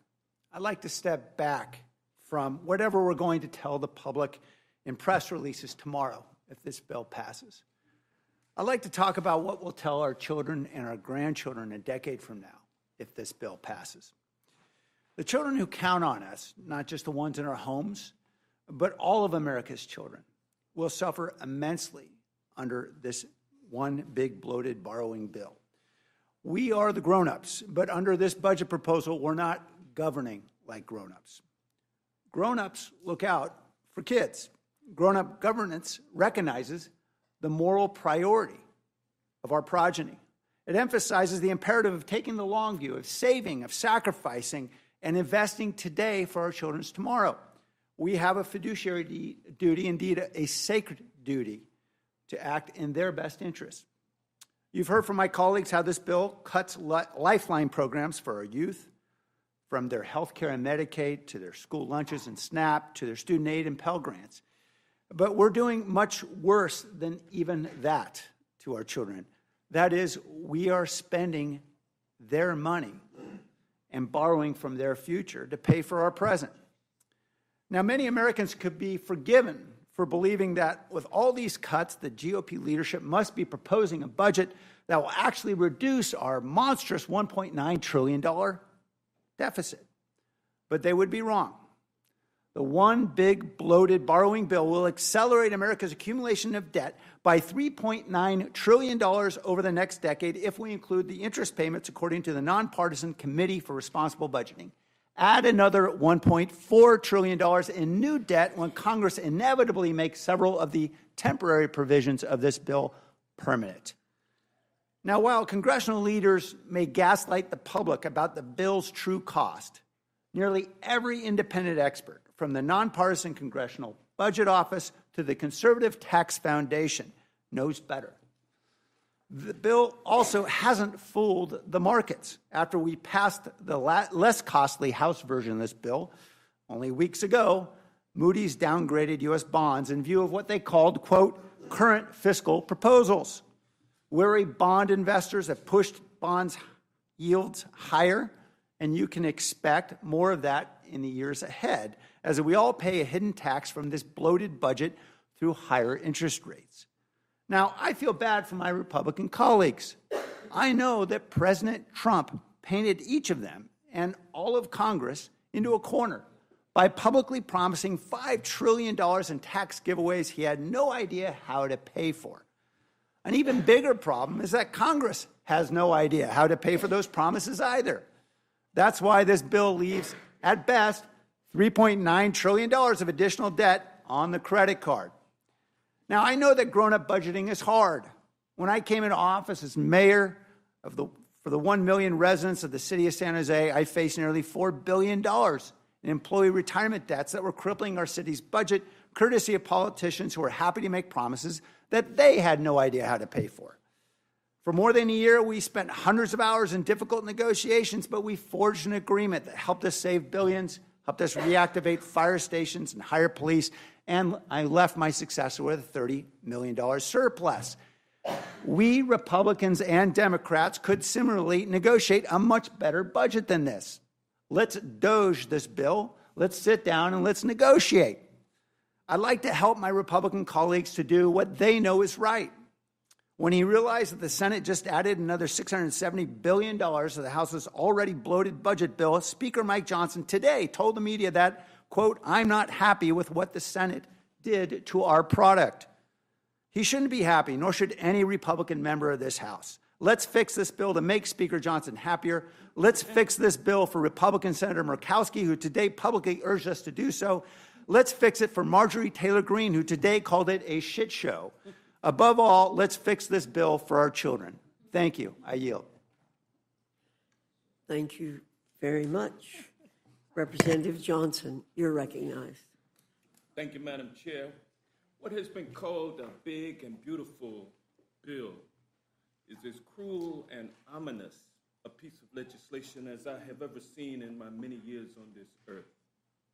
The big ugly bill cuts access to health care for 17 million Americans, so tens of thousands each year will die prematurely and will die preventable deaths because big shots in government want to give their multimillionaire and billionaire donors like Jeff Bezos and those who attended his $50 million wedding in Venice another huge tax cut. $3.8 billion in tax cuts, the lion's share going to folks like Elon Musk, Jeff Bezos, Mark Zuckerberg, and yes, the king of crypto, Donald Trump himself. While condemning the needy to preventable disability and premature death, this cruel legislation also cuts funding for food to feed the needy. I would be ashamed of myself if I ever voted for something like this.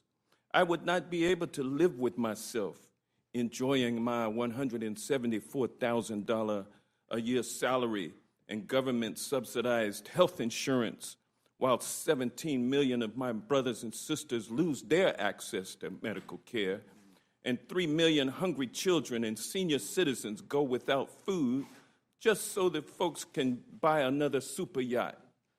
I'm here this evening to speak up for the least of these. On my way here today, that phrase came to mind, the least of these, and so I Googled it when I sat down in here. It took me to Matthew chapter 25, verse 40 through 45.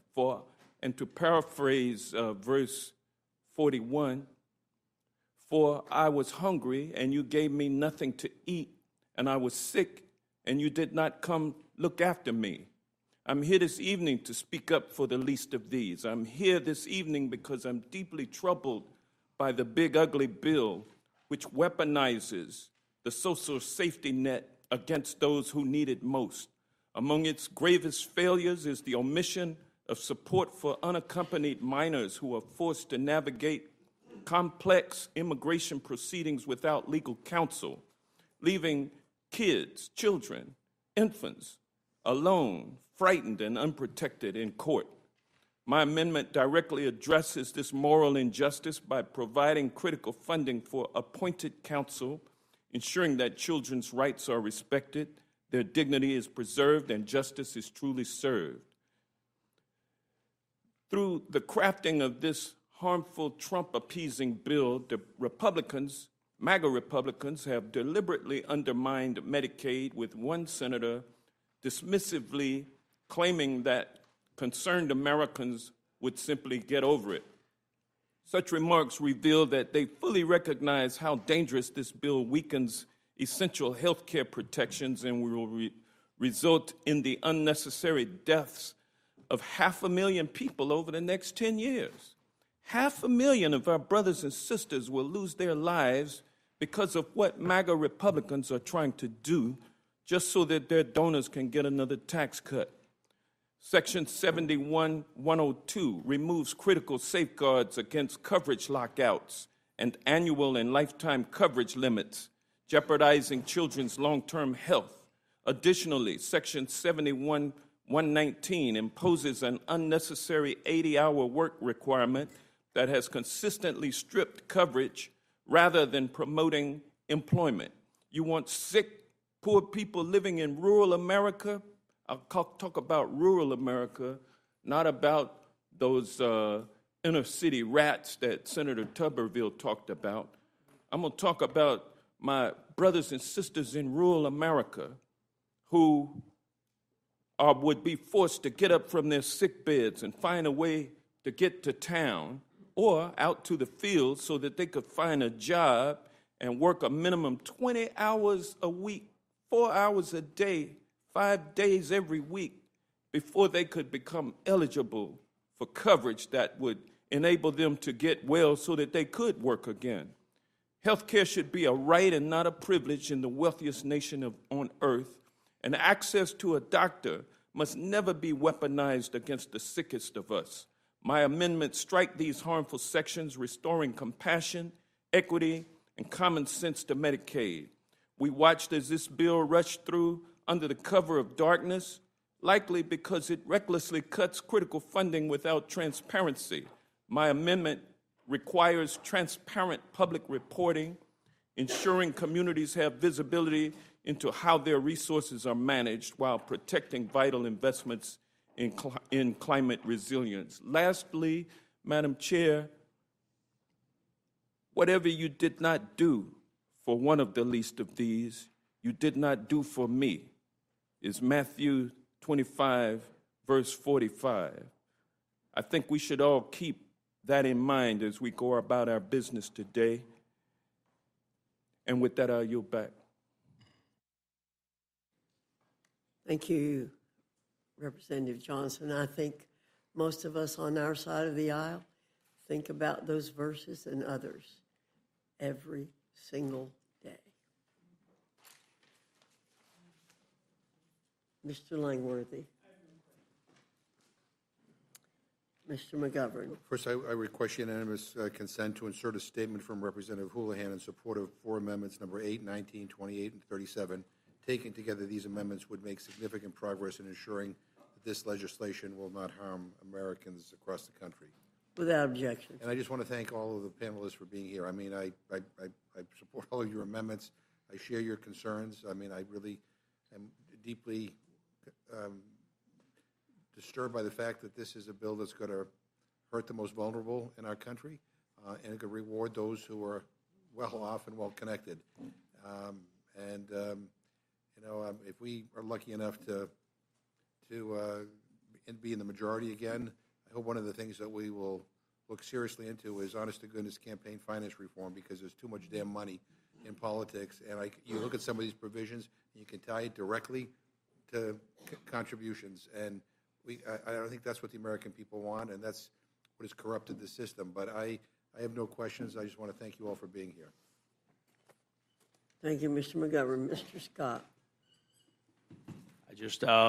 My colleague from Georgia, those of us in rural Georgia would appreciate if y'all would stop cutting our forest lands down and maybe come get those solar panels off our farmland and take them back up there to Metro Atlanta. We'd be appreciative of that. Thank you.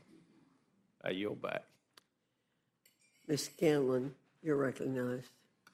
Just want to thank all of the panel members for their thoughtful amendments, for their testimony, for their patience in waiting to testify tonight. I think collectively you've told quite the story of both the harm to our communities that this ugly bill will inflict, as well as the real hypocrisy and the real underlying purposes for why these cuts are being made to justify giving to those who have the most rather than those who need the most. So thank you. Appreciate all of you. I yield back. Mr. Jack. No questions. Thank you. Thank you. Ms. Leisure Fernandez. Thank you very much to the panel once again. And I'm, ditto on everything that was said and everything you said. Something that we haven't talked a lot about, and we have a Ways and Means member here. And, ways and means, right? And the means or the ways is how do we get tax revenue? And I just wanted to ask a really quick question because it seems that the tax cuts are one thing, but we also, under Trump and this administration and the budgets, really seen an opening door for the tax cheats, right? And right now, it's the estimate that the cuts to the IRS are going to lead to $1 trillion in revenue loss. $1 trillion in revenue loss. There's already been a $500 billion shortfall in what we got from last year. Like, we don't have to cut Medicaid and SNAP and everything else if we would just like make sure we made people pay their taxes. Madam Chair, I'd like to enter into the record Trump pardoned tax cheat after mother attended $1 million dinner from May 26, 2025. Without objection. And Representative Sewell, I think that this issue goes to the ranking members of there's way too much campaign money flowing in so that tax cheats can get away with stuff. I don't know if you have any thoughts on that.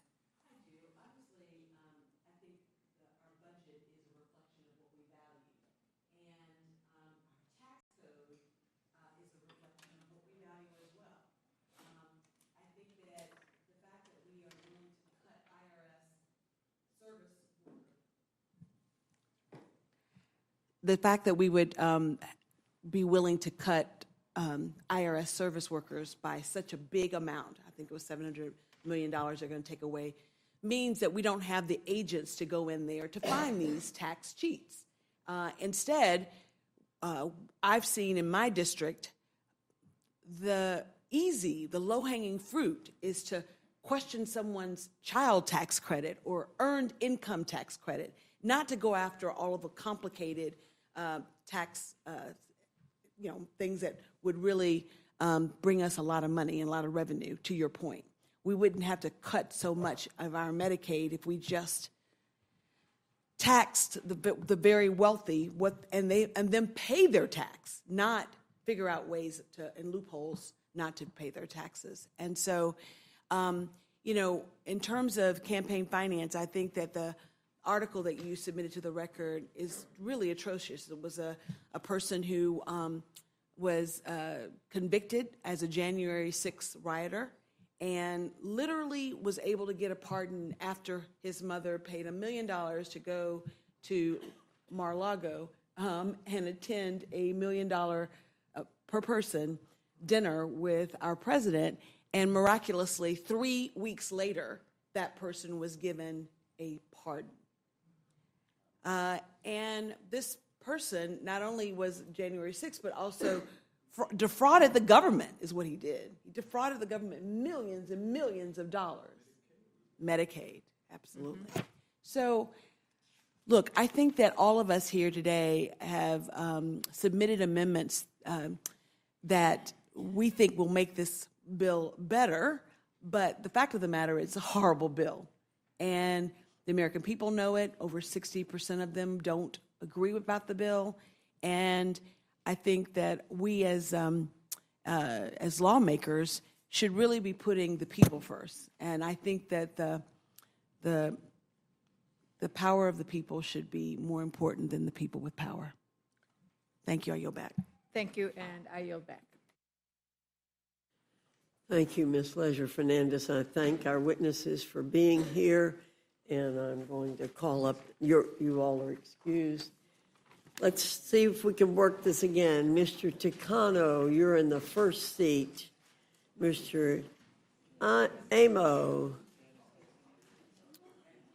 Congresswoman Morrison, Congresswoman Ansari, Congressman Espaillat, Williams, Bonamici, Goodlander. You're close, Suzanne.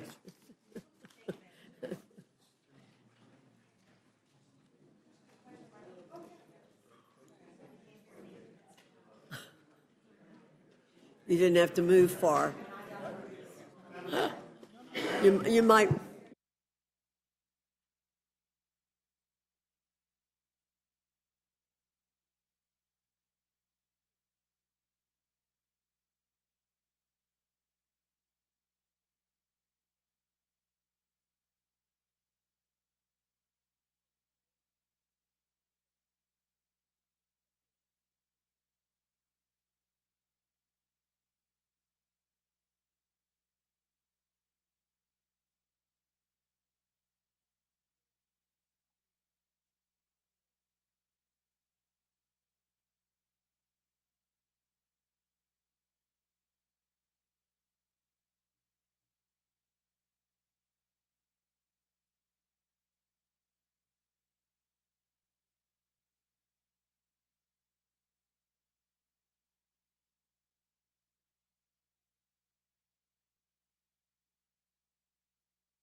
thank you all for being here.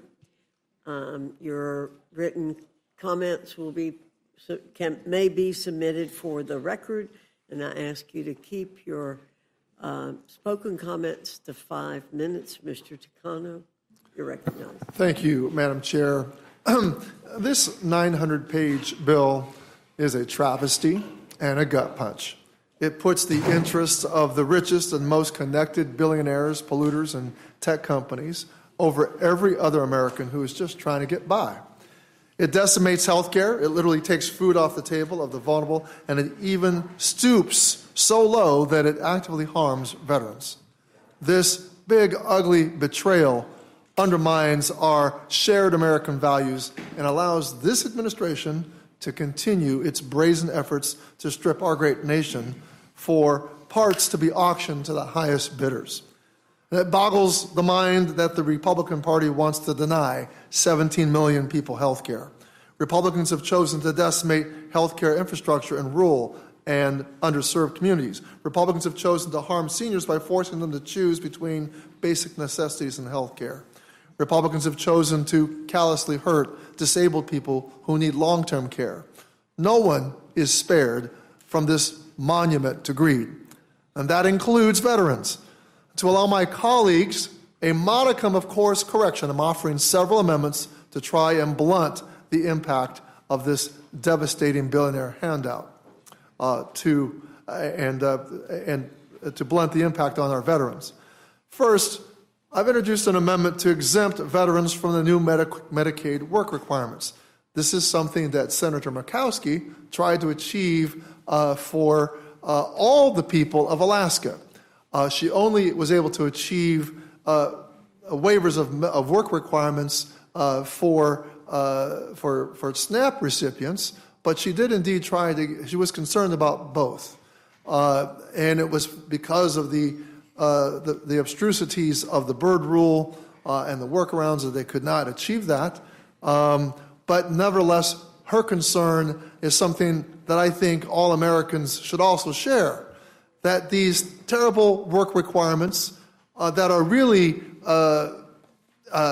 as my colleague Sarah McBride called them, trickle-down cruelty, a golden shower of benefit cuts. You're trying to impose this paperwork, this intended government inefficiency in order to cause people to not get their benefits because we'll just lose many, many people through the cracks.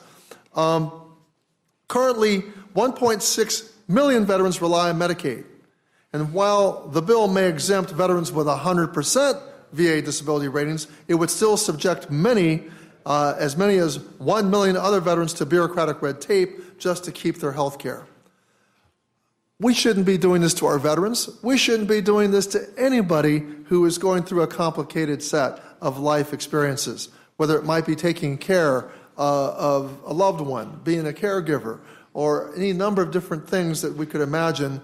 People who are lower income are facing tremendous life choices, and our veterans, we can all imagine what sorts of trials and tribulations our veterans are going through. Veterans with disability ratings other than 100% may still have service-connected disabilities that present significant impairments to employment. Singling out veterans with 100% disability ratings is not reform, it's cruelty. Our veterans have sacrificed enough at the altar of freedom. We should not be forcing them to sacrifice even more. Second, if you're going to rip away veterans' health care, the least we should do is tell them.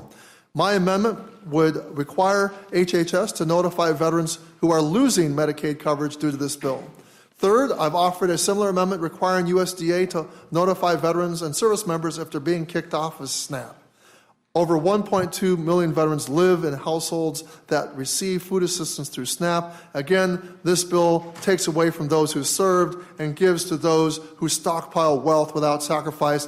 And if I had had enough imagination, I would have offered an amendment to provide a waiver to our veterans who are on SNAP in the way that Senator Murkowski was able to get a waiver for the people of Alaska, got the waiver for those work requirements for those Alaskans who are in need of SNAP. We should have done the same for our veterans. Fourth and fifth, I propose creating websites through HHS and USDA to help veterans navigate the fallout, to provide information about alternative health care and nutrition resources for those losing Medicaid and SNAP coverage. It's a modest effort to clean up the mess this bill creates.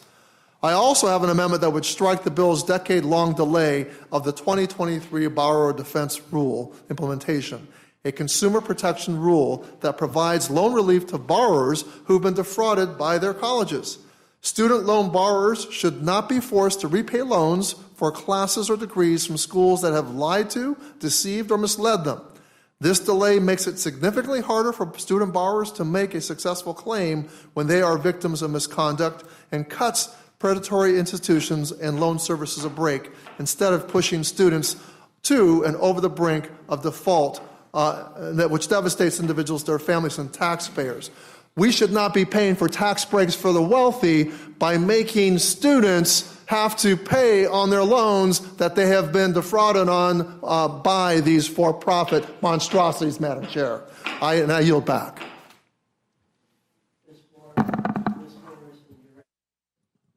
Thank you, Madam Chair, Ranking Member, members of the committee. I honestly can't believe that I'm sitting here today again to try to convince my Republican colleagues that it's immoral to sell off the health of the American people in order to cut taxes for multimillionaires and billionaires. But that's exactly what the Republicans' big, beautiful bill does. Unfortunately, the Republicans' budget is even worse than the last time I sat here before this committee and pleaded with the Republicans to not make the largest cut to Medicaid in our nation's history and upend our nation's healthcare system. But here we are discussing this bill yet again, and the cuts are even bigger, and the impact on our health care will be even worse. The Republicans' budget is a betrayal of the American people. It is the largest cut to Medicaid in our nation's history, $1.1 trillion in health care cuts. It will kick 17 million Americans off their health insurance. It will force hospitals to shut down. It will force nursing homes to shut down. It will restrict access to reproductive health care. It will increase health care costs. It will increase premiums. It will increase out-of-pocket costs. It will make more families go bankrupt from medical debt. It will cripple our nation's health. And that's not even getting into any of the rest of the disaster of this bill. The largest cut to food assistance in our nation's history, killing more jobs in one single bill than ever before in history, increasing consumer energy costs, raising property taxes in all 87 counties of my home state, exploding the national debt. The list goes on. But I'm a doctor, and I'm thinking about people's health, and today I want to talk about the unconscionable disaster this bill is for Americans' health and our nation's healthcare system. One thing I want every single American to know is that even if you don't use Medicaid, even if you don't know anyone who uses Medicaid, the Republican budget will affect you too. It doesn't matter what insurance you have when your local hospital closes. And with this budget, hospitals will close, clinics will close. This will be a catastrophe for all of us. We will all have less access to health care. It's incredibly dangerous. But I don't want us to lose sight of the human impact of this. As this bill gets closer to becoming the law of the land, I can't stop thinking about my patients. I see their faces, the faces of the mothers and the families I've taken care of who got their health insurance through Medicaid. Do they not matter? Are they somehow less important? Where are they supposed to go to get health care? 80 million Americans get their health insurance through Medicaid. Almost half of all American children get their coverage through Medicaid. What are you doing? Where is your humanity? What is the most chilling and soul-crushing part of this entire process is that the Republican majority doesn't care. They don't care. And this isn't speculative. It isn't being presumptuous or guessing about their intentions. They are literally telling us. The Vice President of the United States, J.D. Vance, called gutting Medicaid minutia and kicking millions of Americans off their health insurance immaterial. Republican Senator Mitch McConnell said Americans who are concerned about losing Medicaid will, quote, get over it. Republican Senator Joni Ernst defended the life-threatening gutting of Medicaid by saying, well, we're all going to die. As we sit here today, I am outraged by what Republicans are doing to future generations.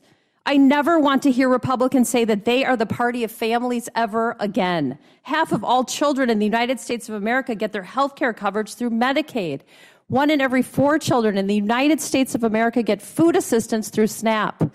Republicans are taking away health care and food from our children in order to prioritize billionaires and perpetuate wealth inequality. It's wrong, it's immoral, it's unconscionable. We haven't even begun to unpack all the ways in which this bill is a moral abomination and honestly an embarrassment of a piece of legislation. If you were serious about putting together a good budget for the American people, you wouldn't try to shove it through on an artificial deadline. You wouldn't force debate through the dark cover of night. You wouldn't vote on it without even reading the text of the bill. But the Republican majority is just unquestioningly doing the president's bidding. They have ceded all of their power to the president, who is beholden to his billionaire class. The more the American people learn about this bill, the more they hate it. You've seen the polls, you've received the calls and emails. You know the American people don't want it.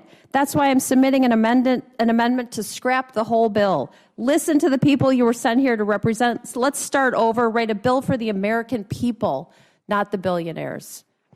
Thank you, Madam Chair. With that, I yield. Thank you. Mr. Amo, you are recognized for 5 minutes. Thank you, Madam Chair. Thank you, Ranking Member and distinguished members of this committee. Look, we all know the saying. We've heard it a bunch of times today, probably. Budgets are a statement of values.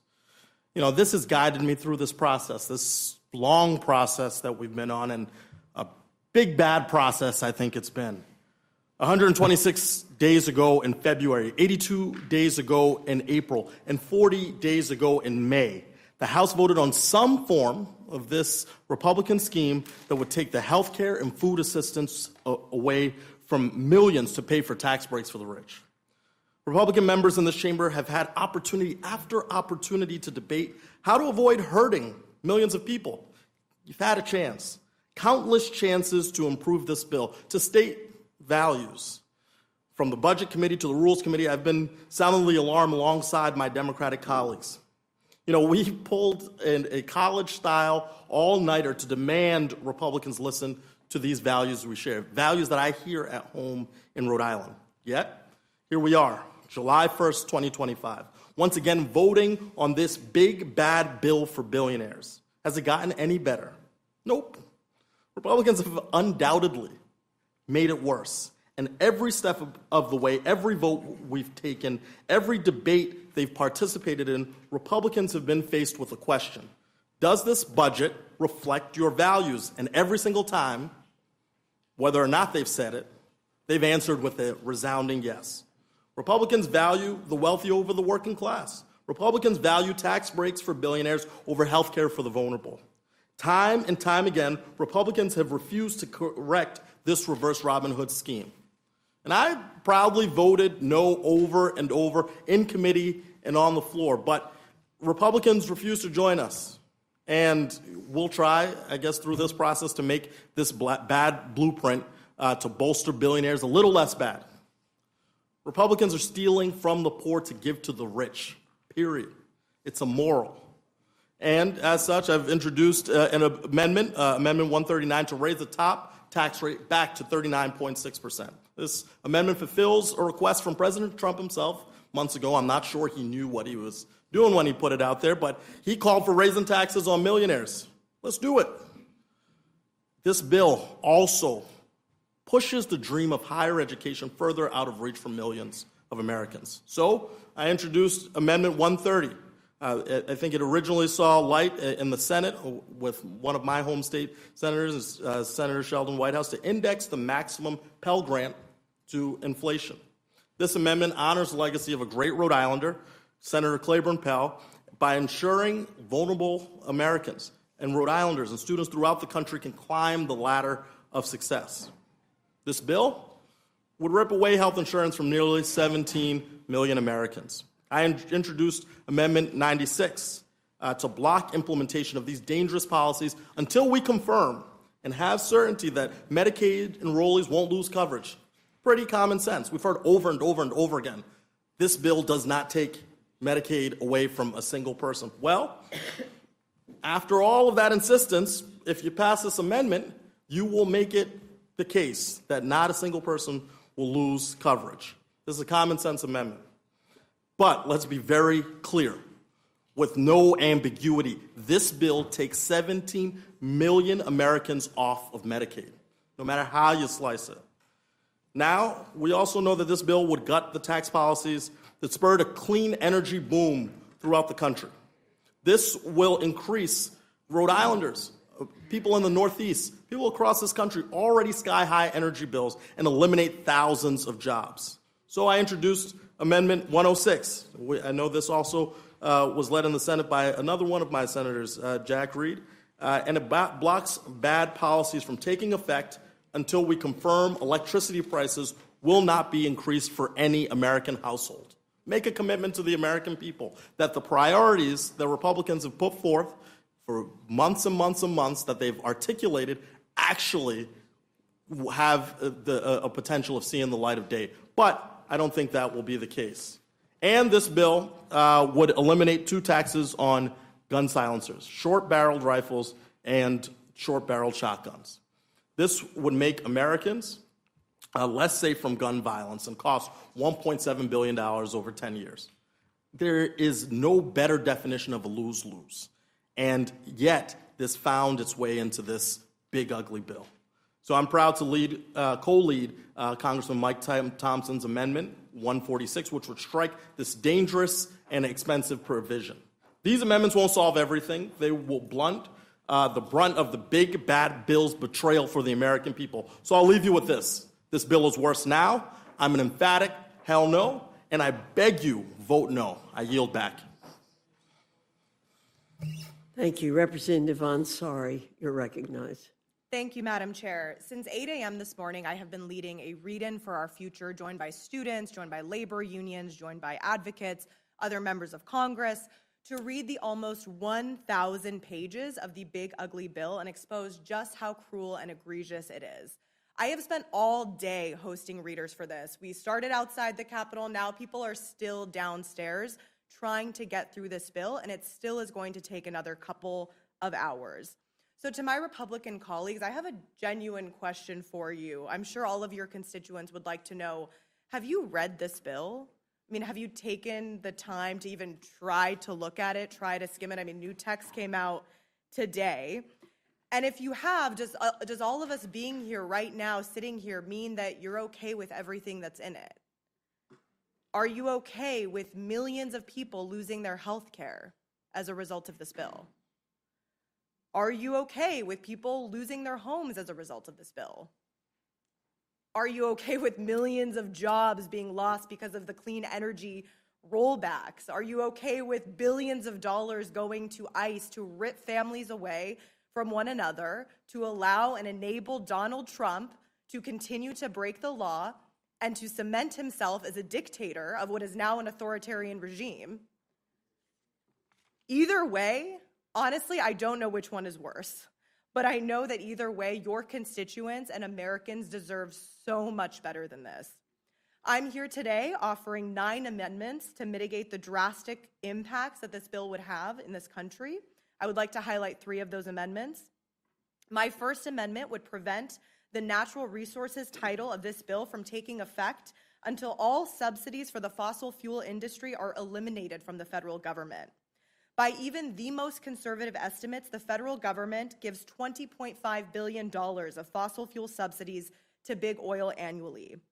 But Americans are not getting a fair return on their investment. In fiscal year 2022, direct subsidies to big oil exceeded revenue by $2.1 billion. Beyond dollars, the human toll of the climate crisis is staggering. Extreme heat, which is a deadly issue in my district, is already claiming 1,300 lives annually. By the way, extreme heat actually kills more people than tornadoes, floods, and the majority of natural disasters combined. Researchers estimate that if we continue to heavily rely on fossil fuels, extreme heat deaths could rise to 26,575 lives lost annually. We have to turn away from fossil fuels. They're a bad investment for our future, both from a fiscal and a human health perspective. I'm also offering an amendment that would require the Secretary of Interior and Comptroller General to ensure that this bill would not result in increased energy costs for Americans.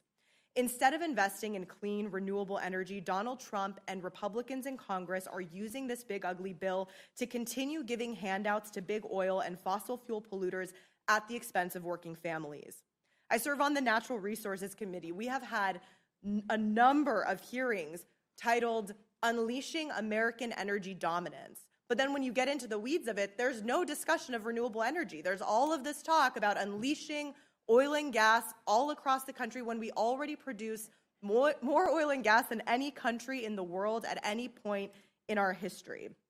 At a time when energy prices are soaring and so many Americans are struggling to pay their bills, the last thing that we should be doing is enacting policies that will increase energy prices even further. Unfortunately, that's exactly what this bill does. If my Republican colleagues are serious about lowering costs for Americans, they should have no problem supporting my amendment to ensure that this bill does not result in higher energy costs before it takes effect. And lastly, I'm submitting an amendment that would utilize any alleged savings made by cuts to education funding to fill budget shortfalls in the Pell Grant program. The Congressional Budget Office projects that the Pell Grant program will have a shortfall of about $2.7 billion at the end of fiscal year 2025, which would widen to $9.9 billion by the end of 2026. It would then widen by $7 billion every year.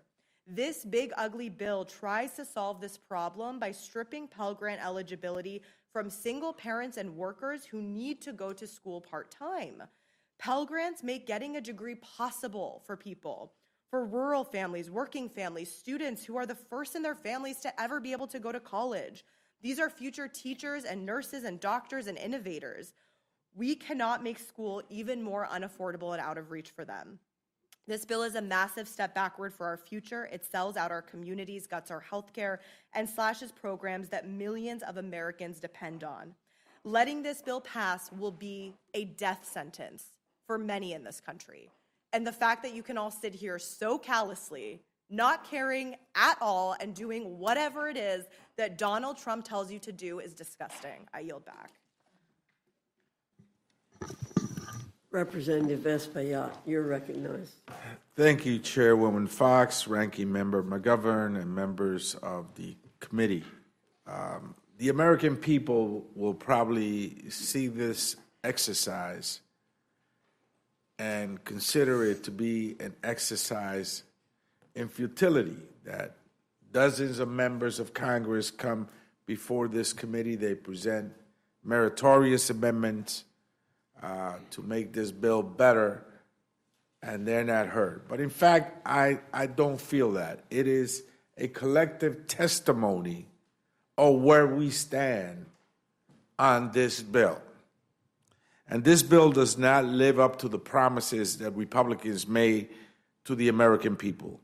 Americans were told once, twice, three times, forever that Medicaid was safe from cuts. Instead, we see provisions that will cause millions of Americans to lose their health care and millions more to pay higher premiums and copays.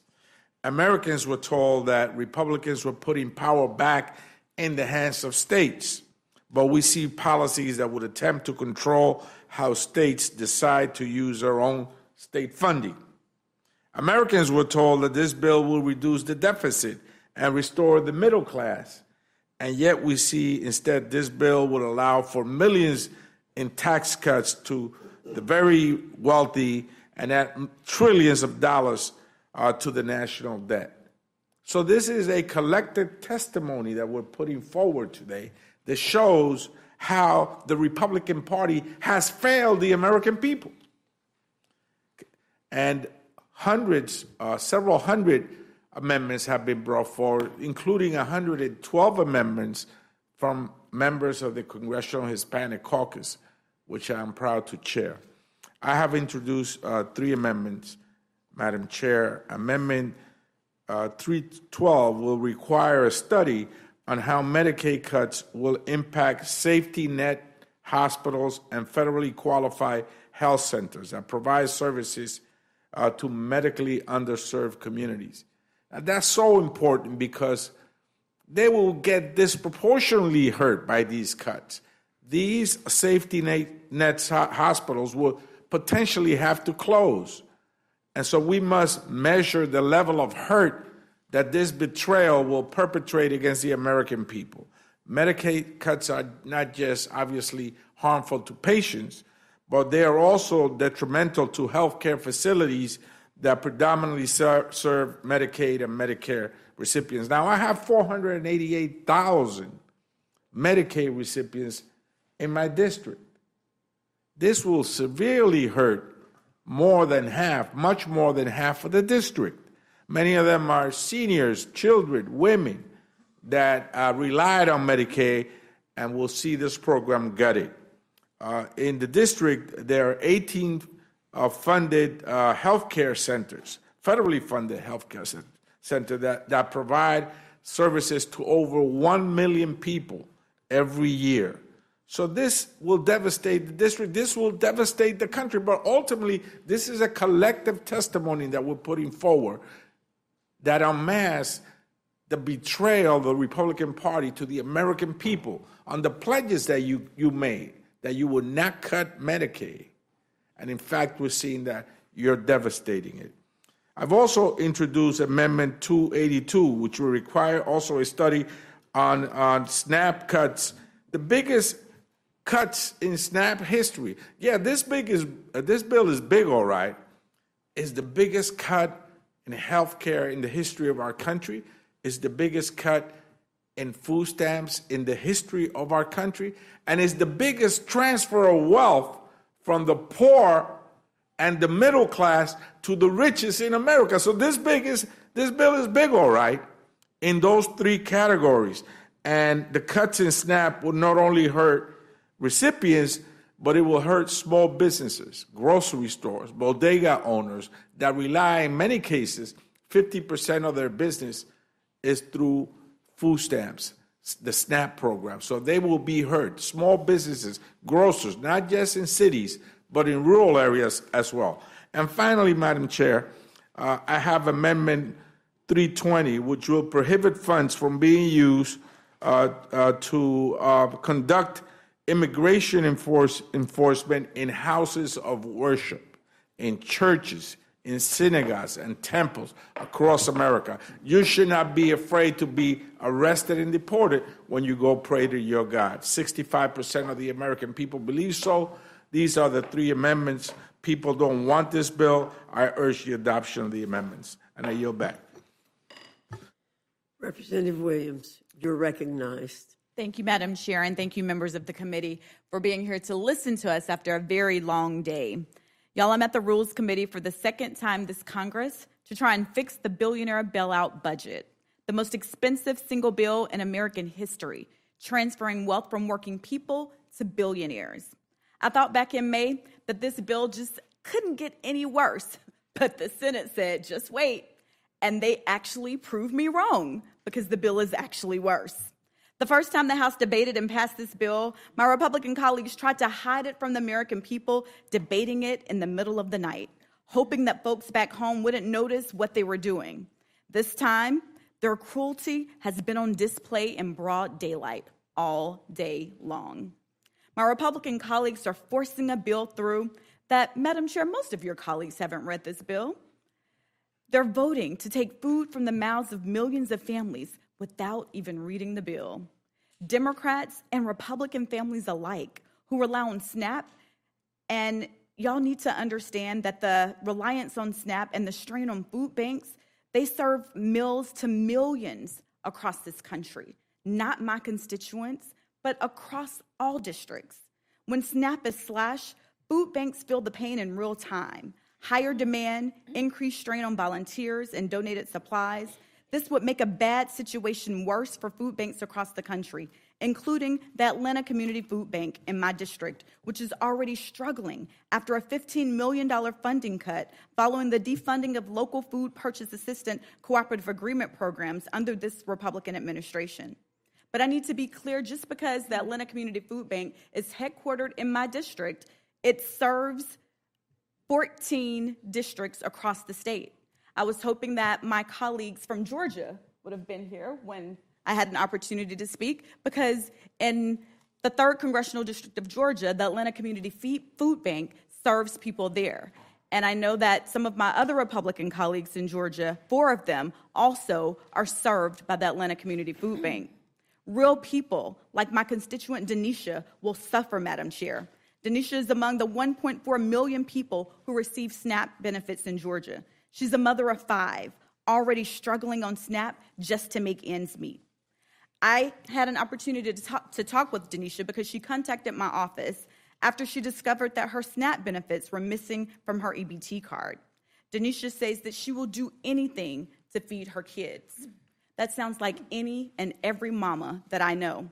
Denisha turned to food pantries to help her family, and she told me food pantries are struggling too right now, and they could not even help me to feed my family. When SNAP is threatened, food banks are often the only place families can turn. So today, I propose an amendment adding a food bank relief fund to the bill. My amendment would appropriate $25 billion to the Emergency Food Assistance Program, supporting food banks that so many people turn to in these uncertain times. That's only a drop in the bucket compared to the billionaire tax cuts. The Food Bank Relief Fund is just one of the 18 amendments that I'm leading today. This moment will go down in history, no matter what path my Republican colleagues choose. I've chosen to fight for the people in my district who've called me day and night to ask me to oppose this bill. But make no mistake, this bill is not about cracking down on fraud or waste or abuse, because we're all against that. It's about taking food from children and seniors who depend on SNAP and ripping away the health care from nearly 17 million Americans who need Medicaid. Although I know my Republican colleagues will refuse to change their billionaire bailout budget and accept any of these amendments, I'll continue to bring the voice of the American people that would be harmed by this bill into the debate. Y'all, I came to Congress to serve the people, and I've heard from my colleagues on both sides of the aisle claiming that they're here to serve the people as well. But the Republican budget abandons them. These are real people, not line items in a budget. Families who rely on SNAP to keep their children fed, seniors choosing between food and medical treatments, veterans already without stable housing. Instead of delivering for them and the promise of America, you're giving tax breaks to billionaires. That's not public service, it's betrayal. So when you go home to your districts, you'll have to answer for it. I know I'm going to answer to my constituents that I'm fighting for. I yield back, Madam Chair. Thank you very much. Congresswoman Bonamici, you're recognized. Thank you to the chair and the ranking member, and thank you to the Rules Committee for being here and for listening to us today. I want to first align myself with so many excellent amendments that are designed to stop the harm that will come from these devastating cuts to Medicaid and SNAP. I met with hospital leaders, the Hospital Association, the leaders of the community health clinics. The word that they agreed was applicable is catastrophic. 97% of Oregonians have insurance, and that is because we have been very innovative and forward with Medicaid expansion, and 1 in 3 Oregonians, including many children, get their health care through Medicaid. But I want to talk about a couple of other issues that are in this big bad bill that are not getting as much attention. The first is my amendment number 348 about student loans. This bill is a sweeping, calculated assault on American families, on students, and on institutes of higher education that give people the opportunity to be educated. This bill attacks higher education, making it even more expensive for students and their families. It eliminates PLUS loans. It modifies repayment plans to remove some of the lowest cost options for borrowers. Monthly student loan payments will increase dramatically. So my amendment, number 348, provides a necessary protection for existing student loan borrowers who are shortchanged under this terrible bill. These borrowers made important life-changing decisions based on the loan programs and repayment plans that were available to them at the time. They should not have to have unfavorable loan terms forced on them just to pay for Republican tax cuts for billionaires. So if left unchanged, this bill will set more borrowers up to fail. As written, it will dramatically increase the number of borrowers who will default. None of us want that. It's not good for borrowers, it's not good for the economy, and it's not good for the country. So I urge my colleagues to support this common sense amendment to honor the promise that's made to student loan borrowers and allow them to remain in their current plans. My second amendment I'd like to speak in favor of is number 436, and this strips the so-called institutional accountability provisions. The damage doesn't stop with student borrowers. It slams doors of opportunity shut for those who need it most. So in addition to making colleges and universities less affordable, this bill targets specific programs of study based on ignorant and arbitrary low-earning outcomes. Although the Senate's accountability proposal is unquestionably better for schools than the House's so-called risk-sharing plan, I'm glad that's out, the Senate's bill would discriminate against programs that lead to careers in valuable but perhaps low-paying fields, especially in public service and the arts. What if a student wants to join the Peace Corps or become an early childhood educator? These are fields with low salaries, but that doesn't mean the work isn't valuable or that the students didn't benefit from their education. An analysis from the Urban Institute found that programs in human development, health and medical, administrative services, human services, and teacher education, they will all see the greatest losses. Madam Chair, people should not be punished for choosing service over salary. My amendment would strike this harmful provision so colleges and universities will not be penalized for the career paths their graduates choose to pursue. If my colleagues are truly interested in accountability for higher education, they can support gainful employment and the 90-10 rule. So I urge my colleagues to support this amendment and end the assault on these valuable educational programs that make our country stronger, more innovative, and more competitive. The next two amendments are related. One is from Ranking Member Scott and the other is mine, because this bill doesn't just fail students, it fails children and families. So Mr. Scott's Amendment 279 and my Amendment 388 stop American children from going hungry. Federal nutrition programs, including WIC, SNAP, school meals, and more, are investments in the health, learning, and development of children and young adults across the country. There's no excuse for slashing lifelines to children in need. Every congressional district is home to people facing hunger. Now is not the time to be making everyday life harder for American families and taking away vital nutrition support. These amendments are pro-family, pro-children, pro-mom, unlike the rest of the big, bad, ugly bill. Finally, I'm supporting three amendments from that I'm working on and co-sponsoring with Representative Magaziner, having to do with NOAA, the National Oceanic and Atmospheric Administration. I serve on the Science, Space, and Technology Committee, and I know how important NOAA is. But this bill sabotages safety and puts Americans directly in harm's way. So these amendments will strike provisions that gut NOAA and kneecap our ability to forecast weather, protect coastal communities, and maintain the very sanctuaries that sustain our fisheries, economy, and way of life. Rescinding funds for NOAA's permitting and reviews will delay overdue projects that are designed to blunt the worst extreme weather events and harm coastal economies. And stripping support for community resilience will leave families defenseless against rising seas and billion-dollar disasters. Cutting research means we'll fly blind into the next hurricane, heat wave, or harmful algal bloom event. This bill is like cutting off the fire hose during a 5-alarm fire. In summary, I didn't think this bill could get worse, but it did. It's regressive and reckless and strips healthcare, food assistance from millions. It's legislative malpractice, and history will remember those who stood up for those in need and those who voted to burn it all down. I yield back. Ms. Goodlander, you're recognized for 5 minutes. Thank you, Madam Chair, Ranking Member McGovern. I am here tonight before this committee once again because this is the last committee, the only committee, standing in between the people who I work for, the hardworking people of New Hampshire, and this big bill. And I brought the bill with me tonight because you might call me old-fashioned, but I read every bill we vote on in this body. We've had this text for less than 12 hours. And yet here we are tonight, once again in the dead of night, pushing this big, brutal bill across the finish line in an arbitrary deadline. This bill is 887 pages. Even if you don't read this whole bill, which every member of this body should, it should catch your attention that it includes the biggest cuts to Medicaid in American history. It's a beautiful bill only for one group of people, and that is the billionaires who are going to make out like bandits with tax giveaways galore, tax giveaways that they don't need. For the rest of America, this is a brutal bill.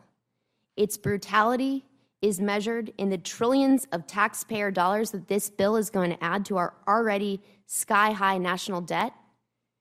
Its brutality is going to be measured in the costs that millions of fellow Americans will pay in dollars and in their lives. that are going to be upended by this bill. Look, we had very little time, way less time than any deliberative body should have to introduce amendments. I've introduced common sense amendments that try to go directly to the costs that this bill is going to impose on millions and millions of Americans. Energy costs and housing costs, healthcare costs and food costs.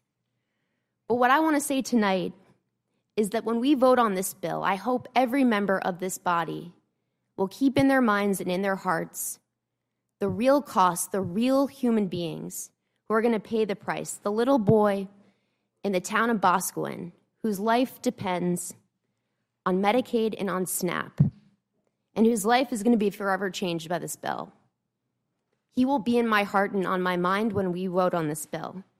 The cancer survivor in the city of Keene, who literally would not be here today if this bill, this big, brutal bill, were law today. She will be in my heart and on my mind. The patriotic healthcare providers in the North Country of my state who've come to me with tears in their eyes because they know that this bill is going to shut down critical access hospitals and people will die. They will be in my heart. And so too will the extraordinary people I sat with this afternoon. The last thing I did before I came down here to this committee was to sit with a group of extraordinary people who are trying to do the Lord's work in providing health care to those who need it most. They will be in my mind and in my heart as we vote on this bill. I hope you will read every word. I hope that the absence of our Republican colleagues here tonight is not evidence that they are not paying attention to the harm that this bill is going to wreak on our country. I urge this committee to adopt the common sense amendments that have been put forth tonight, but no amendments can fix the damage that this bill is going to cause to our country, and that is why I'm a hard no. With that, I yield back. Thanks to all of our witnesses. Mr. Austin, do you have any questions you would like to ask? I'm sorry, Mr. Scott. Yep, Mr. Scott. Mr. McGovern. I want to thank all of you for being here. Your words are powerful, and I think it reflects what the American people are thinking right now. I think people are really scared and frightened, and especially those who have benefited from some of the programs that seem to be targeted. So we will do everything we can on this committee to be wind at your backs to try to advocate for your amendments. I'm not going to ask any questions, but I do want to ask unanimous consent to insert in the record a letter that we just received from the Congressional Budget Office, basically telling us that this big, awful bill got more expensive. Since coming, it has added an additional $110 billion to the Senate original Senate bill. So it now brings. It would increase the deficits up by over $3.4 trillion, not $3.3 trillion. So every time we deal with this, it gets more expensive. So in any event, I ask unanimous consent. Without objection. And I thank you again. I yield back. Thanks.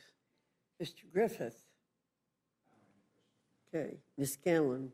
Thank you. I just want to echo the ranking member's thanks to all of you. The passion which you have brought to this discussion, and each of you telling the stories of your constituents and trying to help people understand the problems with this bill, each of you in a different way. I think together the tapestry is really, really powerful. I know some folks took some unusual measures to make sure that everybody knows what's in the bill, and that's a huge undertaking as well. So thank you, everyone, for all your work. I yield back. Thank you. Mr. Neguse. Thank you, Madam Chair. I don't have any questions. I would echo the sentiments of the ranking member and Representative Scanlon with respect to thanking the witnesses for their impassioned testimony, and certainly believe all of their amendments should be considered by the committee. Hope springs eternal that perhaps we'll be able to convince our colleagues in the majority to consider them. I guess one note that I think bears mentioning, and it's in response to Dr. Morrison's testimony, just because it's rare that we have an opportunity to have someone who has spent her entire career serving patients and ultimately closest to the people who will be devastated by this bill.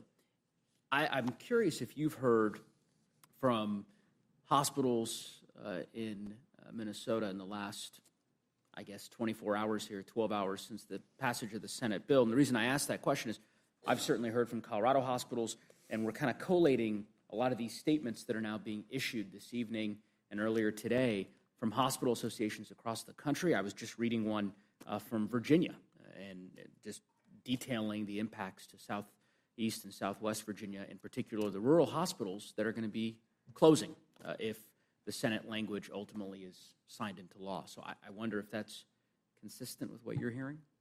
Well, it certainly is. And I think it reflects everyone's experience. The hospitals in my district and across the state of Minnesota are literally panicking. Some of the there are two kind of main safety net hospitals in Minneapolis, and they both are concerned that they will have to shut their doors. And the implications for the Minneapolis-St. Paul metro area, the state, the region are catastrophic. We've used the word catastrophic a few times tonight. So yes, I've been hearing from hospitals, from providers, from patients, panic. Well, I've heard the same, and it's all the more reason why I think your amendment ought to be adopted. I also look forward to the debate on the floor tomorrow, because there are a number of our colleagues on the other side of the aisle who made a lot of noise in advance of the Senate's consideration of this bill, making the case that the Senate's approach to hospital provider fees was in their view, far less compassionate approach. And there are many of our colleagues who signed letters to that effect, directed to members of the United States Senate, Republican members of the House, who made the case that they simply could not support the approach that the Senate was taking because it would close rural hospitals in their districts. And now they're going to have an opportunity to perhaps test the adage of, action speaking louder than words, because they'll have an opportunity to vote up or down on this bill, it seems. So in any event, thank you for all the witnesses, and I'll yield back, Madam Chair. Thank you, Mr. Neguse. Ms. Leisure-Fernandez. Once again, I join and echo the comments about being concerned, as well as the concerns about hospitals, including South Carolina Hospital Association, Louisiana Hospital Association, Kentucky Hospital Association. Like, they're all concerned, and they recognize it. And interestingly enough, some of the associations, like in Kentucky, as well as in South Carolina and North Carolina, they actually point out, we liked the House bill better, right? So now it's back over here as a really bad bill, and the question is, what are the legislators, what are the Congress people going to do here, right? Are they going to stand up for, we didn't like their bill, but at least it wasn't as bad as what the Senate is doing to their own hospitals. And with regards to reading the bill, several of you mentioned that, Representative Ansari. That question actually was asked of the committee ranking members and chairs, and they were here having to testify on a bill that they hadn't had time to read. So you're bringing to light what was in that bill. I think it's very important for the American public. Your testimony tonight, bringing to light through your amendments, is very important to the American public. Hopefully everybody is going to watch it and see it, because we're all going to post it and retweet it and repost it. So if you're watching out there and you like what they said, make sure that you're letting your neighbors and friends and family know, so their neighbors, friends, and family won't get kicked off of their Medicaid, their Medicare, their Affordable Care Act, their Women's Reproductive Act, their education loans, everything. So thank you so very much. Thank you, Ms. Leisure-Fernandez. Thank you to our witnesses. You all are excused. Kennedy, Clyde, Frost, Adams, Kamlager, Dove, Wasserman, Schultz, Goldman.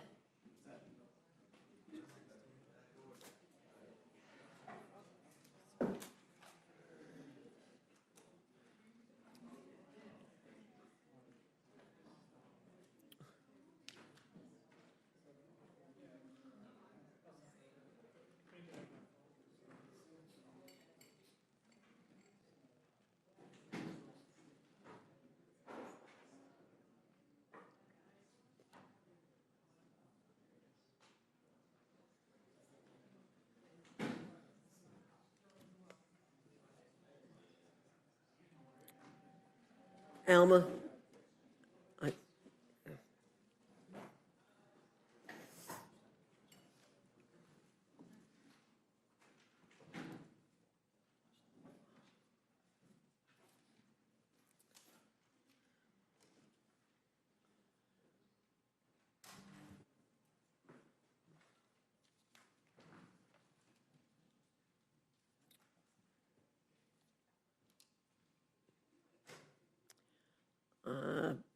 I know most of you have been here for a while, and you've heard what I've said before. Your written comments will be put into the record if you give them to us. We ask you to keep your verbal comments to 5 minutes. I don't see Mr. Goldman. He was here earlier. We'll slot him in here. Dr. Adams, if you want to move up one, you don't have to, but you'll be after Mr. Frost. If you or prefer, you can just stay right where you are. Okay. Mr. Kennedy, I think you win the prize for being here the longest. I'm not sure. Thank you. The most patient. You're recognized.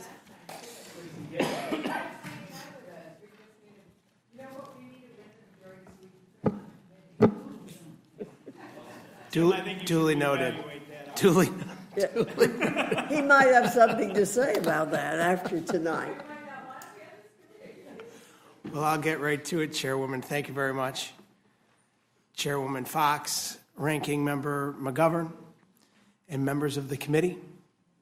Today I offer a critical amendment to strike Section 71-113, which targets and defunds community health centers that provide family planning services, even in states where those services are protected by law. The broader provisions in the underlying legislation, the big ugly bill, include the massive cuts to Medicaid, which would decimate access to care for millions of Americans, particularly low-income women, children, and seniors.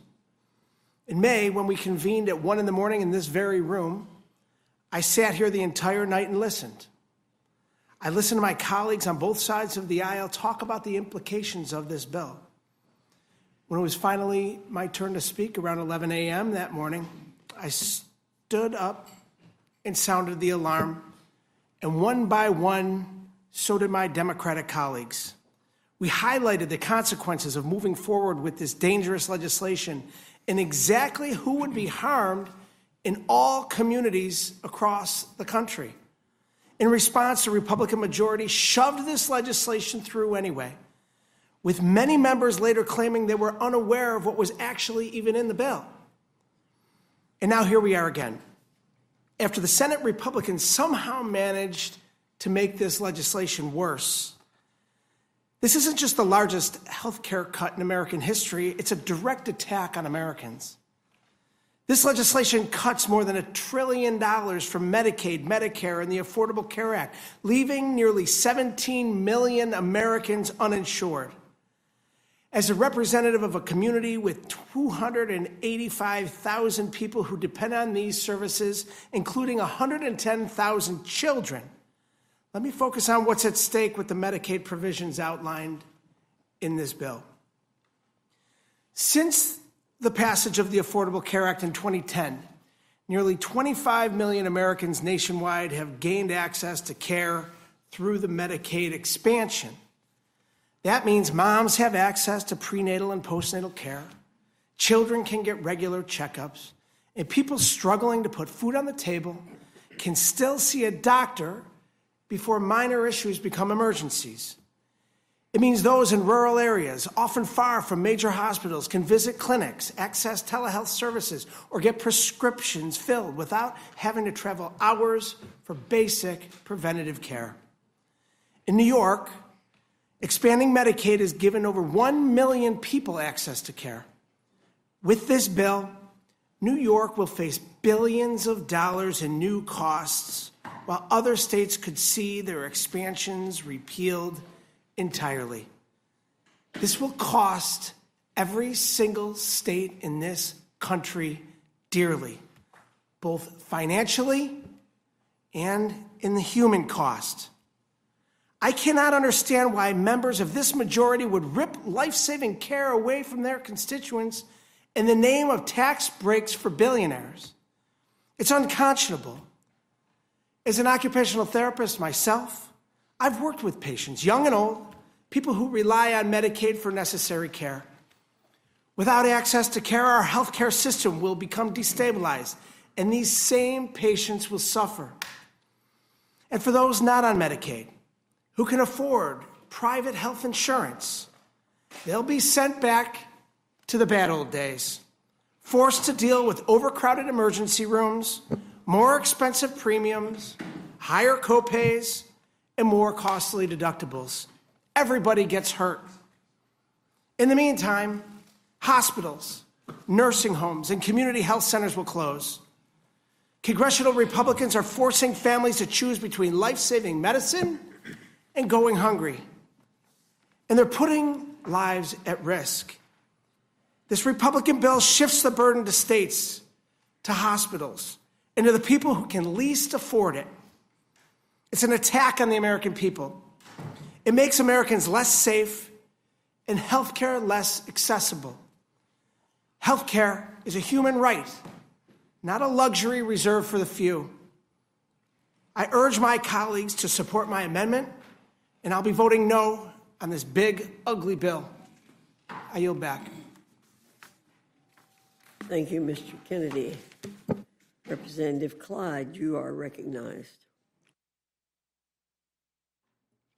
Thank you, Madam Chair.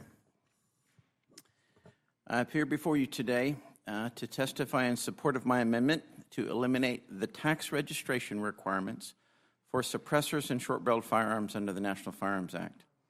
House Republicans have a once-in-a-lifetime opportunity to deliver real conservative constitutional change in Washington. This Congress has laid out bold priorities for President Trump's One Big Beautiful Bill, including tax relief for working families and small businesses, major investments in border security, strengthening our military, and unleashing American energy. Yet we also have a rare opportunity to restore significant Second Amendment freedoms.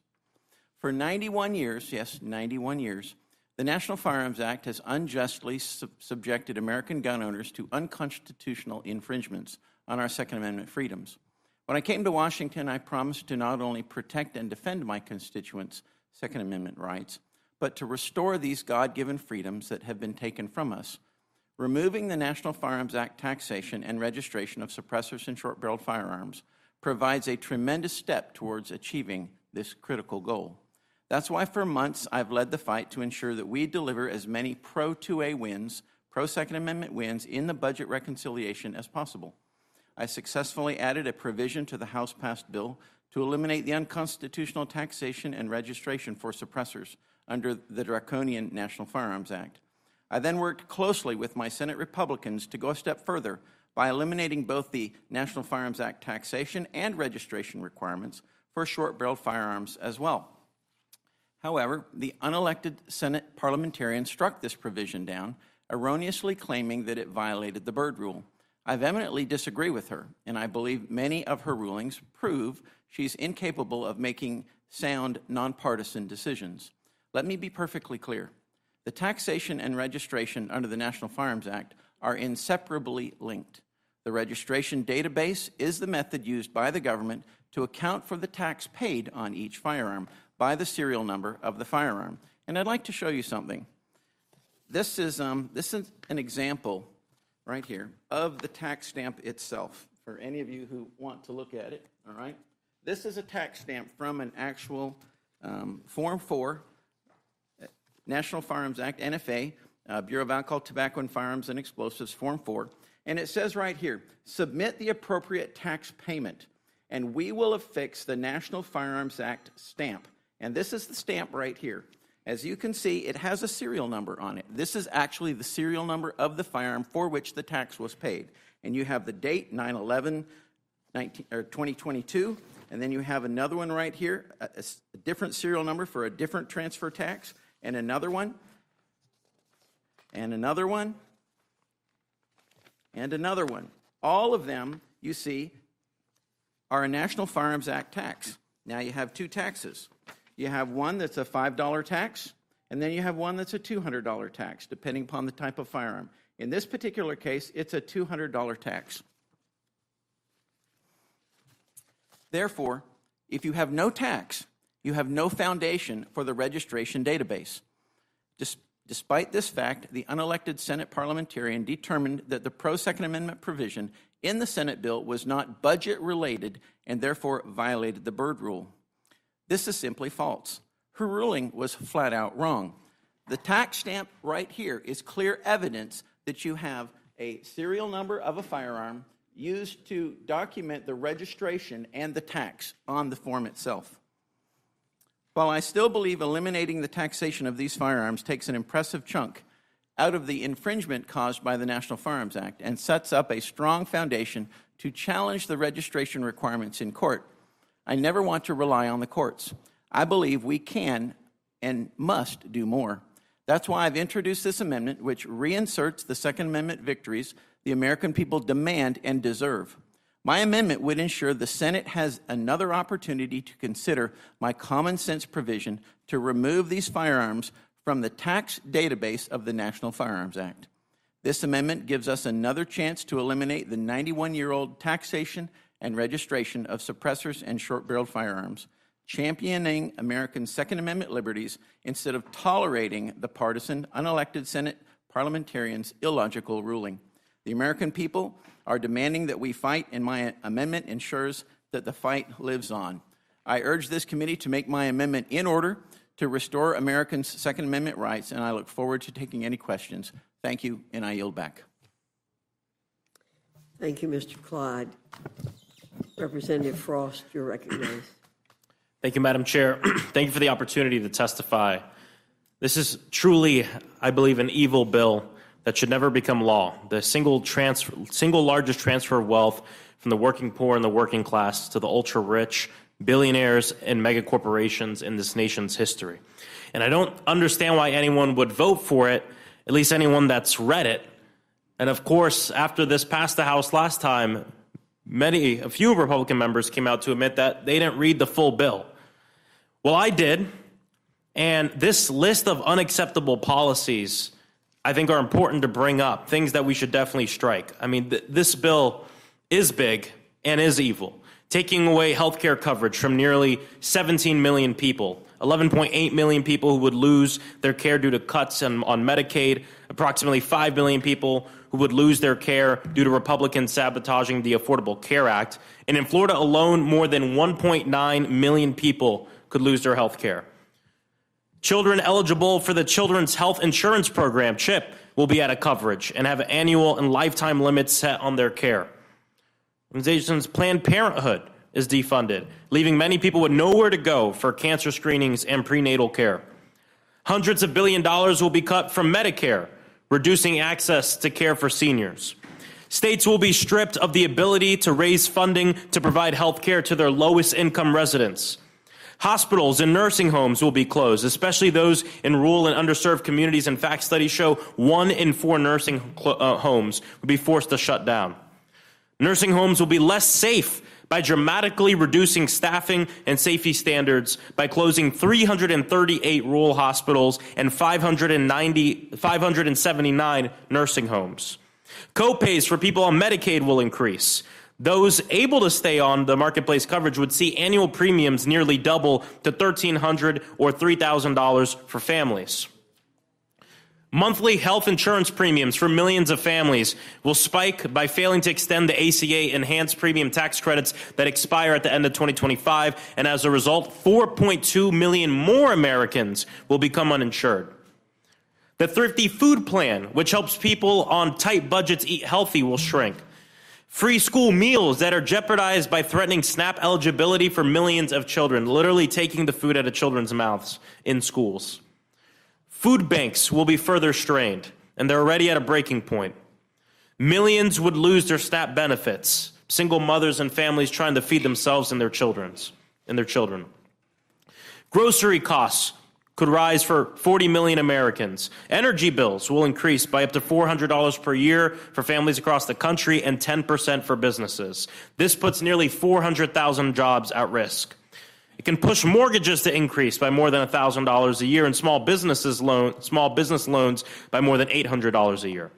Taxes will increase for nearly 100 million families who pay an average of $1,000 or more a year. Meanwhile, the top 0.1, not 1%, the top 0.1%, the billionaires, will gain $309,000 in 2027 alone. That's $847 a day. Certain clean energy tax credits from the Inflation Reduction Act will end, which reverses progress on combating the climate crisis and climate change. The climate collapse will be sped up by requiring a minimum of 4 oil and gas leases each year in each of the 9 western states.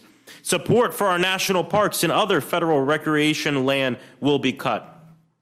A permanent unlimited tax credit for private school vouchers will be created, and this tax credit would give private schools 2 to 3 times the tax benefit of other nonprofit organizations such as houses of worship, veterans groups, and homeless shelters, literally taking food from our public education system and putting it in the hands of the private system.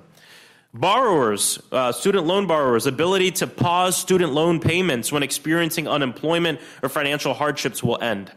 Monthly student loan payments will be even more expensive for borrowers due to eliminating the SAVE plan and replacing all income-driven repayment plans with a new, more expensive repayment assistant plan. The Consumer Financial Protections Bureau will be dramatically slashed by capping the amount of money from 6.5% down to 12%, making it easier for banks and creditors and other huge corporations to rip off our people. And there's so much more in this bill that harms our constituents, that harms people across this country. I urge people to read the bill and vote no on it. And I do have to bring up one thing, because Representative Hank Johnson earlier brought up some Bible verses about taking care of each other and the poor. And Madam Chair, you looked at him and said, you read those verses, which is great that you read them. I read them too. James 2:26 says faith without works is dead. So we can read the Bible verses all you want, but until you stand up for the health care of people, the poor, the people in our communities, those works are dead. I yield back.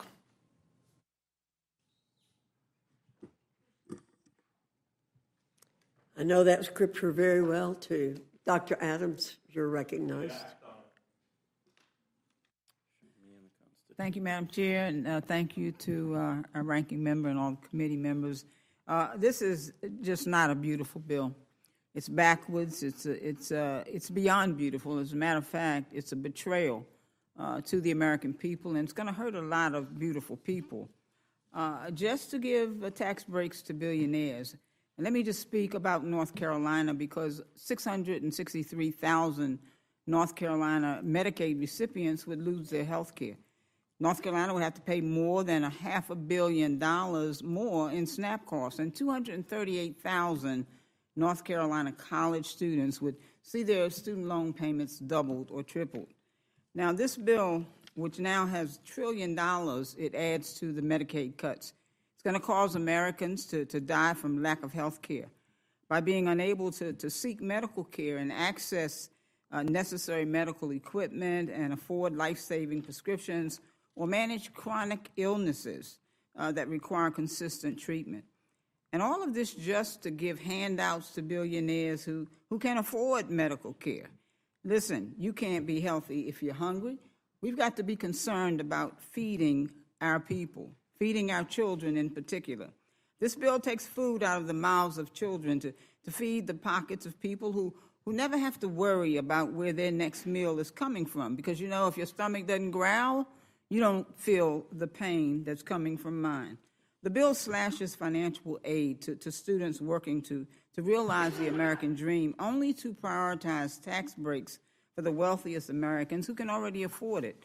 No tax on tips and overtime, well, that's a little disingenuous, because this bill expires in 2028, and it will cap how much you can receive. It's going to make tax breaks for the wealthy permanent. And this bill doesn't cap the tax breaks for billionaires, nor does it place a time limit on the wealthy tax breaks. So why does it do that for other workers? Well, it's backwards. It's a big, ugly, backward bill. It moves our country backwards while adding $3.4 trillion to our debt. And I introduced an amendment that would change the definition of the gross income of student loans that's currently in the bill for student loan repayments. The Senate version basically says that if you're married, your spouse's income can be factored into the calculation of loan repayments, which would mean higher payments. My definition would simply get rid of that loophole. And so we know that higher loan repayments limits the ability for students to achieve the traditional life milestones, such as buying a home or starting a family. It keeps people from the American dreams.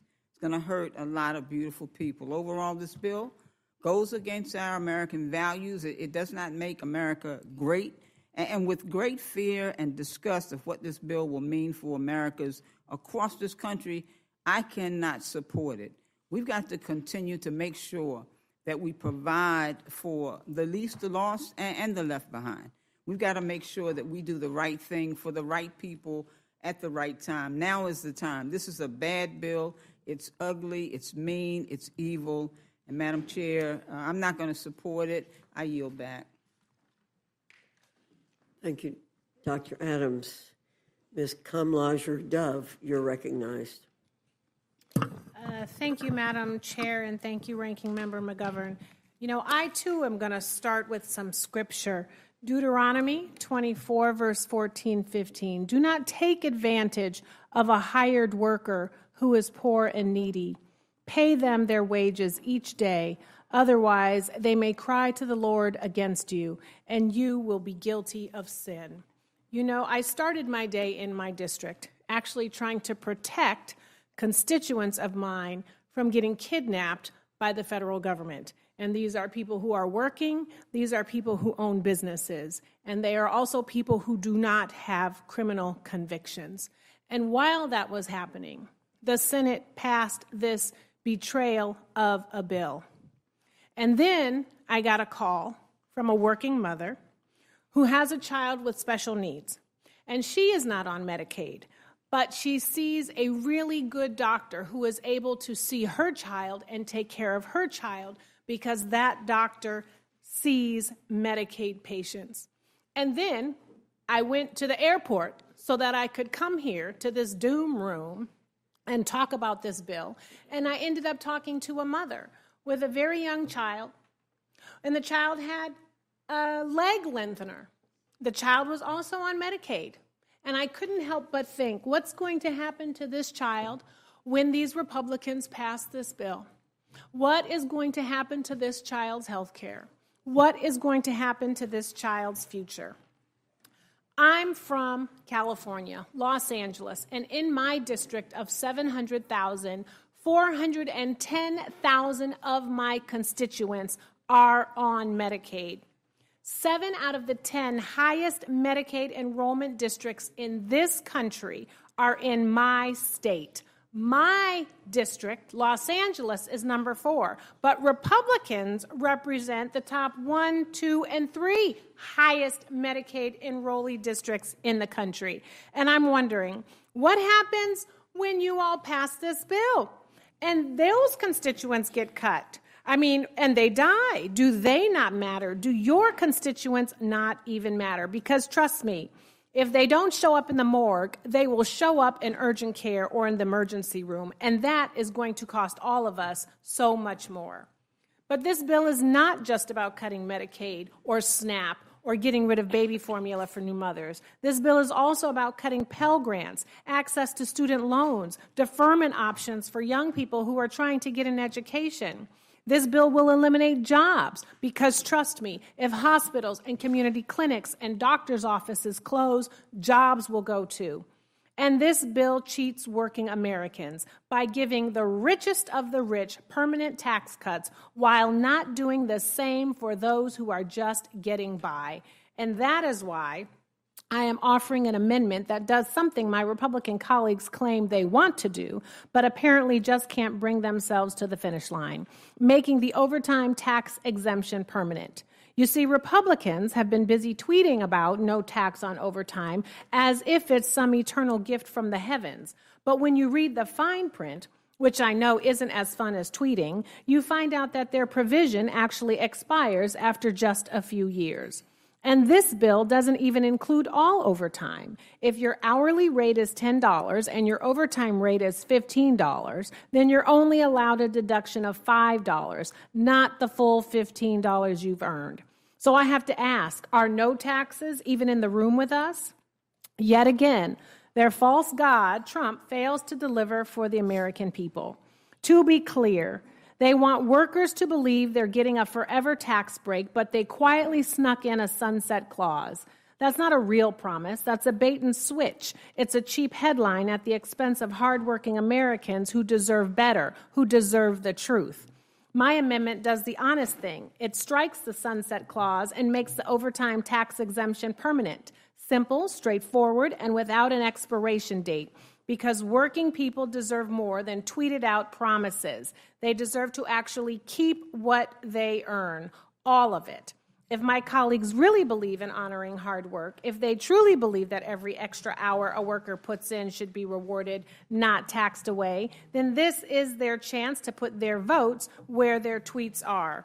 Let's stop the performative politics. Let's actually deliver permanent, real relief for workers and show them that Congress can be a place of action, not just empty words. You know, this bill will make America more sick, more hungry, and more broke. At least it will do that for the majority of working Americans, because we are all connected.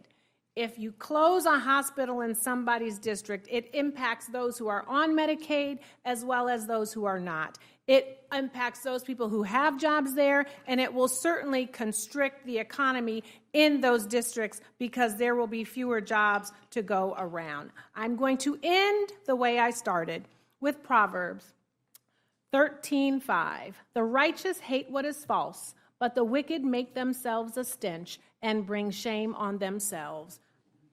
I will not be voting for this bill, and I yield back. Gentlelady yields back. Now recognize Gentlelady Ms. Wasserman Schultz of Florida for her 5 minutes. Thank you, Mr. Chairman and Ranking Member McGovern. Here we are, back in the Rules Committee in the dead of night, talking about a bill that hardly anyone has read yet. I'm proud to join my House Democratic colleagues tonight to shine a light on this disastrous, big, ugly bill that is nearly 1,000 pages. I have several amendments filed on this bill to make lives more affordable for the American people and to root out waste, fraud, and abuse in the federal government for real, not the pretend, fake way that Republicans are saying their bill does. Amendment number 16 adds a new subsection requiring the Secretary of Health and Human Services to certify in writing that the reductions and rescissions made by this act will not affect cancer survivors currently on Medicaid or Medicare. It's a tiny bit personal to me, Mr. Chairman, because as a cancer survivor, I can tell you that it is unfathomable for me to imagine that in addition to getting a diagnosis where you are staring down the barrel of your life and whether it will continue, that you would also, after this bill passes, have to worry about whether or not you're going to actually be able to be cared for by a doctor or get any health care at all. There are thousands of people prior to the Affordable Care Act or who have not been able to access Medicaid who actually die as a result of not having that kind of health care coverage because they get cancer and their symptoms worsen and the cancer eats them alive and they die because they can't get basic access to health care. When you catch cancer early, we know we can save people's lives. When you don't, when they don't have health care, then you are literally killing them. So that's on you.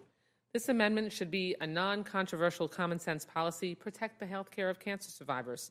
If Trump and Republicans truly want to root out waste, fraud, and abuse, this should be a no-brainer. And it shatters me to know that this bill will harm people who are grasping for hope, desperate to survive this terrible disease. Over 10% of cancer survivors rely on Medicaid for their care, and more than 1/3 of children newly diagnosed with cancer in our country are enrolled in Medicaid or CHIP. Medicaid is a lifeline to so many cancer survivors, and they don't need any obstacles or uncertainty to accessing their care, nor do they need to struggle just to stay alive. Or also, Republicans can stuff more big tax breaks into the pockets of the big corporations and the super rich. This is truly inexplicable. Survivors who rely on Medicaid will die because of this bill. My next amendment, number 184, requires the Secretary of Agriculture to certify that no students will be made ineligible for free or reduced school lunches. Why are you okay with kicking children off of their school lunches? My governor of my home state refuses to take federal funds so that kids can have free breakfast in the summer. This abject cruelty and complete lack of caring about people who are less fortunate is mind-blowing. But you certainly demonstrate how much you care about the fortunate. Amendment number 200 prohibits funds from being used to construct new ICE detention facilities near environmentally sensitive areas like the Everglades in my home state of Florida. Democratic and Republican administrations alike have invested in the protection and rehabilitation of the Everglades, which is an economic driver for Florida. By constructing any new facilities in this protected space without consultation with tribes or to understand the impacts on the decades-long Everglades restoration efforts, spending billions of dollars for the last 25 years is totally wrong. Talk about waste. I mean, nothing spells waste like just lighting on fire hundreds of billions of dollars because we are now dropping a detention facility in the middle of the sensitive ecosystem that we've spent billions of dollars on that has an airstrip on it that was supposed to be a much larger airport, abandoned decades ago because it was deemed too environmentally sensitive to put infrastructure there. To say nothing about the human rights violations that would occur, putting humans in cages without regards to human rights. I'm also proud to join an amendment offered by Representative Thompson of California, striking Section 70436 from the bill, which would give tax breaks to people buying suppressors. How does this provision do anything to uplift the middle class or lower prices? It doesn't. Republicans are about to ram through a slew of awful policies that will weaken our country, economy, communities, and families everywhere. This bill is downright evil, as my colleague from Florida said. It's shameful. You want to talk about saving taxpayer dollars? Then fund early screening, fund treatment, fund prevention for advanced stage cancer, because we all know that preventing diseases like cancer and catching it early is far less costly than treating it when it is advanced and spread. Access to insurance saves lives and lowers costs. I know you know that, but you simply don't have the courage to stand up to Donald Trump and defend your constituents for fear he'll tweet you a primary opponent. And spare me the excuse this bill only kicks off ineligible people from Medicaid. That's malarkey. In the words of one great American, this is false, and you know it. This moment calls for courage, not self-interest. It requires a heart, not a headline. There are 109,929 people who rely on Medicaid for their health care in my district. That includes 68,732 children under the age of 19 and 27,000 seniors. That's who I'm here for tonight at almost midnight to stand up for, because you won't. I yield back. Gentlelady yields back. Now recognize the gentleman from New York, Mr. Goldman, for 5 minutes. Thank you, Mr. Chairman, Ranking Member McGovern. I'm here today to support two of my amendments to this big, ugly bill, but I want to say a couple of things first about how absolutely dreadful and devastating this draconian bill is, and that it's gotten so much worse since you all passed it out of the House by one vote and sent it over to the Senate. Now, 17 million Americans, more than 5% of this country's population, will lose their health care. $1 trillion, up from $800 billion, will be cut from Medicare. Many more jobs will be lost, hospitals will close, emergency rooms will be overstuffed, and care will be dramatically reduced. And we're only dealing with this bill because the Senate carved out those terrible, terrible policies from Alaska to buy Senator Murkowski's vote. This bill is going to reduce SNAP by 30%, $250 billion. I know, for one, I just looked this up, that there are 90,000 constituents in Mr. Langworthy's district in our shared home state of New York, 30% of whom will potentially be losing their SNAP benefits. This bill does not eliminate the SALT deduction cap, as many of my Republican colleagues in New York promised, and it goes back to the same $10,000 cap in just 5 years, which of course prevents anyone from planning in the future and potentially buying a house. It eliminates so many clean energy subsidies, and this one is baffling, because you can think climate change is a hoax. Fine, let's not even focus on that. Let's talk America first. America First is American manufacturing, is lowering energy prices. At least that's what I hear. Well, there have been over 200,000 jobs that have been created in this country by the clean energy subsidies from the Inflation Reduction Act. Over $400 million has been invested. And most of that's been in red districts. It's your own districts.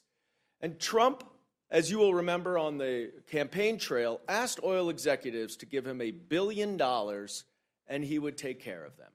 Well, this bill is taking care of them because you're killing the growing American-made clean energy industry in your own districts that helps meet our energy needs just to throw a bone to the oil industry. Now, it would all be better. At least you'd have an argument to say, oh, these are dramatic cuts, but we have to do it to get our fiscal house in order. Well, of course, this bill doesn't do that. It increases the deficit now by $3.3 trillion, up almost $1 trillion from the House bill. There are some members of this Rules Committee who have said over and over and over again they will not accept a dollar more into our deficit than the House bill. This is $1 trillion more and much more than that when you factor in the interest payments. And 80% of these tax benefits go to the top 10% of earners. The lowest 20% of earners would lose $1,000 a year on average. Going back for a second to Mr. Langworthy's district, the House version of the bill that you voted for was estimated to kick more than 34,000 of your own constituents off of health care. And this bill is worse. What are you going to tell them? That you took their health care so you could give tax cuts to Donald Trump and Elon Musk? And this is actually fewer people than your other Republican colleagues in New York, including Mr. Lawler, Ms. Maliotakis, and Mr. LaLota. And then finally, ICE funding. Notwithstanding all these cuts, we're increasing ICE funding by tens of billions of dollars, including, most importantly, by giving the plainclothes, unidentified, masked ICE agents an average of a $40,000 bonus. So if you can be part of the secret police, you get paid an extra $40,000. And so my First Amendment would address this increase in ICE funding, Amendment 278, which just simply says that no funding may be used to prevent the members of Congress from conducting their statutorily authorized oversight of immigration enforcement and detention facilities. I, for myself, have been denied access to ICE facilities that are housing immigrants in violation of the law and the Constitution. And this one is simple. Do my Republican colleagues believe in congressional oversight?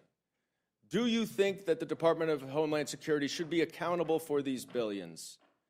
Do you think that so little of people who are not citizens in this country that you will let them live in squalor for weeks? Have you no decency? And I will submit my other amendment for the record, but I do hope that you will make them both in order. Thank you. Thank you, Mr. Goldman.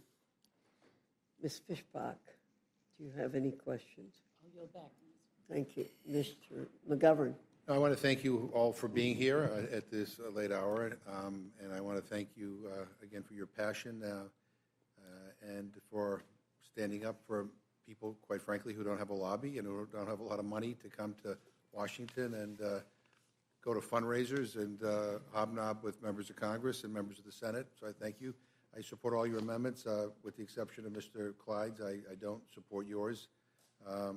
Your amendment would expand the hitman handout in this bill even further by removing gun silencers, short-barreled rifles, sawed-off shotguns, and other firearms that are easily concealed from regulation under the National Firearms Act. This goes even further than the version of the big ugly bill that passed the Senate earlier today, which removes the excise tax of $200 on silencers and these other weapons. JCT says that this tax cut for silencers and sawed-off shotguns costs $2 billion. And the National Firearms Act controls the most dangerous weapons available. It subjects them to strict registration requirements. This amendment would essentially mean that silencers and short-barreled rifles could be sold in private sales without background checks. It would be easy for gangs and felons and sex offenders to get them.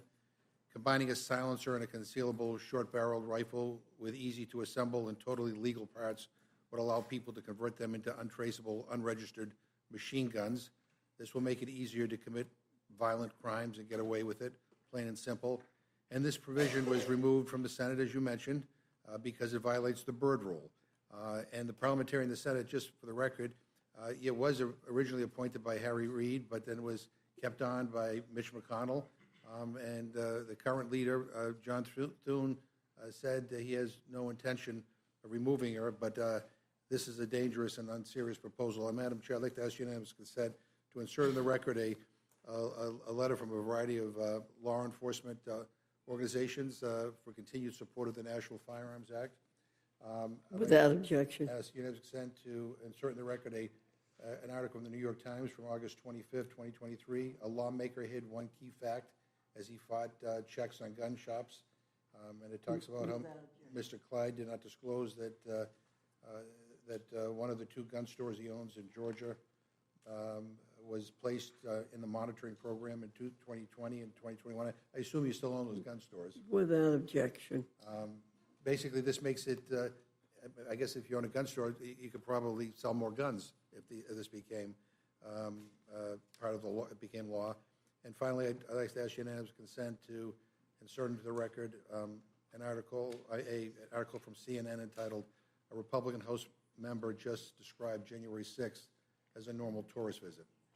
Without objection. I yield back. McGovern, Ms. Houchin.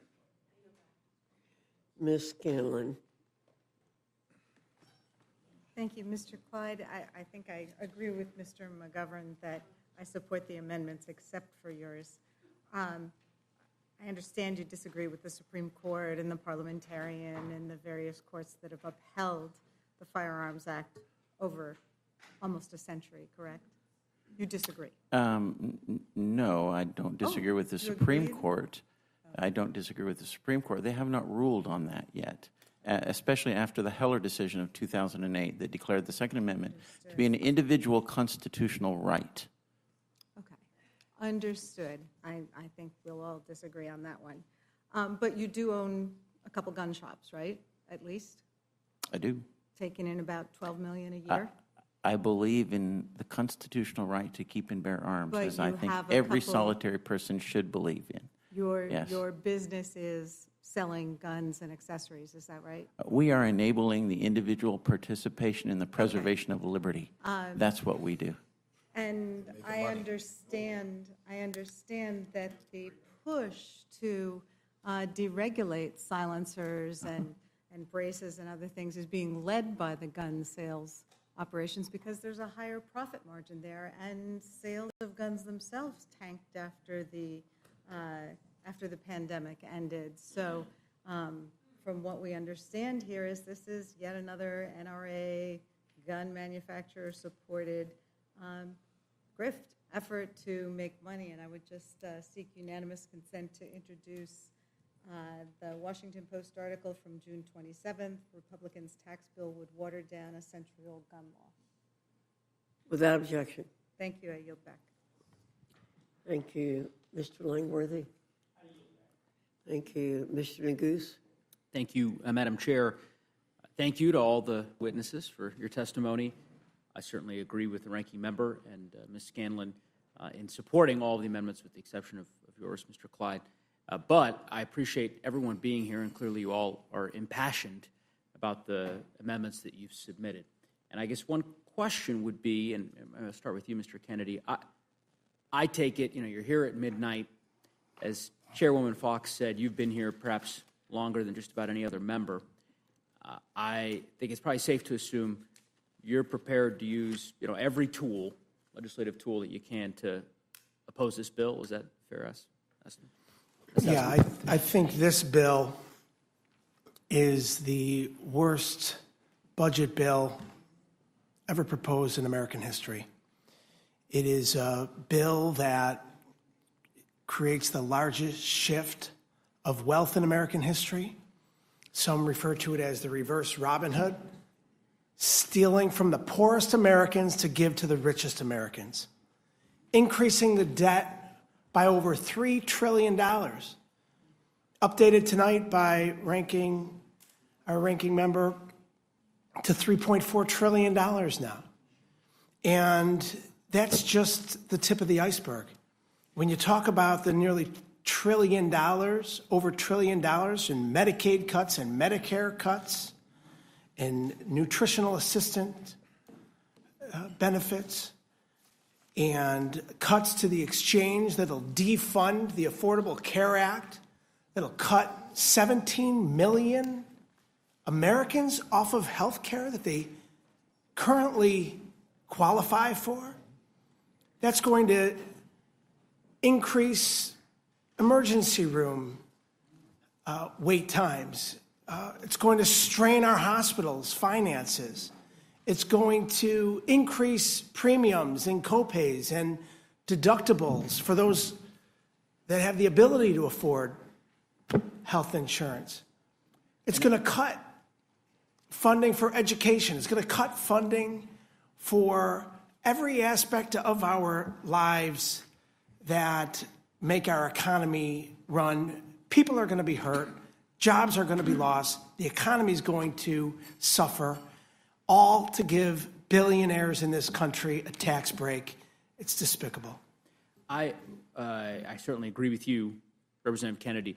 I assume if your amendments are not made in order, you'll oppose the rule tomorrow? Absolutely.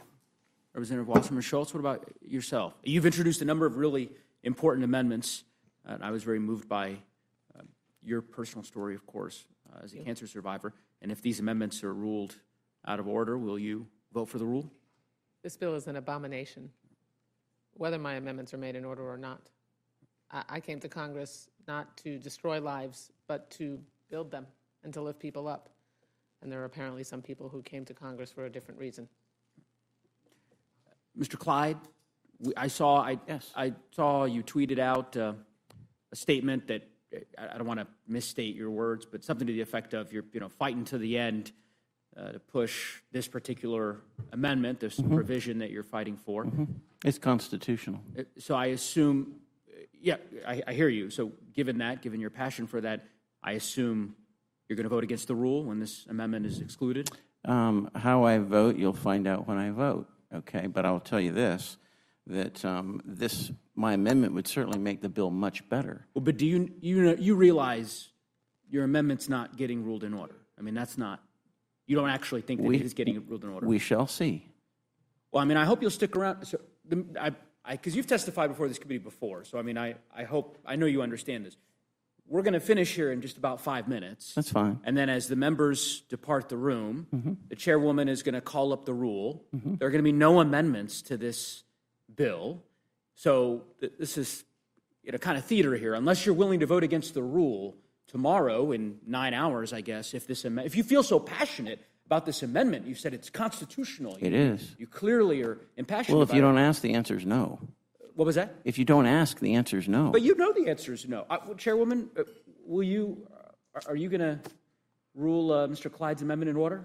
Am I mistaken on this? I thought this was a closed rule. Just like Mr. Clyde said, you'll have to wait and see. So I guess in 7 minutes, we all will find out, lo and behold, that your amendment and all the other amendments that have been submitted are not going to be entertained. And I guess I would just say, Mr. Clyde, if you feel this passionate about it, because some of your other colleagues, Mr. Massey, for example, are very passionate about particulars with respect to this bill and willing to vote against the rule to ultimately ensure that his worldview is reflected. So insofar as you believe this is, a sacrosanct constitutional principle, as you've described, I would think that you'd vote against the rule. But in any event, I hope you'll stick around for a couple minutes for the chairwoman to announce that your amendment has not been made in order. But Mr. Moran? Yeah, I just want to reemphasize a point that Mr. Neguse is making.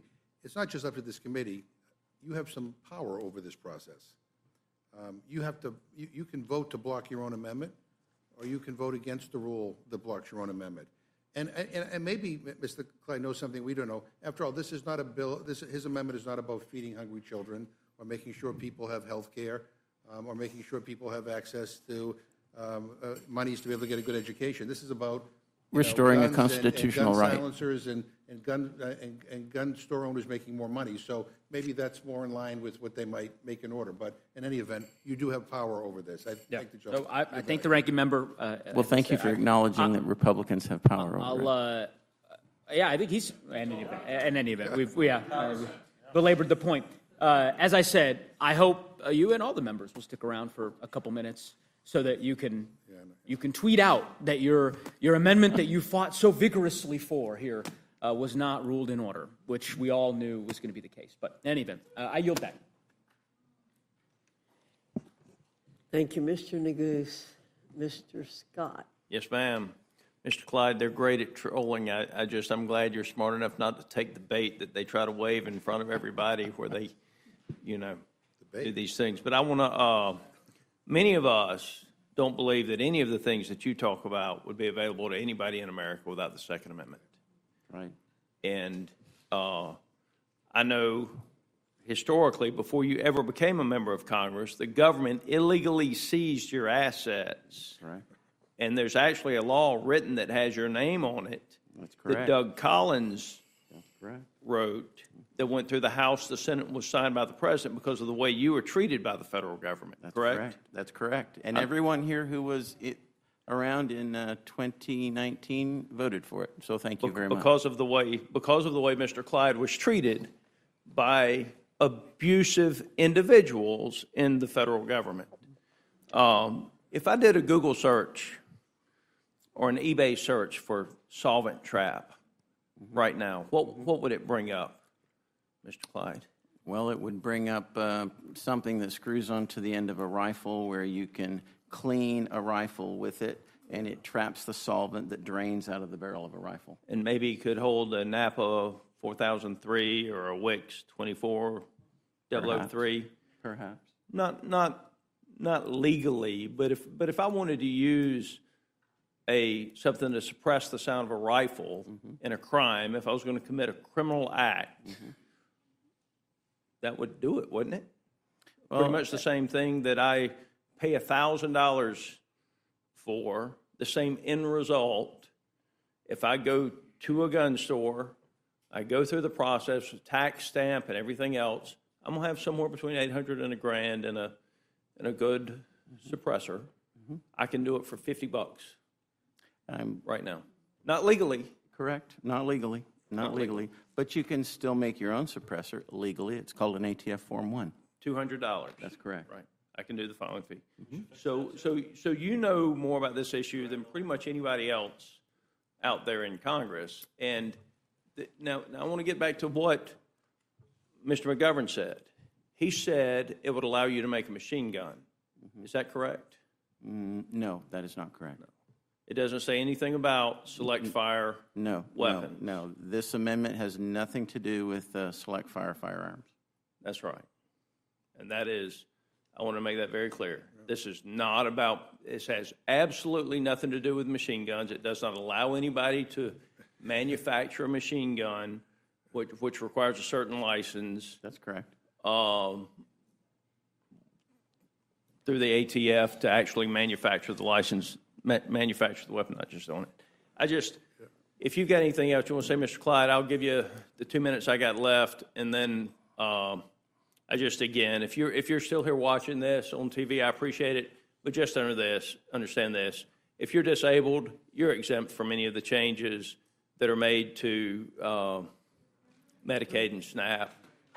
So, I would like to add something, because the whole point here is that the registration scheme of the federal government is a registration of the tax, okay? They're inseparable, the two are. And there's a decision by the Fifth Circuit, all right? I believe it was in 2000. It says, following Szynski versus the United States, which was 1937, numerous courts have held that the registration provisions of the NFA, including 5861 Delta, are permissible incidents to the legislative taxing power because registration facilitates the collection of taxes on the making and transfer of firearms. That's the Fifth Circuit Court. So it's registration and the taxation are inseparably linked. When you get rid of the taxation, you must get rid of the registration. It goes on to say the test of validity is whether on its face the tax operates as a revenue-generating measure, and the attendant regulations are in aid of a revenue purpose. That's Section 5861 Delta. Making possession of an unregistered weapon unlawful is part of the web of regulations aiding enforcement of the transfer tax provision.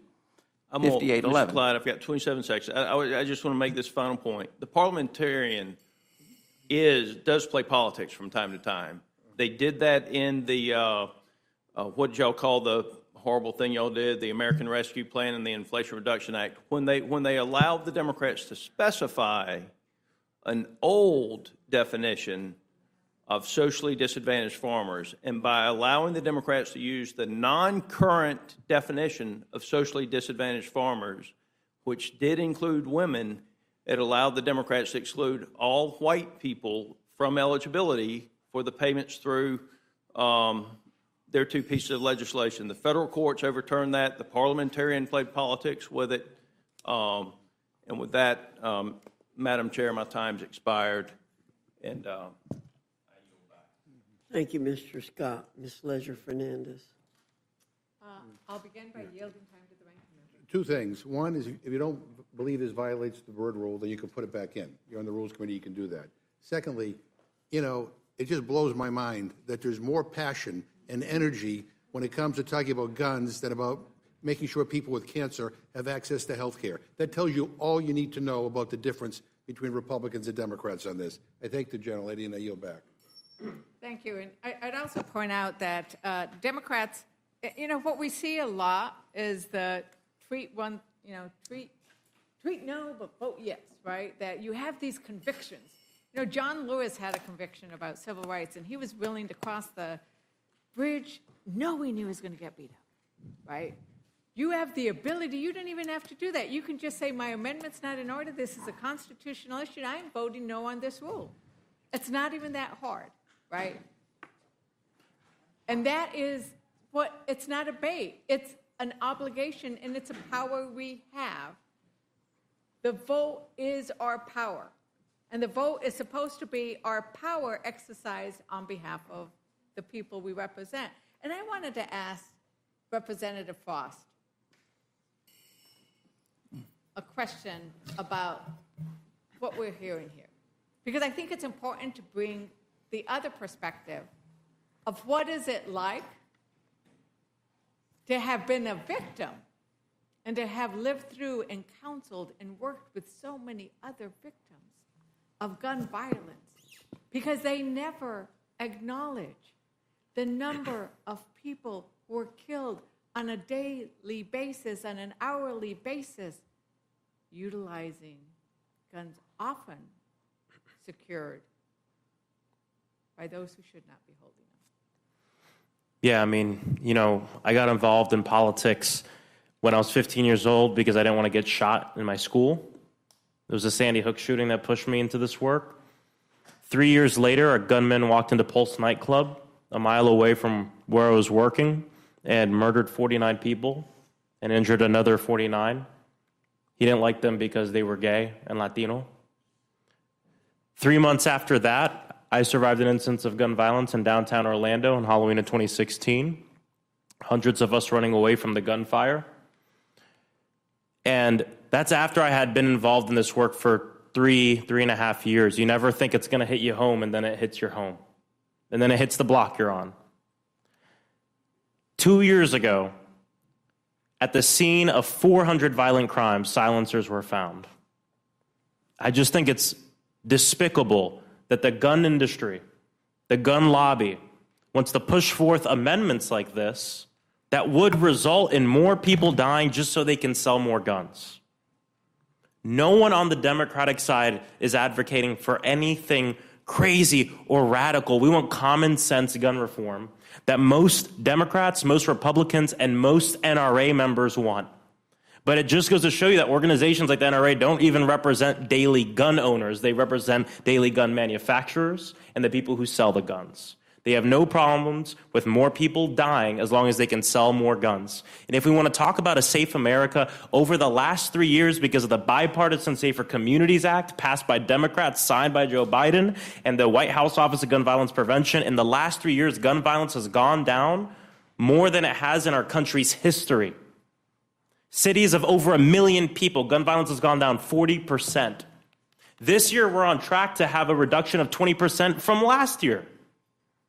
So we know that these solutions work, while of course respecting the rights of people, but also protecting the most sacred right, which is the right to live, the ability to walk down our blocks, go to our churches, our synagogues, our schools, our temples everywhere, and not fear being shot.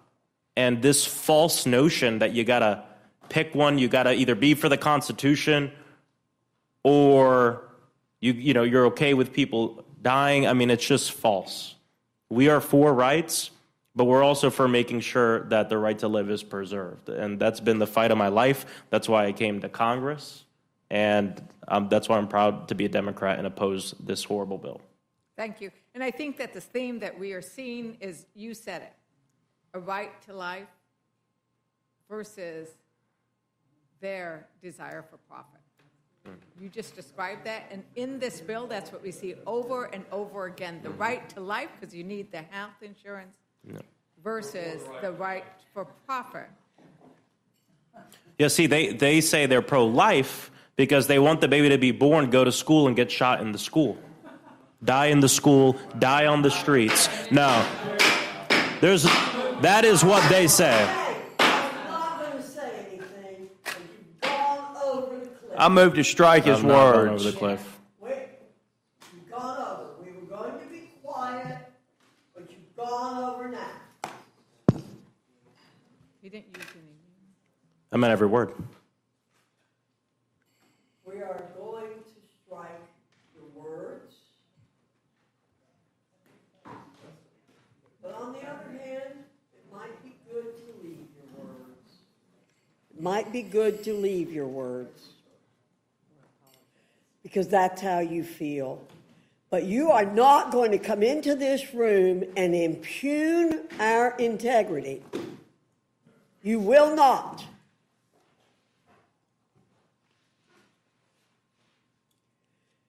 We are pro-life people from conception to natural death. Most of us are.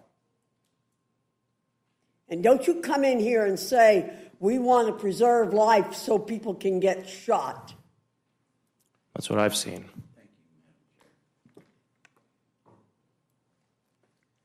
Are you through, Ms. Ledger-Fernandez? I hope so. Well, Madam Chair, I want to thank all of our witnesses for coming in and laying out the distinct perspectives and approaches between how we believe this bill will affect Americans, their ability to get health insurance, which is essential to their ability to both live a healthy life and to continue to live. And with that, Madam Chair, I did make a motion that has not been acted on. If you would like for me to withdraw that motion, I will withdraw it. Mr. Scott, I think it's better to leave those words in the That's fine. in the Let's let them know how they feel. Than You to did not make a take them proper out. motion, just for the record. You're withdrawing your motion. Thank you. Thank you. The panel is dismissed. Thank you very much.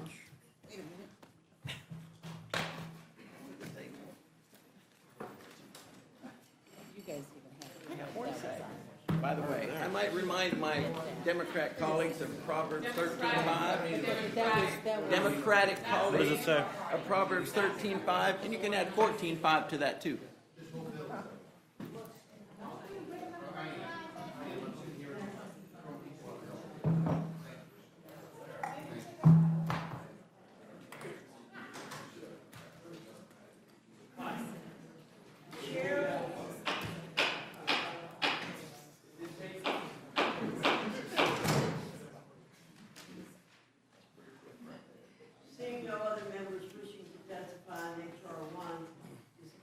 Seeing no other members wishing to testify on H.R. 1, This closes the hearing portion of our meeting. The chair will be in the receipt of a motion from the gentleman from Virginia, Mr. Griffith. Madam Chair, I move the committee grant a rule providing for the consideration of Senate Amendment to H.R. 1. The rule makes an order of motion offered by the chair of the Committee on the Budget or his designee that the House concur in the Senate Amendment to H.R. 1. The rule waives all points of order against consideration of the motion and the Senate Amendment. The rule provides that the Senate Amendment and the motion shall be considered as read. Finally, the rule provides 1 hour of debate on the motion equally divided among and controlled by the chair and ranking member of the Committee on the Budget or their respective designees, and the chair and ranking minority member of the Committee on Ways and Means or their respective designees.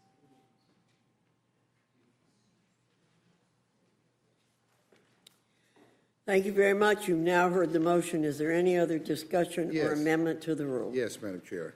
Mr. McGovern. 1 hour of debate on this? Yeah. No, this is, provides 1 hour debate. Yeah. 1 hour debate. 1 hour of debate on this whole thing? Yes. I mean, you got to be kidding me. I have an amendment to the rule. I move the committee provide 4 hours of debate for the motion to concur, equally divided and controlled between the chair and ranking member of the committees on Budget, Ways and Means, Energy and Commerce, and Agriculture.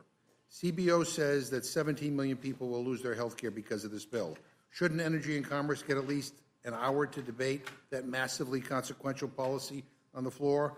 Millions of people will lose food support due to the SNAP cuts, and you can't spare an hour for the Agriculture Committee to discuss the ramifications of those cuts? The bill has trillions of dollars in tax cuts, but you aren't giving an hour for Ways and Means to discuss them on the House floor, not to mention all the other provisions in this bill on everything from immigration to Alaskan whaling to professional gambling to coal subsidies. I don't know about you, but my office is buried in requests from members who want to debate this bill on the floor, and we're having to turn lots of them away. This 4th of July deadline is completely self-imposed, but 3 extra hours of debate won't interfere with it. So I urge a yes vote on my amendment, and I yield back the time. Is there any further discussion? Hearing none, the question's on the amendment. All those in favor signify by saying aye. Aye. Those opposed say no. No. No. In the opinion of the chair, the noes have it. I The ask for a amendment. roll call on that one. Clerk will call the roll. Mrs. Fishbach? No. Mrs. Fishbach, no. Mr. Norman? No. Mr. Norman, no. Mr. Roy? Mr. Roy, no. Mrs. Houchin? Mrs. Houchin, no. Mr. Langworthy? Mr. Langworthy, no. Mr. Scott? No. Mr. Scott, no. Mr. Griffith? No. Mr. Griffith, no. Mr. Jack? No. Mr. Jack, no. Mr. McGovern? Yes. Mr. McGovern, aye. Ms. Scallon? Aye. Ms. Scallon, aye. Mr. Neguse? Aye. Mr. Neguse, aye. Ms. Ledger Fernandez? Ms. Ledger Fernandez, aye. Madam Chair? No. Madam Chair, no. Clerk will report the total. 4 yeas, 9 nays. The noes have it. The amendment is not agreed to. Is there any further Yes, discussion? there's quite a few. Madam Chairwoman, I have an amendment to the rule. I move to strike the text of the rule and instead make an order, a motion offered by the chair of the Committee on the Budget or his designee that the House disagree to the Senate amendment to H.R. 1 and request a conference with the Senate, debatable for 1 hour, equally divided and controlled by the chair and ranking member of the Committee on the Budget. This bill will hurt people in every congressional district, and Republican leadership is racing to get it passed before their own members even figure out what the hell's in it. There's no real deadline we're working against, none. July 4th is just an arbitrary marker that Trump made up. We're rushing not because the country demands it, but because he wants to throw himself another party. This isn't policy. This is ego management. So why not slow down? Why not actually do the work to fix all of the problems we've spent so many hours in this room discussing? Why not fix the problems instead of pretending we're in the middle of some 5-alarm emergency? I understand that the Senate and the Speaker are trying to jam all of you, but you don't have to be complicit. And remember, a conference has a big advantage. It forces an actual agreement, so you don't have to trust the Senate anymore. Even Chairman Arrington seemed to want to go to conference when I asked him earlier. That's your budget, Chairman. He's supposed to be in charge of this process. I urge a yes vote on my amendment, and I yield back. Is there any further discussion on the amendment? Hearing none, the question's on the amendment. All those in favor signify by saying aye. Aye. Those opposed say no. No. In the opinion of the chair, the noes have it. The amendment is not agreed to. Ask for a roll call, Madam Chair. Clerk will call the roll. Mrs. Fishbach? No. Mrs. Fishbach, no. Mr. Norman? No. Mr. Norman, no. Mr. Roy? Mr. Roy, no. Mrs. Houchin? Mrs. Houchin, no. Mr. Langworthy? Mr. Langworthy, no. Mr. Scott? No. Mr. Scott, no. Mr. Griffith? Mr. Griffith, no. Mr. Jack? No. Mr. Jack, no. Mr. McGovern? Aye. Mr. McGovern, aye. Ms. Scanlon? Aye. Ms. Scanlon, aye. Mr. Neguse? Mr. Neguse, aye. Ms. Ledger Fernandez? Aye. Ms. Ledger Fernandez, aye. Madam Chair? No. Madam Chair, no. Clerk will report the total. 4 yeas, 9 nays. The noes have it. The amendment is not agreed to. Madam Chair, I have another amendment. I'm offering this along with Representative McLean Delaney and Representative Houlihan. This is the amendment I offered during the first go-around that would restore already appropriated and awarded NIH grant funding. As of June 4th, 2025, 2,282 NIH grants awarded to institutions in the U.S. have been terminated and not reinstated, totaling over $3.8 billion in funding. And over 1,000 NIH employees have been fired. This is disastrous and completely unacceptable. I've said it before and I'll say it again. We can't just stop research and expect that we can pick it back up again in a few years. Patients rely on this research and the grants that fund it. There are people whose only hope for treatment is an NIH-supported clinical trial. It is truly a matter of life or death. I don't know if my Republican colleagues are really understanding what this means for everyday people, so let me share a couple of stories. A few weeks ago, Austin and Julia Schlueter reached out to my office to share a story from the front page of the Washington Post. It was about their dad, Richard Schlueter.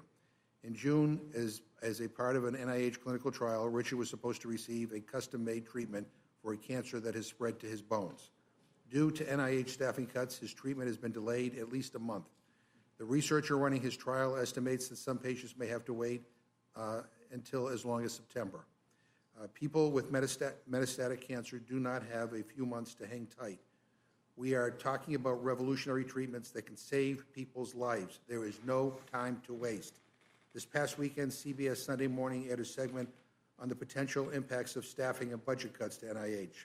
They interviewed a man named Kevin Callahan, who is a participant in a clinical trial for a vaccine that will prevent pancreatic cancer from reoccurring. Pancreatic cancer is an incredibly aggressive form of cancer that has an 80% reoccurrence rate and a 20% survival rate within 5 years. And the vaccine seems to be working for Kevin. It's been 5 years, and so far his cancer has not come back. Nothing short of a miracle. That's what the business of the NIH has been for the last 137 years, delivering miracles. Now, people in this administration and my colleagues here will try to tell you that all of these cuts have no impact on everyday people, that they're just getting rid of the fraud, waste, and abuse. I'm here to tell you that's just not the case. That's not the truth. The NIH is getting us closer to cures for Parkinson's, Alzheimer's, and every kind of cancer, and it's turning hope into reality. Kevin and Rich's stories are just two of hundreds of thousands. They are just a few of the many adults, children, and families who would have no other option without NIH. So denying the funding that researchers have earned and that patients are relying on is just cruel. So approving this amendment won't fix this horrible, ugly bill, but it will certainly save lives, and I urge a yes vote. Any further discussion on the amendment? Hearing none, the question's on the amendment. All those in favor signify by saying aye. Aye. Those opposed say no. No. In the opinion of the chair, the noes have it. The amendment's not agreed For a to. roll call. The clerk will call the roll. Mrs. Fishbach? No. Mrs. Fishbach, no. Mr. Norman? No. Mr. Norman, no. Mr. Roy? Mr. Roy, no. Mrs. Houchin? Mrs. Houchin, no. Mr. Langworthy? Mr. Langworthy, no. Mr. Scott? No. Mr. Scott, no. Mr. Griffith? No. Mr. Griffith, no. Mr. Jack? No. Mr. Jack, no. Mr. McGovern? Aye. Mr. McGovern, aye. Ms. Scanlon? Aye. Scanlon, aye. Mr. Neguse? Mr. Neguse, aye. Ms. Ledger Fernandez? Aye. Ms. Ledger Fernandez, aye. Madam Chair? No. Madam Chair, no. Clerk will report the total. 4 yeas, 9 nays. In the opinion of the chair, the noes have it. The amendment's not agreed to. Is there any other amendment? Madam Chairwoman, I have an amendment to the rule. I move the committee make an order amendment number 156 offered by Democratic Leader Jeffries, which strikes all provisions that would cause millions of Americans to lose health care and food assistance. Leader Jeffries testified passionately before this committee in May about the devastating effect that this bill would have on American families. And out of respect for his position as the leader of the Democratic caucus and for the millions of Americans who will be hurt by this bill, Republicans should allow Leader Jeffries to offer his amendment on the floor for an up or down vote, and I urge a yes vote on my amendment, and I yield back. Is there further discussion on the amendment? Hearing none, the questions on the amendment. All those in favor signify by saying aye. Aye. Aye. All those opposed say no. No. In the opinion of the chair, the noes have it. The amendment's not agreed. Ask for a roll call. Mr. McGovern requests a roll call. The clerk will call the roll. Mrs. Fishbach? No. Mrs. Fishbach, no. Mr. Norman? No. Mr. Norman, no. Mr. Roy? Mr. Roy, no. Mrs. Houchin? Mrs. Houchin, no. Mr. Langworthy? No. Mr. Langworthy, no. Mr. Scott? No. Mr. Scott, no. Mr. Griffith? No. Mr. Griffith, no. Mr. Jack? No. Mr. Jack, no. Mr. McGovern? Aye. Mr. McGovern, aye. Ms. Scanlon? Aye. Ms. Scanlon, aye. Mr. Neguse? Aye. Mr. Neguse, aye. Ms. Ledger-Fernandez? Aye. Ms. Ledger-Fernandez, aye. Madam Chair? No. Madam Chair, no. Clerk will report the total. 4 yeas, 9 nays. The noes have it. The amendment is not agreed to. Madam Chairwoman, I have an amendment to the rule. I move the committee make an order amendment number 1 offered by Representative Gillen, which strikes the limitation on the state and local tax deduction. Is there any further discussion on the amendment? Hearing none, the questions on the amendment. All those in favor signify by saying aye. Those opposed, no. No. In the opinion of the chair, the noes have it. The amendment's not agreed to. Ask for a roll call. Clerk will call the roll. Mrs. Fishbach? No. Mrs. Fishbach, no. Mr. Norman? No. Mr. Norman, no. Mr. Roy? Mr. Roy, no. Mrs. Houchin? Mrs. Houchin, no. Mr. Langworthy? Mr. Langworthy, no. Mr. Scott? No. Mr. Scott, no. Mr. Griffith? Mr. Griffith, no. Mr. Jack? No. Mr. Jack, no. Mr. McGovern? Aye. Mr. McGovern, aye. Ms. Scanlon? Aye. Ms. Scanlon, aye. Mr. Neguse? Aye. Mr. Neguse, aye. Ms. Ledger-Fernandez? Aye. Ms. Ledger-Fernandez, aye. Madam Chair? No. Madam Chair, no. The clerk will report the total. 4 yeas, 9 nays. The noes have it. The amendment is not agreed to. Are there other amendments? I have an amendment to the rule. I move the committee make an order amendment number 13 offered by Representative Sykes, which strikes the Medicaid cuts that are contained in the bill. President Trump has repeatedly stated that he would not cut Medicaid benefits, including when this bill came before the House, and he reportedly told congressional Republicans to not, quote, not F with Medicaid, end quote, but roughly 17 million Americans will be kicked off of Medicaid because of this bill.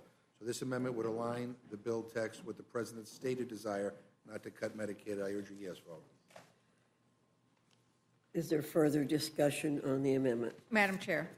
Ms. Ledger-Fernandez. So, Madam Chair, I think it is really important to point out the policy choices that are before us and their impact on Americans' morbidity, like how many Americans could die from these policy choices. And I pointed that out earlier, that the study has shown it is 52,000 people. But I think another really important fact of what happens when you have these Medicaid restrictions combined with the restrictions, the expiration of the Affordable Care Act tax credits, is that you're also going to have uncontrolled hypertension, 343,000 cases. That's heart attack, stroke, kidney failure. These are people who are going to get very, very sick and not be able to be productive members of our society. You're going to have uncontrolled high cholesterol, untreated mental illness, 296,000.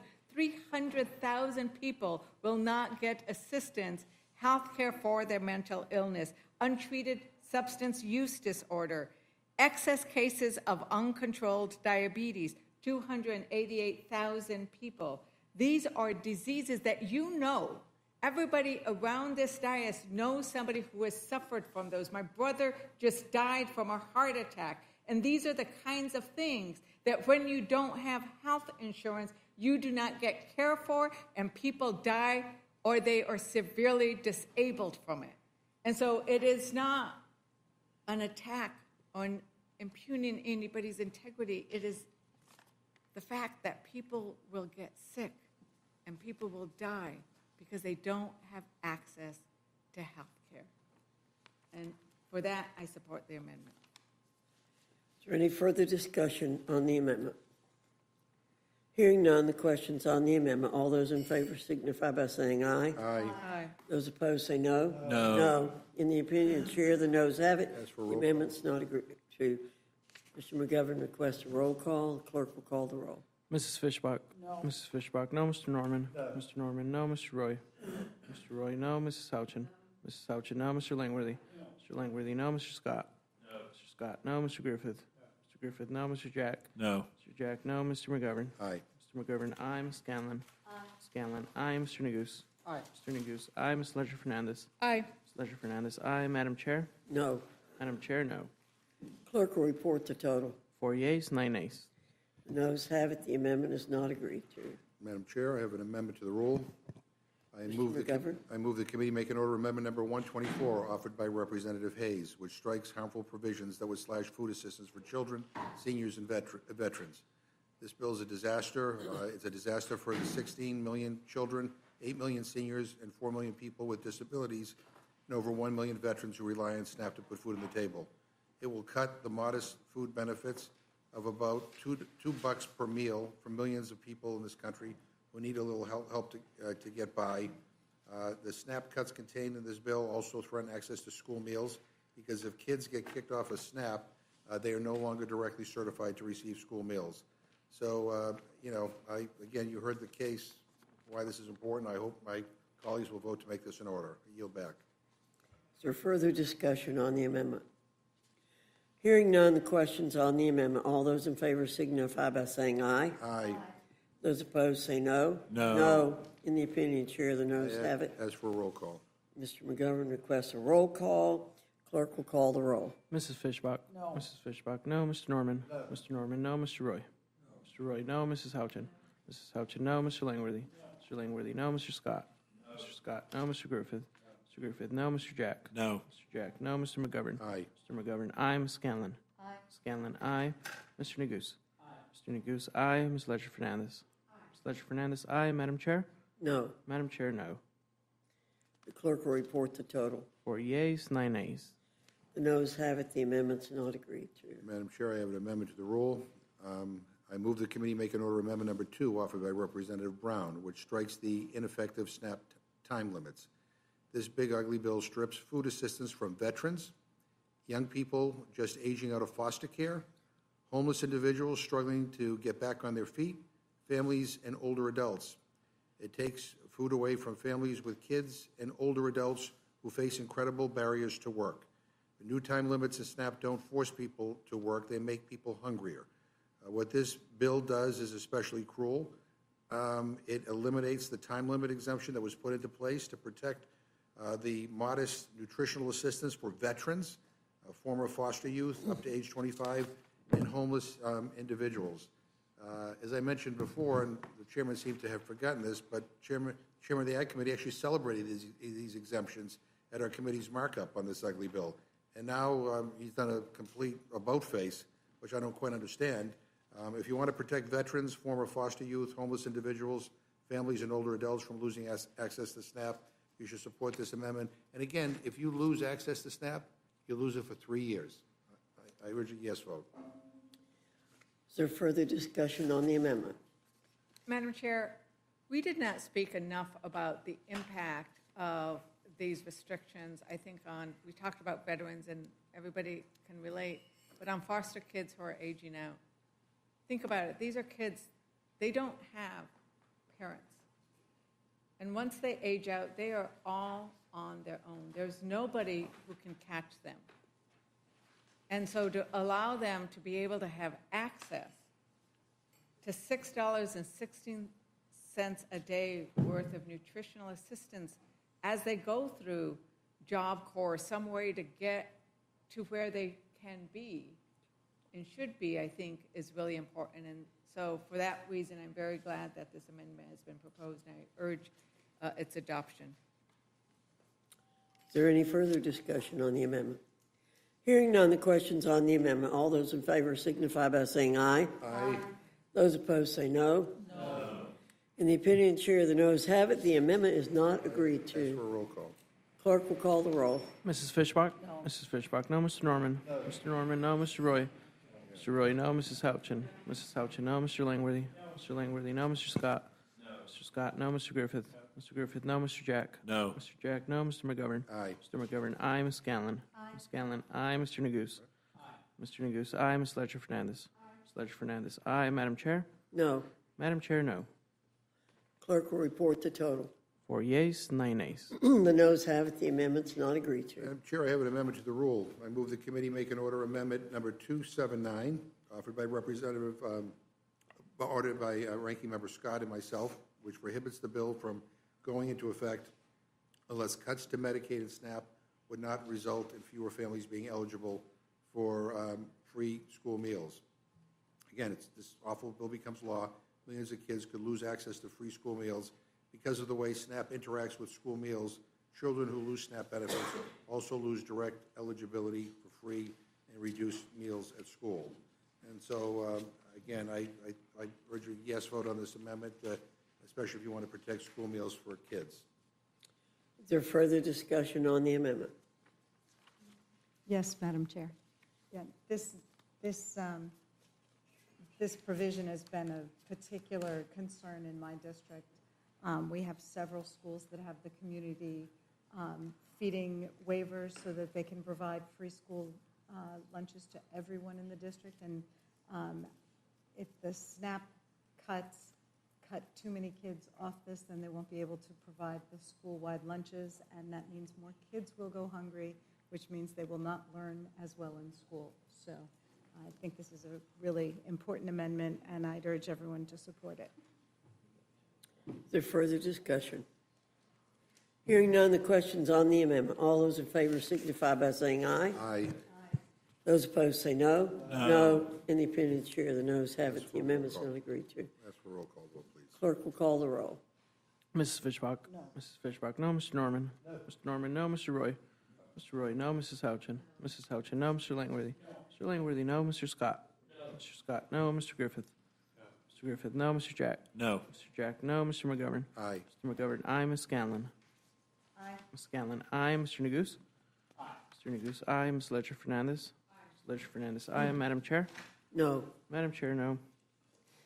The clerk will report the total. 4 yeas, 9 nays. The noes have it. The amendment is not agreed to. Madam Chair, I have an amendment to the rule. I move the committee make an order amendment number 59, offered by Representative Del Bene, which makes the child tax credit fully refundable and increase the credit amount from $2,000 per child to $6,360 for newborns, $4,320 for children ages 1 through 6, and $3,600 for children aged 6 through 17. The Democrats passed an historic change to the child tax credit in 2021, cutting child poverty in half. Under the Republican bill today, families making $400,000 a year get the full child tax credit, but lower income families may get nothing or just a fraction of that due to how Republicans structure the credit. The official nonpartisan Joint Committee on Taxation estimated that next year, if the Republican bill were to pass, 17 million children who are American citizens would be blocked from getting the full value of the child tax credit. I urge a yes vote on my amendment, and I yield back. Is there further discussion on the amendment? Yes, please. Ms. Scanlon?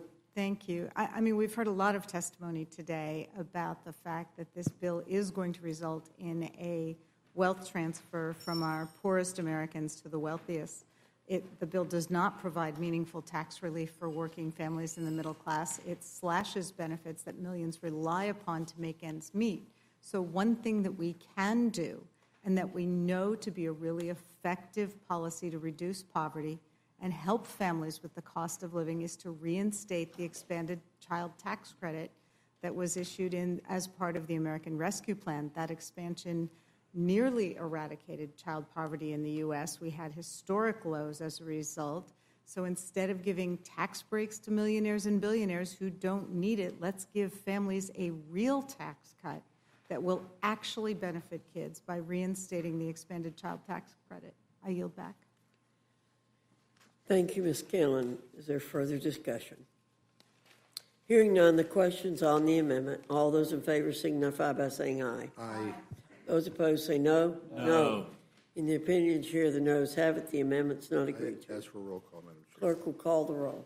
Mrs. Fishbach? No. Mrs. Fishbach, no. Mr. Norman? No. Mr. Norman, no. Mr. Roy? Mr. Roy, no. Mrs. Houchin? Mrs. Houchin, no. Mr. Langworthy? Mr. Langworthy, no. Mr. Scott? Mr. Scott, no. Mr. Griffith? Mr. Griffith, no. Mr. Jack? No. Mr. Jack, no. Mr. McGovern? Aye. Mr. McGovern, aye. Ms. Scanlon? Ms. Scanlon, aye. Mr. Neguse? Mr. Neguse, aye. Ms. Ledger Fernandez? Ms. Ledger Fernandez, aye. Madam Chair? No. Madam Chair, no. Clerk will report the total. 4 yeas, 9 nays.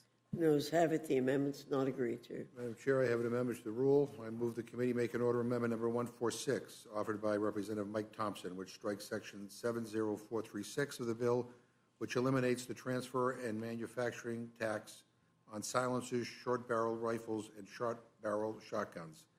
This bill is full of handouts to special interests. I mean, as we talked about, the bill gets rid of an excise tax on gun silencers. That tax has been in place for nearly 100 years, and it's a vital public safety measure. And the Senate went even further and also got rid of the tax on sawed-off shotguns and rifles, which are more easily concealed under clothing. Over 400 silencers were found on or traced to violent crime scenes in 2023 alone. This will cost the American taxpayer nearly $2 billion and is a brazen attempt to make it easier to commit violent crimes and get away with it.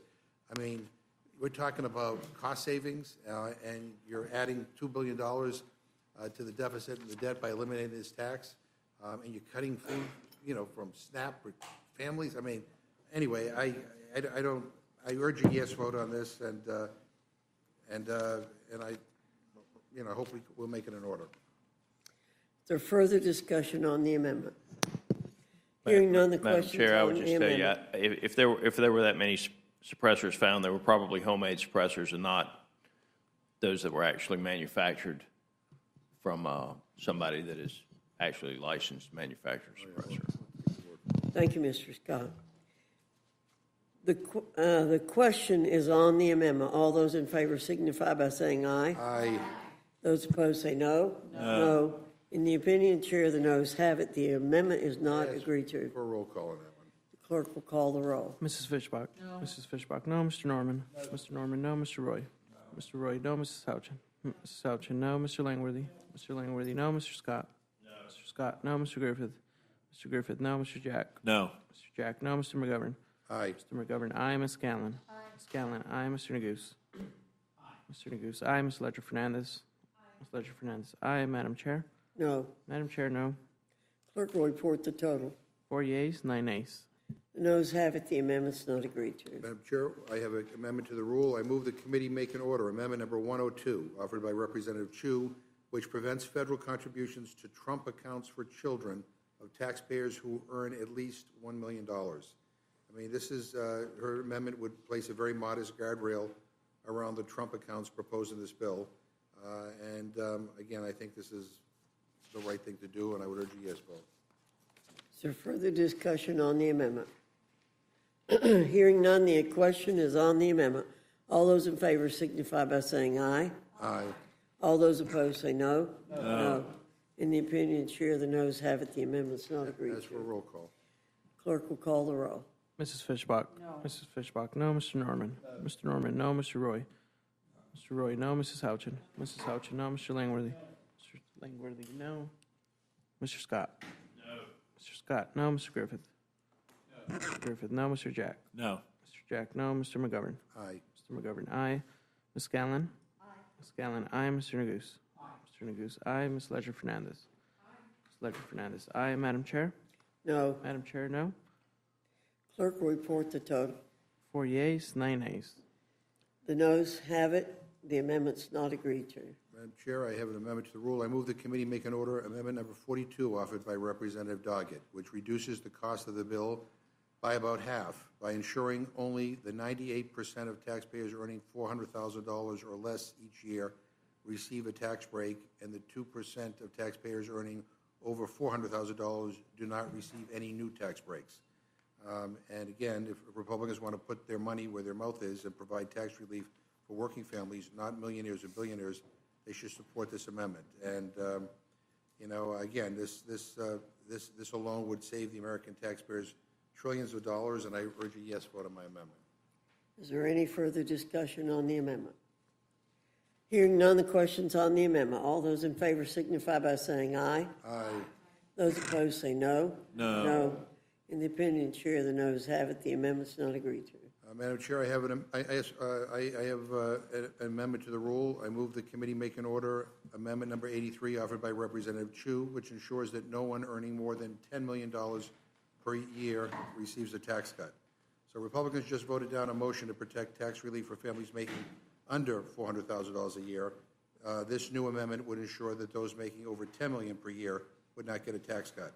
Under this bill, people making over $1 million a year would get an average of $96,000 tax cut compared to those making less than $50,000 who will get less than $1 per day. And so the question is, do you want to spend hundreds of billions of dollars on tax giveaways to those making over $10 million a year? That's what this vote is about. I urge a yes vote on my amendment. Is there any further discussion on the amendment?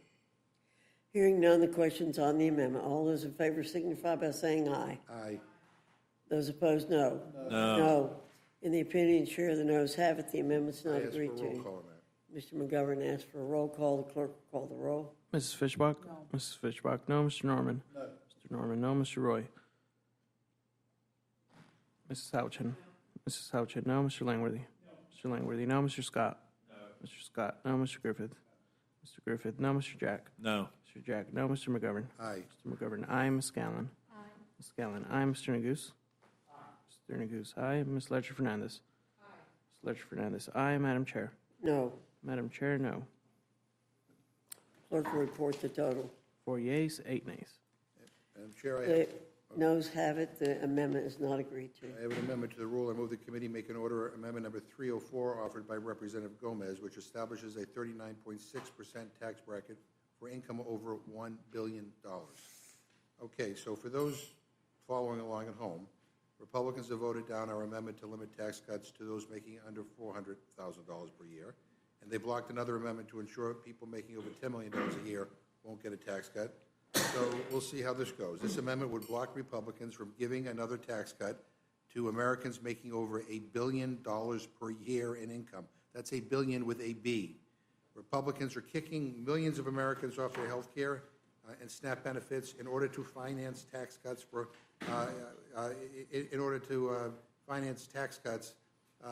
that basically are giveaways to billionaires. I'm giving my friends one last chance to redeem themselves by voting in favor of this amendment. Again, this would prevent tax cuts for people earning over $1 billion a year. Is there any further discussion on the amendment? Madam Chair. Ms. Ledger-Fernandez. I would point out that it's estimated that there are only 813 billionaires in this country. So basically, sorry. Madam Chair, thank you. I would point out that there are only 813 billionaires in this country. So basically, when you are voting against this amendment, you are saying these 813 billionaires are more important than all the other people in my district, or that's how it could be seen by some. And so I would urge people to consider the hundreds of thousands of people who will be losing Medicaid that we have pointed out in your district, and think about them. Think about the middle class and the working class, who they need the tax cuts and the extension of the tax breaks. But the 813 billionaires, they're just doing fine. In fact, they have $50 million weddings as they float in on their $500 million yacht. I don't think they need another tax break. So that's why I'll be supporting the amendment. Is there any further discussion on the amendment? Hearing none, the question's on the amendment. All those in favor signify by saying aye. Aye. Those opposed say no. No. In the opinion of the chair, the noes have it. The amendment's not agreed to. Mr. McGovern requests a roll call. The clerk will call the roll. Mrs. Fishbach? No. Mrs. Fishbach, no. Mr. Norman? No. Mr. Norman, no. Mr. Roy? No. Mr. Roy, no. Mrs. Houchin? No. Mrs. Houchin, no. Mr. Langworthy? No. Mr. Langworthy, no. Mr. Scott? No. Mr. Scott, no. Mr. Griffith? No. Mr. Griffith, no. Mr. Jack? No. Mr. Jack, no. Mr. McGovern? Yes. Mr. McGovern, aye. Ms. Scanlon? Aye. Ms. Scanlon, aye. Mr. Neguse? Mr. Neguse, aye. Ms. Ledger-Fernandez? Ms. Ledger-Fernandez, aye. Madam Chair? No. Madam Chair, no. Clerk will report the total. 4 yeas, 9 nays. The noes have it. The amendment is not agreed to. Ms. Scanlon, you're recognized. Madam Chair, I have an amendment to the rule. I move the committee make in order amendment number 213 offered by Ranking Member Raskin, which lifts the ban on burn, jag, and cops funding for state and local police to ensure that they can receive funding for community violence intervention and prevention initiative efforts. Strong, effective community violence intervention and prevention efforts are key to ending gun violence all across the country. I've seen these problems work in my region. Over the past few years, Philadelphia has seen a significant drop in gun violence year over year using data-driven strategies to the point where the city is now only suffering from its lowest levels of gun violence in over a decade. We've seen similar results in the city of Chester, also in my district, which has seen a 72% decrease in shootings. Lives have been saved. And I know my district's not the only one where this work is happening. People have been coming from around the country to study the techniques that have been used with our gun violence intervention programs. So right now we should be building on this progress, not going backwards. This bill is actually defunding the police at a time when people across the country continue to live with the fear and grief caused by senseless gun violence. And this administration is kneecapping critical gun safety efforts, efforts that keep guns out of dangerous criminal hands. Republicans are seemingly using this bill to prevent key funding for state and local law enforcement that can be used on violence prevention programs, programs that help law enforcement protect their communities, and programs that work. Restricting this funding just shows an effort by congressional Republicans to prioritize the NRA over American peoples. So I would ask for support for this amendment, and I yield back. Is there further discussion on the amendment? Hearing none, the question's on the amendment. All those in favor signify by saying aye. Aye. Those opposed say no. No. In the opinion of the chair, the noes have it. The amendment, Ms. Scanlon requests a roll call vote. The clerk will call the roll. Mrs. Fishbach? No. Mrs. Fishbach, no. Mr. Norman? No. Mr. Norman, no. Mr. Roy? No. Mr. Roy, no. Mrs. Houchin? Mrs. Houchin, no. Mr. Langworthy? No. Mr. Langworthy, no. Mr. Scott? No. Mr. Scott, no. Mr. Griffith? No. Mr. Griffith, no. Mr. Jack? No. Mr. Jack, no. Mr. McGovern? Aye. Mr. McGovern, aye. Ms. Scanlon? Aye. Ms. Scanlon, aye. Mr. Neguse? Aye. Mr. Neguse, aye. Ms. Ledger Fernandez? Aye. Ms. Ledger Fernandez, aye. Madam Chair? No. Madam Chair, no. The clerk will report the total. 4 yeas, 9 nays. The noes have it. The amendment is not agreed to. Ms. Scanlon, you're recognized. Madam Chair, I have an amendment to the rule. I move the committee make in order amendment number 79 offered by Representative Jayapal, which prohibits the use of funds in Subtitle A of Title VII from being used by Immigration and Customs Enforcement to detain or deport U.S. citizens. This amendment is straightforward. It should be uncontroversial. It would ensure that none of the funds in this bill are used to detain U.S. citizens for immigration enforcement. U.S. citizens should not be detained by ICE or any agency conducting immigration enforcement. Republicans told the American people that immigration enforcement would target dangerous individuals, but that has not been the case. The administration's obsession with quotas and mass deportation is wreaking havoc across our country and violating the rights of U.S. citizens, among others. Reports of U.S. citizens being wrongfully arrested and detained during immigration enforcement started coming out just days after Donald Trump was sworn in. Some have been detained for merely speaking Spanish. Others were held for 10 days, despite consistently telling Department of Homeland Security officials that they were citizens. ICE detention of U.S. citizens because of reckless and indiscriminate immigration enforcement is both unconstitutional and dangerous. Even ICE acknowledges that it has no authority to arrest and detain U.S. citizens. Their internal guidance says, as a matter of law, ICE cannot assert its civil immigration enforcement authority to arrest and or detain a U.S. citizen. Alarmingly, ICE has already deported 3 U.S. citizen children, ages 2, 4, and 7, to Honduras. In another case, they did this despite the father petitioning in federal court to have his 2-year-old U.S. citizen child released to him. According to an attorney for the family, ICE did not allow the mother and father to communicate after she was detained. ICE should never have been detaining that U.S. citizen child to begin with, who they unlawfully detained for 3 days, let alone deporting her. Congress has a duty to act. we must ensure that government funding does not support illegal or unconstitutional actions. This amendment is a necessary safeguard against this administration's reckless approach to immigration enforcement. I urge a yes vote on my amendment and yield back. Is there any further discussion on the amendment? Hearing none, the question's on the amendment. All those in favor signify by saying aye. Aye. All those opposed say no. No. In the opinion of the chair, the noes have it. The amendment is not agreed to. The clerk will call the roll. Mrs. Fishbach? No. Mrs. Fishbach, no. Mr. Norman? No. Mr. Norman, no. Mr. Roy? Mr. Roy, no. Mrs. Houchin? No. Mrs. Houchin, no. Mr. Langworthy? Mr. Langworthy, no. Mr. Scott? No. Mr. Scott, no. Mr. Griffith? No. Mr. Griffith, no. Mr. Jack? No. Mr. Jack, no. Mr. McGovern? Aye. Mr. McGovern, aye. Ms. Scanlon? Aye. Ms. Scanlon, aye. Mr. Neguse? Mr. Neguse, aye. Ms. Ledger-Fernandez? Ms. Ledger-Fernandez, aye. Madam Chair? No. Madam Chair, no. Clerk will report the total. 4 yeas, 9 nays. The noes have it. The amendment's not agreed to. Ms. Scanlon, you're recognized. Madam Chair, I have an amendment to the rule. I move the committee make in order amendment number 201 offered by myself, which directs the Secretary of Agriculture to reinstate the Local Food Purchase Assistance Cooperative Agreement Program and the Local Food for Schools Cooperative Agreement Program. We've heard a lot today about the impact that SNAP cuts are going to have on children and particularly school lunches. I want to point out yet another slap in the face to both working families and local farmers.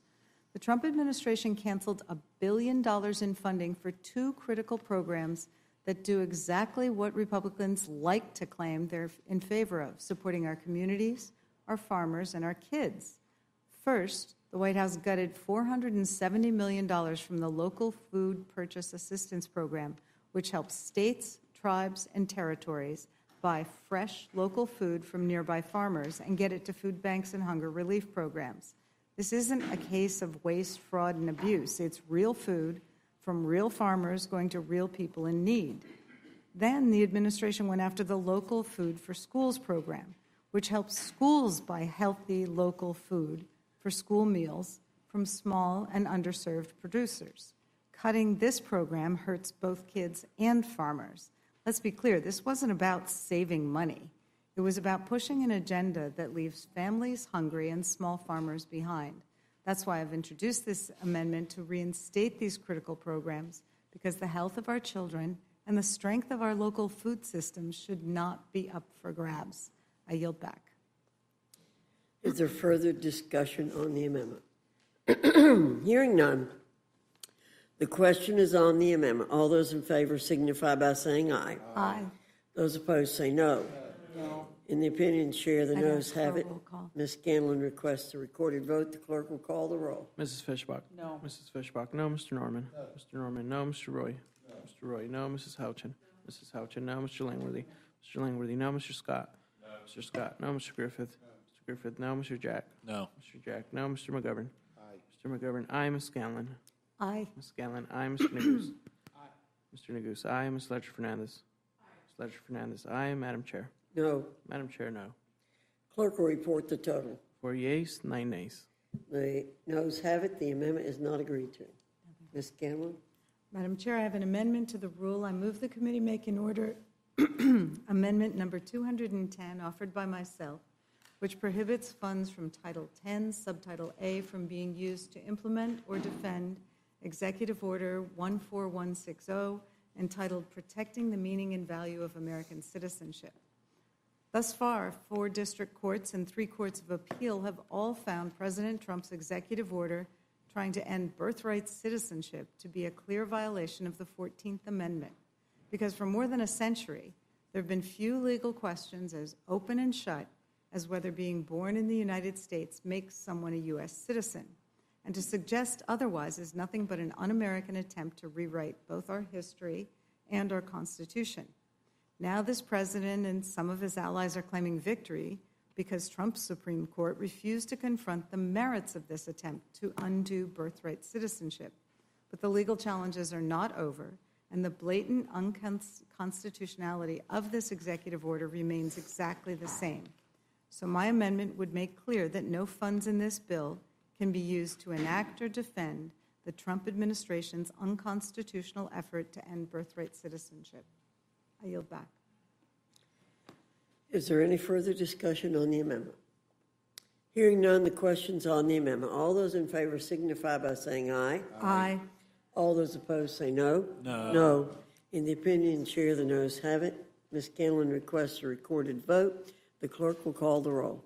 Mrs. Fishbach? No. Mrs. Fishbach, no. Mr. Norman? No. Mr. Norman, no. Mr. Roy? No. Mr. Roy, no. Mrs. Houchin? Mrs. Houchin, no. Mr. Langworthy? Mr. Langworthy, no. Mr. Scott? No. Mr. Scott, no. Mr. Griffith? Mr. Griffith, no. Mr. Jack? No. Mr. Jack, no. Mr. McGovern? Mr. McGovern, aye. Ms. Scanlon? Aye. Ms. Scanlon, aye. Mr. Neguse? Mr. Neguse, aye. Ms. Ledger Fernandez? Ms. Ledger Fernandez, aye. Madam Chair? No. Madam Chair, no. The clerk will report the total. 4 yeas, 9 nays. The noes have it. The amendment's not agreed to. Ms. Scanlon? Madam Chair, I have an amendment to the rule. I move the committee make in order amendment number 187 offered by myself, which strikes the section of the bill that repeals the authorization and rescinds funding for addressing air pollution at schools. This amendment would strike a provision that cuts funding to help communities address air pollution in and near schools. It's sickening that this program is on the chopping block, a program that for a minor sum helps schools address air pollution that worsens asthma, harms brain development, and leads to more sick days. It's particularly important when so many of our public schools are decades old, sometimes centuries old, and really have serious air quality issues.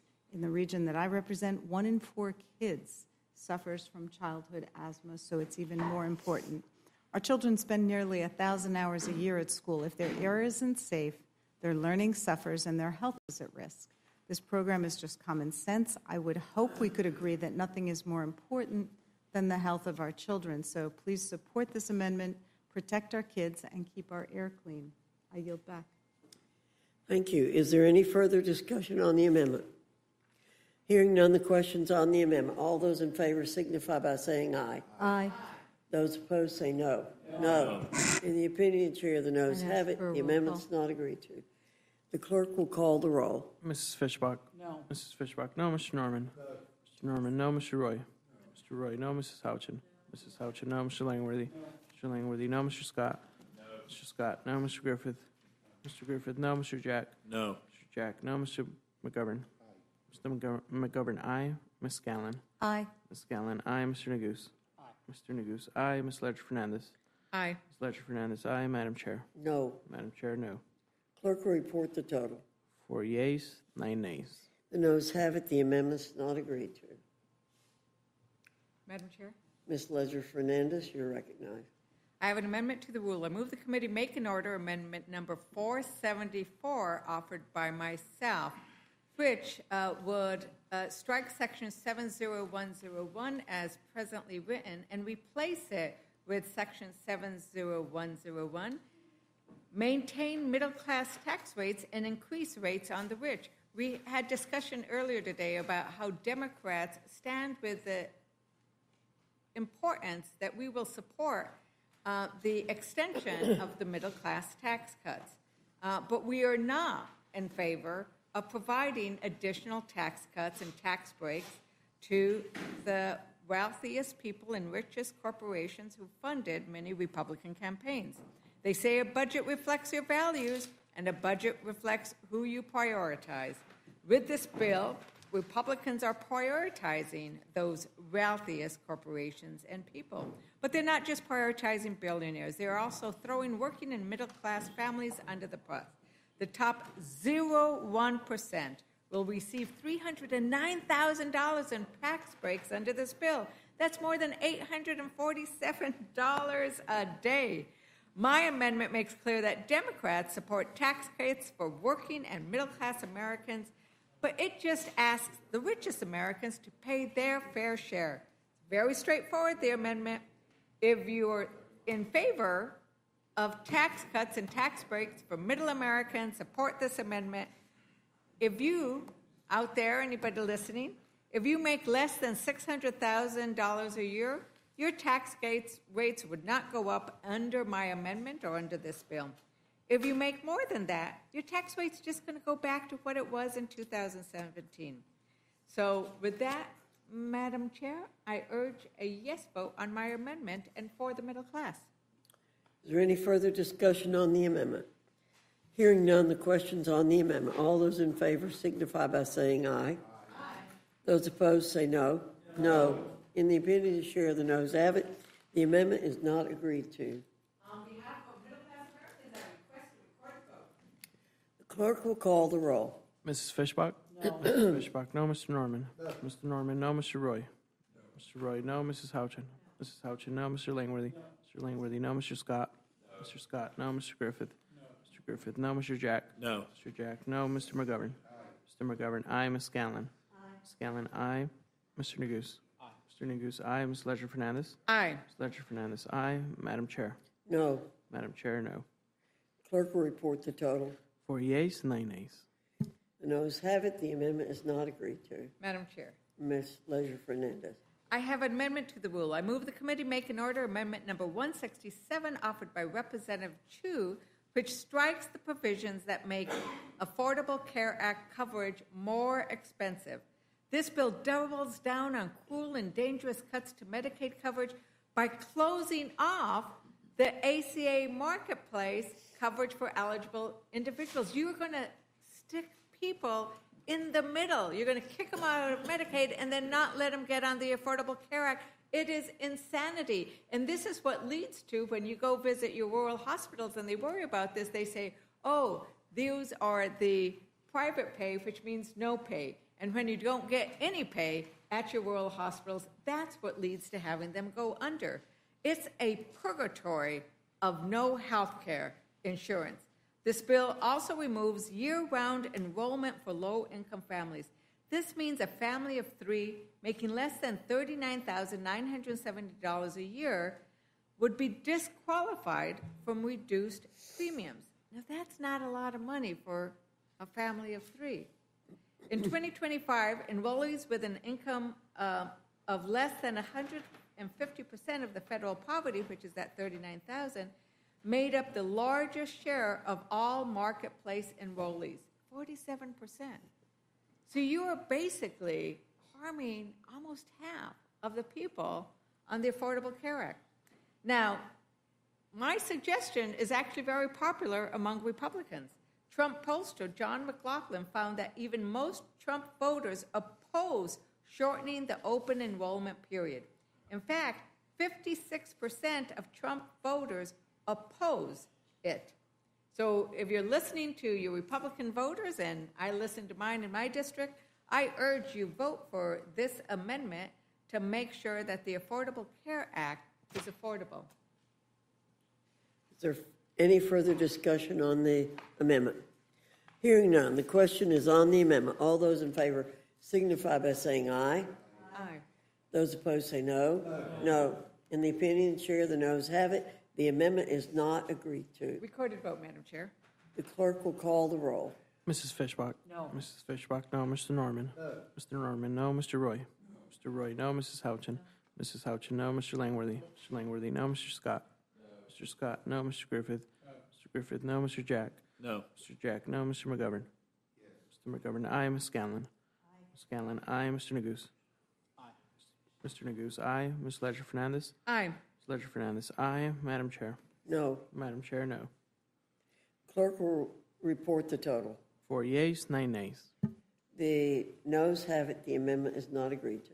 Madam Chair, I have an amendment to the rule. I move the committee make an order amendment number 192 offered by Representative Underwood, which makes the Affordable Care Act enhanced premium tax credits permanent. Now, this is one of those tax credits that we should be making permanent, not just the tax cuts that go to the wealthy, because these premium tax credits are critical in making health coverage in the Affordable Care Act marketplace more affordable.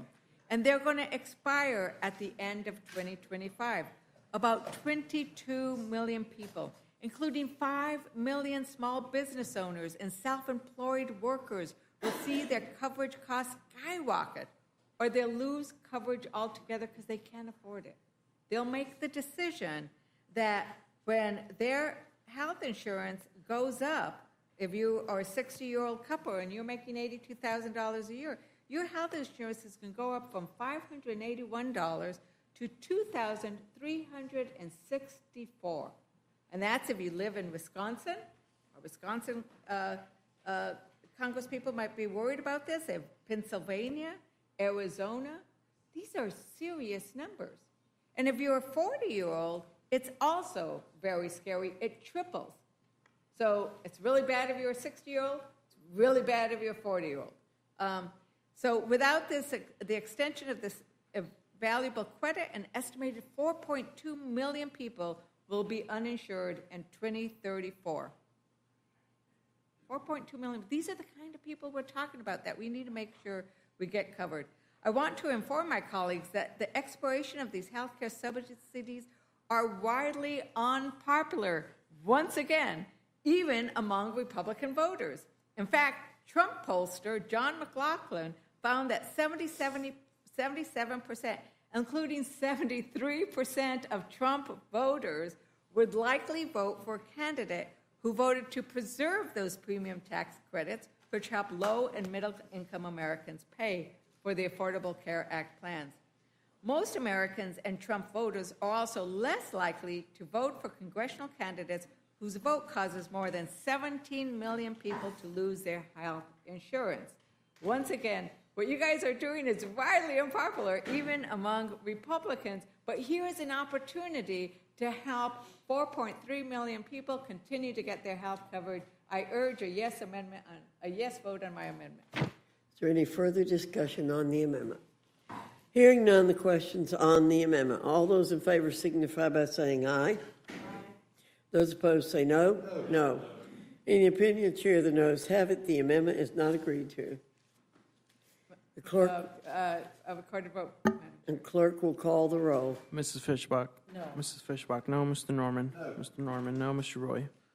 Mr. Roy, no. Mrs. Houchin? Mrs. Houchin, no. Mr. Langworthy? Mr. Langworthy, no. Mr. Scott? No. Mr. Scott, no. Mr. Griffith? No. Mr. Griffith, no. Mr. Jack? No. Mr. Jack, no. Mr. McGovern? Mr. McGovern, aye. Ms. Scallon? Aye. Ms. Scallon, aye. Mr. Neguse? Aye. Mr. Neguse, aye. Ms. Ledger-Fernandez? Aye. Ms. Ledger-Fernandez, aye. Madam Chair? No. Madam Chair, no. Clerk will report the total.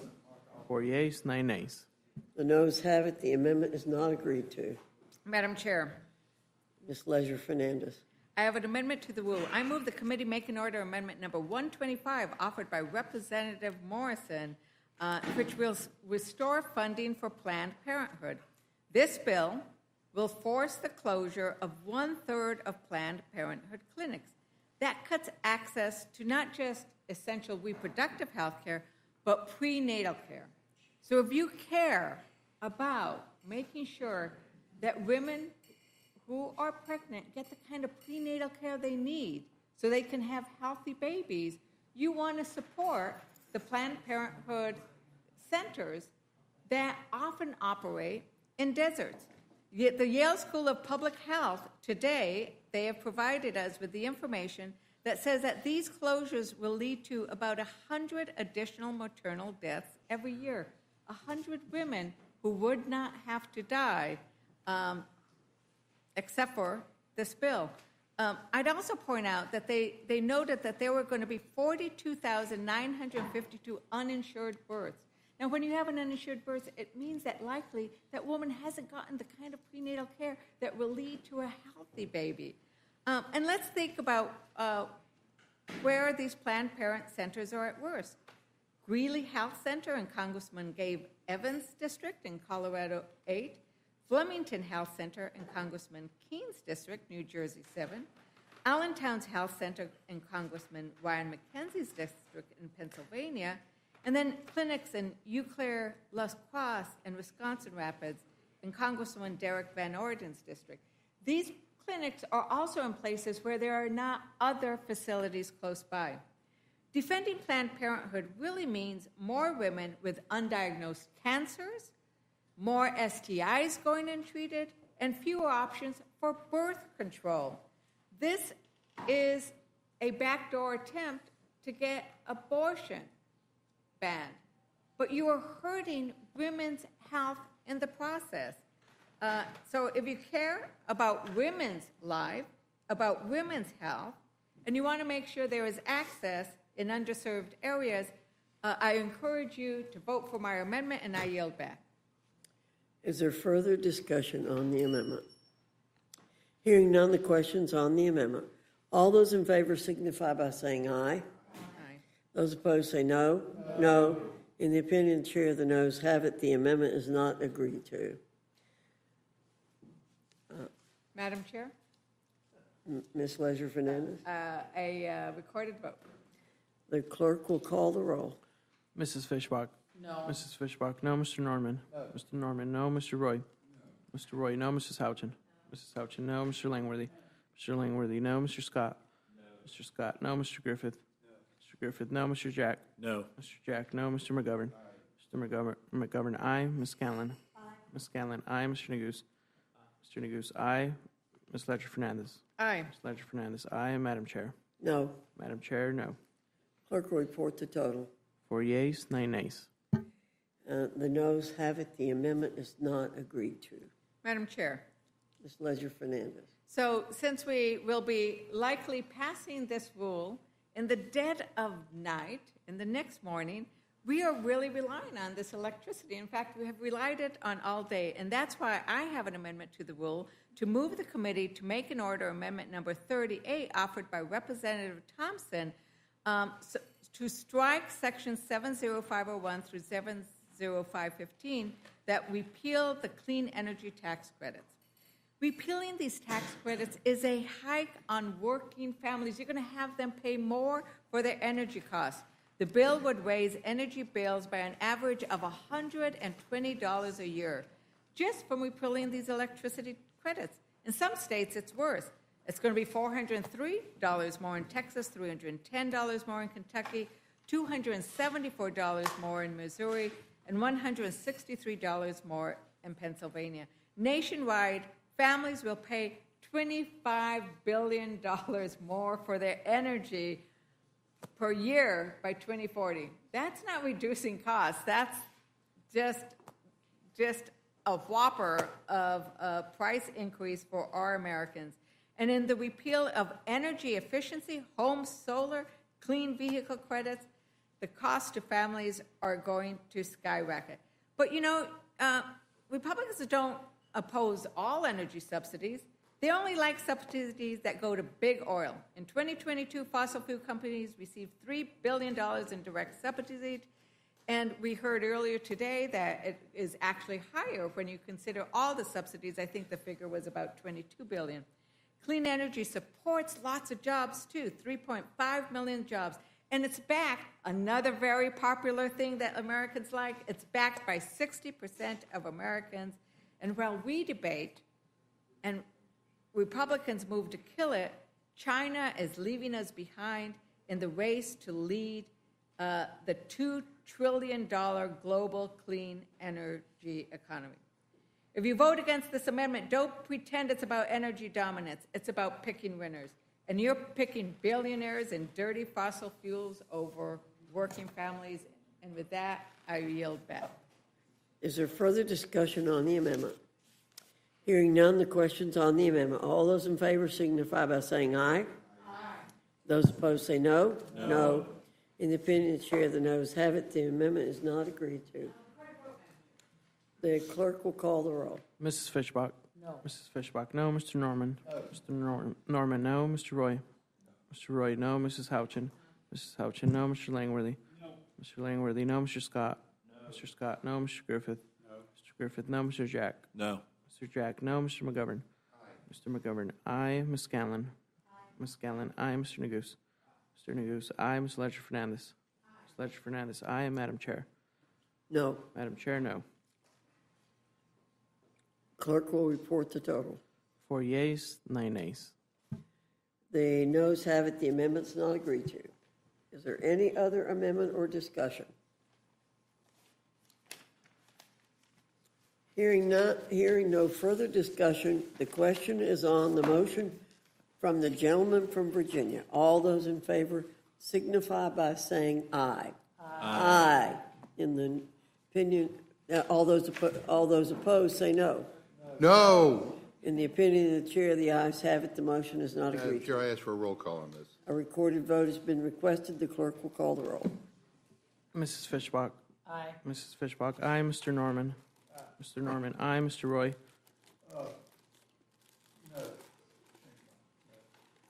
Mr. Norman, no. Mr. Roy? Mr. Roy, no. Mrs. Houchin? Mrs. Houchin, aye. Mr. Langworthy? Aye. Mr. Langworthy, aye. Mr. Scott? Aye. Mr. Scott, aye. Mr. Griffith? Mr. Griffith, aye. Mr. Jack? Aye. Mr. Jack, aye. Mr. McGovern? No. Mr. McGovern, no. Ms. Scanlon? No. Ms. Scanlon, no. Mr. Neguse? No. Mr. Neguse, no. Ms. Ledger Fernandez? Absolutely not. Ms. Ledger Fernandez, no. Madam Chair? Aye. Madam Chair, aye. The clerk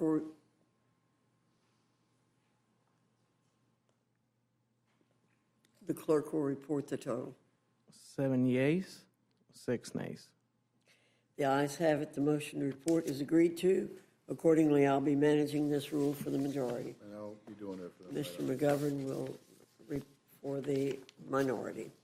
Without objection, the committee is adjourned.